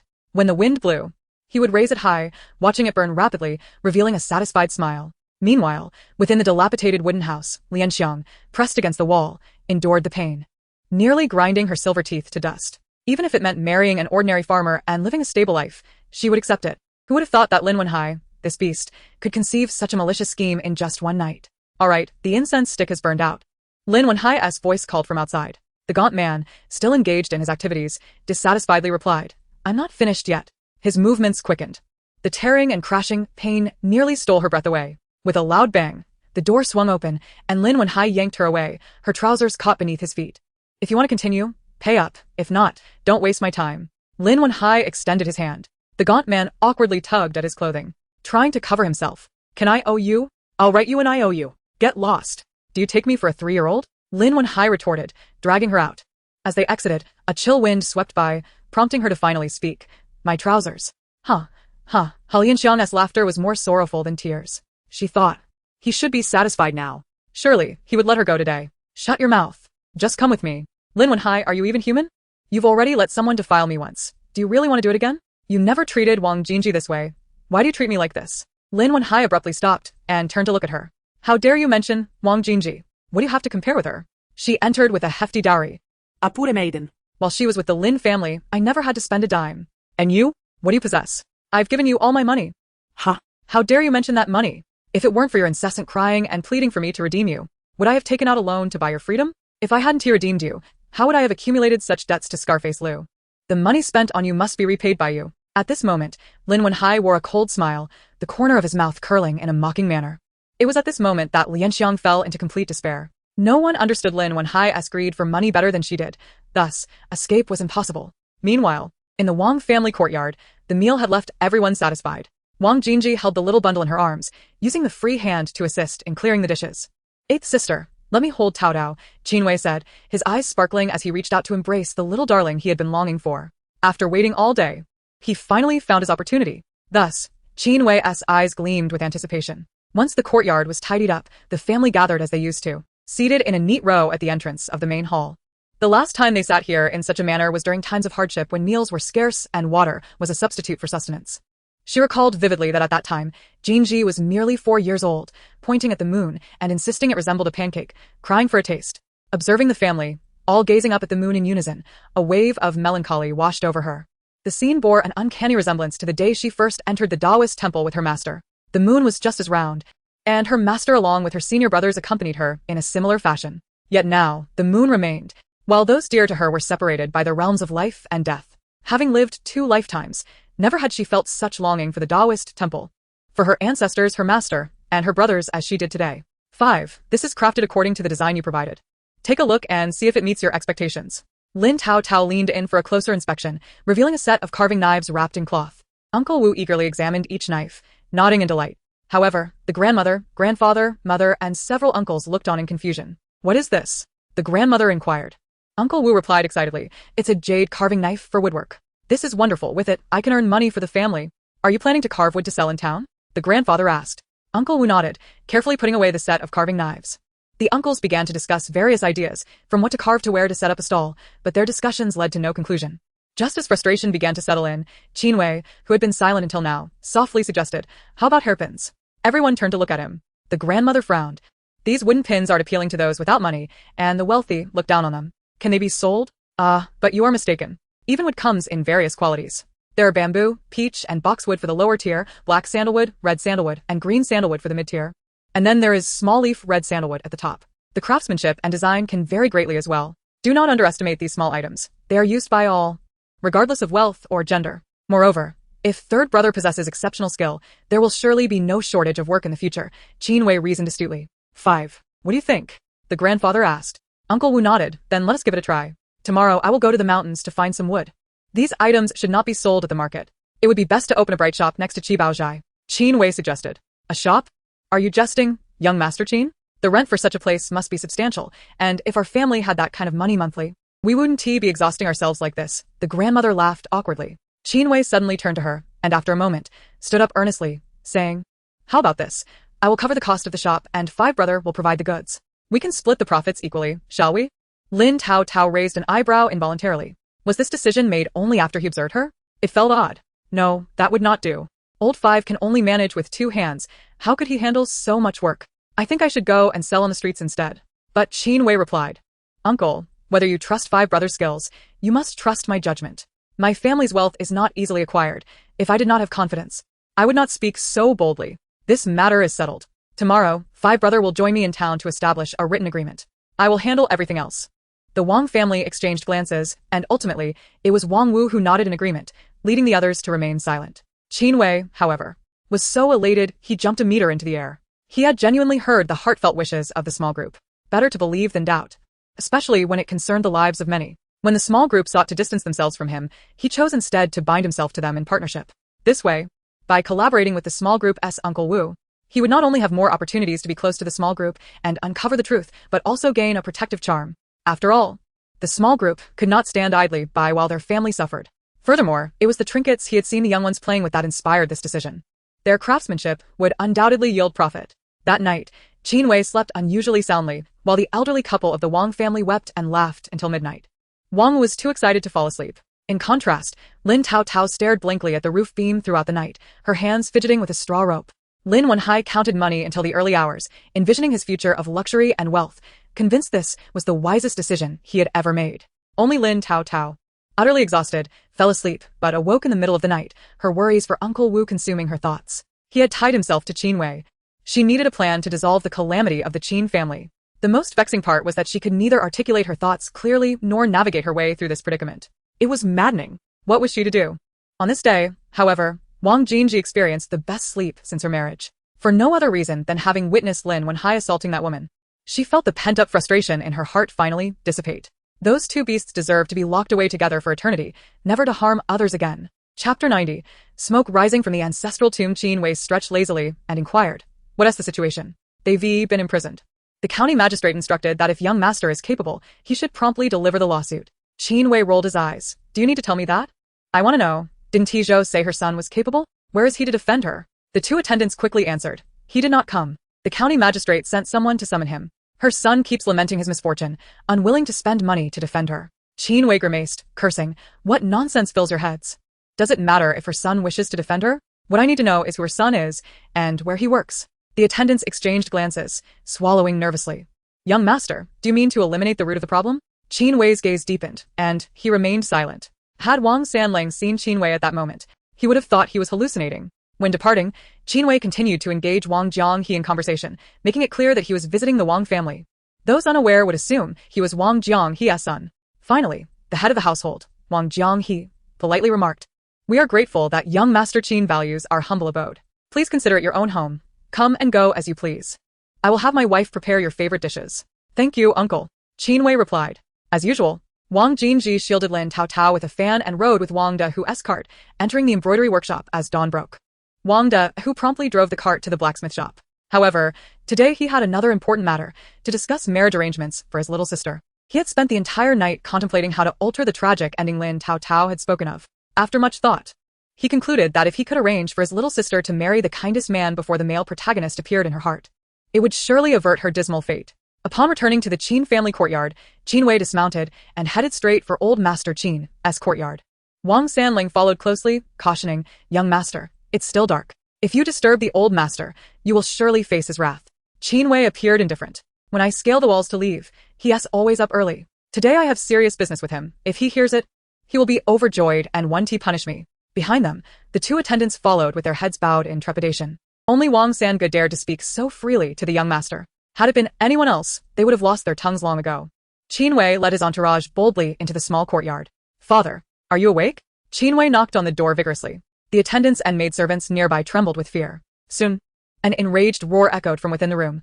"What nonsense are you causing so early in the morning?" Despite the scolding, it took merely a short while for the door to swing open. The head of the Qin family, disheveled and unwashed, glared at his only son, whom he had only recently acquired in his old age. With such a glare, had there been another male in the household, he would have cast Qin Wei out of the family without hesitation. "Father, I wish to engage in business," Qin Wei stated boldly. The elder Qin was momentarily taken aback, then pounded his chest and bellowed to the servants, "Quick, fetch your matriarch. Tell her that her son is trying to infuriate me today, and, if she arrives late, she should be prepared to collect my corpse." After uttering these words, he swayed unsteadily, almost losing his balance. You are not my son.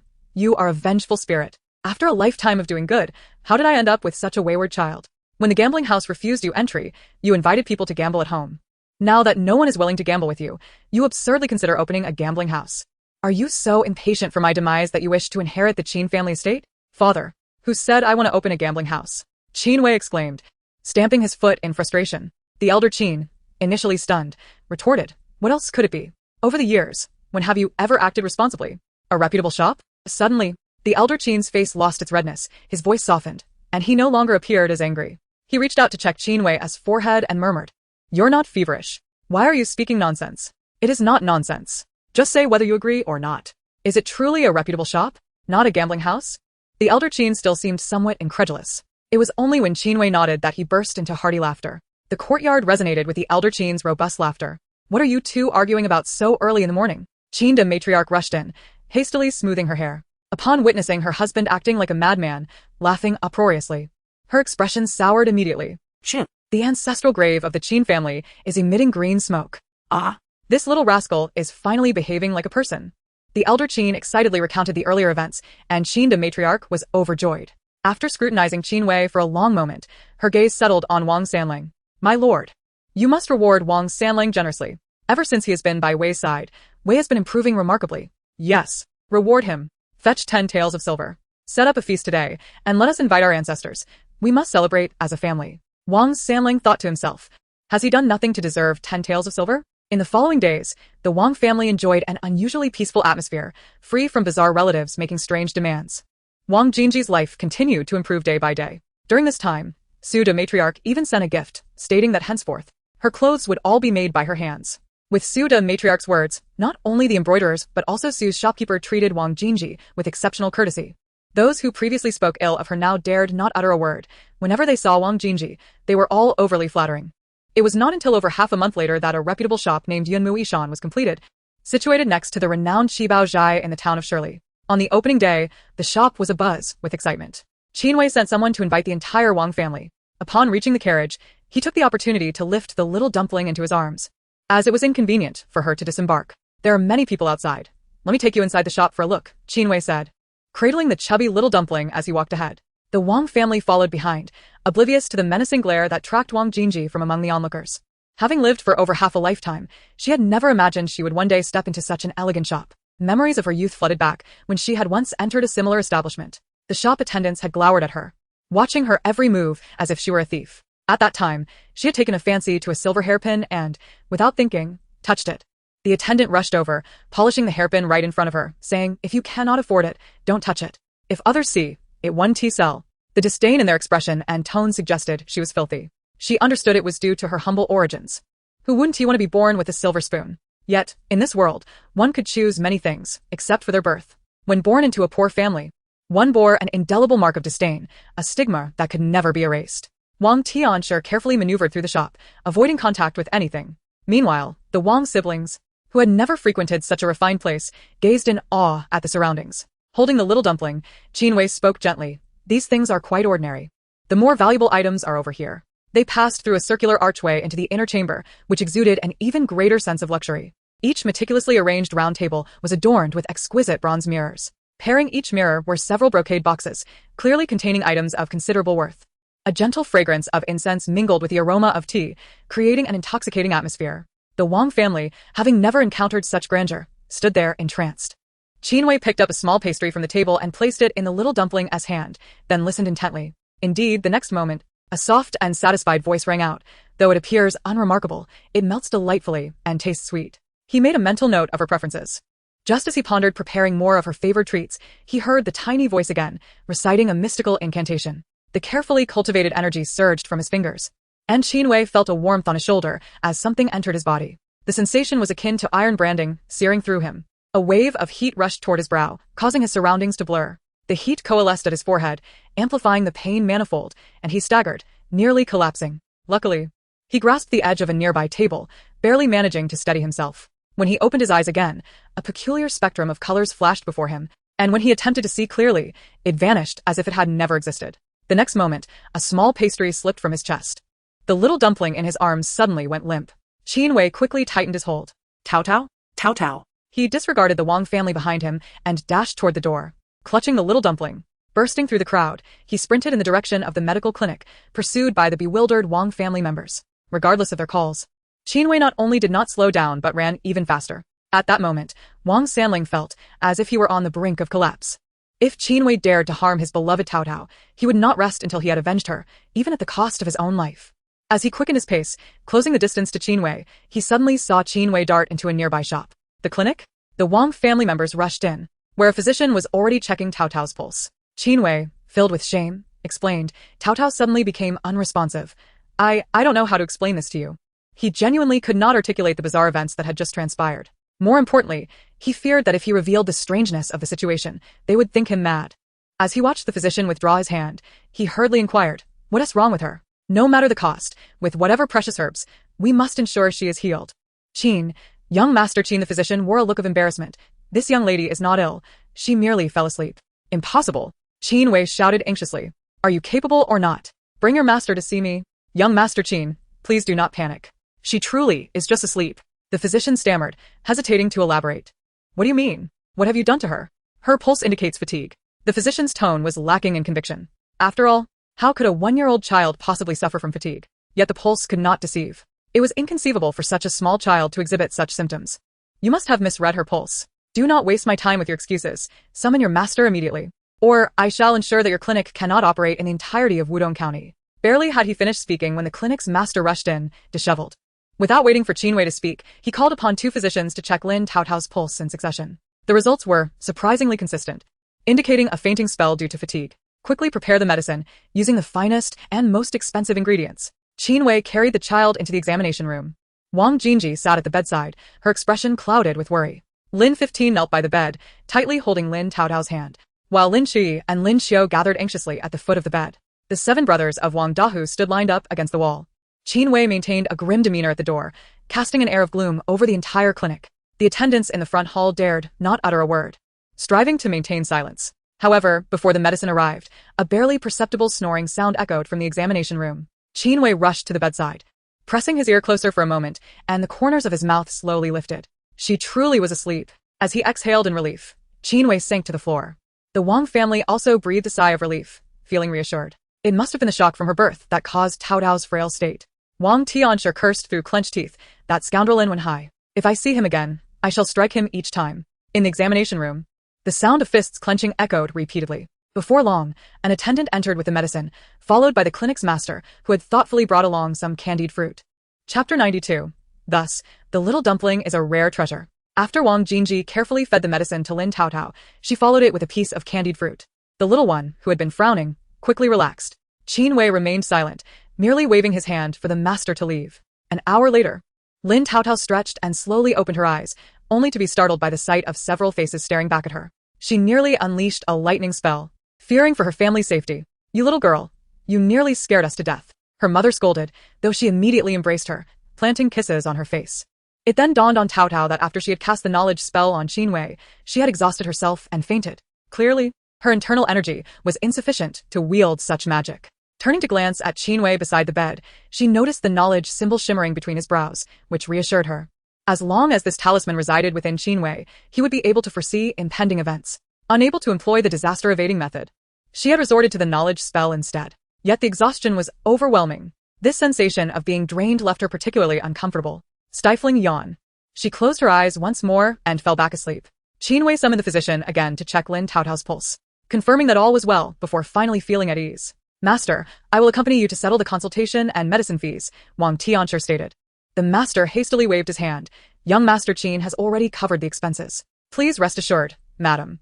The young lady has merely fallen asleep again, and her health is not in jeopardy." Wang Tianxiang turned to Qinwei. "How could I allow young Master Qin to incur such expenses?" Originally, he had intended to invite them to his home, but he feared that the disparity between their families might cause the Wang family to regard him with disdain. Having painstakingly built a rapport with the little dumpling, he did not wish for his efforts to go to waste. The property of Yunmu Yishan was partly owned by Wang Wuge, thus it rightfully belonged to the Wang family. They had no reason to refuse. Additionally, given the current state of the little dumpling, he felt an obligation to care for her. Should something happen to her at Wang's residence, they wouldn't even have time to transport her to the clinic. Staying in town and personally looking after her was the only way to feel secure. Uncle Wang and Aunt Wang remained silent, prompting Qinwei to exchange glances with Wang Wuli. When Wang Wuli spoke, the elderly couple had no choice but to acquiesce. As they exited the clinic, Wang Jinji carried Lin Taotao ahead, while several of Wang Dahu's brothers hoisted Lin Qi onto their shoulders behind them. The scene depicted a road ahead at a nearby intersection. And the next moment, as Eighth Sister cradled the little dumpling, a horse-drawn carriage surged forth, colliding with Eighth Sister and her daughter, knocking them to the ground. Blood gushed from Eighth Sister's mouth, staining Taotao's clothing. Then came the wails and cries. Upon regaining his senses, they were already approaching that intersection. "Watch out." With no time to think, he dashed forward and yanked them back. In the next instant, he saw the very carriage he had envisioned in his mind racing past the slumbering Taotao. The carriage did not even pause, vanishing in the blink of an eye. His instincts told him that this incident was aimed at Eighth Sister and the little dumpling. The Wang family members stared wide-eyed. Thank you, young Master Qin." Wang Jinji stammered, still in shock. Had it not been for Qinwei pulling her back, both she and Taotao would have surely been struck by the carriage. "It is fortunate that Eighth Sister is unharmed," Qinwei said, but a flicker of ruthless determination glinted in his eyes. He would turn the entire town upside down to uncover the identity of the reckless individual daring enough to threaten those around him. On the way back to Yunmu Yishan, he meticulously reviewed all that had transpired that day. He could ascertain that it was the little dumpling who had invoked some mysterious power, granting him the ability to foresee future events. As for why it happened today, it was undoubtedly due to his alignment with Wang Wuge. Thus, the power bestowed upon him by the little dumpling could very well avert the calamity threatening his family. In this light, everything that had occurred today made perfect sense. The little dumpling, as he had suspected, was indeed a priceless treasure. If he were to possess such a gem, the Qin family would surely face no misfortune for the rest of their days. Hence, he must deepen his ties with the Wang family. Contemplating this, Qinwei's gaze fell upon Wang Sanlang. Though Sanlang was his subordinate, their relationship was often tenuous due to financial matters. No, that wouldn't do. He then glanced at Wang Wuli. Partnering with Wuge in business was essentially no different from a monetary relationship, still not sufficient. The most reliable bond was, of course, blood ties. This was something he knew he could not attain. Therefore, he turned his gaze towards Wang Jinji. What if he were to marry Eighth Sister? As the saying goes, a woman 3 years older than a man is worth her weight in gold. Eighth Sister being 10 years a senior would amount to 3 times that worth. He felt there was little issue with this, but when his eyes swept over the 7 brothers of the Wang family, he immediately dismissed the idea. If things went awry, he might offend the entire Wang family. No, that would not do. After some contemplation, his gaze settled on the little dumpling nestled against Wang Jinji's shoulder. Raise her well. The saying goes, the grace of nurturing surpasses all. Indeed, the most crucial aspect was that the little dumpling was still young and thus easily swayed. Thus, in that fleeting moment, young Master Qin resolved to pursue his newfound objective. As the group reached the entrance of Yunmu Yishan, a vision flashed through his mind once more. He promptly halted his steps. In the next moment, a figure raced from the shadows toward Wang Jinji. He swiftly extended his hand, catching the individual deftly.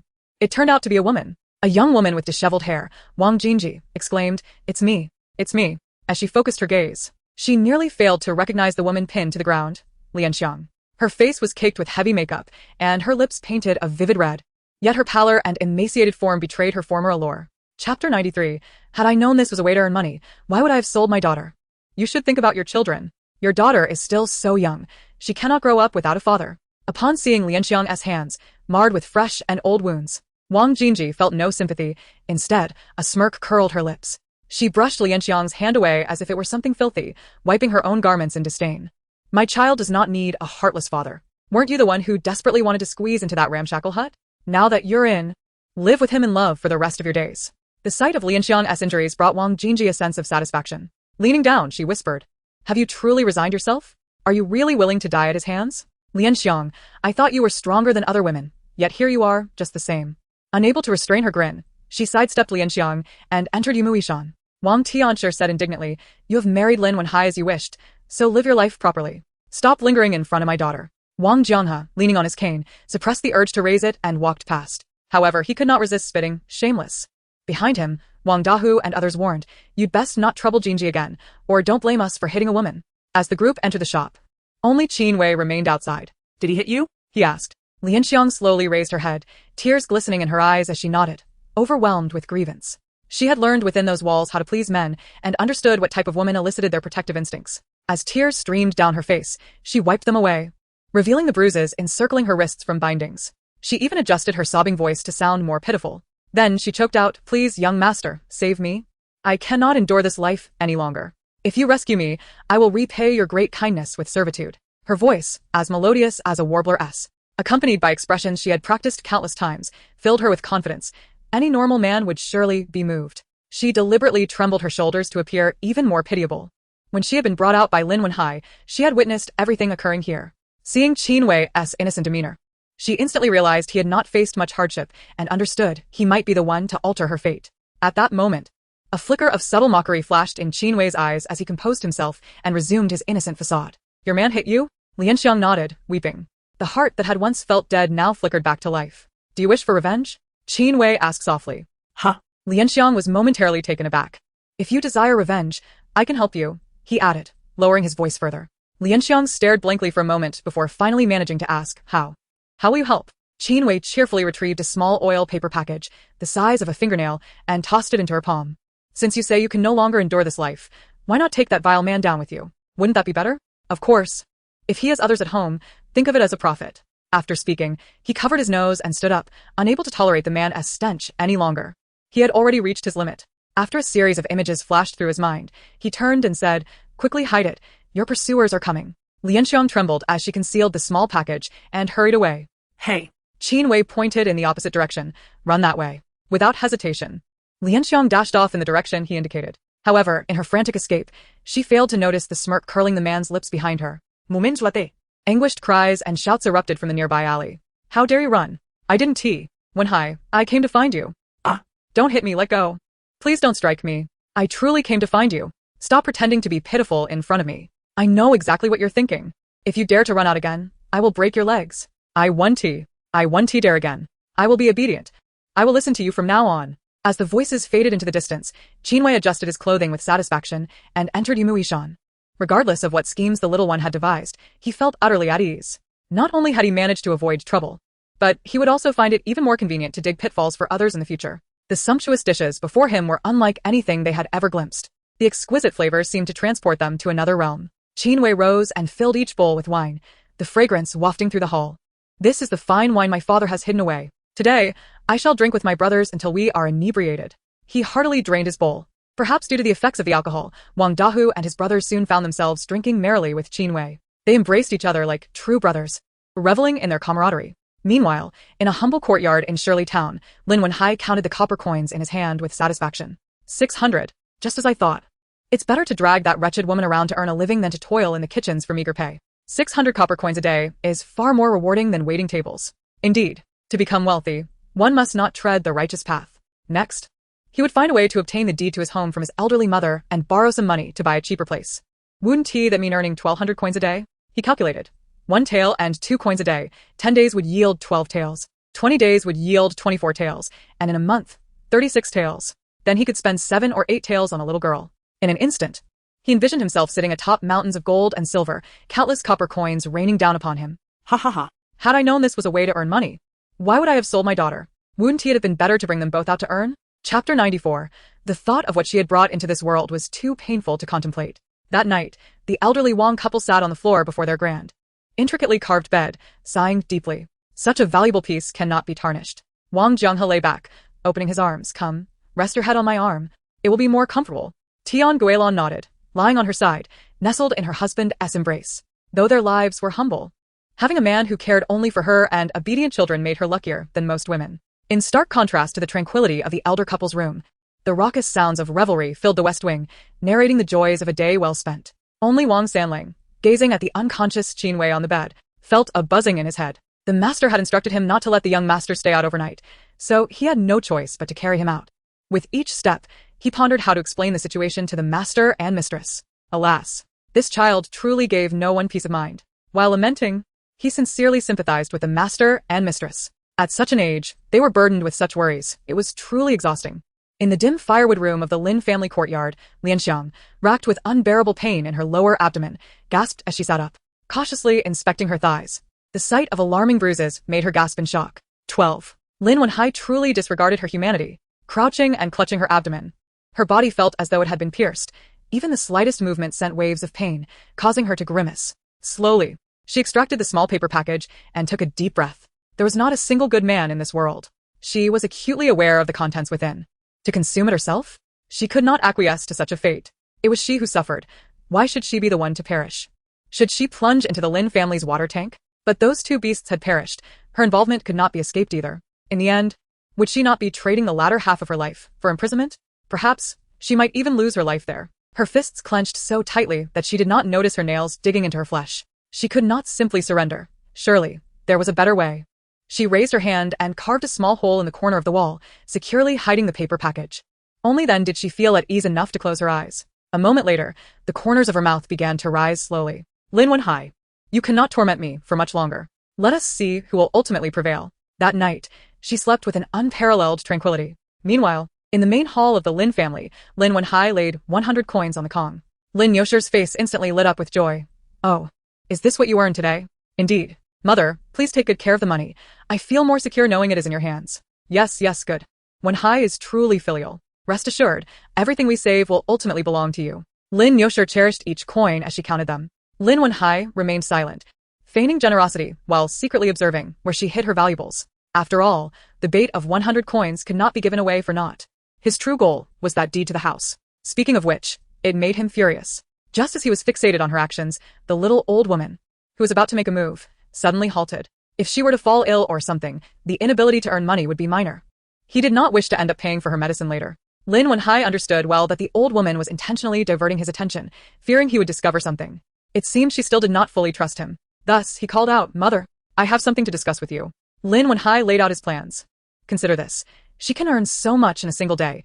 If I manage to earn a bit more, our family could rake in 300 coins daily. In just 3 days, that would equate to my monthly salary. I've calculated it thoroughly.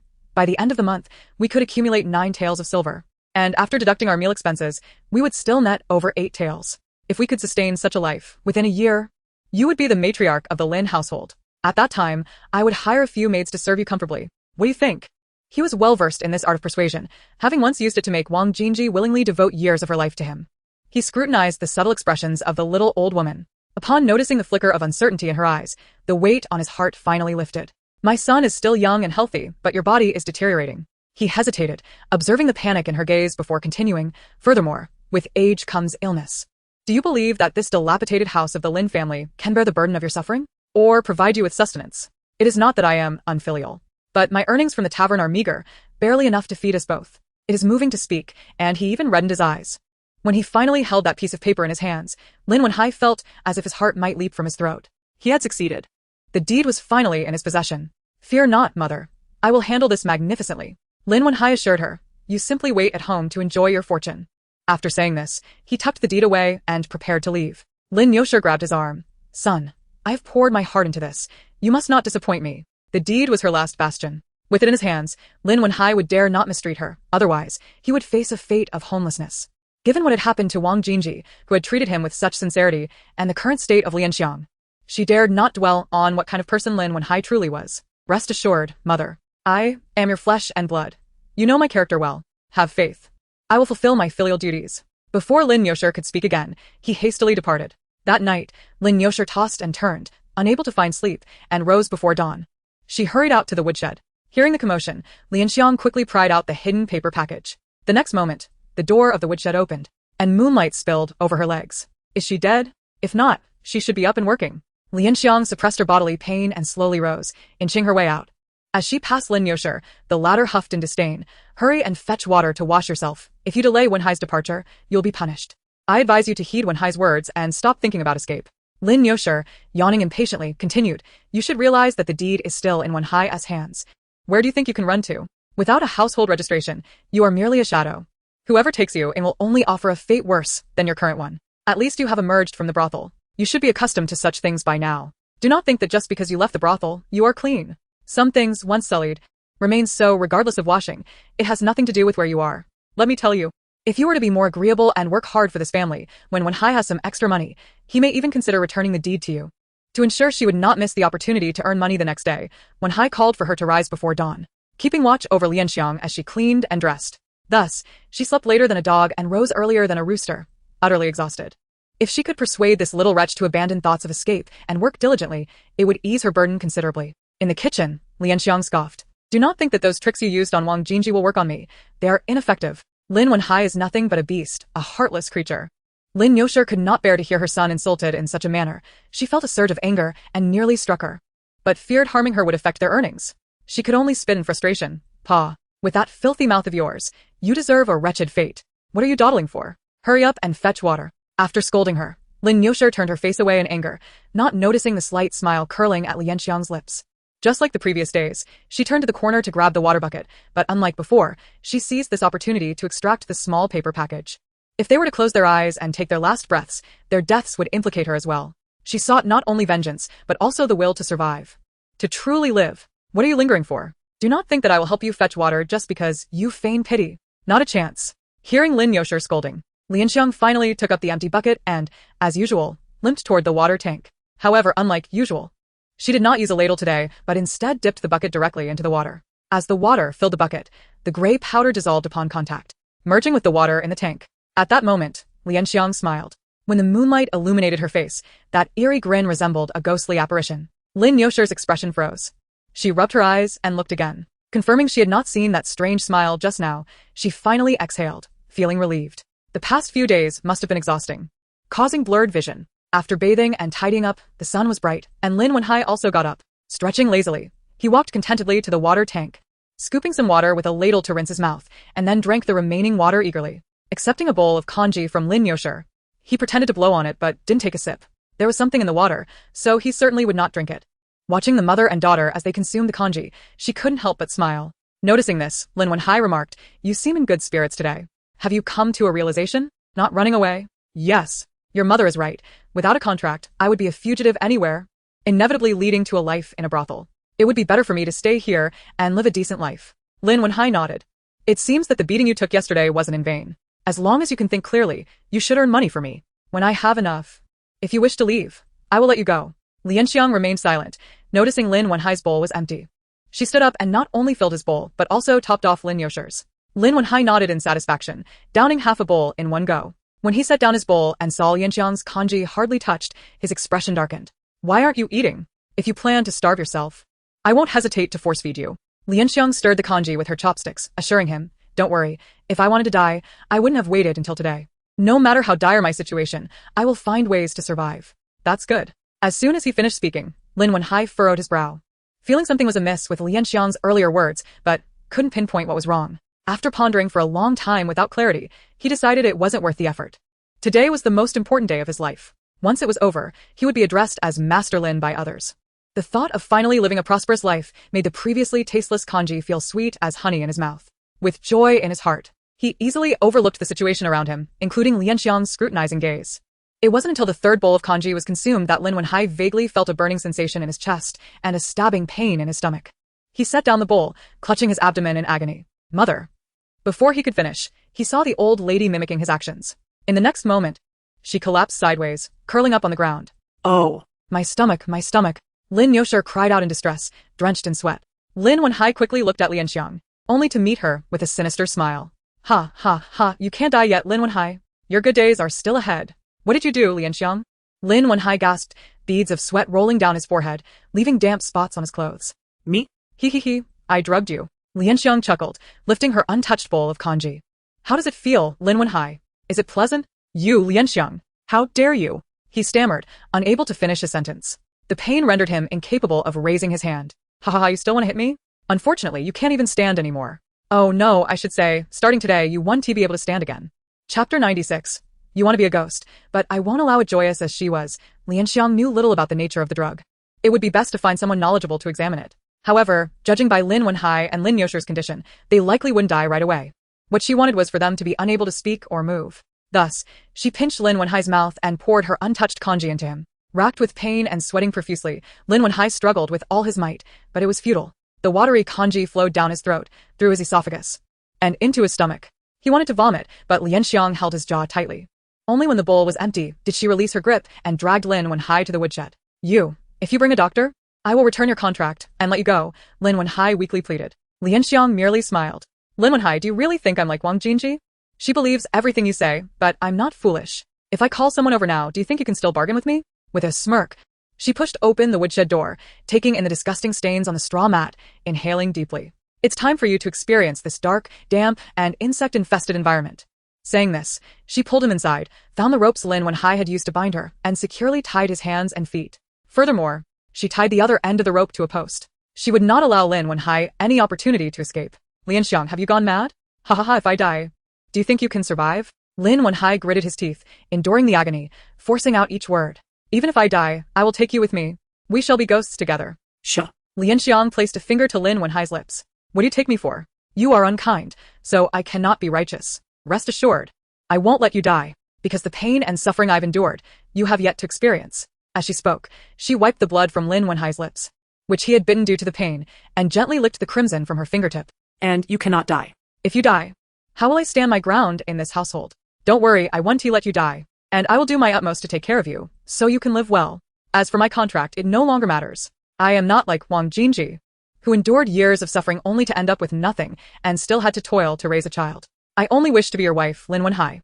I envision that when winter arrives and the snow falls, I will strip you bare and leave you in the snow to cool off. In summer, I will wrap you up tightly, prepare a stove for you to prevent you from catching a cold. The water for your bath will be as cold as it can be, and the water for your feet will be as hot as it can be. Rest assured, I will take care of you in such a way that you will never forget it for generations. After saying this, she tugged at the ropes to ensure they were secure before standing up.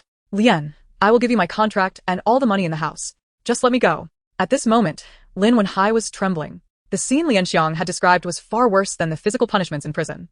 How could he not be afraid? Let you go? Wenhai, when I knelt and begged you to spare me, what did you say? Seeing Lin Wenhai in such pain that he couldn't speak, she took the filthy straw from the mat and stuffed it into his mouth. Only then did she smile in satisfaction, exiting the woodshed and locking the door behind her. Behind her, Lin Yosher's weak cries for help echoed. Lianxiang adjusted her clothes, first fetching some rope from the stove shed before approaching Lin Yosher. You vile woman!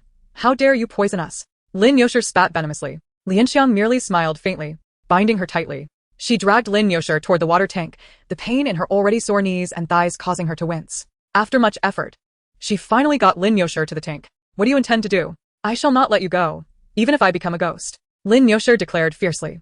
Lianxiang smiled, saying, do not worry. If you wish to become a ghost, I shall not grant you that wish. Lin Yosher was momentarily taken aback. Lianxiang continued. Because the suffering I have endured these days is something you have yet to experience. How could I allow you to simply perish? With that, she summoned all her strength and pushed Lin Yosher into the water tank. The icy water pierced like countless needles, seeking to invade her very being. In her agony, she thought that death might be the better option. However, the instinct for survival compelled her to struggle and keep her head above water. The dual agony was excruciating. Ha ha, Niu Lanhua, this is only the beginning. As she spoke, she forcefully submerged Lin Yosher again. After all, it was Lin Lanhua who had treated her so cruelly when she had believed that neglecting her body would deter those men. Watching Lin Lanhua, who flailed desperately in the water like her former self, filled her heart with immense satisfaction. Only when Lin Lanhua appeared on the brink of drowning did she haul her out of the tank. She then dragged her to the pillar in the main room and tied her securely. Finally, she tore off Lin Yosher's shoes and stuffed her mouth tightly. Lin Yosher trembled, her eyes filled with pleading. Do not worry, mother-in-law. From this day forth, your daughter-in-law will manage this household and serve you, and Wenhai diligently. As she spoke, she brushed aside the loose strands of hair from her forehead, stepped over the threshold, and flung wide the door to the main room. She even fetched 2 stools to brace the door, ensuring that it would not be blown shut by a gust of wind. From now on, she would be Lin Wenhai's new wife, Lin Yosher's new daughter-in-law, the new mistress of this household. After a thorough search, she found the deed to the house among Lin Wenhai's belongings. From the old woman's bed corner, she unearthed some silver and jewelry. Lastly, Beneath the floorboards in Lin Wenhai's room, she discovered a few taels of silver and a large sack of copper coins. This sack of copper was the money Lin Wenhai had earned by selling her countless times. However, she could not find her contract of sale. But that was of little concern. There was plenty of time ahead. She would search at her leisure, and once she found it, she would personally carry the incapacitated Lin Wenhai and have her household registration inscribed in the Lin family records. When that day came, she would no longer be the courtesan Lianxiang, but a woman of renown, status, and wealth. Chapter 97. A son to cherish. The family of old Wang had grown accustomed to early mornings. While the servants in the back courtyard were still asleep, his family was already up. Wang Jinji carried the still sleeping Lin Taotao on his back, making his way to the embroidery workshop and the blacksmith shop alongside Wang Dahu. Wang Wuli sent them off at the door, sniffing back tears. Father, mother, please take good care of yourselves. At your age, crying like a child is unbecoming.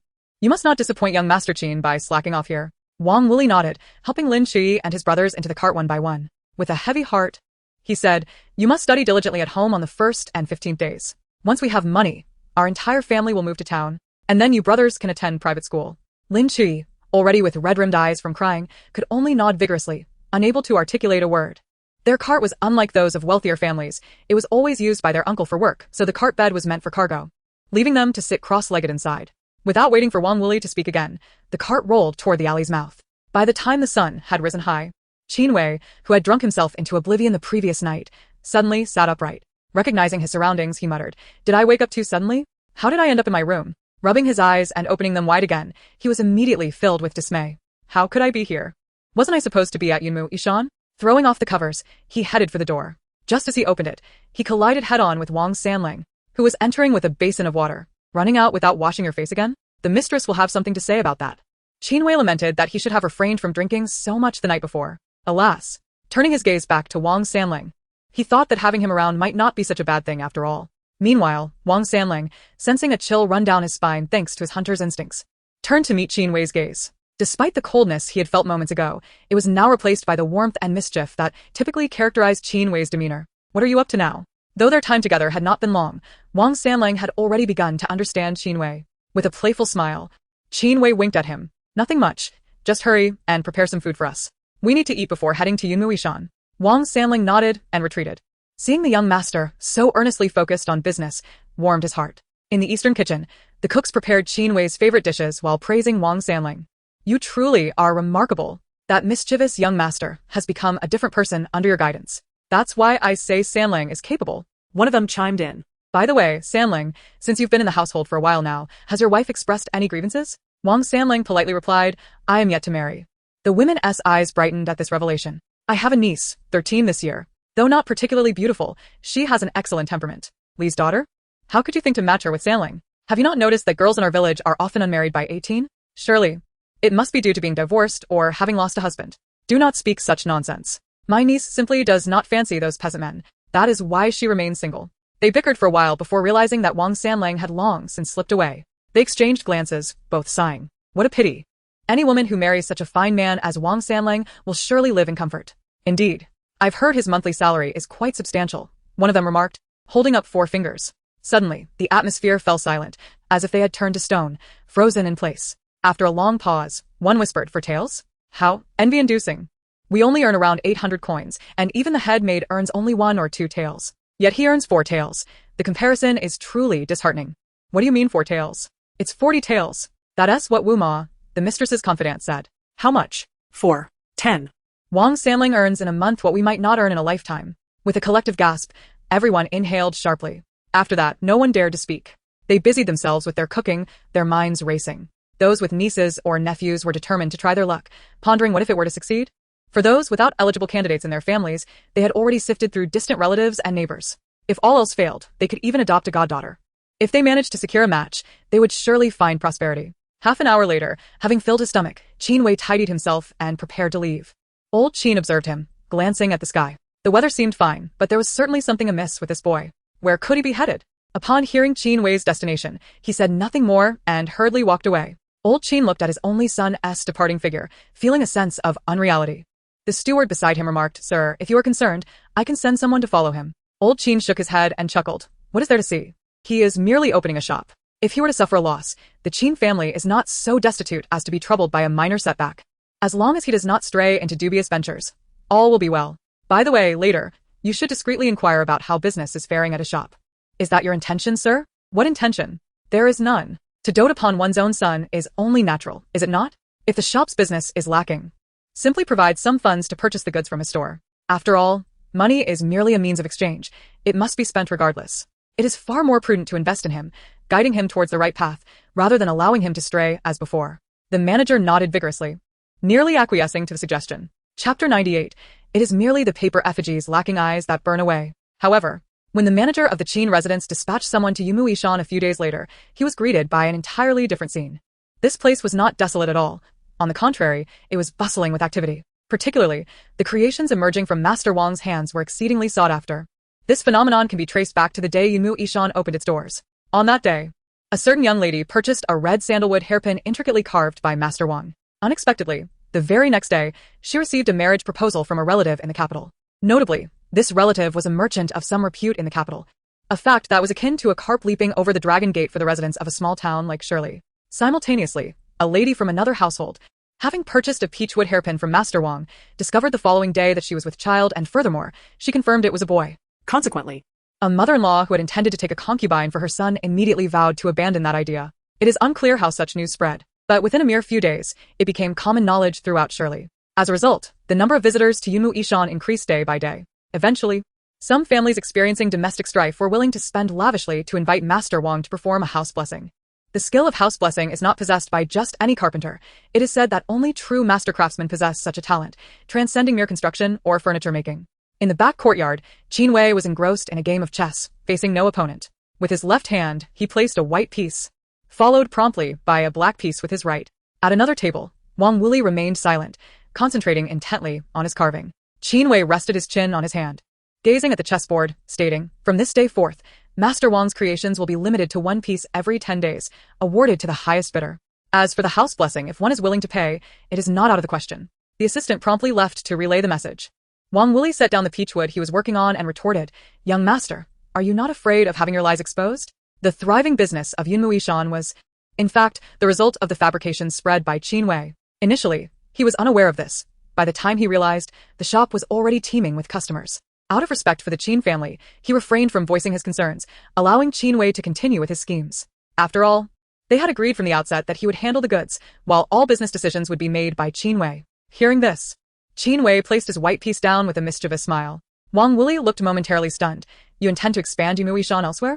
"Of course," Qin Wei replied, crossing his legs and swaying them playfully. "Whether it be a gambling house or a commercial venture, I have never been one for trifles. If we are to play, let's play on a grand scale. By the way, you need not concern yourself with the details.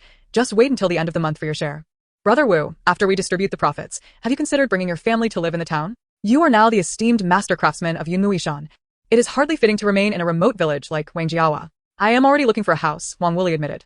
He had initially wanted to discuss business matters, as his father had always taught them the value of honesty. However, seeing Qin Wei's premeditated demeanor deterred him from speaking further. Despite his discomfort with Qin Wei's methods, Yumuishan was financed by Qin Wei, and he was the true proprietor, thus allowing him to dictate the course of action. Observing Qin Wei playing both sides on the chessboard, Wang Wuli felt an inexplicable chill. The act of playing chess was not inherently troubling, rather, it was Qin Wei's occasional soliloquies, with subtle variations in his voice, that unnerved him. The more he listened, the more disconcerted he became. The longer he spent in his company, the less clarity he had regarding Qin Wei's true nature. Meanwhile, in the small courtyard of the Wang family, a woman was pleading desperately with Wang Jinji. "Jinji, please help your aunt. If this continues, your uncle's life is in grave danger." Lin Taotao, sitting on her shoulder, wore a smile that showcased her dimples. The one weeping before her was Lu, her mother's aunt. She recounted that shortly after her elderly relative's passing, her husband began to dream nightly of the deceased, who was known for her fierce temperament, punishing him relentlessly in his dreams. Initially, her husband merely experienced sleeplessness and fatigue, but as the nights wore on, his condition deteriorated. Until a few days prior, he had been unable to rise from bed. They had sought the help of an old physician, who concluded that he was simply weak, without identifying any other ailments. Subsequently, they took him to the town's clinic, where, despite spending considerable sums on treatment, his condition only worsened day by day. The clinic staff, fearing the consequences of a death on their premises, had unceremoniously expelled them. Now, with her husband on the brink of demise, she sought assistance from Jinji, imploring her to visit. "Jinji, I am at my wit's end. If your aunt had any other means, I would not trouble you. Please, for the sake of our shared lineage, come and take a look at your uncle." Understanding that her aunt's appeal stemmed from the misconceptions in the village about her abilities, Wang Jingji replied, "Aunt, it is not that I am unwilling to help. I am neither a physician nor a sorcerer. How could I address the matters you speak of?" Lu responded tearfully, "Everyone in the village knows that whatever you say is taken as truth. Your aunt only asks that you visit and speak a few kind words to your uncle." With a sigh, Wang Jingji helped her to her feet, stating, "What I can say, I do not know." She could not simply ignore her aunt's distress. Thus, she set out with her child on her back. Upon entering her uncle's home, she found him lying on the bed, barely alive, his abdomen rising and falling rapidly with labored breaths. His eyes were tightly shut, as if in slumber. Lu inquired of her child, "Has your father woken at all today?" 3 village men, their eyes red-rimmed, shook their heads in unison. "Not once since last night." At that moment, the man in his dream stirred, mumbling weakly, "Mother, please. Do not strike me." Just as Wang Jingji hesitated, unsure of what to say, she overheard a soft, playful voice. "This little old lady has quite the temper. It's not as if the paper effigies lack eyes. Why strike so hard?" Chapter 99, An exemplary filial son, a true talent seeing her husband in such torment. Lu panicked and grasped Wang Jingji tightly. Wang Jingji quickly reassured her, "Do not fret, aunt. Let us assess the situation first." With that, she focused her attention on his ears. At that moment, Taotao giggled. What a foolish son. He thought that since the little old lady had never experienced a moment of comfort in life, sending a paper servant to serve her in the afterlife would be a kind gesture. However, in his haste, he forgot to give the effigy eyes or ears. Consequently, this blind and deaf servant has been aimlessly wandering day and night. The little old lady, who once lived a modest yet peaceful existence, is now perpetually searching for her servant or for a way back. Unbeknownst to this foolish son, after enduring a beating in his dreams, he assumed it was due to his family acquiring a good plot of land this year, and he failed to inform the little old lady. Instead, he even sent down a head of cattle. Haha, this filial son truly seems intent on driving the little old lady to her end. Upon hearing this, Wang Jingji could not help but stifle a laugh. Busy, she leaned towards Lu's ear and inquired, "Did you burn paper figures and a paper cow for Auntie?" Lu was immediately taken aback, her large eyes quivering. It is worth noting that they had conducted the burning for the elderly lady at the local paper shop, a fact known only to their family in the village. Wang Jingji, once again standing on her toes, whispered into Lu's ear the information she had overheard from Taotao. "Ah, so that's how it is." Lu's expression was one of realization. Subsequently, Lu emerged from her house with a basket of eggs, claiming it was a token of gratitude. On the way back, Lin Taotao found herself laughing uncontrollably at the situation. She had assumed that the matter concerning Lu's family would end there. However, 2 days later, Lu came running, sobbing. Before their mother could react, Lu had already dragged them away. Back in that same room, upon entering, Lin Taotao peered curiously at the man on the bed. Just as Lu had described, the man appeared even more unwell than before. Now, it was a predicament. The elderly lady had only needed to find a blind man to tend the cattle before, but now she had to carry the lame one to treat his leg. If she missed even a day, he would wail in pain, leaving the elderly lady with no peace. Truly, they were not of the same family. Yet they entered the same door. Wang Jingji, having overheard the conversation, regarded the family with a smile that was hard to muster. Lu was so shocked she nearly lost her composure. The incident of the paper figure's legs was something even the children at home were unaware of, and only she knew. I'm just worried the newly burned ones will run away." Lu slapped her forehead, exclaiming, "It's my fault. I overthought this matter. I will buy 2 more to burn for the elderly lady." With that, she turned and dashed off. Logically, the matter should have concluded there. Yet, a few days later, Lu returned once more. Wang Jingji was left bewildered by the words exchanged. How could this still be happening after burning 2 new ones? She pondered. I am truly at my wit's end. The newly burned ones are so engrossed in their romance that they neglect their duties, and I still have to cook for them. Wang Jingji, attuned to her inner thoughts, was now drenched in sweat. She pulled Lu aside and, as before, whispered the information she had gathered. Upon hearing it, Lu ceased her weeping and began to slap herself, muttering, "I told you not to be so clever. Look where that got you." Lu nodded. "It's all my fault. I thought with someone to serve and work to be done, a man and a woman would suffice. Who would have thought it would lead to all this?" She declared, "I shall go to the paper shop." With that, she turned and ran off again. Upon returning to her courtyard, she noticed Qin Wei's carriage parked at her doorstep. As she navigated around it, Qin Wei rushed over. "What brings the young master here?" Wang Jingji inquired. Qin Wei, with a smile, gently pinched the cheek of the small child. "We went to the embroidery shop to fetch Sister Ba, but the manager said you took the day off." "I've been busy for quite some time. It was only recently that manager Su granted me a few days off," he explained as they entered. Wang Sanling approached, taking the little one from her back. "Let us see if Taotao has grown." Lin Taotao exhaled deeply, mustering the courage to put on a bright smile. Feigning innocence. "Third brother, you've held her long enough. It's my turn now." Wang Wuli, with one arm around Lin Xiaoshu, extended his other hand to claim the child. It's a long story, Wang Wuli sighed. Qin Wei interjected, there's no long story here. Today, fifth brother has come to collect items for the in-residence. And residence? Lin Taotao suddenly realized that a cloud of unease loomed over Wang Wuli's brow. Her small hands clenched tightly, her expression instantly stiffening. She was certain that the residence they were going to in tomorrow had issues. Moreover, fifth uncle's reputation would be tarnished due to this house. No matter how skilled he was afterward, he would find himself overlooked. Observing Qin Wei, she noted the dark shadow on his forehead. Turning her gaze to third uncle, she couldn't help but sigh deeply. She knew that these two were bound together by a fate that intertwined them as true brothers in misfortune. And residence? What is that? Wang Tiandai poked her head out from the kitchen. Wang Jianhe, sitting at the door, chimed in. The in-residence requires quite a bit of finesse. A skilled carpenter must perform certain rituals at specific times using peculiar techniques. It is said that a truly talented carpenter can not only turn misfortune into fortune for a household, but can also utilize protective talismans to ensure peace for generations. Uncle is knowledgeable. Qin Wei laughed. That S.Y. in residence is the most lucrative business. Once we complete the tasks tomorrow, we can take you and Annie to see the house chosen by third brother and fifth brother. If all goes well, we'll move our home to the town. I've already found a private school. Once we relocate, we can attend classes on the 1st and 15th of each month. That's merely a concession for the wealthy. Families like ours have lived peacefully without ever in a house, Wang Wuli retorted. He had learned about in-residence in his dreams, but since his training, he believed it to be nothing but a scam. If one were to carve hairpins or beams, the craftsmanship could indeed be lifelike, enhancing the beauty and dignity of the home. That was money well spent on things one cherished. But in residence, just a few words could demand a third or more of the cost of building the house as a fee. Wasn't that deceitful? Now, Qin Wei was not only unsatisfied but seemed to be escalating the matter. Wang Wuli thought it best to discuss this issue thoroughly with Qin Wei. In business, one should adhere to the principle of you get what you pay for, gradually building a good reputation without damaging one's own brand. Thus, he contemplated laying everything on the table with Qin Wei today, discussing what could and couldn't be said. If they couldn't reach an agreement, he wouldn't mind never dealing with Yunmu Yishan again. What he wanted was a solid and stable business, not the nerve-wracking and sleepless charades that Qin Wei was orchestrating. Meanwhile, Lin Taotao's mind was racing, and she devised a solution. She raised her hand to cover fifth uncle's mouth and chanted, Primordial Ancestor Qi, Universal Transformation Sovereign Spirit, grant me communication, 3 feet of authority, 9 insects forget their form. Outer purity and inner clarity, 9 orifices brightened, manifest the spirit in sound, swiftly descend the sound, command to emerge promptly, urgently, as the law commands. The incantation could compel the utterance of the one it was cast upon to manifest their words as law within a day. She hadn't anticipated that this oath they often used in her previous life would have such utility today. Regardless, as long as the auspicious words were spoken from fifth uncle's lips tomorrow, they would come to fruition. Indeed, this rascal, Qin Wei, could never remain settled. The sensation of emptiness washed over her again, and her vision blurred. She collapsed. Since exhausting her magical energy that day, she had only just begun to recover a bit.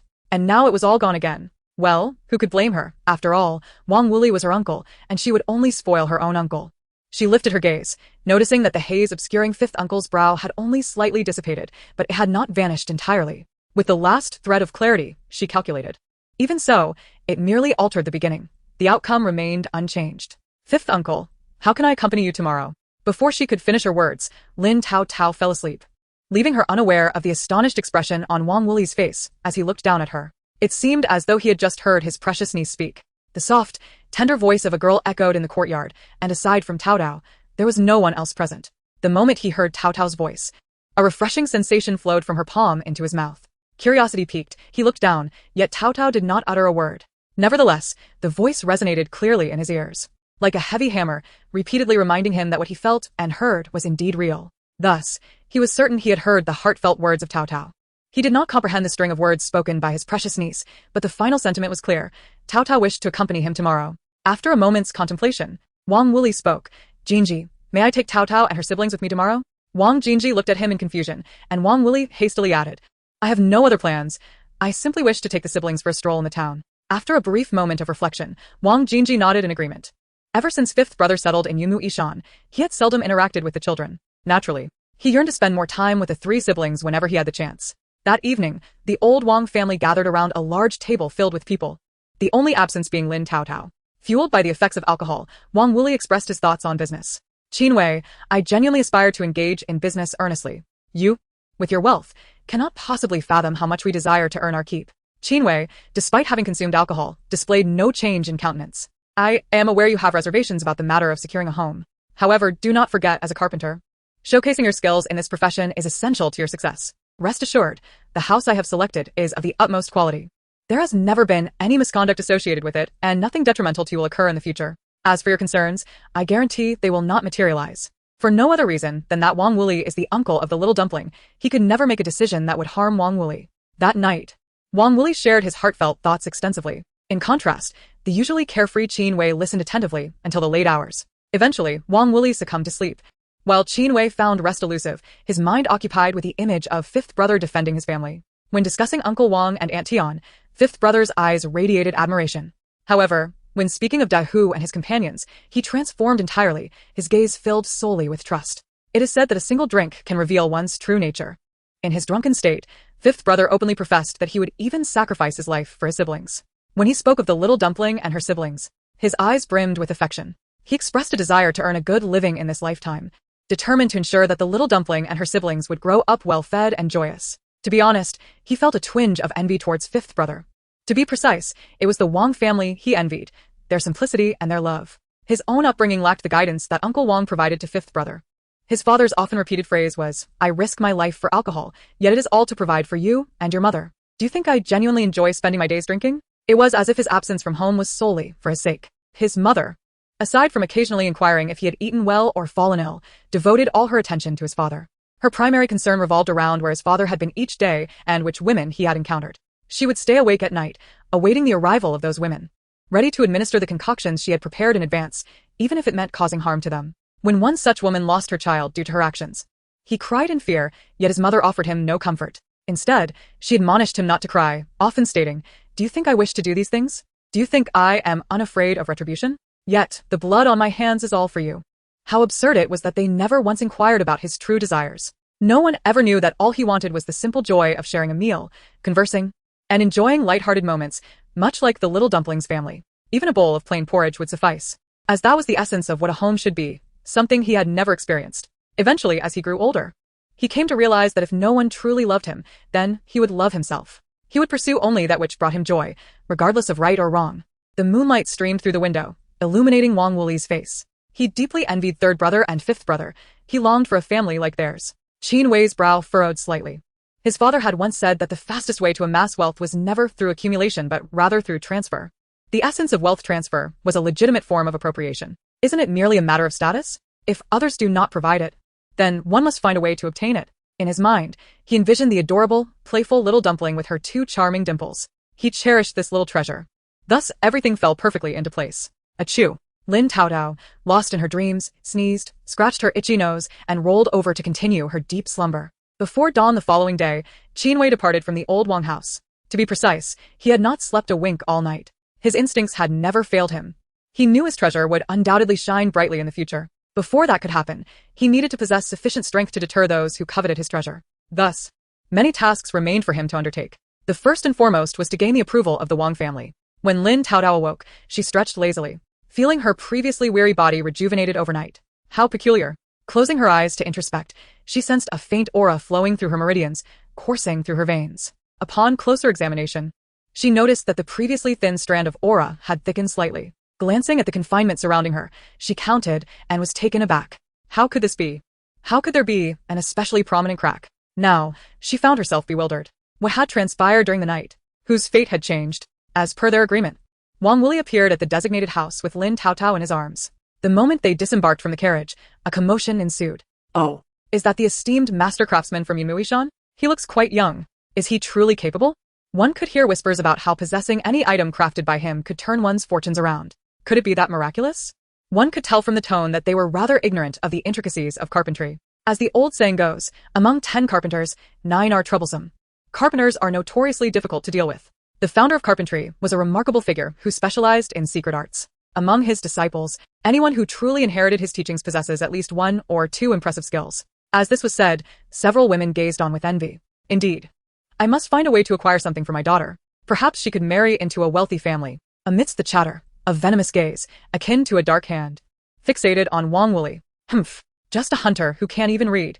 Now he is transformed into some grand master craftsman. They must think you are fools. A woman in plain attire elegantly tucked a stray hair behind her ear. His surname is Wang, and he hails from Wangjiaba outside the town. His family has been hunters for generations. He has 7 siblings and 4 small children. The girl he carries is his niece. Upon hearing this woman's articulate words, several onlookers gathered around. The woman scoffed, a connection? Not quite.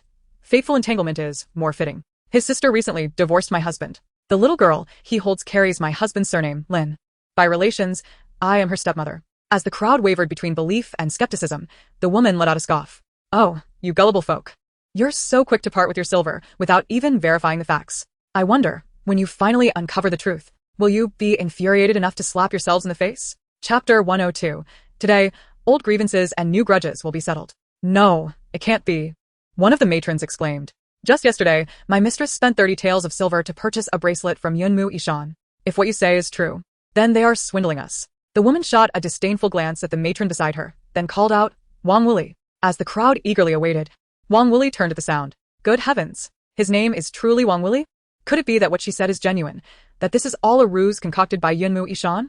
Fraud! Scoundrel! Return our money! The cries, initially disordered, grew increasingly synchronized and thunderous as more voices joined in. A stone fell at Wang Wuli's feet, swiftly followed by a barrage of stones from above. Caught off guard, Wang Wuli instinctively shielded Lin Taotao and ducked behind the carriage. The pulling horse, startled by the stones, reared up. The driver struggled to rein in the frightened animal, aware that injuring the horse was trivial compared to the potential harm to young Master Wu and the girl in his arms. Gripping the horse's neck, he bellowed. Are you blind? Can't you see this is the Qin family's carriage? Remarkably, upon hearing his shout, the crowd ceased their stone throwing. Who would have thought that the grand Qin family would stoop to such disgraceful tactics? Could it be that Qin Wei lost all his family's wealth at gambling and devised this self-serving scheme? What good is talking? Bring him out, and let us clarify this face to face. Stop hiding like a turtle. How will you address the money you scammed from everyone at Yunmu Ishan? If you don't explain today, we will report you to the county office. Yes, we'll report you. Don't think you can escape just because you carry the Qin family banner. We will sue the Qin family along with you. Amidst the uproar, the woman smirked, her hair swirling as she spoke. Wang Jinji, since you turned a blind eye that day, don't blame her now. Fraud. Shameless. Return our money. She shouted, and the crowd echoed her. Wang Wuli slowly stepped forward from behind the carriage. Faced with the crowd's fury, he found himself at a loss for words. After all, the embellished rumors had indeed been spread by young Master Qin. He had sensed the impropriety at the time, yet young Master Qin refused to heed his counsel. It was his fault. Had he firmly intervened then, none of this would have transpired. Just as he was about to sincerely explain, a sharp voice piped up from his arms. Lianxiang, you've harmed me and mother, and now you're here to harm Uncle Wu. Useless Lin Wenhai. How can you not even handle a harlot? That harlot. Wang Wuli recalled the events that nearly led to the demise of Lin Taotao and her mother on the day of Taotao's birth. With a swift motion, he raised his hand and delivered a resounding slap. The sharp crack silenced the crowd. You Wang Wuli dare to strike me? Lianxiang cried, raising her hand to retaliate. However, her hand was seized midair by Wang Wuli. You venomous vixen, consider yourself fortunate that I am holding Taotao. Otherwise, for your instigation of Lin Wenhai to sell his newborn daughter as a heart medicine, I would have gladly struck you dead here and now. She cast a venomous glance at Lin Taotao nestled in Wang Wuli's arms, and in the next moment, her claws lunged towards Taotao's face. Wang Wuli reacted swiftly, pivoting, and Lianxiang was sent flying by the force. The sound of a bone snapping echoed, and Lianxiang let out a pained wail.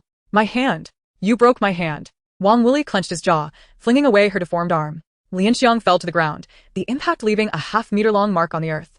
Perhaps overwhelmed by pain, she failed to notice the jagged stone that had lacerated half her face. Only when tears, stained red by blood, fell from her fingers did she realize the fiery pain on her cheek. Why? She seethed, glaring at the little girl in Wang Wuli's arms. Ever since that child was born, nothing has gone right for me. It was all perfect before her arrival, when Lin Wenhai treated me with utmost kindness. And Wang Jinji was obedient. But everything changed once she was born. Look at Taotao again, and I'll gouge your eyes out. Wang Wuli retorted angrily.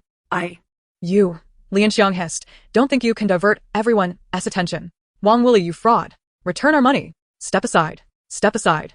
Today, I shall see who dares to demand repayment from me. A voice rang out from the outskirts of the crowd.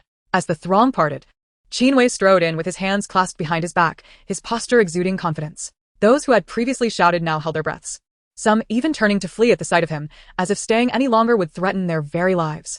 Qin Wei calmly positioned himself in front of Lin Taotao, determined to shield her from harm. So, you want your money back? Bring the items you purchased from me back to Yunmu Ishan, and I will return every single tael. The crowd murmured, some quietly questioning, young Master Qin, is this one the carpenter truly a fraud? She just claimed he is merely an ignorant hunter. Qin Wei raised an eyebrow. What is she? Just a commoner who has bedded countless men. Are you so simple-minded that you believe her words? With half her face bruised and an arm broken, Lianxiang looked as though she had been smeared with soot. You can accuse me of deceiving you. You can say the Qin family is a fraud, but you cannot slander him. For our Wang the carpenter is genuinely skilled. The crowd fell silent, fully aware of Qin Wei's reputation. As he had agreed to refund their money, they realized they had suffered no loss. Just as the crowd began to disperse, Lianxiang suddenly spoke up. Words alone are insufficient. Let's see if he truly has the skill. Today, She intended to settle both old and new grievances. She would trample Wang Wuli, the Wang family, and Wang Jingji underfoot, ensuring they would never dare show their faces in the town again. Chapter 103. She is unworthy of tainting your hands. What? Lost your tongue? Lianxiang gloated. You may not know, but your once beloved brother-in-law, Lin Wenhai, was already involved with me before your sister married him. All the money you sent to the Lin family has mostly found its way into my hands. In that instant, the crowd's sentiments shifted in Lianxiang's favor. While her words were harsh, how could they be dismissed as lies? Whispers of disbelief rippled through the crowd. Could it be true? If so, they are nothing but complete frauds. ISNT that right? Mastering carpentry takes years of dedication. I have a distant relative who studied for 4 or 5 years and barely understands the basics, who would dare call themselves a master. Let us not jump to conclusions. Look at Wang the carpenter. He remains composed in the face of her accusations. I dare say he possesses genuine skill. Skill, my foot. The conversation had reached this point, yet some continued to deceive themselves. Each of them seemed oblivious, failing to comprehend the years it takes to master the craft. Who among you has ever encountered such a young artisan? The truth would reveal itself with a mere demonstration. Indeed, a moment of revelation ensued. Lianxiang suppressed her anticipation, awaiting Wang Wuli's flustered retreat, expecting him to flee in disarray, desperate to escape the impending embarrassment. With a grim expression, Qin Wei swiftly approached, delivering a harsh blow to Lianxiang's already bruised visage. In the next instant, her neck was gripped tightly. It was the first time in his life that he felt the impulse to take a life with his own hands. No, let go, cough, cough, Lianxiang struggled. But the constriction around her throat only grew tighter. It felt as if the very air around her had been siphoned away, blood rushing to her head. Her eyes swelling with pain, and her tongue uncontrollably protruding. The surge of blood caused her face to swell and tighten, the surroundings becoming increasingly blurred. The gasps of astonishment around her faded into the distance. It was as if she had entered a soundless realm, everything around her painted in shades of crimson. Had she perished? Perhaps. Just as she was about to unwillingly close her eyes, she felt herself crash heavily to the ground, gasping for air. After a fit of violent coughing, her vision gradually cleared. In a panic, she touched her neck, relieved to find that the hand that had nearly claimed her life had vanished, and she began to inhale deeply. Upon regaining her composure, she looked up to see Wang Wuli grasping Qin Wei's hand. Someone like her was unworthy of soiling the gentleman's hands. Let her witness my sister's happiness. That would be the most fitting punishment. But she should not have torn at your scars. Qin Wei's hand remained tense with suppressed fury. Should Wang Wuli release his grip, he would surely snap this woman's neck. Scars are irrelevant. Only when someone cares do they become scars. We have long ceased to care about Lin Wenhai. If she does not treasure the filth of Lin Wenhai, then let her live on, forever entangled with that worthless man. Lianxiang's pupils contracted. She had no desire for that. Only she understood the monstrous being that resided within Lin Wenhai's guise. Had it not been for the need to placate those around the Lin family, she would have long since ended both Lin Wenhai and that old witch to avenge her humiliation. In the front row, Lin Taotao nearly fainted from laughter. Good heavens! With just one remark from Uncle Wu, Lianxiang and Lin Wenhai were doomed, regardless of who tortured whom to death. It would be a cause for celebration amongst the Wang family. Young master, others are reveling in your misfortune. As Uncle Wu's words fell, Lianxiang found herself in Qin Wei's embrace. The anger that had once consumed Qin Wei dissipated in an instant. Let us proceed with the task at hand. The first day of the month, they are waiting for me to take them out for fun. Uncle Wu stepped through the entrance of the residence, and Qin Wei turned to follow, still holding her. Behind them, a crowd surged forward, craning their necks to peer inside. The steward of the household attempted to close the door, but Uncle Wu halted him. Leave the door open. Let them see that Yunyuan is trustworthy. The hairpins and bracelets that could aid others were indeed products of Qin Wei's exaltation. However, the techniques he had acquired for securing a dwelling were far from mere fabrications. The steward nodded and swung the door wide open. A cacophony erupted outside. Are they truly letting us see this? Impossible, right? Does Master Wang not fear being exposed? As public opinion began to tilt towards Wang Wuli, Lin Taotao smiled with delight, for today, Uncle Wu's words would become reality. With a slight lift of her chin, she followed the retreating figure of Wang Wuli. At that moment, Wang Wuli was traversing the familiar corners of the residence, ensuring that the beams and pillars had not been tampered with. This step was essential for securing the dwelling. Some unscrupulous masters often sought to skimp on wages during construction, leading craftsmen to take out their frustrations on the structure. Those with less malice might resort to minor sabotage, forcing the master to spend a fortune on repairs once discovered. Among them were ruthless individuals who had caused the house to collapse under specific conditions or at particular times. Once assured of the absence of structural hazards, the next step involved examining for malevolent influences. This evil referred not to feng shui, but rather to man-made disasters. Some craftsmen, whether through study or chance, or merely having heard of certain secret techniques, had learned to dispel such influences. The second step in securing a dwelling involved dismantling these arcane methods. He began to inspect meticulously, particularly in specific areas. Observing Wang Wuli's diligence, Qin Wei frowned. Initially, he had merely intended for Wang Wuli to perform a cursory examination, uttering auspicious phrases to secure a good omen. He had planned that in 10 to 15 days, he would find an opportunity for the household master to host several celebratory feasts, thereby fulfilling Wang Wuli's obligation. Thus, whether or not Wang Wuli could secure the dwelling was of no consequence. What he desired was simply for others to believe he could. However, at that moment, it appeared that Wang Wuli not only possessed genuine skill, but also profound knowledge of the craft. Chapter 104. A good dog does not block the way. As the crowd held its breath in anticipation, a young servant rushed out from the inner courtyard in a flurry. Master. It's bad. We found it. We truly found it. The servant's face was flushed, struggling to articulate his words. Found what? The household master grew anxious. The servant pointed towards the inner courtyard, exclaiming, Wang. Master Wang said, the absolute closure nail. Absolute closure nail? Why are you panting? Speak clearly. The household master, feeling uneasy, glanced at Qin Wei. This young master had not mentioned anything about an absolute closure nail beforehand. How could he handle such an unexpected turn? Yet when he noticed Qin Wei's equally perplexed expression, a chill ran through him. Could it be that something truly had been found within his residence? At that moment, Wang Wuli emerged, holding several long, dark nails. These, master, are coffin nails, are they not? How could they be in my house? The household master exclaimed anxiously. Moreover, these coffin nails have discolored. They cannot possibly be remnants from the recent repairs. Indeed, they are coffin nails. The onlookers outside strained to hear. Wang Wuli glanced at the crowd and stated, these are descendant nails, also known as coffin nails, typically used to seal coffins. However, those who properly conduct the sealing know to use 7 nails to seal the coffin lid and 6 for the living to extend descendants' lives. Yet these descendant nails are driven into the main beam of this house. To nail coffin nails into the main beam is to extinguish vitality and cut off life. If I am not mistaken, your family has suffered from a lack of offspring and unrest in the household over the years. As these words fell, the crowd outside erupted into an uproar. The household master fell silent. No wonder she had endured so much yet refused to acknowledge it. It turned out he had wronged her. As the household master's voice cracked with emotion, the crowd outside gasped in astonishment. This Master Wang is indeed a person of great ability. I have heard of absolute closure nails but have never seen anyone truly find them. Oh my. Today has truly opened my eyes. Just as some expressed their relief, others lamented, striking their thighs and wailing, you treacherous scoundrel. How could I have believed your nonsense? In the forefront, Lianxiang was unexpectedly struck on the back, sending her sprawling onto the threshold. Impossible. This cannot be. This is your scheme, is it not? Wang Wuli has never learned carpentry. How could he possibly understand this? You owe me a hairpin. The wretched woman. You shall compensate me. The crone lunged at Lianxiang, pinning her down, clawing and tugging at her. Lianxiang waved her hands, attempting to push her away. Yet, her delicate and fragile frame was no match for the crone's. In an instant, the crowd was pulling her hair, wrenching at her arms, and clawing at her face. Some even struggled to get closer, yanking at her garments in a frenzied manner. With no resistance left, the crones took advantage of the situation. In the blink of an eye, Lianxiang's once unblemished face was marred. Blood streaked across her skin, resembling a multitude of centipedes crawling over her visage, a ghastly sight. She had desperately crawled towards the crowd, yearning to escape from the crones, but in her panic, she was directly subdued in the middle of the throng. Someone mounted her back, tugging at her hair. The meticulously arranged hair she had styled before leaving was swiftly reduced to a chaotic mess. Strands of hair occasionally fell before her eyes. The pain in her scalp had begun to eclipse the fiery agony on her face. Help, help! She cried out with all her might. Please stop hitting me. I beg you. However, her voice was drowned out by the cacophony of shouts demanding her demise. Eventually, she could no longer resist. She could only lie there, yielding to the grasping and kicking of others. In the courtyard, the distraught master of the house, his eyes red from weeping, anxiously inquired, Master, I implore you to intervene.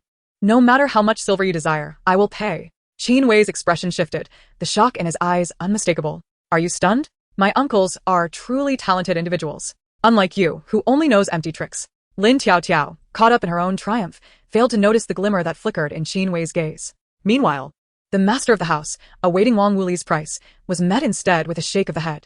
It's not that I refuse to assist you, but rather that you are not worth my help. The master of the house was taken aback, and Qin Wei was equally astonished. Only Lin Taotao sighed inwardly. Indeed, My uncles are remarkable. Master, what does this mean? The master of the house asked. Wang Wuli candidly responded, rather than spending money to avert disaster, it would be better for you to reflect on the wrongs committed when constructing this residence. The laborers toil for their livelihoods, and the effort they expend deserves appropriate compensation. I believe that if you can find those individuals and sincerely make amends, the curse will naturally dissolve. The master of the house wore a troubled expression. Regardless, it all comes down to money. Why must you put me in such a difficult position? This situation has escalated beyond mere finances. More crucially, it concerns my dignity. He acknowledged that he had indeed acted excessively in the past, but to admit wrongdoing to those common laborers would strip him of any future respect in the town. As the master contemplated, Wang Wuli had already taken Lin Taotao from Qin Wei's arms. The task was complete. Let us depart. The first day of the new year, they were still waiting for me to take them out to play. He strode confidently toward the door. Those outside parted to create a pathway, and Wang Wuli, carrying the small bundle, led the way, followed closely by Qin Wei. As they passed by the motionless Lianxiang, Wang Wuli pausa. Lianxiang, now unrecognizable, weakly raised her hand in a plea for help. Yet Wang Wuli lifted his foot and stepped directly onto her filthy hand. The sudden pain caused her to curl up and scream. Wang Wuli merely remarked, "A good dog does not block the way." He then stepped over her. Not 5 steps later, anguished cries echoed from behind. He turned to see Qin Wei smirking, nonchalantly declaring, "I didn't mean to kick her. She was in my way." Wang Wuli smiled faintly, stepping onto the carriage amidst the adoring gazes of the onlookers. Qin Wei followed suit, and the carriage rolled forward slowly. He considered the overall situation. Wang Wuli, however, shook his head. Perhaps it is because I have known poverty that witnessing their deserved punishment brings me a sense of satisfaction. Lin Taotao remarked, "Goodness. It seems my 5th uncle is also a cultivator of the sacred body. Such a petty nature is truly suited for the path. Had that old man been present, he would undoubtedly pursue him as a disciple. It was precisely because I had chased after a wild dog that stole my food for 10 miles. Determined to reason with it, that I caught the attention of that old hag." Chapter 105. Could it be that there still exists? The carriage moved forward slowly, when suddenly a hand reached through the curtain. "Master Wang, young Master Qin, Do not leave yet." Qin Wei hastily instructed the coachman to halt the carriage. As the curtain shifted, the master of the house's head poked in. "Master, if you leave like this, what am I to do? I beseech you to intervene and resolve this. Name your price, and I shall pay it." Qin Wei glanced at Wang Wuli. He valued his relationship with Wang Wuli more than silver, as he sought to clear any misunderstandings that had arisen previously. After all, how could he get close to the small bundle otherwise? Lin Taotao also looked up at Wang Wuli with curiosity. "Master Dong, you alone know the deeds you have committed in the past, while I remain in the dark. As for your request for resolution, my master has taught me that one should not interfere in the karmic affairs of others. It is a rule in our profession. As I said earlier, only by locating that family and sincerely making amends can you hope for forgiveness and resolution," Wang Wuli stated earnestly. He had found the location of the cursed nail, where faded runes were barely visible. If he was not mistaken, those runes had been drawn in blood. In his dreams, his master had once instructed him that in any vocation, one must avoid meddling in the affairs of others, nor should one be blinded by greed for money, as not all earnings are justifiable. Though he did not fully comprehend it, he grasped the literal meaning. "Young Master Qin, Master, might we find a place to discuss further?" Master Dong suddenly shifted the topic. Wang Wuli, seeing him firmly grasping the carriage without any intention of letting go, eventually nodded. The carriage had yet to come to a complete stop when the outside erupted into chaos. When it did halt, a wall of people surrounded them. Master Dong descended first, receiving a stool from the coachman to assist them in disembarking. He led them into the flower hall, where he promptly dismissed the servants. His gaze darkened, he murmured, "Master, it is precisely because I am acutely aware of the magnitude of my past mistakes that I find it impossible to proceed as you suggest. If money could resolve this matter, I would not be in such distress. Moreover, 5 years have passed. Even if I were to search, I may not find them." Wang Wuli remained silent, but Qin Wei inquired, "Master Dong, what exactly did you do back then?" Master Dong hesitated, glancing at them for a long moment as if weighing his words. Finally, he sighed deeply. "This matter traces back to the time of constructing this residence. It turns out, when Master Dong purchased this old manor, he hired craftsmen to demolish and rebuild it. He sought out some of the most renowned carpenters in 10 Mile Town. The carpenter had a son and a daughter. The son worked alongside him, while the daughter, at the tender age of 12 or 13, would bring meals to her father and brother daily. It was through this routine that he inadvertently encountered the young woman. However, after just one meeting, he was captivated by her smile. At the time, I was already 27 and married. I thought to take her as a concubine. I believed that, although the Dong family was not particularly affluent, we held a modest reputation in 10 Mile Town.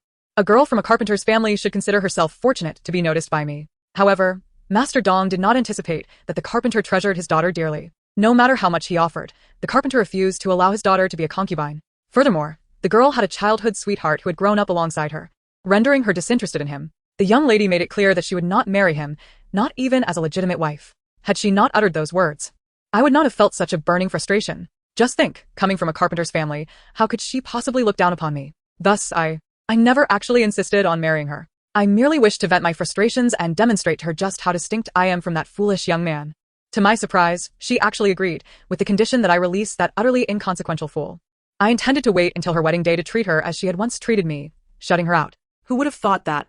On the eve of her marriage, she would leap into the well. I swear, this entire affair was nothing but an unfortunate accident. I, Dong Wenlai, possess wealth and land. What kind of woman could I not find? Initially, it was merely a matter of pride, a dispute over dignity, certainly not an endeavor to drive her to despair. Had I known she was so resolute, I would never have courted such trouble. As I spoke, a sudden crash at the door startled me. A gust of wind had flung it open, slamming it against the wall. The weather had turned chilly, and the wind was fierce. Dong Wenlai rose to close the door, while Lin Taotao raised her eyebrows slowly. Wind? More like resentment. If you truly had no intention of driving her to her end, this house would have been at peace long ago. Hearing the little one's thoughts, Wang Wuli choked on his own saliva, coughing incessantly. Beside him, Qin Wei kindly offered him hot tea. Brother Wang, it's chilly. Take care of yourself. Wang Wuli shook his head, gulping the tea down to quell his shock. To hear the little one's thoughts was already astonishing enough. It took him several days to come to terms with it. Now, what did the little one mean? Was there truly a ghost in this world? Otherwise, why the talk of resentment and unrest? At that moment, he envisioned a woman, drenched and pale, standing at the door. A shiver ran down his spine as he closed his eyes, shaking his head to dispel that horrifying image. Alas, I must confess, I was young and competitive, which led to this calamity. Master, Dong Wenlai turned to him, saying, let me speak frankly, I went to deliver money to her family. Her father and brothers accepted my money. Who could have imagined that, despite taking my money, they would still harbor resentment against me? You see, even if I sought them out now, would they not still refuse to forgive me? Wang Wuli was about to nod in agreement when the little one suddenly exclaimed, lies. Nonsense. Looking down, Wang Wuli felt his hair stand on end, for the little one was not glaring at Dong Wenlai, but rather fixated on the door. He slowly raised his gaze to find the doorway empty. Chapter 106. Who can tell him that Taotao is conversing with whom? Gulp. Wang Wuli swallowed hard at the non-existent lump in his throat. Just as he intended to shift his chair further from the door, the little one's voice rang out again. Is that so? Wang Wuli, what is it? So you continue to haunt him restlessly. Wang Wuli. Indeed, this burden weighs heavily on anyone. Wang Wuli, what burden? You cannot simply wander aimlessly, can you? Wang Wuli was on the brink of collapse. Who can tell him that Taotao is conversing with whom? Otherwise, what kind of good person speaks in such a manner?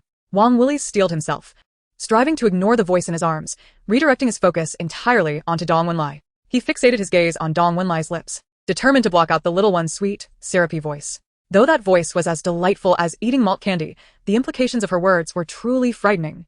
Listening to Dong Wenlai lamenting his youthful impetuosity, Wang Wuli's hairs gradually lay back down. It was only when Dong Wenlai fell silent that he cleared his throat and said, Master Dong, did you thoroughly investigate these matters back then? I did. I even had Su Bo personally deliver the money. Although he is a servant in the household, he has been in charge since my birth. I grew up under his care. As a child, my father was often away. To me, Su Bo was not merely a steward but more like a father. He would never deceive me. One should not speak too confidently. Perhaps you should summon him to ask. Wang Wuli suggested. Dong Wenlai's expression shifted. He stood and called for someone. The gaze of those following Dong Wenlai faltered as it met the door, and they quickly turned away. Not for any other reason, but because the little one in his arms was still murmuring. He dared not listen closely to what she was saying. Before long, the steward arrived. Dong Wenlai signaled for him to close the door. The elderly man understood immediately, sending away the servants in the courtyard and gently shutting the door. Just from this, one could tell their relationship was quite close. Su Bo. Do you still remember the matter of Su Xing? No sooner had Dong Wenlai spoken than Su Bo's brow twitched. Master, why bring this up after so many years? Dong Wenlai wished to explain but found himself at a loss for words. He finally frowned and said, you need not concern yourself with that. Just tell me, can you still locate Su Xinger's family? Years have passed. How could I remember such details? Moreover, they may have moved long ago. No sooner had he spoken than a loud crash echoed. The door, which had been securely closed, sounded as if it had been kicked open, startling several of them. While Dong Wenlai, Qin Wei, and Su Bo remained relatively composed, Wang Wuli was not so fortunate. For at the moment the door crashed, he heard the little one say, do not be angry yet. If someone were to pull back his sleeve at that moment, they would see every hair on his body standing on end. Why the sudden gust? Su Bo approached to shut the door again. Just as he was about to turn back, the little one suddenly covered her ears. Sure enough, the next second, with a resounding bang, the door swung open once more. Now, it was evident that he was not the only one feeling fear, for the teacup in Dong Wenlai's hand rattled alarmingly. Master Dong, does your door always behave this way? Wang Wuli inquired pointedly. Dong Wenlai shook his head. It truly does not. Today is exceptionally peculiar. Qin Wei suddenly interjected. Then you ought to thoroughly question Su Bo about what transpired back then. We may be indifferent, but I fear that as the sun sets, this house may grow even more unsettled. With a crash, Dong Wenlai's teacup shattered into countless pieces, the tender green tea leaves scattering across the floor. Young Master Qin.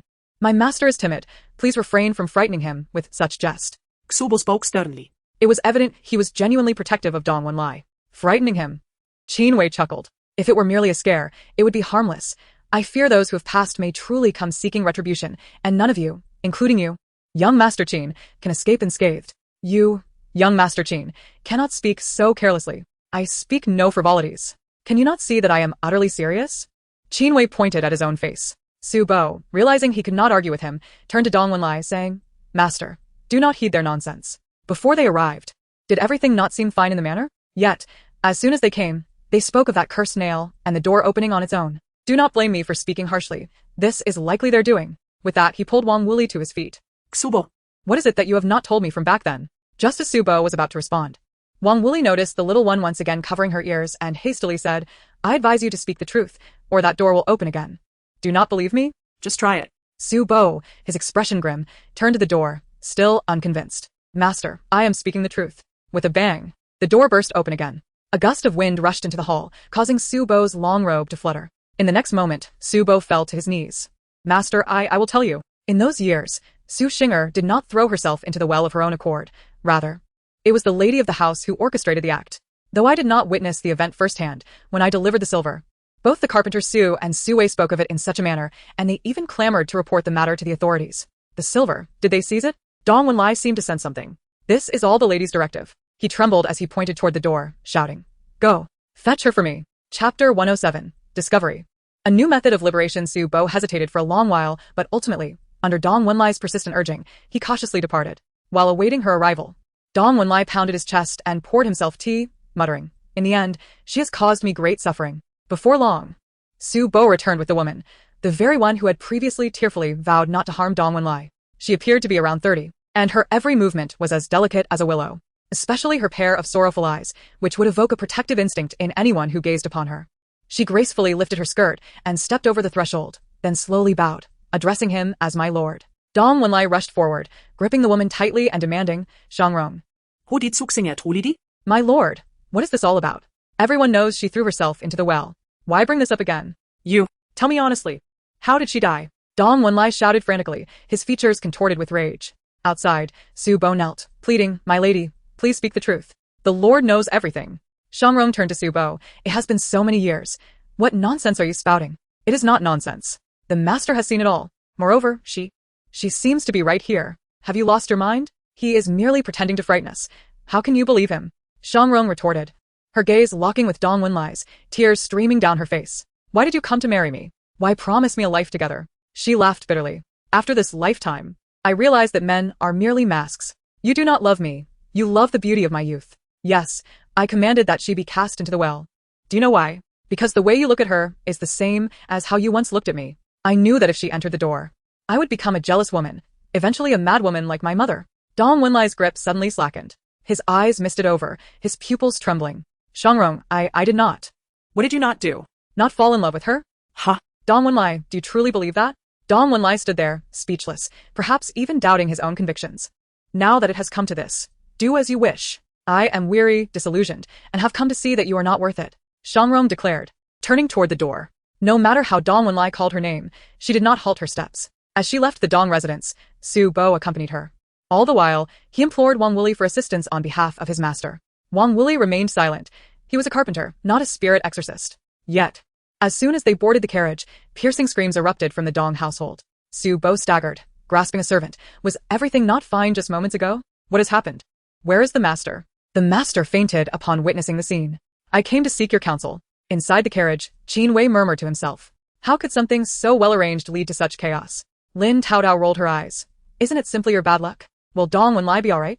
Qin Wei inquired, as his full attention was focused on the heartbeat of the small bundle in his arms. Quite well, revenge has been achieved, and she can reincarnate sooner. It spares us from further disturbances, came the response from within. As she spoke, a familiar cracking sound echoed within her body. Closing her eyes to delve inward, she discovered that a piece of her shackles had fallen away. Spiritual energy flowed from that release, mingling with her blood, wrapping around her like the warmth of sunlight. Her body felt as though it had been cleansed, as if reborn. She was unaware of when she had succumbed to a deep slumber until she heard her elder brother Lin Chui's voice. "Mother, look at my sister. She has become even more beautiful." "Indeed, she was always beautiful," Lin Shuwu remarked. Yes, she is beautiful, but today she is even more so. Mother, look at her rosy cheeks, like a figure from a painting. And look at her fingers. They seem longer than before." Wang Jinji set down her work, smiling. "Your sister is growing up. You all grew up just like her." Yet in that moment, Lin Taotao was lost in thought. She could not comprehend why the shackles had changed so dramatically. In the past, altering a side character's fate merely required a slight crack in the seal. Yet, after Shangrong's death yesterday, a significant portion of the shackles had fallen away. What could be the reason? She meticulously recounted the events of the previous day. After much contemplation, she concluded that it must have been Su Xinger's vengeance that had brought about this change. Revenge? This was far simpler than altering a side character's destiny. As for the Dong residence, she later learned from her uncle Wu that Dong Leizoi not only gave Shangrong a grand burial, but also exerted considerable effort to locate Su Xinger's family. Su Mu had passed away many years ago, and Su Fu had gone mad following the loss of his beloved daughter. The only stable one was Su Xinger's elder brother, who worked hard to support his father while also caring for him. Dong Wenlai purchased a house for both of them, providing for them generously, and even granted Su Xinger a name after her death. Thus, the Su family achieved a somewhat favorable outcome. Due to the events surrounding the Dong residence, business flourished for Wang Wuli's Yumuishan. After that day, Uncle Wu kept his promise and took her and her brothers to play in Shirley Town for an entire day. Later, they even visited a house they intended to buy. It was a property that had been neglected for a long time. The house was not large, with a small courtyard, a main hall, and several rooms in the second courtyard. Behind the house was a modest stable. Wang Tianxi scratched his head. "This house must be quite expensive, right?" 80 taels, Wang Sanling replied. "How much?" Wang Jianhe exclaimed. Upon confirming the amount, Wang Jianhe immediately shook his head. "Forget it. Such an expensive house is beyond our means." Chapter 108. The Old Wang Family, now envy-inspiring. A new beginning father. "My monthly silver amounts to 40 taels. And old Five has earned some money too. With Jinji and my elder brother's monthly silver, it is sufficient," Wang Sanling insisted. "Your father is right. This house is too costly. We should remain in Wangjiawa," Wang Tianxi advised. "Sometimes one must know when to save. Besides, with this money, I would rather use it to help you brothers marry wives and start families." As they debated, Wang Jinji suddenly heard the voice of the small bundle in her arms. "The house is quite nice. It will bring prosperity and good fortune. If we add some decorations, it will be even more perfect."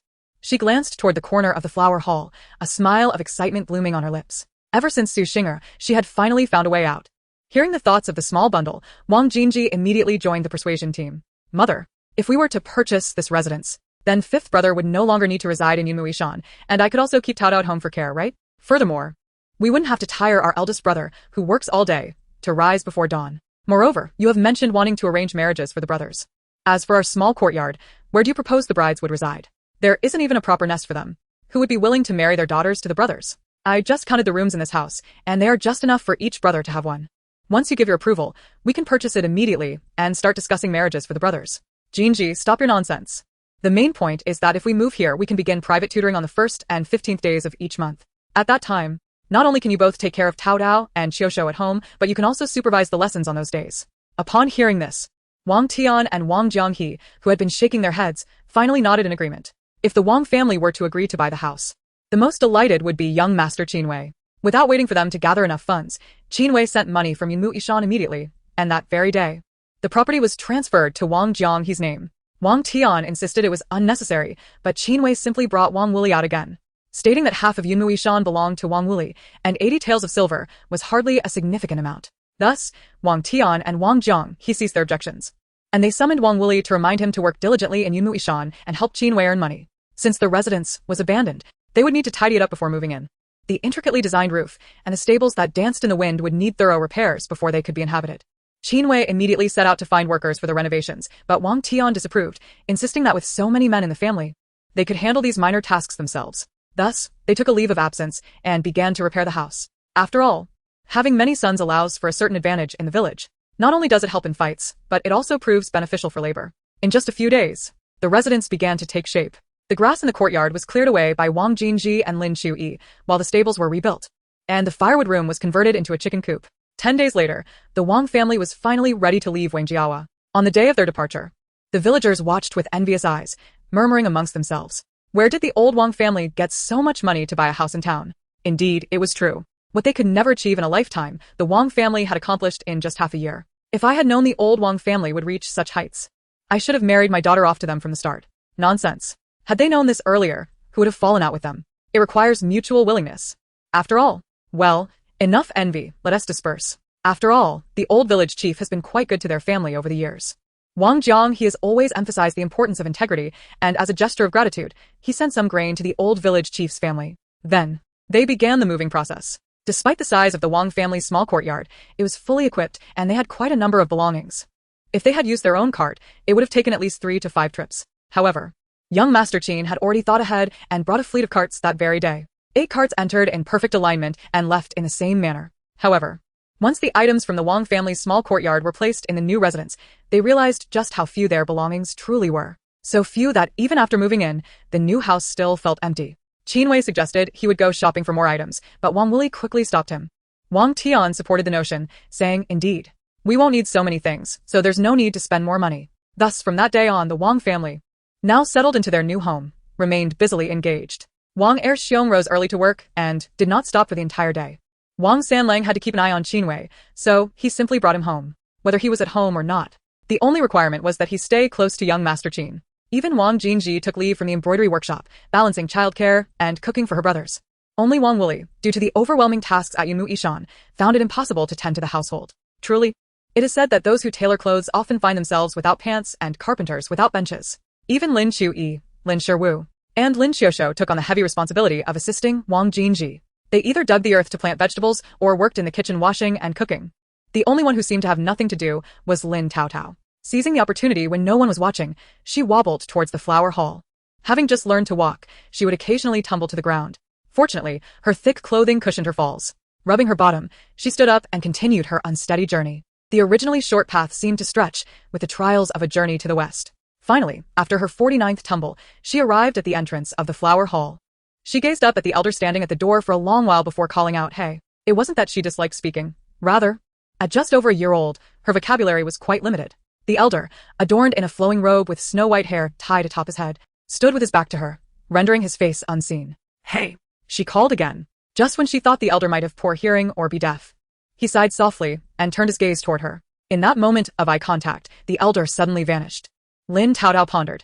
Did he sense her uniqueness and thus hide away? You don't leave, she stammered, almost biting her own tongue in her haste. Truly, having lived 2 lifetimes, it was the first time she felt so inept. During her most challenging times in her previous life, she never experienced such a feeling of defeat. Sitting down in frustration, she pinched her own tongue. Useless thing, she muttered inwardly. Yet, from a distance, laughter rang out. Wang Erxiong, Taotao is simply adorable. Wang Sibao, indeed, our Taotao is the cutest child in the world. Wang Lubiao, precisely, look at her playing with her own little tongue. It's so amusing. Wang Qiying, this is nothing. You should have seen her yesterday when she was playing with her little feet. I almost died laughing. Wang Jinji, the brothers are practically singing her praises to the heavens. Lin Chu-yi, mother, my sister's both beautiful and adorable. There isn't a prettier little girl in all of Wangjiawa. Lin Shiwu, nor a cuter one than Taotao. Lin Xiuxiu, yes, uncle is right. And brother's right too. Lin Taotao, still pinching her tongue, glanced at the crowd who were grinning from ear to ear. Can't you see that I'm angry? Thus, to the onlookers, Taotao, with her cheeks puffed like a little goldfish, appeared even more endearing. I want a daughter in the future, one just like Taotao, remarked Wang Erxiong, with stars in his eyes. Yes, yes, yes, nodded Wang Sibao and the others repeatedly. Unable to bear it any longer, Lin Taotao released her tongue and sighed deeply before rising from her seated position. Yet, in a moment of distraction, she plopped down again, causing everyone to burst into laughter. Amidst the laughter, Lin Taotao's face turned crimson. In her previous life, such an incident would have left her utterly mortified. Clutching the railing of the porch, she steadied herself and crawled up the steps, crossing the threshold that was half her height, and entered the flower hall. After all, who hasn't had a childhood? Perhaps those who laughed at her were even less capable than she was at that age. You laugh as you please. I shall pursue my own path. As Master said, opportunities are reserved for those who persevere, not merely for those who are prepared. Thus, she set out to find the elderly man with white hair. The residence was modest in size, with the flower hall serving as a rather unadorned space, devoid of furniture. After searching for some time, she found no trace of the old man. Yet, she could distinctly sense his presence. Unfortunately, her magical powers were currently restrained, rendering her incapable of even casting a medium-level summoning spell. She had to rely solely on her senses. Eventually, as she leaned against the wall and stumbled into a corner of the flower hall, an unusually cold sensation on her palm filled her with delight. "Pig, come," she exclaimed, but felt embarrassed as she realized she had intended to say out instead. After several attempts at forming the right words, she weakly uttered, "Pig," covering her mouth in dismay. Once again, her efforts resulted in pig. At that moment, she was thoroughly disgruntled with herself. Oh well, if it must be a pig, then so be it. However, after calling for a while, the old man still did not appear. Naturally, while she was calling for a pig, he was a human, not a pig. Why would he come? Ultimately, she had to rely on herself. After carefully feeling around the walls, she opened her eyes to survey the floor. This residence was unlike the Wang family's courtyard, which was a thatched hut. Here, the floor was elevated to prevent dampness. Excitedly, she turned and slipped down the steps unnoticed. Indeed.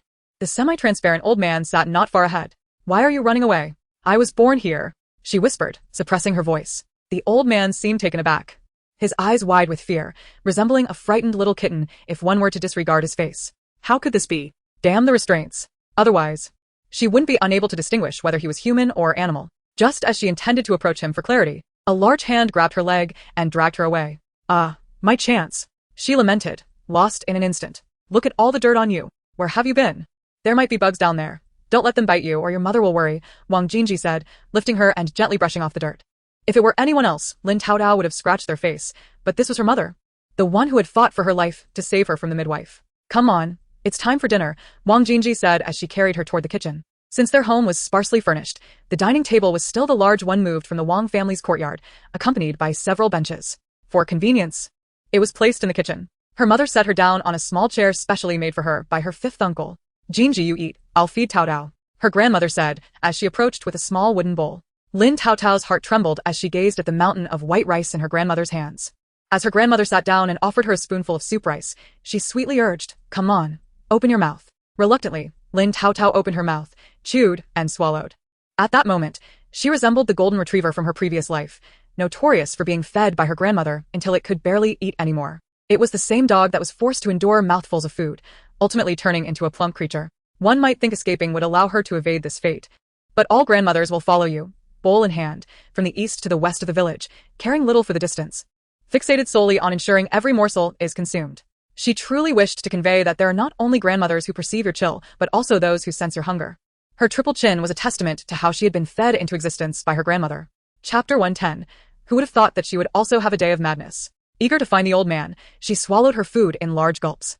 Amidst her grandmother's repeated affirmations of her good behavior, she polished off the bowl of rice, which was larger than her face. Without waiting to wipe her mouth, she stood up and staggered toward the kitchen exit. Seizing the opportunity while her grandmother and others were still eating, she hurriedly slipped back inside. Crawling to the old man's side, the old man huddled in the corner, trembling with fear as he gazed at her. She sniffed the air, detecting a curious scent mingled with dampness, not characteristic of a human spirit. As she pondered this peculiarity, the old man unexpectedly began sniffing her head in a manner reminiscent of a cat. "Meow? A cat?" Lin Taotao was stunned. No. It was more accurate to say it was a cat that had transformed into a human form after its demise. In her moment of bewilderment, the old man rested his head on her foot and began to nuzzle against her. She was taken aback. Could one imagine how bizarre the scene was? An old man, akin to a cat, rubbing his head against her foot. How utterly uncanny. Meow, the old man gazed at her with a forlorn expression. Lin Taotao, now covered in goosebumps, quickly shook her head and hesitantly reached out to pat his head. The next moment, he lay his head down on the ground, closing his eyes and emitting a low purr. Are you a cat?" "Meow." Lin Taotao replied, "You are a gourd." To her astonishment, he was still an unrefined creature, lacking in intelligence. Observing his earnest attempts to nuzzle against her, she sighed, recalling her master's words, "Encounters are fated. This is your destiny." As she began to chant a spell to awaken his spirit, she remembered how she had invented it out of sheer boredom during her confinement after making a mistake in her past life, hoping that animals could converse with her for solace. Little did she know that it would prove useful one day. She covered her mouth with both hands, trembling even more. How could he speak human words? It was impossible. He was a cat, not a human, and certainly not capable of human speech. It was her. This master was truly remarkable. After a brief moment of exchanging glances, the old man displayed a myriad of expressions, eventually settling into one of admiration. Lin Taotao felt her eyelids twitch. The two, a girl and a cat, locked eyes in an awkward silence until Lin Taotao broke it. Are you a thief?" After all, They were both spirits. Perhaps helping him could free her from her own restraints. He shook his head vigorously. I am not a thief. Truly, I had no intention of stealing from your home. Besides, there's nothing here to steal. Believe me, I'm really not a thief. Lin Taotao scratched her head in frustration at her own troublesome tongue. She knew that if they continued this way, they could talk until nightfall without reaching any conclusions. As a result, she picked up a small stone and wrote on the ground. Who are you? Oh. The master is asking who I am. I am Ollie. The cat raised by my master, he replied, tilting his head and squinting his eyes in a rather endearing manner. However, to Lin Taotao, it appeared exceedingly strange. Imagine a frail old man with silver hair, a face lined with wrinkles, and a tuft of goat-like beard. Attempting to be cute by tilting his head at you. Could anyone endure such a sight? Certainly, she could not. Lowering her head, she hastily wrote, Speak properly, do not laugh. Fortunately, she could still write. Oh. Alalai sat upright, pouting like a child, her face full of grievance, almost capable of squeezing out tears. Lin Taotao pretended not to see. Smoothing the dirt before her and writing, Have you transformed into your master's appearance? Alalai nodded, her eyes glistening with tears of indignation. Lin Taotao placed her hand on Alalai's head, causing her to fall silent, slowly looking up, but her face was already drenched in tears. She thought to herself that Alalai's master must treat her very well, just as her own master treated her. Otherwise, how could Alalai harbor such an obsession? She gently caressed Alalai's brow, and only then did Alalai gradually calm down. Lin Taotao wrote on the ground again. Do you know how long you've been dead? Alalai pondered for a long time before finally saying, A long time. So long that Alalai has forgotten. All Alalai remembered was that the yard was filled with flowers, and many people were at home. Master, can you please help Alalai? Alalai longed for her master, yearning deeply. Lin Taotao poked her, interrupting her endless rambling. When Alalai opened her eyes to look at her, she pointed to the crooked words on the ground. Alalai exclaimed, and her semi-transparent form began to shrink, eventually transforming into an ordinary-sized, translucent tabby cat. She simply could not bear the sight of an elderly man with a face full of wrinkles using a voice more childish than that of a toddler to speak sweetly to her. Alalai missed her master so much that she took on her master's appearance, believing that only in this form could she see her master in the water. Alalai feared that if too much time passed, she would forget her master's likeness, for the scent of her master had completely vanished from this place. If she forgot her master's appearance, Alalai worried she might never find her master again. She quickly raised her hand, signaling the little cat to be silent. This little creature was a chatterbox. Once it started speaking, it was like a barrage of words that never ceased. She wrote, Perhaps your master has already passed away. You should go to where you belong. If you truly have a bond with your master, perhaps you could reunite. Before she could finish writing, Alalai opened her mouth and began to cry loudly. Master, please save my master. Alalai will give you her treasures. Please save my master. Alalai doesn't want her master to die. Lin Taotao never expected to have a day where she would be driven mad by a cat. For some reason, she suddenly thought of her own master, who seemed to have treated her in a similar way when she was younger, simultaneously complaining about her excessive chatter while loving her like a father. She missed her master. Chapter 111. Is this kid treating her like a pet? Zidiala. Lin Taotao found her own accent amusingly awkward. Indeed, Alalai opened her eyes to look at her, emitting a puzzled meow meow. This time, she remained silent and wrote on the ground. Understood. I will help you. The little cat rubbed against her hand, producing a delightful sound that alleviated her embarrassment. As she smoothed the dirt before her, intending to ask another question, a familiar voice exclaimed nearby, Little ancestor, what are you doing down there?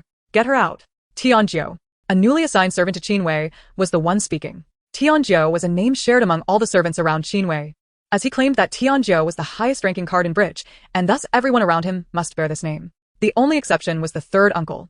The new Tianxiang was a half-grown child, not much older than her brother Lin Chui, and he was very obedient. He would not hesitate even if asked to leap into danger. As expected, the new Tianxiang immediately leaned in, crawling towards her. Alalai likely got frightened and hid away. The next moment, she found herself cradled in Tianxiang's arms, who was carrying her outside. Once outside, Qinwei enveloped her in his embrace, gently brushing the dirt from her face with the satin of his sleeve. What were you playing that you ended up down there? If you're bored, I can take you out for a walk. Lin Taotao observed the adoring gaze Qinwei held for her, akin to that of a dog, and her brows involuntarily twitched. She could not remember when Qinwei had begun to look at her in such a manner. She harbored deep suspicions that he regarded her as a pet. Otherwise, how could he consistently present her with delightful treats and beautiful clothes and shoes, not to mention an array of whimsical trinkets that ordinary people had never seen? His gentle fingertip touched her nose. What are you daydreaming about? Come, I'll take you for a delicious meal. This time, it's made by a master I hired from outside, and I'm sure you'll love it. Before she could utter a word, she found herself in Qinwei's arms, being carried toward the eastern kitchen. Leaning on Qinwei's shoulder and glancing toward the flower hall, she finally spotted Alalai peeking out from behind the steps, which eased her heart. Rest assured, Alalai, I promise I will do it. She mouthed the words she wanted to say. Suddenly, Qinwei paused, turning his head toward the flower hall for a long while before continuing toward the eastern kitchen. However, the usually loquacious Qinwei had unexpectedly fallen silent. Lin Taotao only sensed that something was different about him, but did not dwell on it. Upon reaching the eastern kitchen, her mother and uncle were still busy with their tasks. Qinwei sat down with her in the corridor, and the new Tianxiang approached with a food container. Just as Tianxiang was about to open it, Qinwei stopped him.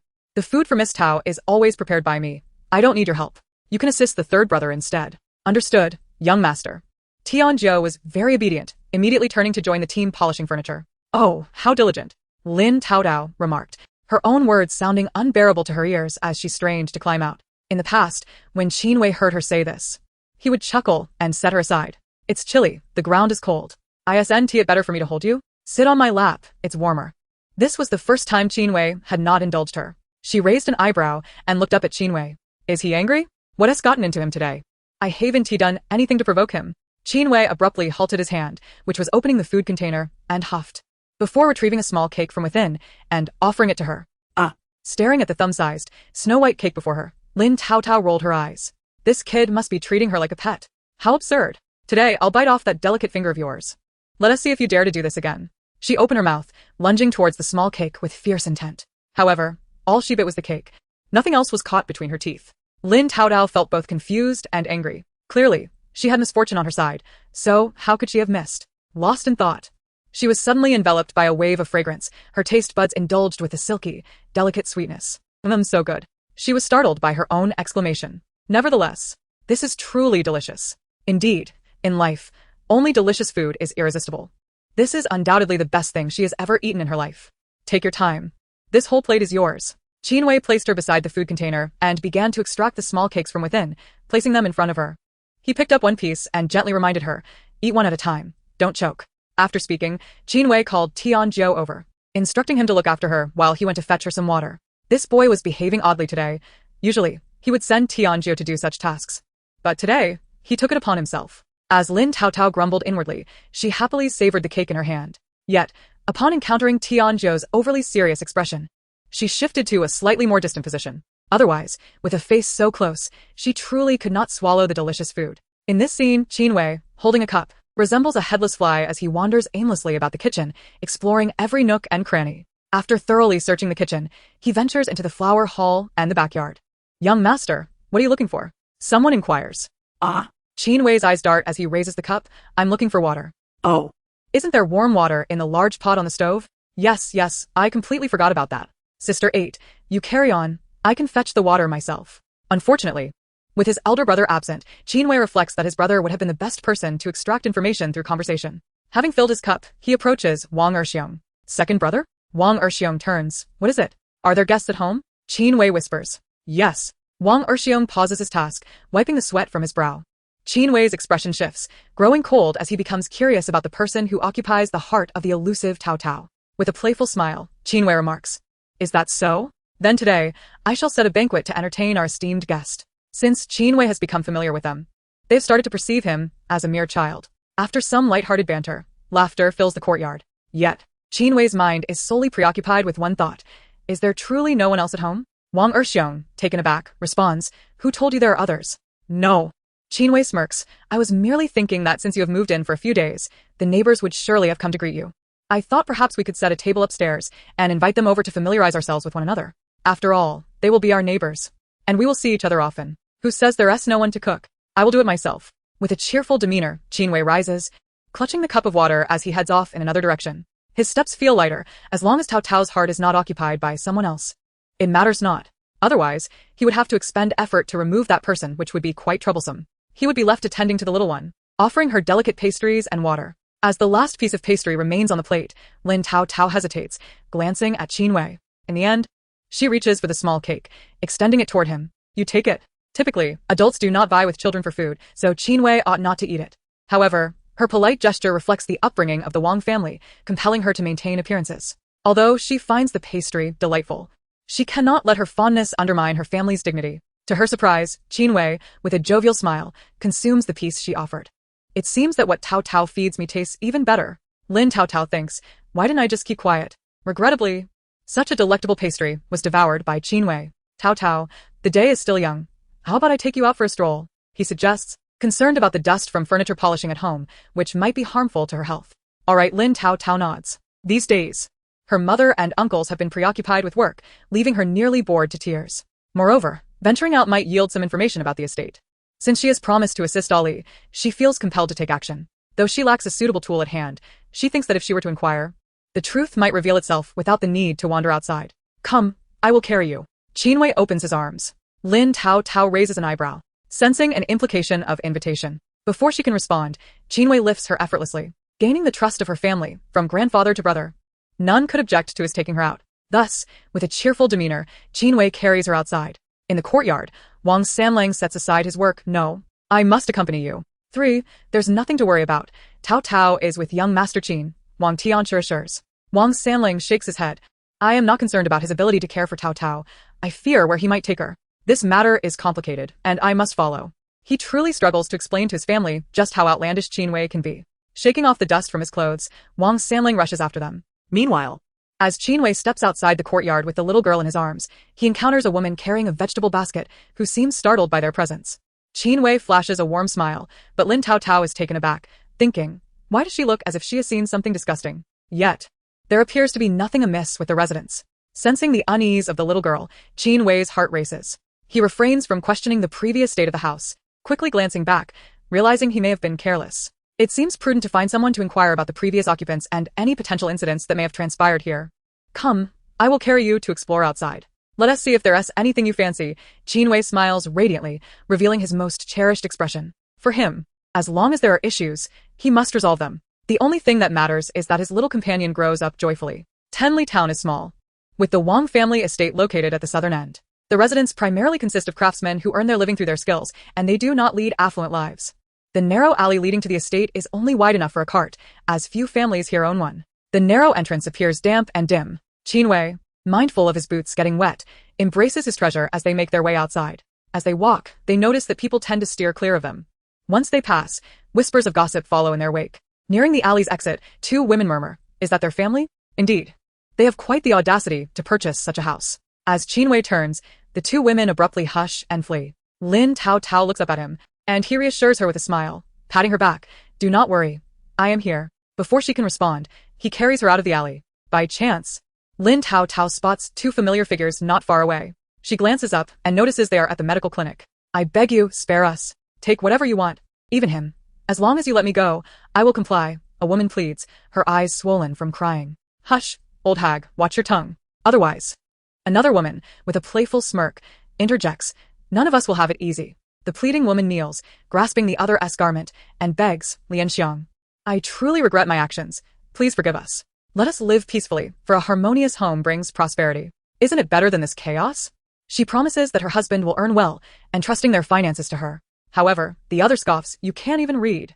You talk of harmony without understanding the essence. When a father is kind, a mother is calm. When a mother is calm, the children are secure. When the children are secure, the family is harmonious, and harmony leads to prosperity. In contrast, a cruel father leads to a suffering mother, a fearful child, and a declining household, 3 generations of ruin. With your poisonous tongue, you have raised a child worse than a beast. Why do you boldly proclaim that harmony in the family brings prosperity, when a woman can so easily cast her mother-in-law to the ground, rendering her incapable of rising? The poor matron, with swollen, tear-stained eyes, struggles to her feet and pleads, if we truly cannot coexist, let us part amicably. Why must we inflict suffering upon one another? You have yet to enter this household. Why squander a lifetime in such turmoil? It would be far better to find a suitable partner, marry, and lead a blissful life. Niu Lanhua, you are indeed considerate. Does that mean I must endure the torment I have suffered? Listen well, Niu Lanhua, our fates are intertwined for this lifetime. You cannot escape, nor will you. Lin Taotao clapped her hands in excitement, exclaiming a well-deserved good. The adage rings true. Evil begets evil. Look at that tear-streaked matron, who can no longer be recognized as the venomous and spiteful Lin Niu. Even the courtesan emerging from the building has proven formidable, stirring such a tempestuous scene. Yet, the course of fate may have its twists and turns, but it is not easily altered by anyone. After all, if it were not for today as actions, how could the courtesan bear the consequences that should belong to her mother? Merely contemplating the relentless torment among the 3 of them brings her immense satisfaction.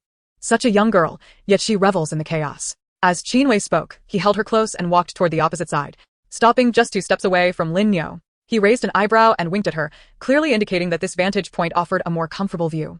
Lin Taotao couldn't help but smile, revealing her charming dimples. It must be said, in this regard, he truly understands her. Perhaps their quarrel was fierce. Or perhaps she had changed significantly in recent days, but neither Lin Niu nor Lian Xiang had recognized her. One of Qin Wei's attendants fetched a chair from the nearby clinic. Qin Wei sat down, placing her on his lap. Just as she was eagerly anticipating the unfolding drama, a familiar voice called out, "Young Master Qin." It was her mother, who stood frozen in the middle of the path, staring intently at Lin Niu. It was only when her third uncle appeared that he managed to guide her to the side. Qin Wei waved, "Eighth sister, third brother, come sit here and watch." Her third uncle interjected, "What are we watching? Let us go. Taotao is over there." The once pitiful Lin Niu suddenly ceased her sobbing, while Lian Xiang stepped back in fright. Just as her third uncle was about to lead her away, Lin Niu lunged at her mother's feet, crying out, "Jinji, Jinji, save me." "Save you? Why would my sister want to save you? Who are you?" Wang Sanling forcefully yanked Lin Niu's hand away, shielding Wang Jinji behind him. Lin Niu, as if clinging to a lifeline, scrambled forward, pleading, "Jinji, Wen Hai is ill. If you do not help him, he may lose his life. Jinji, Wen Hai is the father of your children. Even if you disregard your past relationship with Wen Hai, surely you cannot let 4 little ones grow up without a father. Trust me, if you agree to help us today, I will ensure Wen Hai repents and welcomes you into his life." Jinji. Lin Niu, who had once been devoid of hope, suddenly regained her confidence. After all, the tongue and teeth may clash, but they are still bound as partners. Moreover, Jinji must still hold some feelings for Wen Hai. The uncles cannot be the ones to drive a wedge between lovers, can they? Nonsense. Wang Jinji laughed. "I came here just to witness your current misfortune. The more miserable you and your wicked son are, the more at ease I feel." With that, she took Wang Sanling's hand and walked away. Wang Sanling laughed heartily. "What are you laughing at?" Wang Jinji inquired. Lian Xiang's smile froze on her face, bewildered by Wang Jinji's meaning. Wang Jinji smirked. "I must congratulate you. Congratulations on finally obtaining Lin Wen Hai. Furthermore, I owe you my gratitude for driving that filthy family away from me. Otherwise, my life would have been truly ruined." As her words fell, Lian Xiang's face darkened, her chest heaving rapidly with anger. Her tightly clenched fists hung at her sides, trembling with restraint. Her gaze flickered over the two men beside Wang Jinji before finally settling on Qin Wei. Thus, it became clear that the poison he had given her was not out of pity, nor was it due to any attraction to her appearance. It was a means for her to torment Lin Wen Hai and Lin Niu, to exact revenge for Wang Jinji. Should she kill Lin Niu and Lin Wen Hai, her own life would surely be forfeit. If she refrained from their demise, she would be forever trapped within the Lin household. What a clever scheme of using another's hand to commit murder. In that moment, she recognized that the Wang Jinji before her was no longer the same person who had once been dominated by Lin Wen Hai. The current Wang Jinji was beyond her comparison. Closing her eyes, the anger that had lodged in her chest vanished entirely. She felt unworthy even to engage in a petty rivalry with Wang Jinji. Chapter 114. It is too late for regret. All is self-destruction. Upon opening her eyes again, her focus remained solely on Lin Niu. She seized Lin Niu, scolding, "Get up. Do not waste time here. If you delay my affairs, you will face dire consequences." As her words echoed, she delivered a sharp kick to Lin Niu's lower back. Lin Niu gasped in pain, clutching her side, too terrified to utter a sound. What could she do? Her life and her son's were in the hands of this shrew. She could only obediently move forward. Looking back at Wang Jinji, she recalled the past. During the time Wang Jinji had been her daughter-in-law, she had served her well, attending to her needs without her ever lifting a finger. Each meal was lovingly prepared and brought to her. How wonderful those days had been. Why had she been so ungrateful? If only she had not turned a blind eye to Lin Wen Hai's reckless behavior, perhaps they would not have reached this point. Originally, she could have had her son and daughter-in-law serving her, living a life of comfort. Yet now, it was too late. Everything had been ruined by her own hands. At this moment, she deeply felt that there was no remedy for regret in this world. Meanwhile, Qin Wei rose and approached. "Why are third brother and eighth sister here? Surely, they are not worried about Taotao and my care?" He looked plaintively at Wang Sanling. Wang Jinji quickly waved her hand. "Not at all. I was on my way to the embroidery shop and happened to stumble upon this situation." Wang Sanling, however, did not provide an explanation. There was nothing worth explaining. Others might be oblivious to Qin Wei's outrageousness, but he was well aware. He indeed felt uneasy with Taotao in his hands. "Are we not meant to explore? Let us go." Wang Sanling walked ahead, and Qin Wei, with a smile, followed closely, cradling the little one. Upon reaching the next intersection, Wang Jinji bid farewell and headed toward the embroidery shop. She had been on leave due to family matters, and now that she had run out of thread, she had come to fetch some. Little did she expect to witness Niu Lanhua's misfortune, which brought her great satisfaction. When she heard Niu Lanhua say that Lin Wen Hai was nearing death, she felt an immense weight lift from her heart, and the resentment buried within her vanished in an instant. Stretching her arms, she felt a lightness she had not experienced in a long time. From now on, She would simply be a daughter to her parents, a sister to her brothers, and a mother to her 4 children. Her focus would be on earning a living, caring for her parents, assisting her brothers, and nurturing her children. That is enough. As for Lin Wenhai, let him remain eternally bound to Lianxiang. On the other side, Qinwei had spent the better part of an hour strolling with Lin Taotao, purchasing various items at her behest. Whatever Lin Taotao lingered over, Qinwei promptly acquired. If Lin Taotao were to hear about something that piqued her curiosity or caught her eye, she would wave her hand grandly and indulge in a spree of purchasing. At that moment, Lin Taotao was playfully shaking a rattle drum in one hand and holding a small windmill in the other. Meanwhile, Wang Sanlang and his 3 attendants were burdened with an assortment of packages, resembling a small mountain, as they made their way. At this juncture, Lin Taotao was fixated on the jujube cake at a nearby stall, pondering its deliciousness and its taste. As it happened, the finest jujube cake was from Xiangzai. Come. Let us go and try some, Qinwei proclaimed, promptly lifting Lin Taotao into his arms and heading towards the best pastry shop in Shirley Town, Xiangzai. In her previous life, her 2 greatest passions were sleeping and eating, and now, in this new life, nothing had changed, especially after enduring the initial months of infancy. Her curiosity about the local delicacies was insatiable. Upon arriving at the entrance of Xiangzai, the proprietor hurriedly emerged from behind a counter, exclaiming, "What an unexpected pleasure! Young Master Qin, please come in." The proprietor showered compliments on Qinwei, praising his stature, attire, and even the boots he wore. They were ushered into a private room, clearly designed for esteemed guests. Qinwei entered with the ease of familiarity, and before he had even settled, tea was served. "Young master has arrived at just the right time. This tea was fetched by our owner just yesterday. It is said to be rare, grown in a cave. And even the water for brewing must be collected from dew to capture its fragrance." Indeed, when the tea was presented, its refreshing aroma enveloped the room. In her past life, her master had a penchant for tea, and she had accompanied him often, gaining a modicum of understanding. By the scent alone, she could discern that it was a fine brew. As Qinwei sat down, the proprietor inquired, "Shall we have the usual today?" No. "Today I want one of each of your pastries, please." The proprietor, taken aback, hurriedly explained, "Young master, you have grown up enjoying our pastries. We have at least 30 varieties in small dishes and over 100 in larger ones. If you order one of everything, it may be too much for you."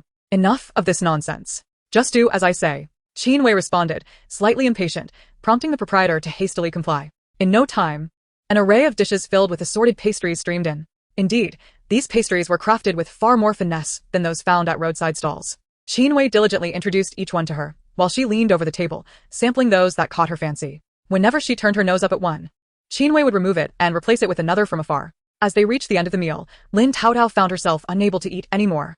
The proprietor, glancing at the leftover pastries on the adjacent table, quietly asked, "Young master, shall we pack these to take away, or—" "Pack what? My uncle and aunt do not eat leftovers. Take them all and enjoy," she declared, adding a few names of treats her 5th uncle adored, instructing the proprietor not to make them too sweet, as he had a distaste for sugary flavors.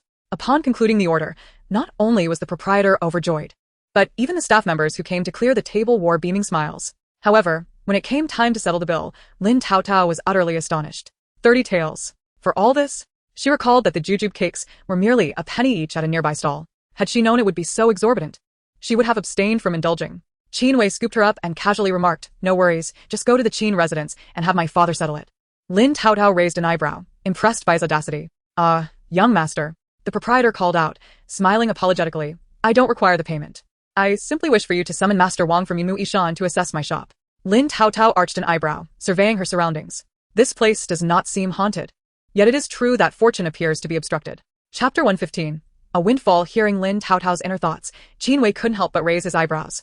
Surveying his surroundings with skepticism, he wondered what a haunting spirit could be, and whether Taotao's claims of obstructed fortune were indeed perceptible. Cradling this little treasure, Qinwei slowly smiled. "The proprietor may go directly to Yimu Yishan. The payment must be settled." "Young master, please wait," the proprietor exclaimed, grasping at him. With a pained expression, he lamented, "To be honest, I cannot afford to wait any longer. If this continues, my shop will not survive." The proprietor's distress was palpable. If anyone were to complain, allowing you to cut in line would tarnish the reputation of Yimu Yishan. This would be quite unfavorable. As Qinwei feigned an intention to depart, the proprietor turned and blocked the door, pleading, "Young Master Qin, please tell me what I must do to earn your assistance this time. I am willing to comply with anything within reason." "Well." Watching Qinwei feign deliberation, Lin Taotao couldn't help but grin. Just from his subtle gestures, she could tell he had a plan in mind. "From now on, all pastries required by the Qin family will be provided by my shop. And I will ensure that the lady in your arms is also fully catered for." The proprietor's eyes lit up. Good heavens, Qinwei was indeed a master of negotiation. Just when she thought Qin Wei had achieved his goal, he remained silent. The proprietor grew increasingly anxious. Young master, at least give me a hint. I've been serving here for over a decade, and after finally becoming the proprietor, my business is deteriorating day by day. My family relies on my meager salary to survive, and I have dozens of employees to support. If this shop fails, how will we survive? The old proprietor's eyes glistened with tears, and the staff waiting outside wiped their eyes, choked up with emotion. It was at this moment that Qin Wei finally spoke. Well, it is not entirely impossible. The old proprietor's eyes brightened instantly, and the staff outside looked in with hopeful anticipation. However, Lin Taotao raised an eyebrow. Sensing that Qin Wei had no intention of offering any genuine assistance, Qin Wei cleared his throat and stated, "The reason your business has declined is clear. Not only has the front of the shop become increasingly outdated over the years, but your pastries have remained largely unchanged for over a decade. Eating the same few items for so long can become quite tiresome, don't you agree?" The old proprietor nodded vigorously, acknowledging the flaws in his business. "Let me put it this way. I can provide the funds to renovate this place and hire new chefs to introduce fresh items. After that, we can invite Master Wang to perform some feng shui adjustments to enhance your fortune. Externally, we can present it as Yunmu Yishan supporting your business. This way, we can appease outsiders and restore the bustling atmosphere of Xiangzai. But I wonder if your owner is willing to let us at Yunmu Yishan partake in this venture. We would only require a modest 30% of the profits." Lin Taotao smirked. "See, I told you. This is taking advantage of someone in distress and demanding a hefty price." After years of hard-earned reputation, he was about to reap the benefits without any effort. Clever as he was, his heart was indeed quite dark. "Young master, I cannot make that decision. Thus, let's not await tomorrow. Instead, let us convene this evening once more. I shall invite the proprietor, and you two may engage in a thorough discussion in person." Qin Wei nodded, a smile illuminating her face, the very embodiment of a mischievous plot coming to fruition. Upon exiting the Su Yong studio, Qin Wei entrusted her to the third uncle. In the end, he instructed his attendant to deliver the purchased items to her residence.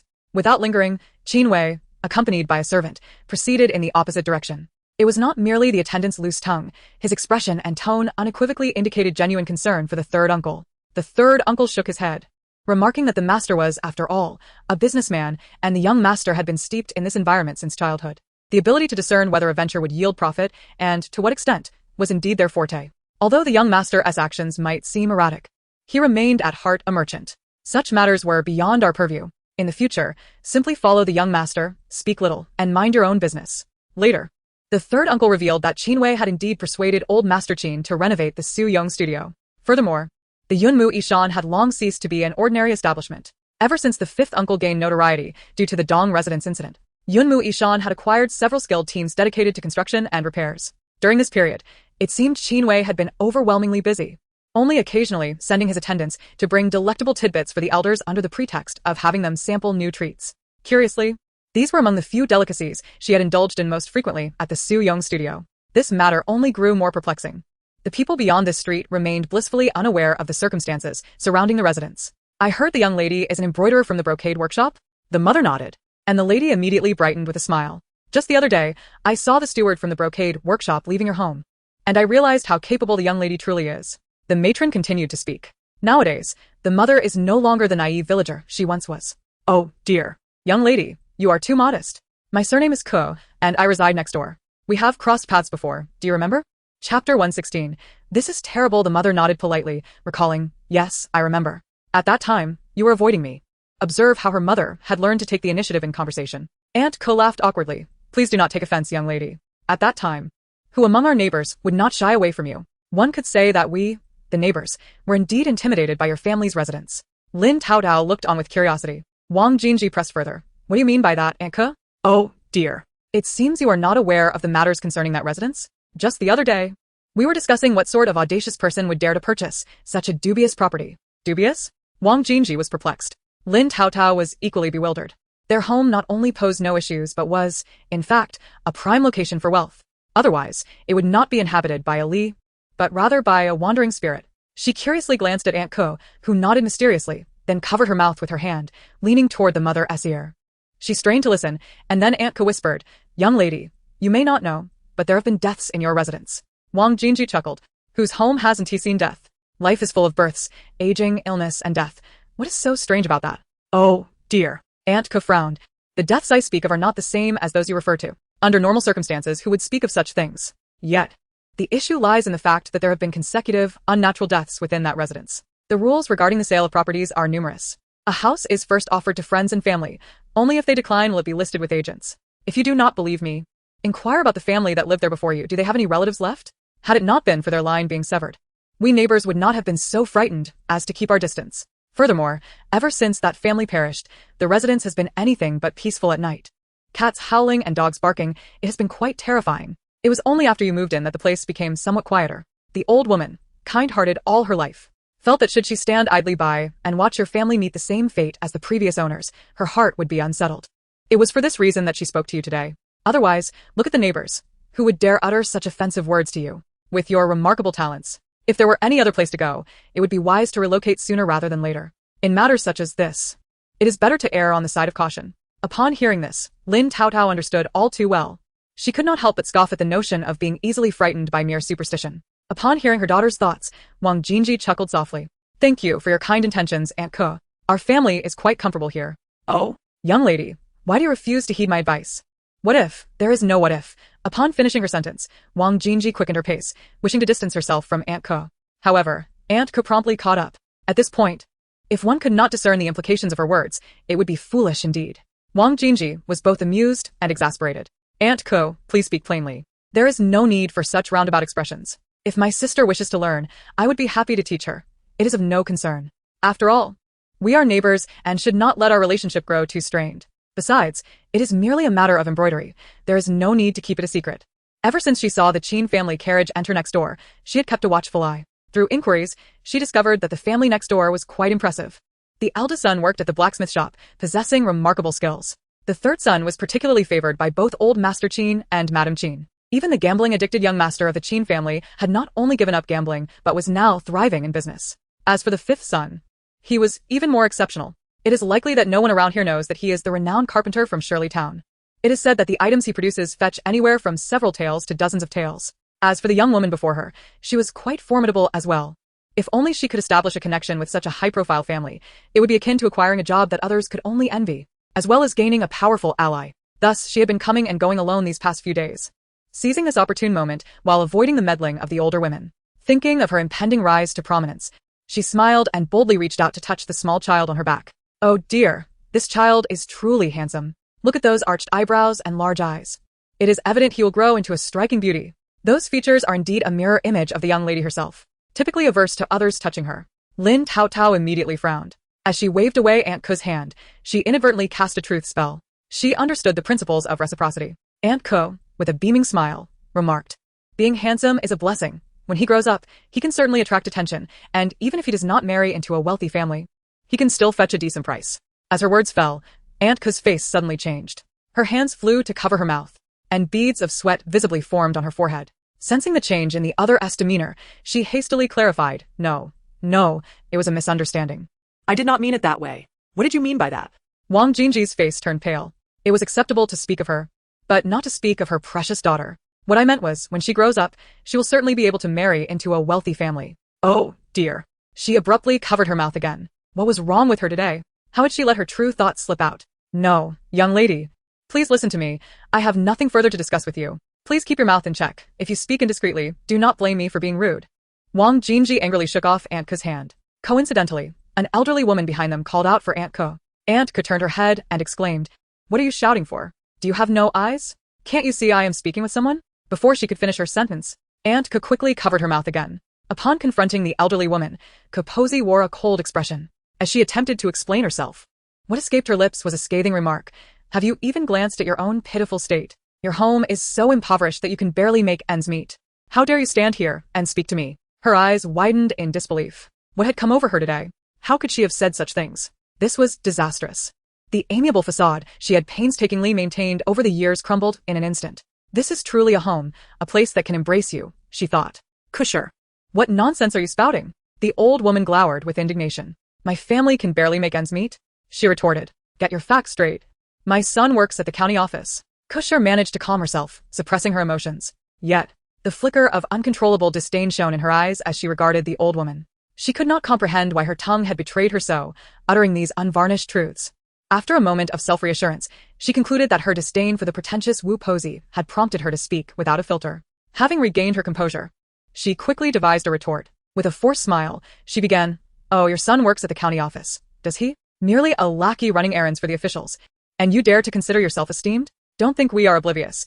Your son only secured that position because he warmed the bed of those in power. You should inquire among the neighbors. Everyone knows this. As her words hung in the air, Kusher was taken aback by her own audacity. She clamped her hands over her mouth, her eyes nearly bulging out of their sockets in shock. The stunned silence was not limited to Koposi. Wang Jinji was equally astonished. Speaking so brazenly about someone's son in their presence was nothing short of inviting trouble. Just then, Wang Jinji was jolted back to reality by a gentle tug on her sleeve. Mother, step aside, Lin Taotao urged, pointing to the side. Wang Jinji immediately retreated 3 steps, clearing the space. In that very moment, Wu Pozi lunged at Kusher, exclaiming, "You foul-mouthed old hack! How dare you speak ill of my son? I will not tolerate such slander." With a barrage of curses, Wu Pozi seized Kusher's hair, scattering tufts of her brittle locks like snowflakes. Kusher, caught off guard, found herself defenseless, desperately clutching at the few strands of hair remaining. Unable to grasp any hair, Wu Pozi swiftly swiped at Kusher's face, leaving behind crimson streaks that oozed blood. The sight was utterly shocking. Lin Taotao winced at the ghastly spectacle. The pain was palpable even from a distance. Just as her mother's hand shielded her view, they entered their small courtyard. The chaos outside could only be perceived through the cacophony of gasps and wails. She looked up at the courtyard wall, a smile creeping onto her face. Just wait. As long as that talisman of truth remained within Wu Pozi, there would surely be more drama to unfold. At that moment, Kusher's voice pierced through the wall. "You wretched old crone. Tormenting me for decades. Why haven't you perished yet? How dare you, Kusher? Is this how a daughter-in-law should speak?" Came the furious retort, followed by the sound of resounding slaps echoing from the neighboring yard. That night, the commotion from the neighboring house persisted until the early hours. First, Kusher's mother-in-law unleashed a flurry of slaps and blows until darkness fell. The quiet that followed in the latter part of the night was likely due to Kusher being rendered unconscious. After that night, it seemed she never ventured outside again. Yet, the noise from next door never truly subsided. Although it was somewhat disruptive, the family grew accustomed to it over time. If a day passed without hearing Kusher's cries, the Wang family felt something was amiss. Half a month later, on New Year's Eve, the Wang family was bustling with activity from dawn. Lin Taotao was awakened early, too. "Taotao, look what I have." Her mother waved a newly made garment in front of her. "Clothes," she exclaimed, albeit in a clumsy manner. It was a new outfit crafted by her mother. Perhaps in her previous life, before meeting her mentor, she had only possessed a single tattered garment. Now, with her mother by her side, she had an abundance of new clothes. Even during times when her mother and uncle struggled financially, her mother would tailor her own garments into smaller sizes for Taotao. Wow. "Sister's new dress is so beautiful," Lin Qi exclaimed, leaning in curiously. "Yes, brothers have new clothes too," Taotao replied with glee. Wang Jinji distributed the new garments to her 3 sons, each simpler in design than Taotao's, made of plain, coarse fabric, adorned only with a delicate embroidered plum blossom at the waist. In contrast, Taotao's dress was richly embroidered with vibrant flowers. Strangely, the garment felt extraordinarily warm against her skin, making the chill of the January winds seem less biting. Today was the eve of the small New Year celebration. The Wang family worked together to prepare a sumptuous feast. Seated around the table, Wang Jianghe's eyes glistened with emotion. "Finally, our family is thriving." Wang Dahu cheerfully filled every bowl with wine, even pouring a little for the 3 boys. Laughter and chatter filled the air, yet Wang Jinji was quietly wiping away tears. "Why are you crying on such a joyous occasion?" Wang Tianxiang whispered. Wang Jinji looked up, managing a smile. "Father, mother, brothers, it's because of me that our family has fallen to such depths." Indeed, their family situation had once been significantly better than that of others in the village. Reflecting on the past, it had been her marriage to Lin Wenhai that had plunged her family into hardship. The primary reason was her incessant borrowing of grain and money from her family. Even when her family could lend no more, she failed to recognize their struggles. "It was my fault. If it weren't for me, our family wouldn't be in this position," she lamented. "Enough of that. What is done is done," Wang Jianghe interjected. Wang Tianxiang gently patted Wang Jinji's head. "Your father is right. Let the past remain in the past. Who hasn't made mistakes? Mistakes are not to be feared. What is truly frightening is knowing one has erred yet refusing to amend their ways. Jinji, your parents are aging. Be more discerning in your relationships moving forward." Wang Jinji nodded vigorously, tears streaming down her cheeks. This is what a family is, a place where one is cared for, accepted, and accompanied. All right. Now, "Let us raise our glasses," Wang Jianghe exclaimed. "From this day forward, may you all live joyfully." He drank deeply from his bowl. Wang Tianxiang cautioned softly, "Celebrate, but do not overindulge. It could harm your health." Wang Erling carefully distributed chicken legs from the roast chicken to Lin Qi, Lin Shiwu, Lin Xiuxiu, and Lin Taotao. To ensure each child received a leg, they had prepared 2 roast chickens.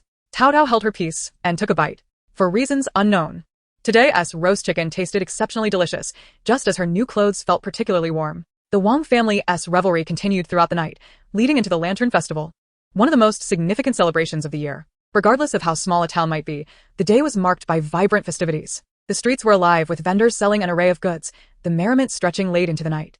Lin Taotao and her siblings had long succumbed to slumber on their uncles' backs. After gently placing the 4 children onto the bed, the uncles left with cheerful smiles and soft kisses. Wang Jianghe and his wife, after a brief washing up, prepared to retire for the night. Brother, doesn't it feel as though we are living in a dream?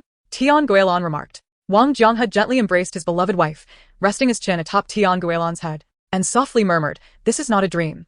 It is indeed real.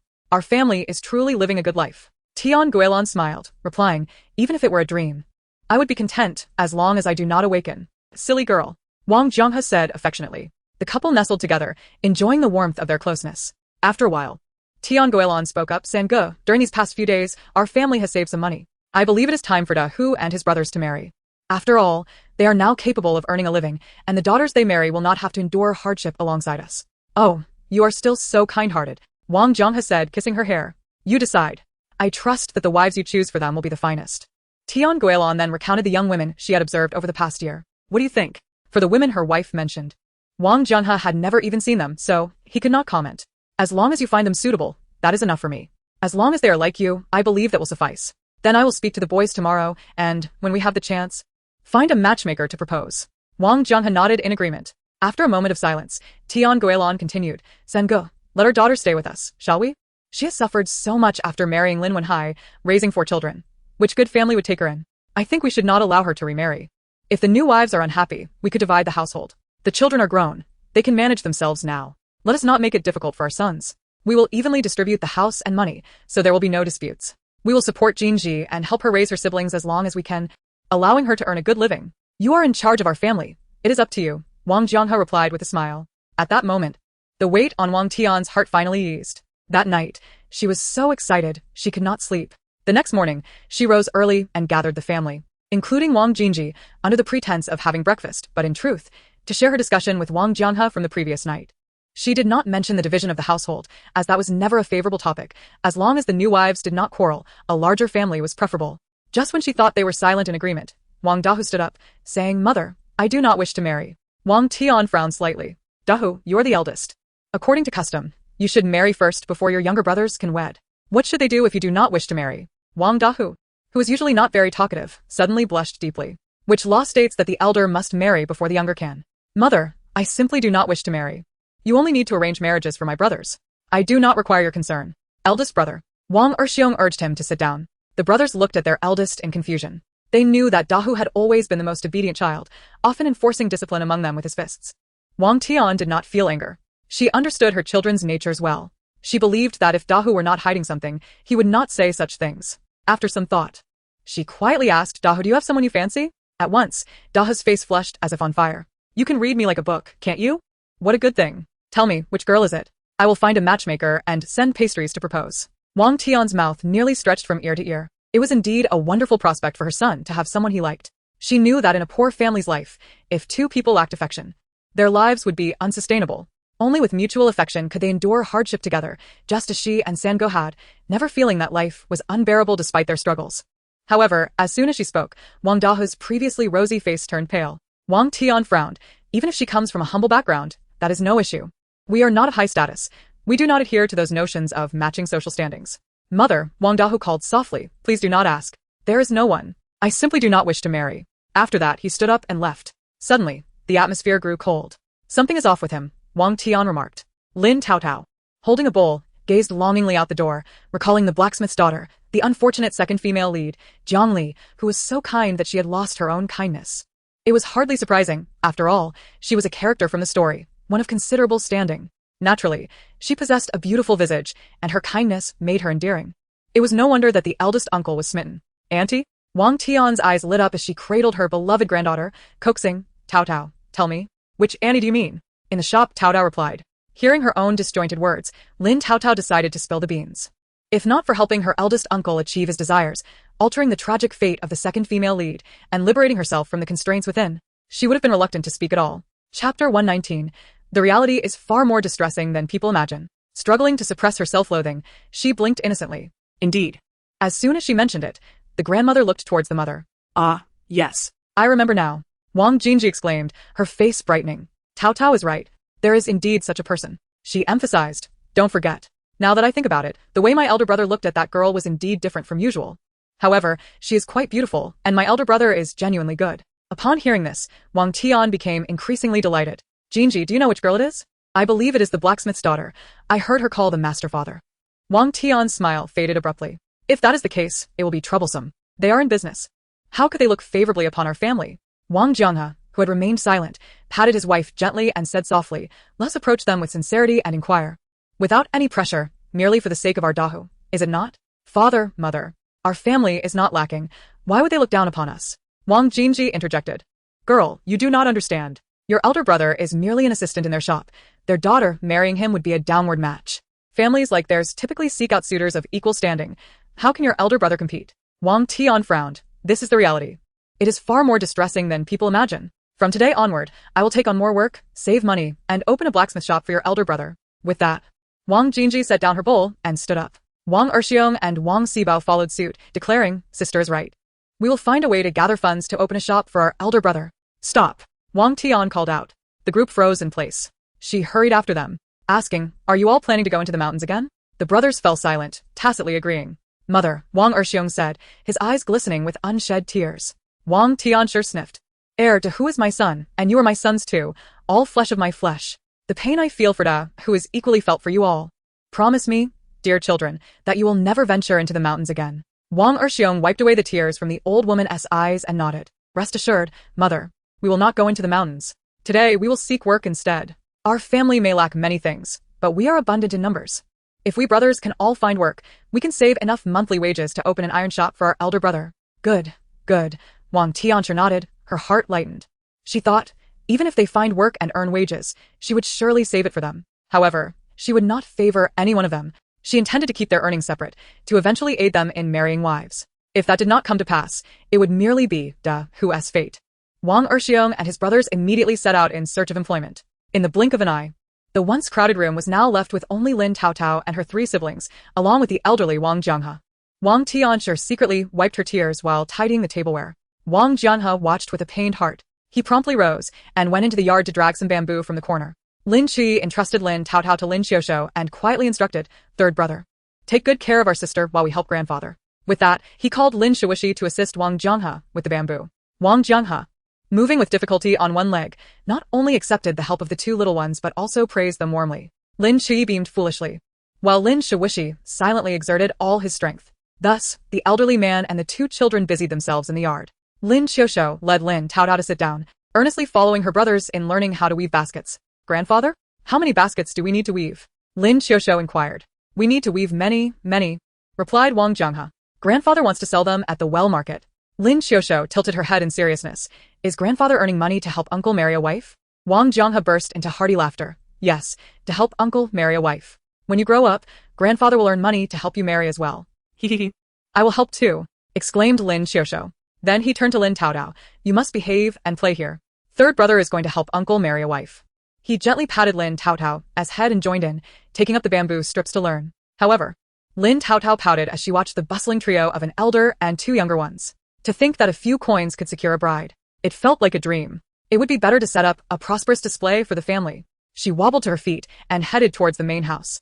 Generally speaking, to enhance a residence's fortune, at least 2 conditions must be met. Firstly, there must be ample sunlight. Sunlight entering the home brings auspicious energy, positively affecting the health and spirits of its inhabitants. The brightness of windows is particularly crucial. Opaque coverings block sunlight and fail to dispel ill fortune. If too thin, they can create negative energy. Secondly, air circulation is essential. In feng shui, wealth flows with the air. Thus, maintaining airflow is vital for prosperity. Moreover, the natural breeze entering through windows should be gentle. After surveying the rooms, she closed some windows that were poorly positioned. Next, she focused on the Ming Tang, making her way to the room where her grandfather resided. Properly utilizing the Ming Tang can also attract wealth. Feng Shui designates the open space in front of the yard as the external Ming Tang, the area in front of the house as the middle Ming Tang, and the entrance hall as the internal Ming Tang. Generally, the internal Ming Tang should be spacious, as it gathers wealth. Thus, a simple mirror can be placed there. Looking around, she suddenly realized that her home had never possessed a mirror in her entire life. To be precise, there wasn't even a bronze mirror. Her grandmother and mother still used the water vat in the yard as a mirror. No matter, she thought, I can place a flowing water feature. It can enhance the energy field and likewise attract wealth. Chapter 120. How can a childhood be joyful with disheartened parents?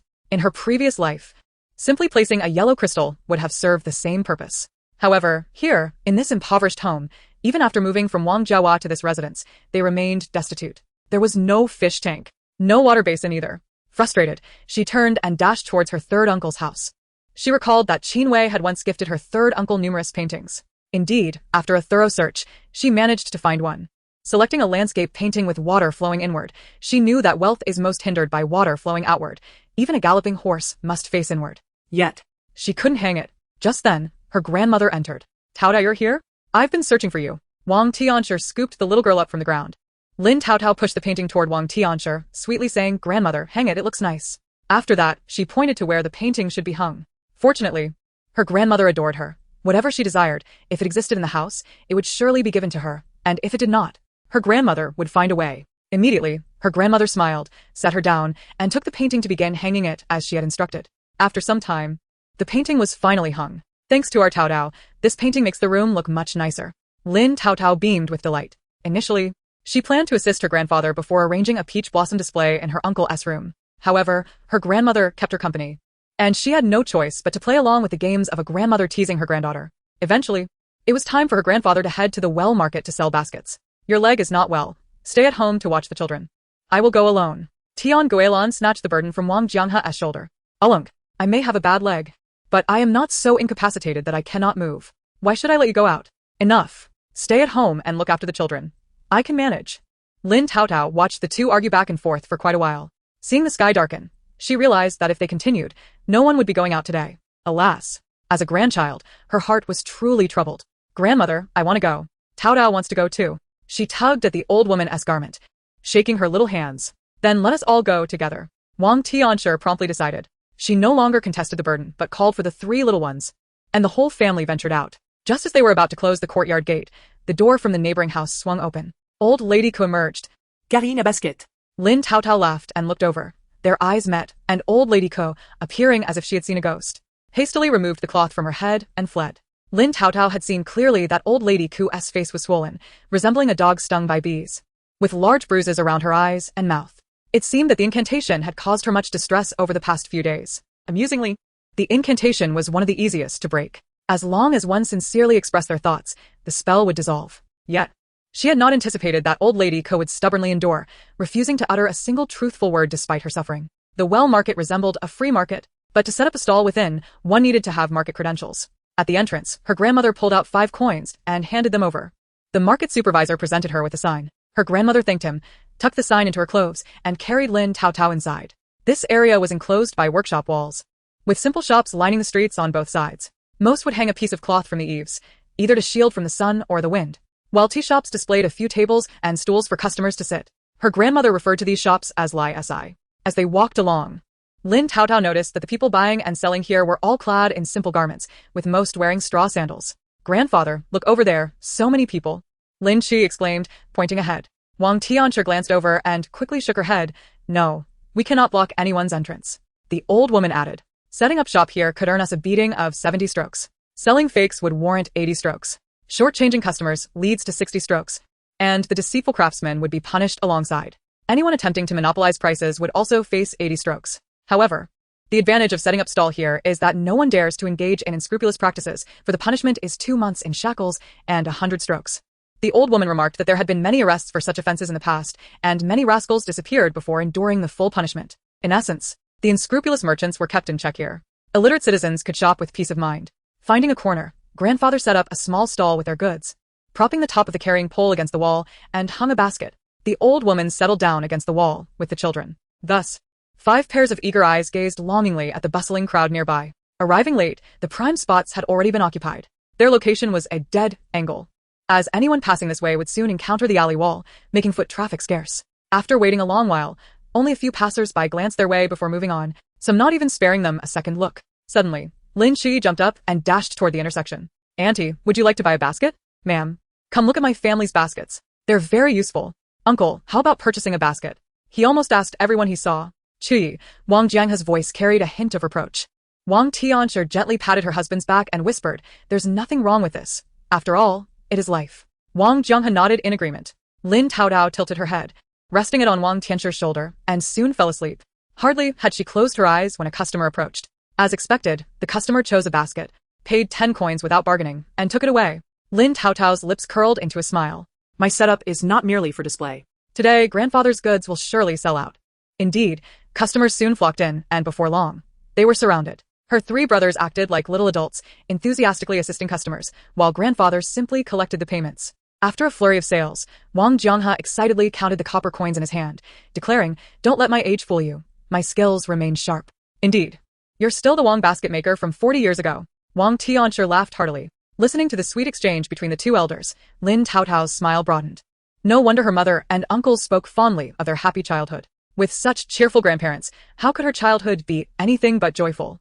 Chapter 121. The unresolved resentment disturbs her heart. 54, 55, 80, 81.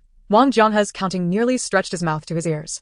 Just as he finished counting, another customer arrived to buy a basket. Not wishing to count anymore, he stuffed all the coins into his wife's waist pouch. After about half an hour, all the remaining baskets were sold. Looking at the heavy pouch, Wang Jianghe wiped away the tears and snot from his face, thinking, if every day were like today, we wouldn't have to worry about the bride price for Dahu. We still need to return the market fees.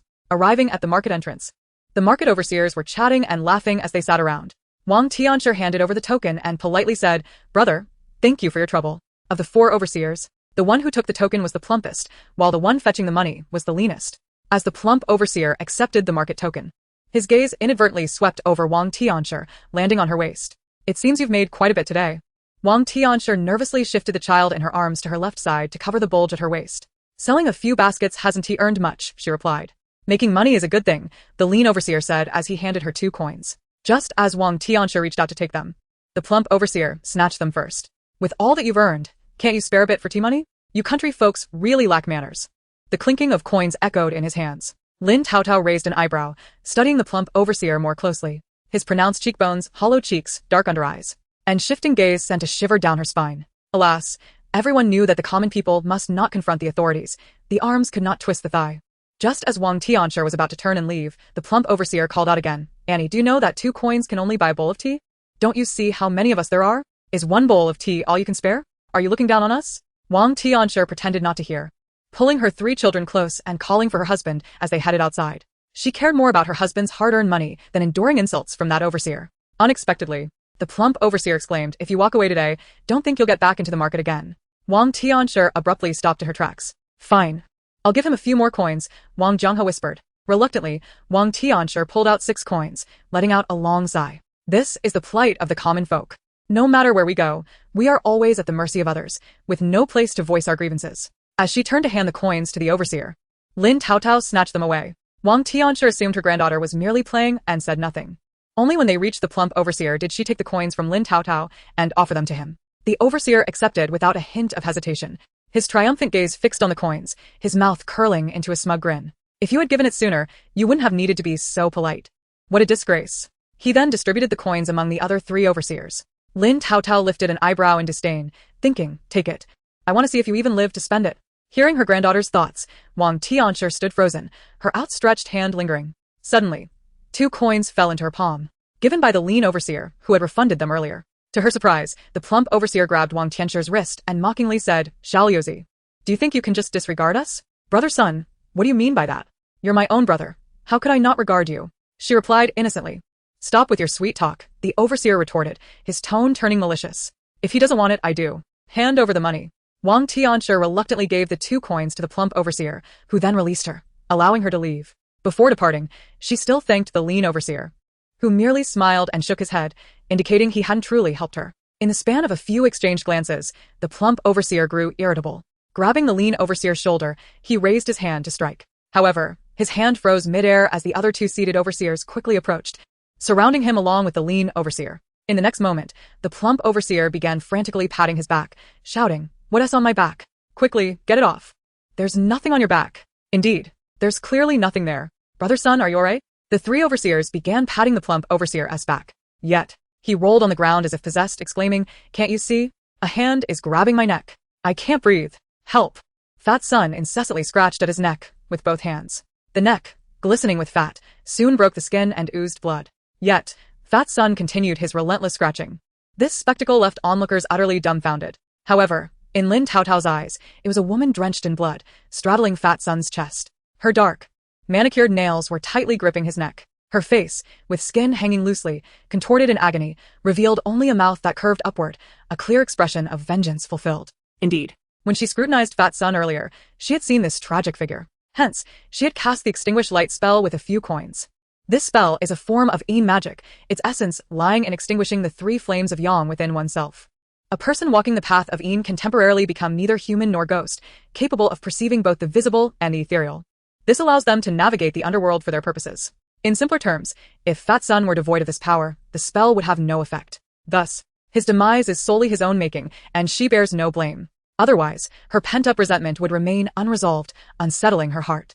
Just as Fat Sun was on the verge of being suffocated, he was carried away to the clinic. Xiao Lu picked up the 4 coins on the ground, dispelling the onlookers before approaching. Auntie, take this money and leave quickly. There's nothing to worry about. Just come back in the morning when Fat Sun is not around, and no one will trouble you. Wang Tian's gaze fell on the coins in her hand, and she whispered, Big brother, what if he makes things difficult for you because of this? Before she could finish, Xiao Lu spoke again, urging her to leave. Grateful, Wang Tian tucked the coins away, only to hear the voice of her dear granddaughter in her heart. Who can trouble someone who cannot see tomorrow's sun? Ha ha. Upon hearing her granddaughter's thoughts, Wang Tian felt a wave of relief wash over her. Such wicked individuals, who live off the royal grain while oppressing the common folk, deserve to perish in droves. Merely contemplating this lightened her steps considerably. On their way home, Lin Taotao and her brother each received a piece of malt candy, sticky but delightfully enjoyed. Upon returning home, dusk was already settling in. Although spring had arrived, the days remained dim. Wang Tian busied herself with preparing dinner for the family, while Wang Jianghe watched Sun Weizi and began to carve bamboo. Grandpa, let's help too, Lin Qi said, ever the sensible one. As she sat on the ground to join in, Lin Taotao, led by Lin Xiuxiu, was secretly delighted. Why? Because the restraints within her were cracking open once more. Clearly, the woman had avenged herself. As she felt the energy flowing from the cracks throughout her body, her veins seemed to strengthen. When she finally opened her eyes comfortably, her third brother was focused on weaving a basket. At that moment, a cat's mewl echoed from the flower hall. It was Ali, crying once again. She stumbled to her feet and wobbled toward the flower hall. Indeed, from a distance, she saw a white-haired old man weeping profusely. Lin Taotao pouted at the sight, finding it quite absurd. Gritting her teeth, she climbed up to the porch and reached out to touch the old man's white hair. It's not that bad, is it? Only in front of Ali would she express so many words. Ali nodded, her form shifting into a small, fluffy ball. She backed down the steps, sitting in the sand and beckoning with her hand. The Ali on the porch vanished, reappearing beside her. Picking up a stone, she wrote in the sand, It's not that I don't want to help. I genuinely have no news. In recent days, all she had overheard while accompanying her mother were merely the name of Ali's master and the chaos that had befallen the family, with illness and death striking. As for the reasons, it seemed that the neighbors were unaware. Seeing Ali's sorrowful expression, Lin Taotao sighed deeply and transcribed everything she had learned about the residents onto the ground. By the time she finished writing, Ali had lowered her head, lost in thought. Suddenly, Ali raised her head, her gem-like eyes trembling with intensity. It's him. It must be him. Lin Taotao, noticing Ali's demeanor, became anxious. With a swift motion, she wrote, Who? Ali suddenly pressed against her hand, exclaiming, That fellow. I'll take you to meet that fellow. The master's death must be connected to him. That fellow? There's another one in this house? Impossible. Even if she were weak, she wouldn't fail to sense a spirit. Unless the fellow Ali mentioned was not a spirit. Rising to her feet, she followed Ali into the backyard. Having just learned to walk, she stumbled numerous times along the way. Upon reaching the backyard, the old horse in the stable began to whinny restlessly, occasionally stomping its hooves. Lin Taotao paid it no mind, for most animals could sense spirits either by smell or sight. She followed Ali around the stable and along the courtyard wall until Ali suddenly vanished. Stretching her hand to part the withered vines and weeds on the wall, she discovered a door, covered in moss, likely overlooked by her uncles during the renovation of the backyard. A fluffy little head suddenly appeared at the door. Master, come over here. Lin Taotao's eyelids twitched. What are you doing? I'm not in the mood. Ali tilted her head. You're the master. How could you not get in? Lin Taotao retorted, I'm the master. I'm not dead. Ignoring the little head at the door, she mustered all her strength to tug at the withered vines and weeds. A door must have a latch or a handle. If she could find the latch and it wasn't locked, she could find a way through. But she was simply too short. Looking up at the inaccessible area still obscured by the withered vines, an inexplicable sense of frustration welled within her. Meanwhile, without Ollie, the old horse had quieted down. She offered it some hay, and it lowered its head to eat. As she touched the horse's head, she recited a spell in her heart. Alas! The suffering is often in vain, troubles abound on the three paths. A sprinkle of sweet dew, tranquility in the dark realm, transforming into a carefree land. Now I nourish you for benefit, as in the celestial realm. 1 grain becomes 10,000, and the sands of the river serve the spirits with me, through countless eons, saving innumerable souls. Heed the voice to seek the mercy of the heavenly Lord, the decree of the Azure Emperor. The horse, initially enjoying its meal, abruptly halted, staring intently at her. A moment later, it took a step back, widening the distance between them. Its pupils quivered, and the horse's mouth moved. You don't come near. What have you done to me? Lin Taotao's eyes twitched. She dropped the hay and beckoned, come here. I have something to tell you. The horse whinnied in distress, nearly shaking its head off. To resist her, it even chose to remain silent. Lin Taotao was furious. How could she be bullied like this? If this were a past life, she would have roasted the horse for dinner. Ding. Not a chance, call my uncle. The old horse stomped its front hooves on the ground, making a loud noise. Oh no. My uncle raised a weeping horse, taking a deep breath. Initially intended to calm her nerves, nearly suffocated her instead. After a prolonged fit of coughing, she finally managed to say with patience, I am from the Shudao Mountains.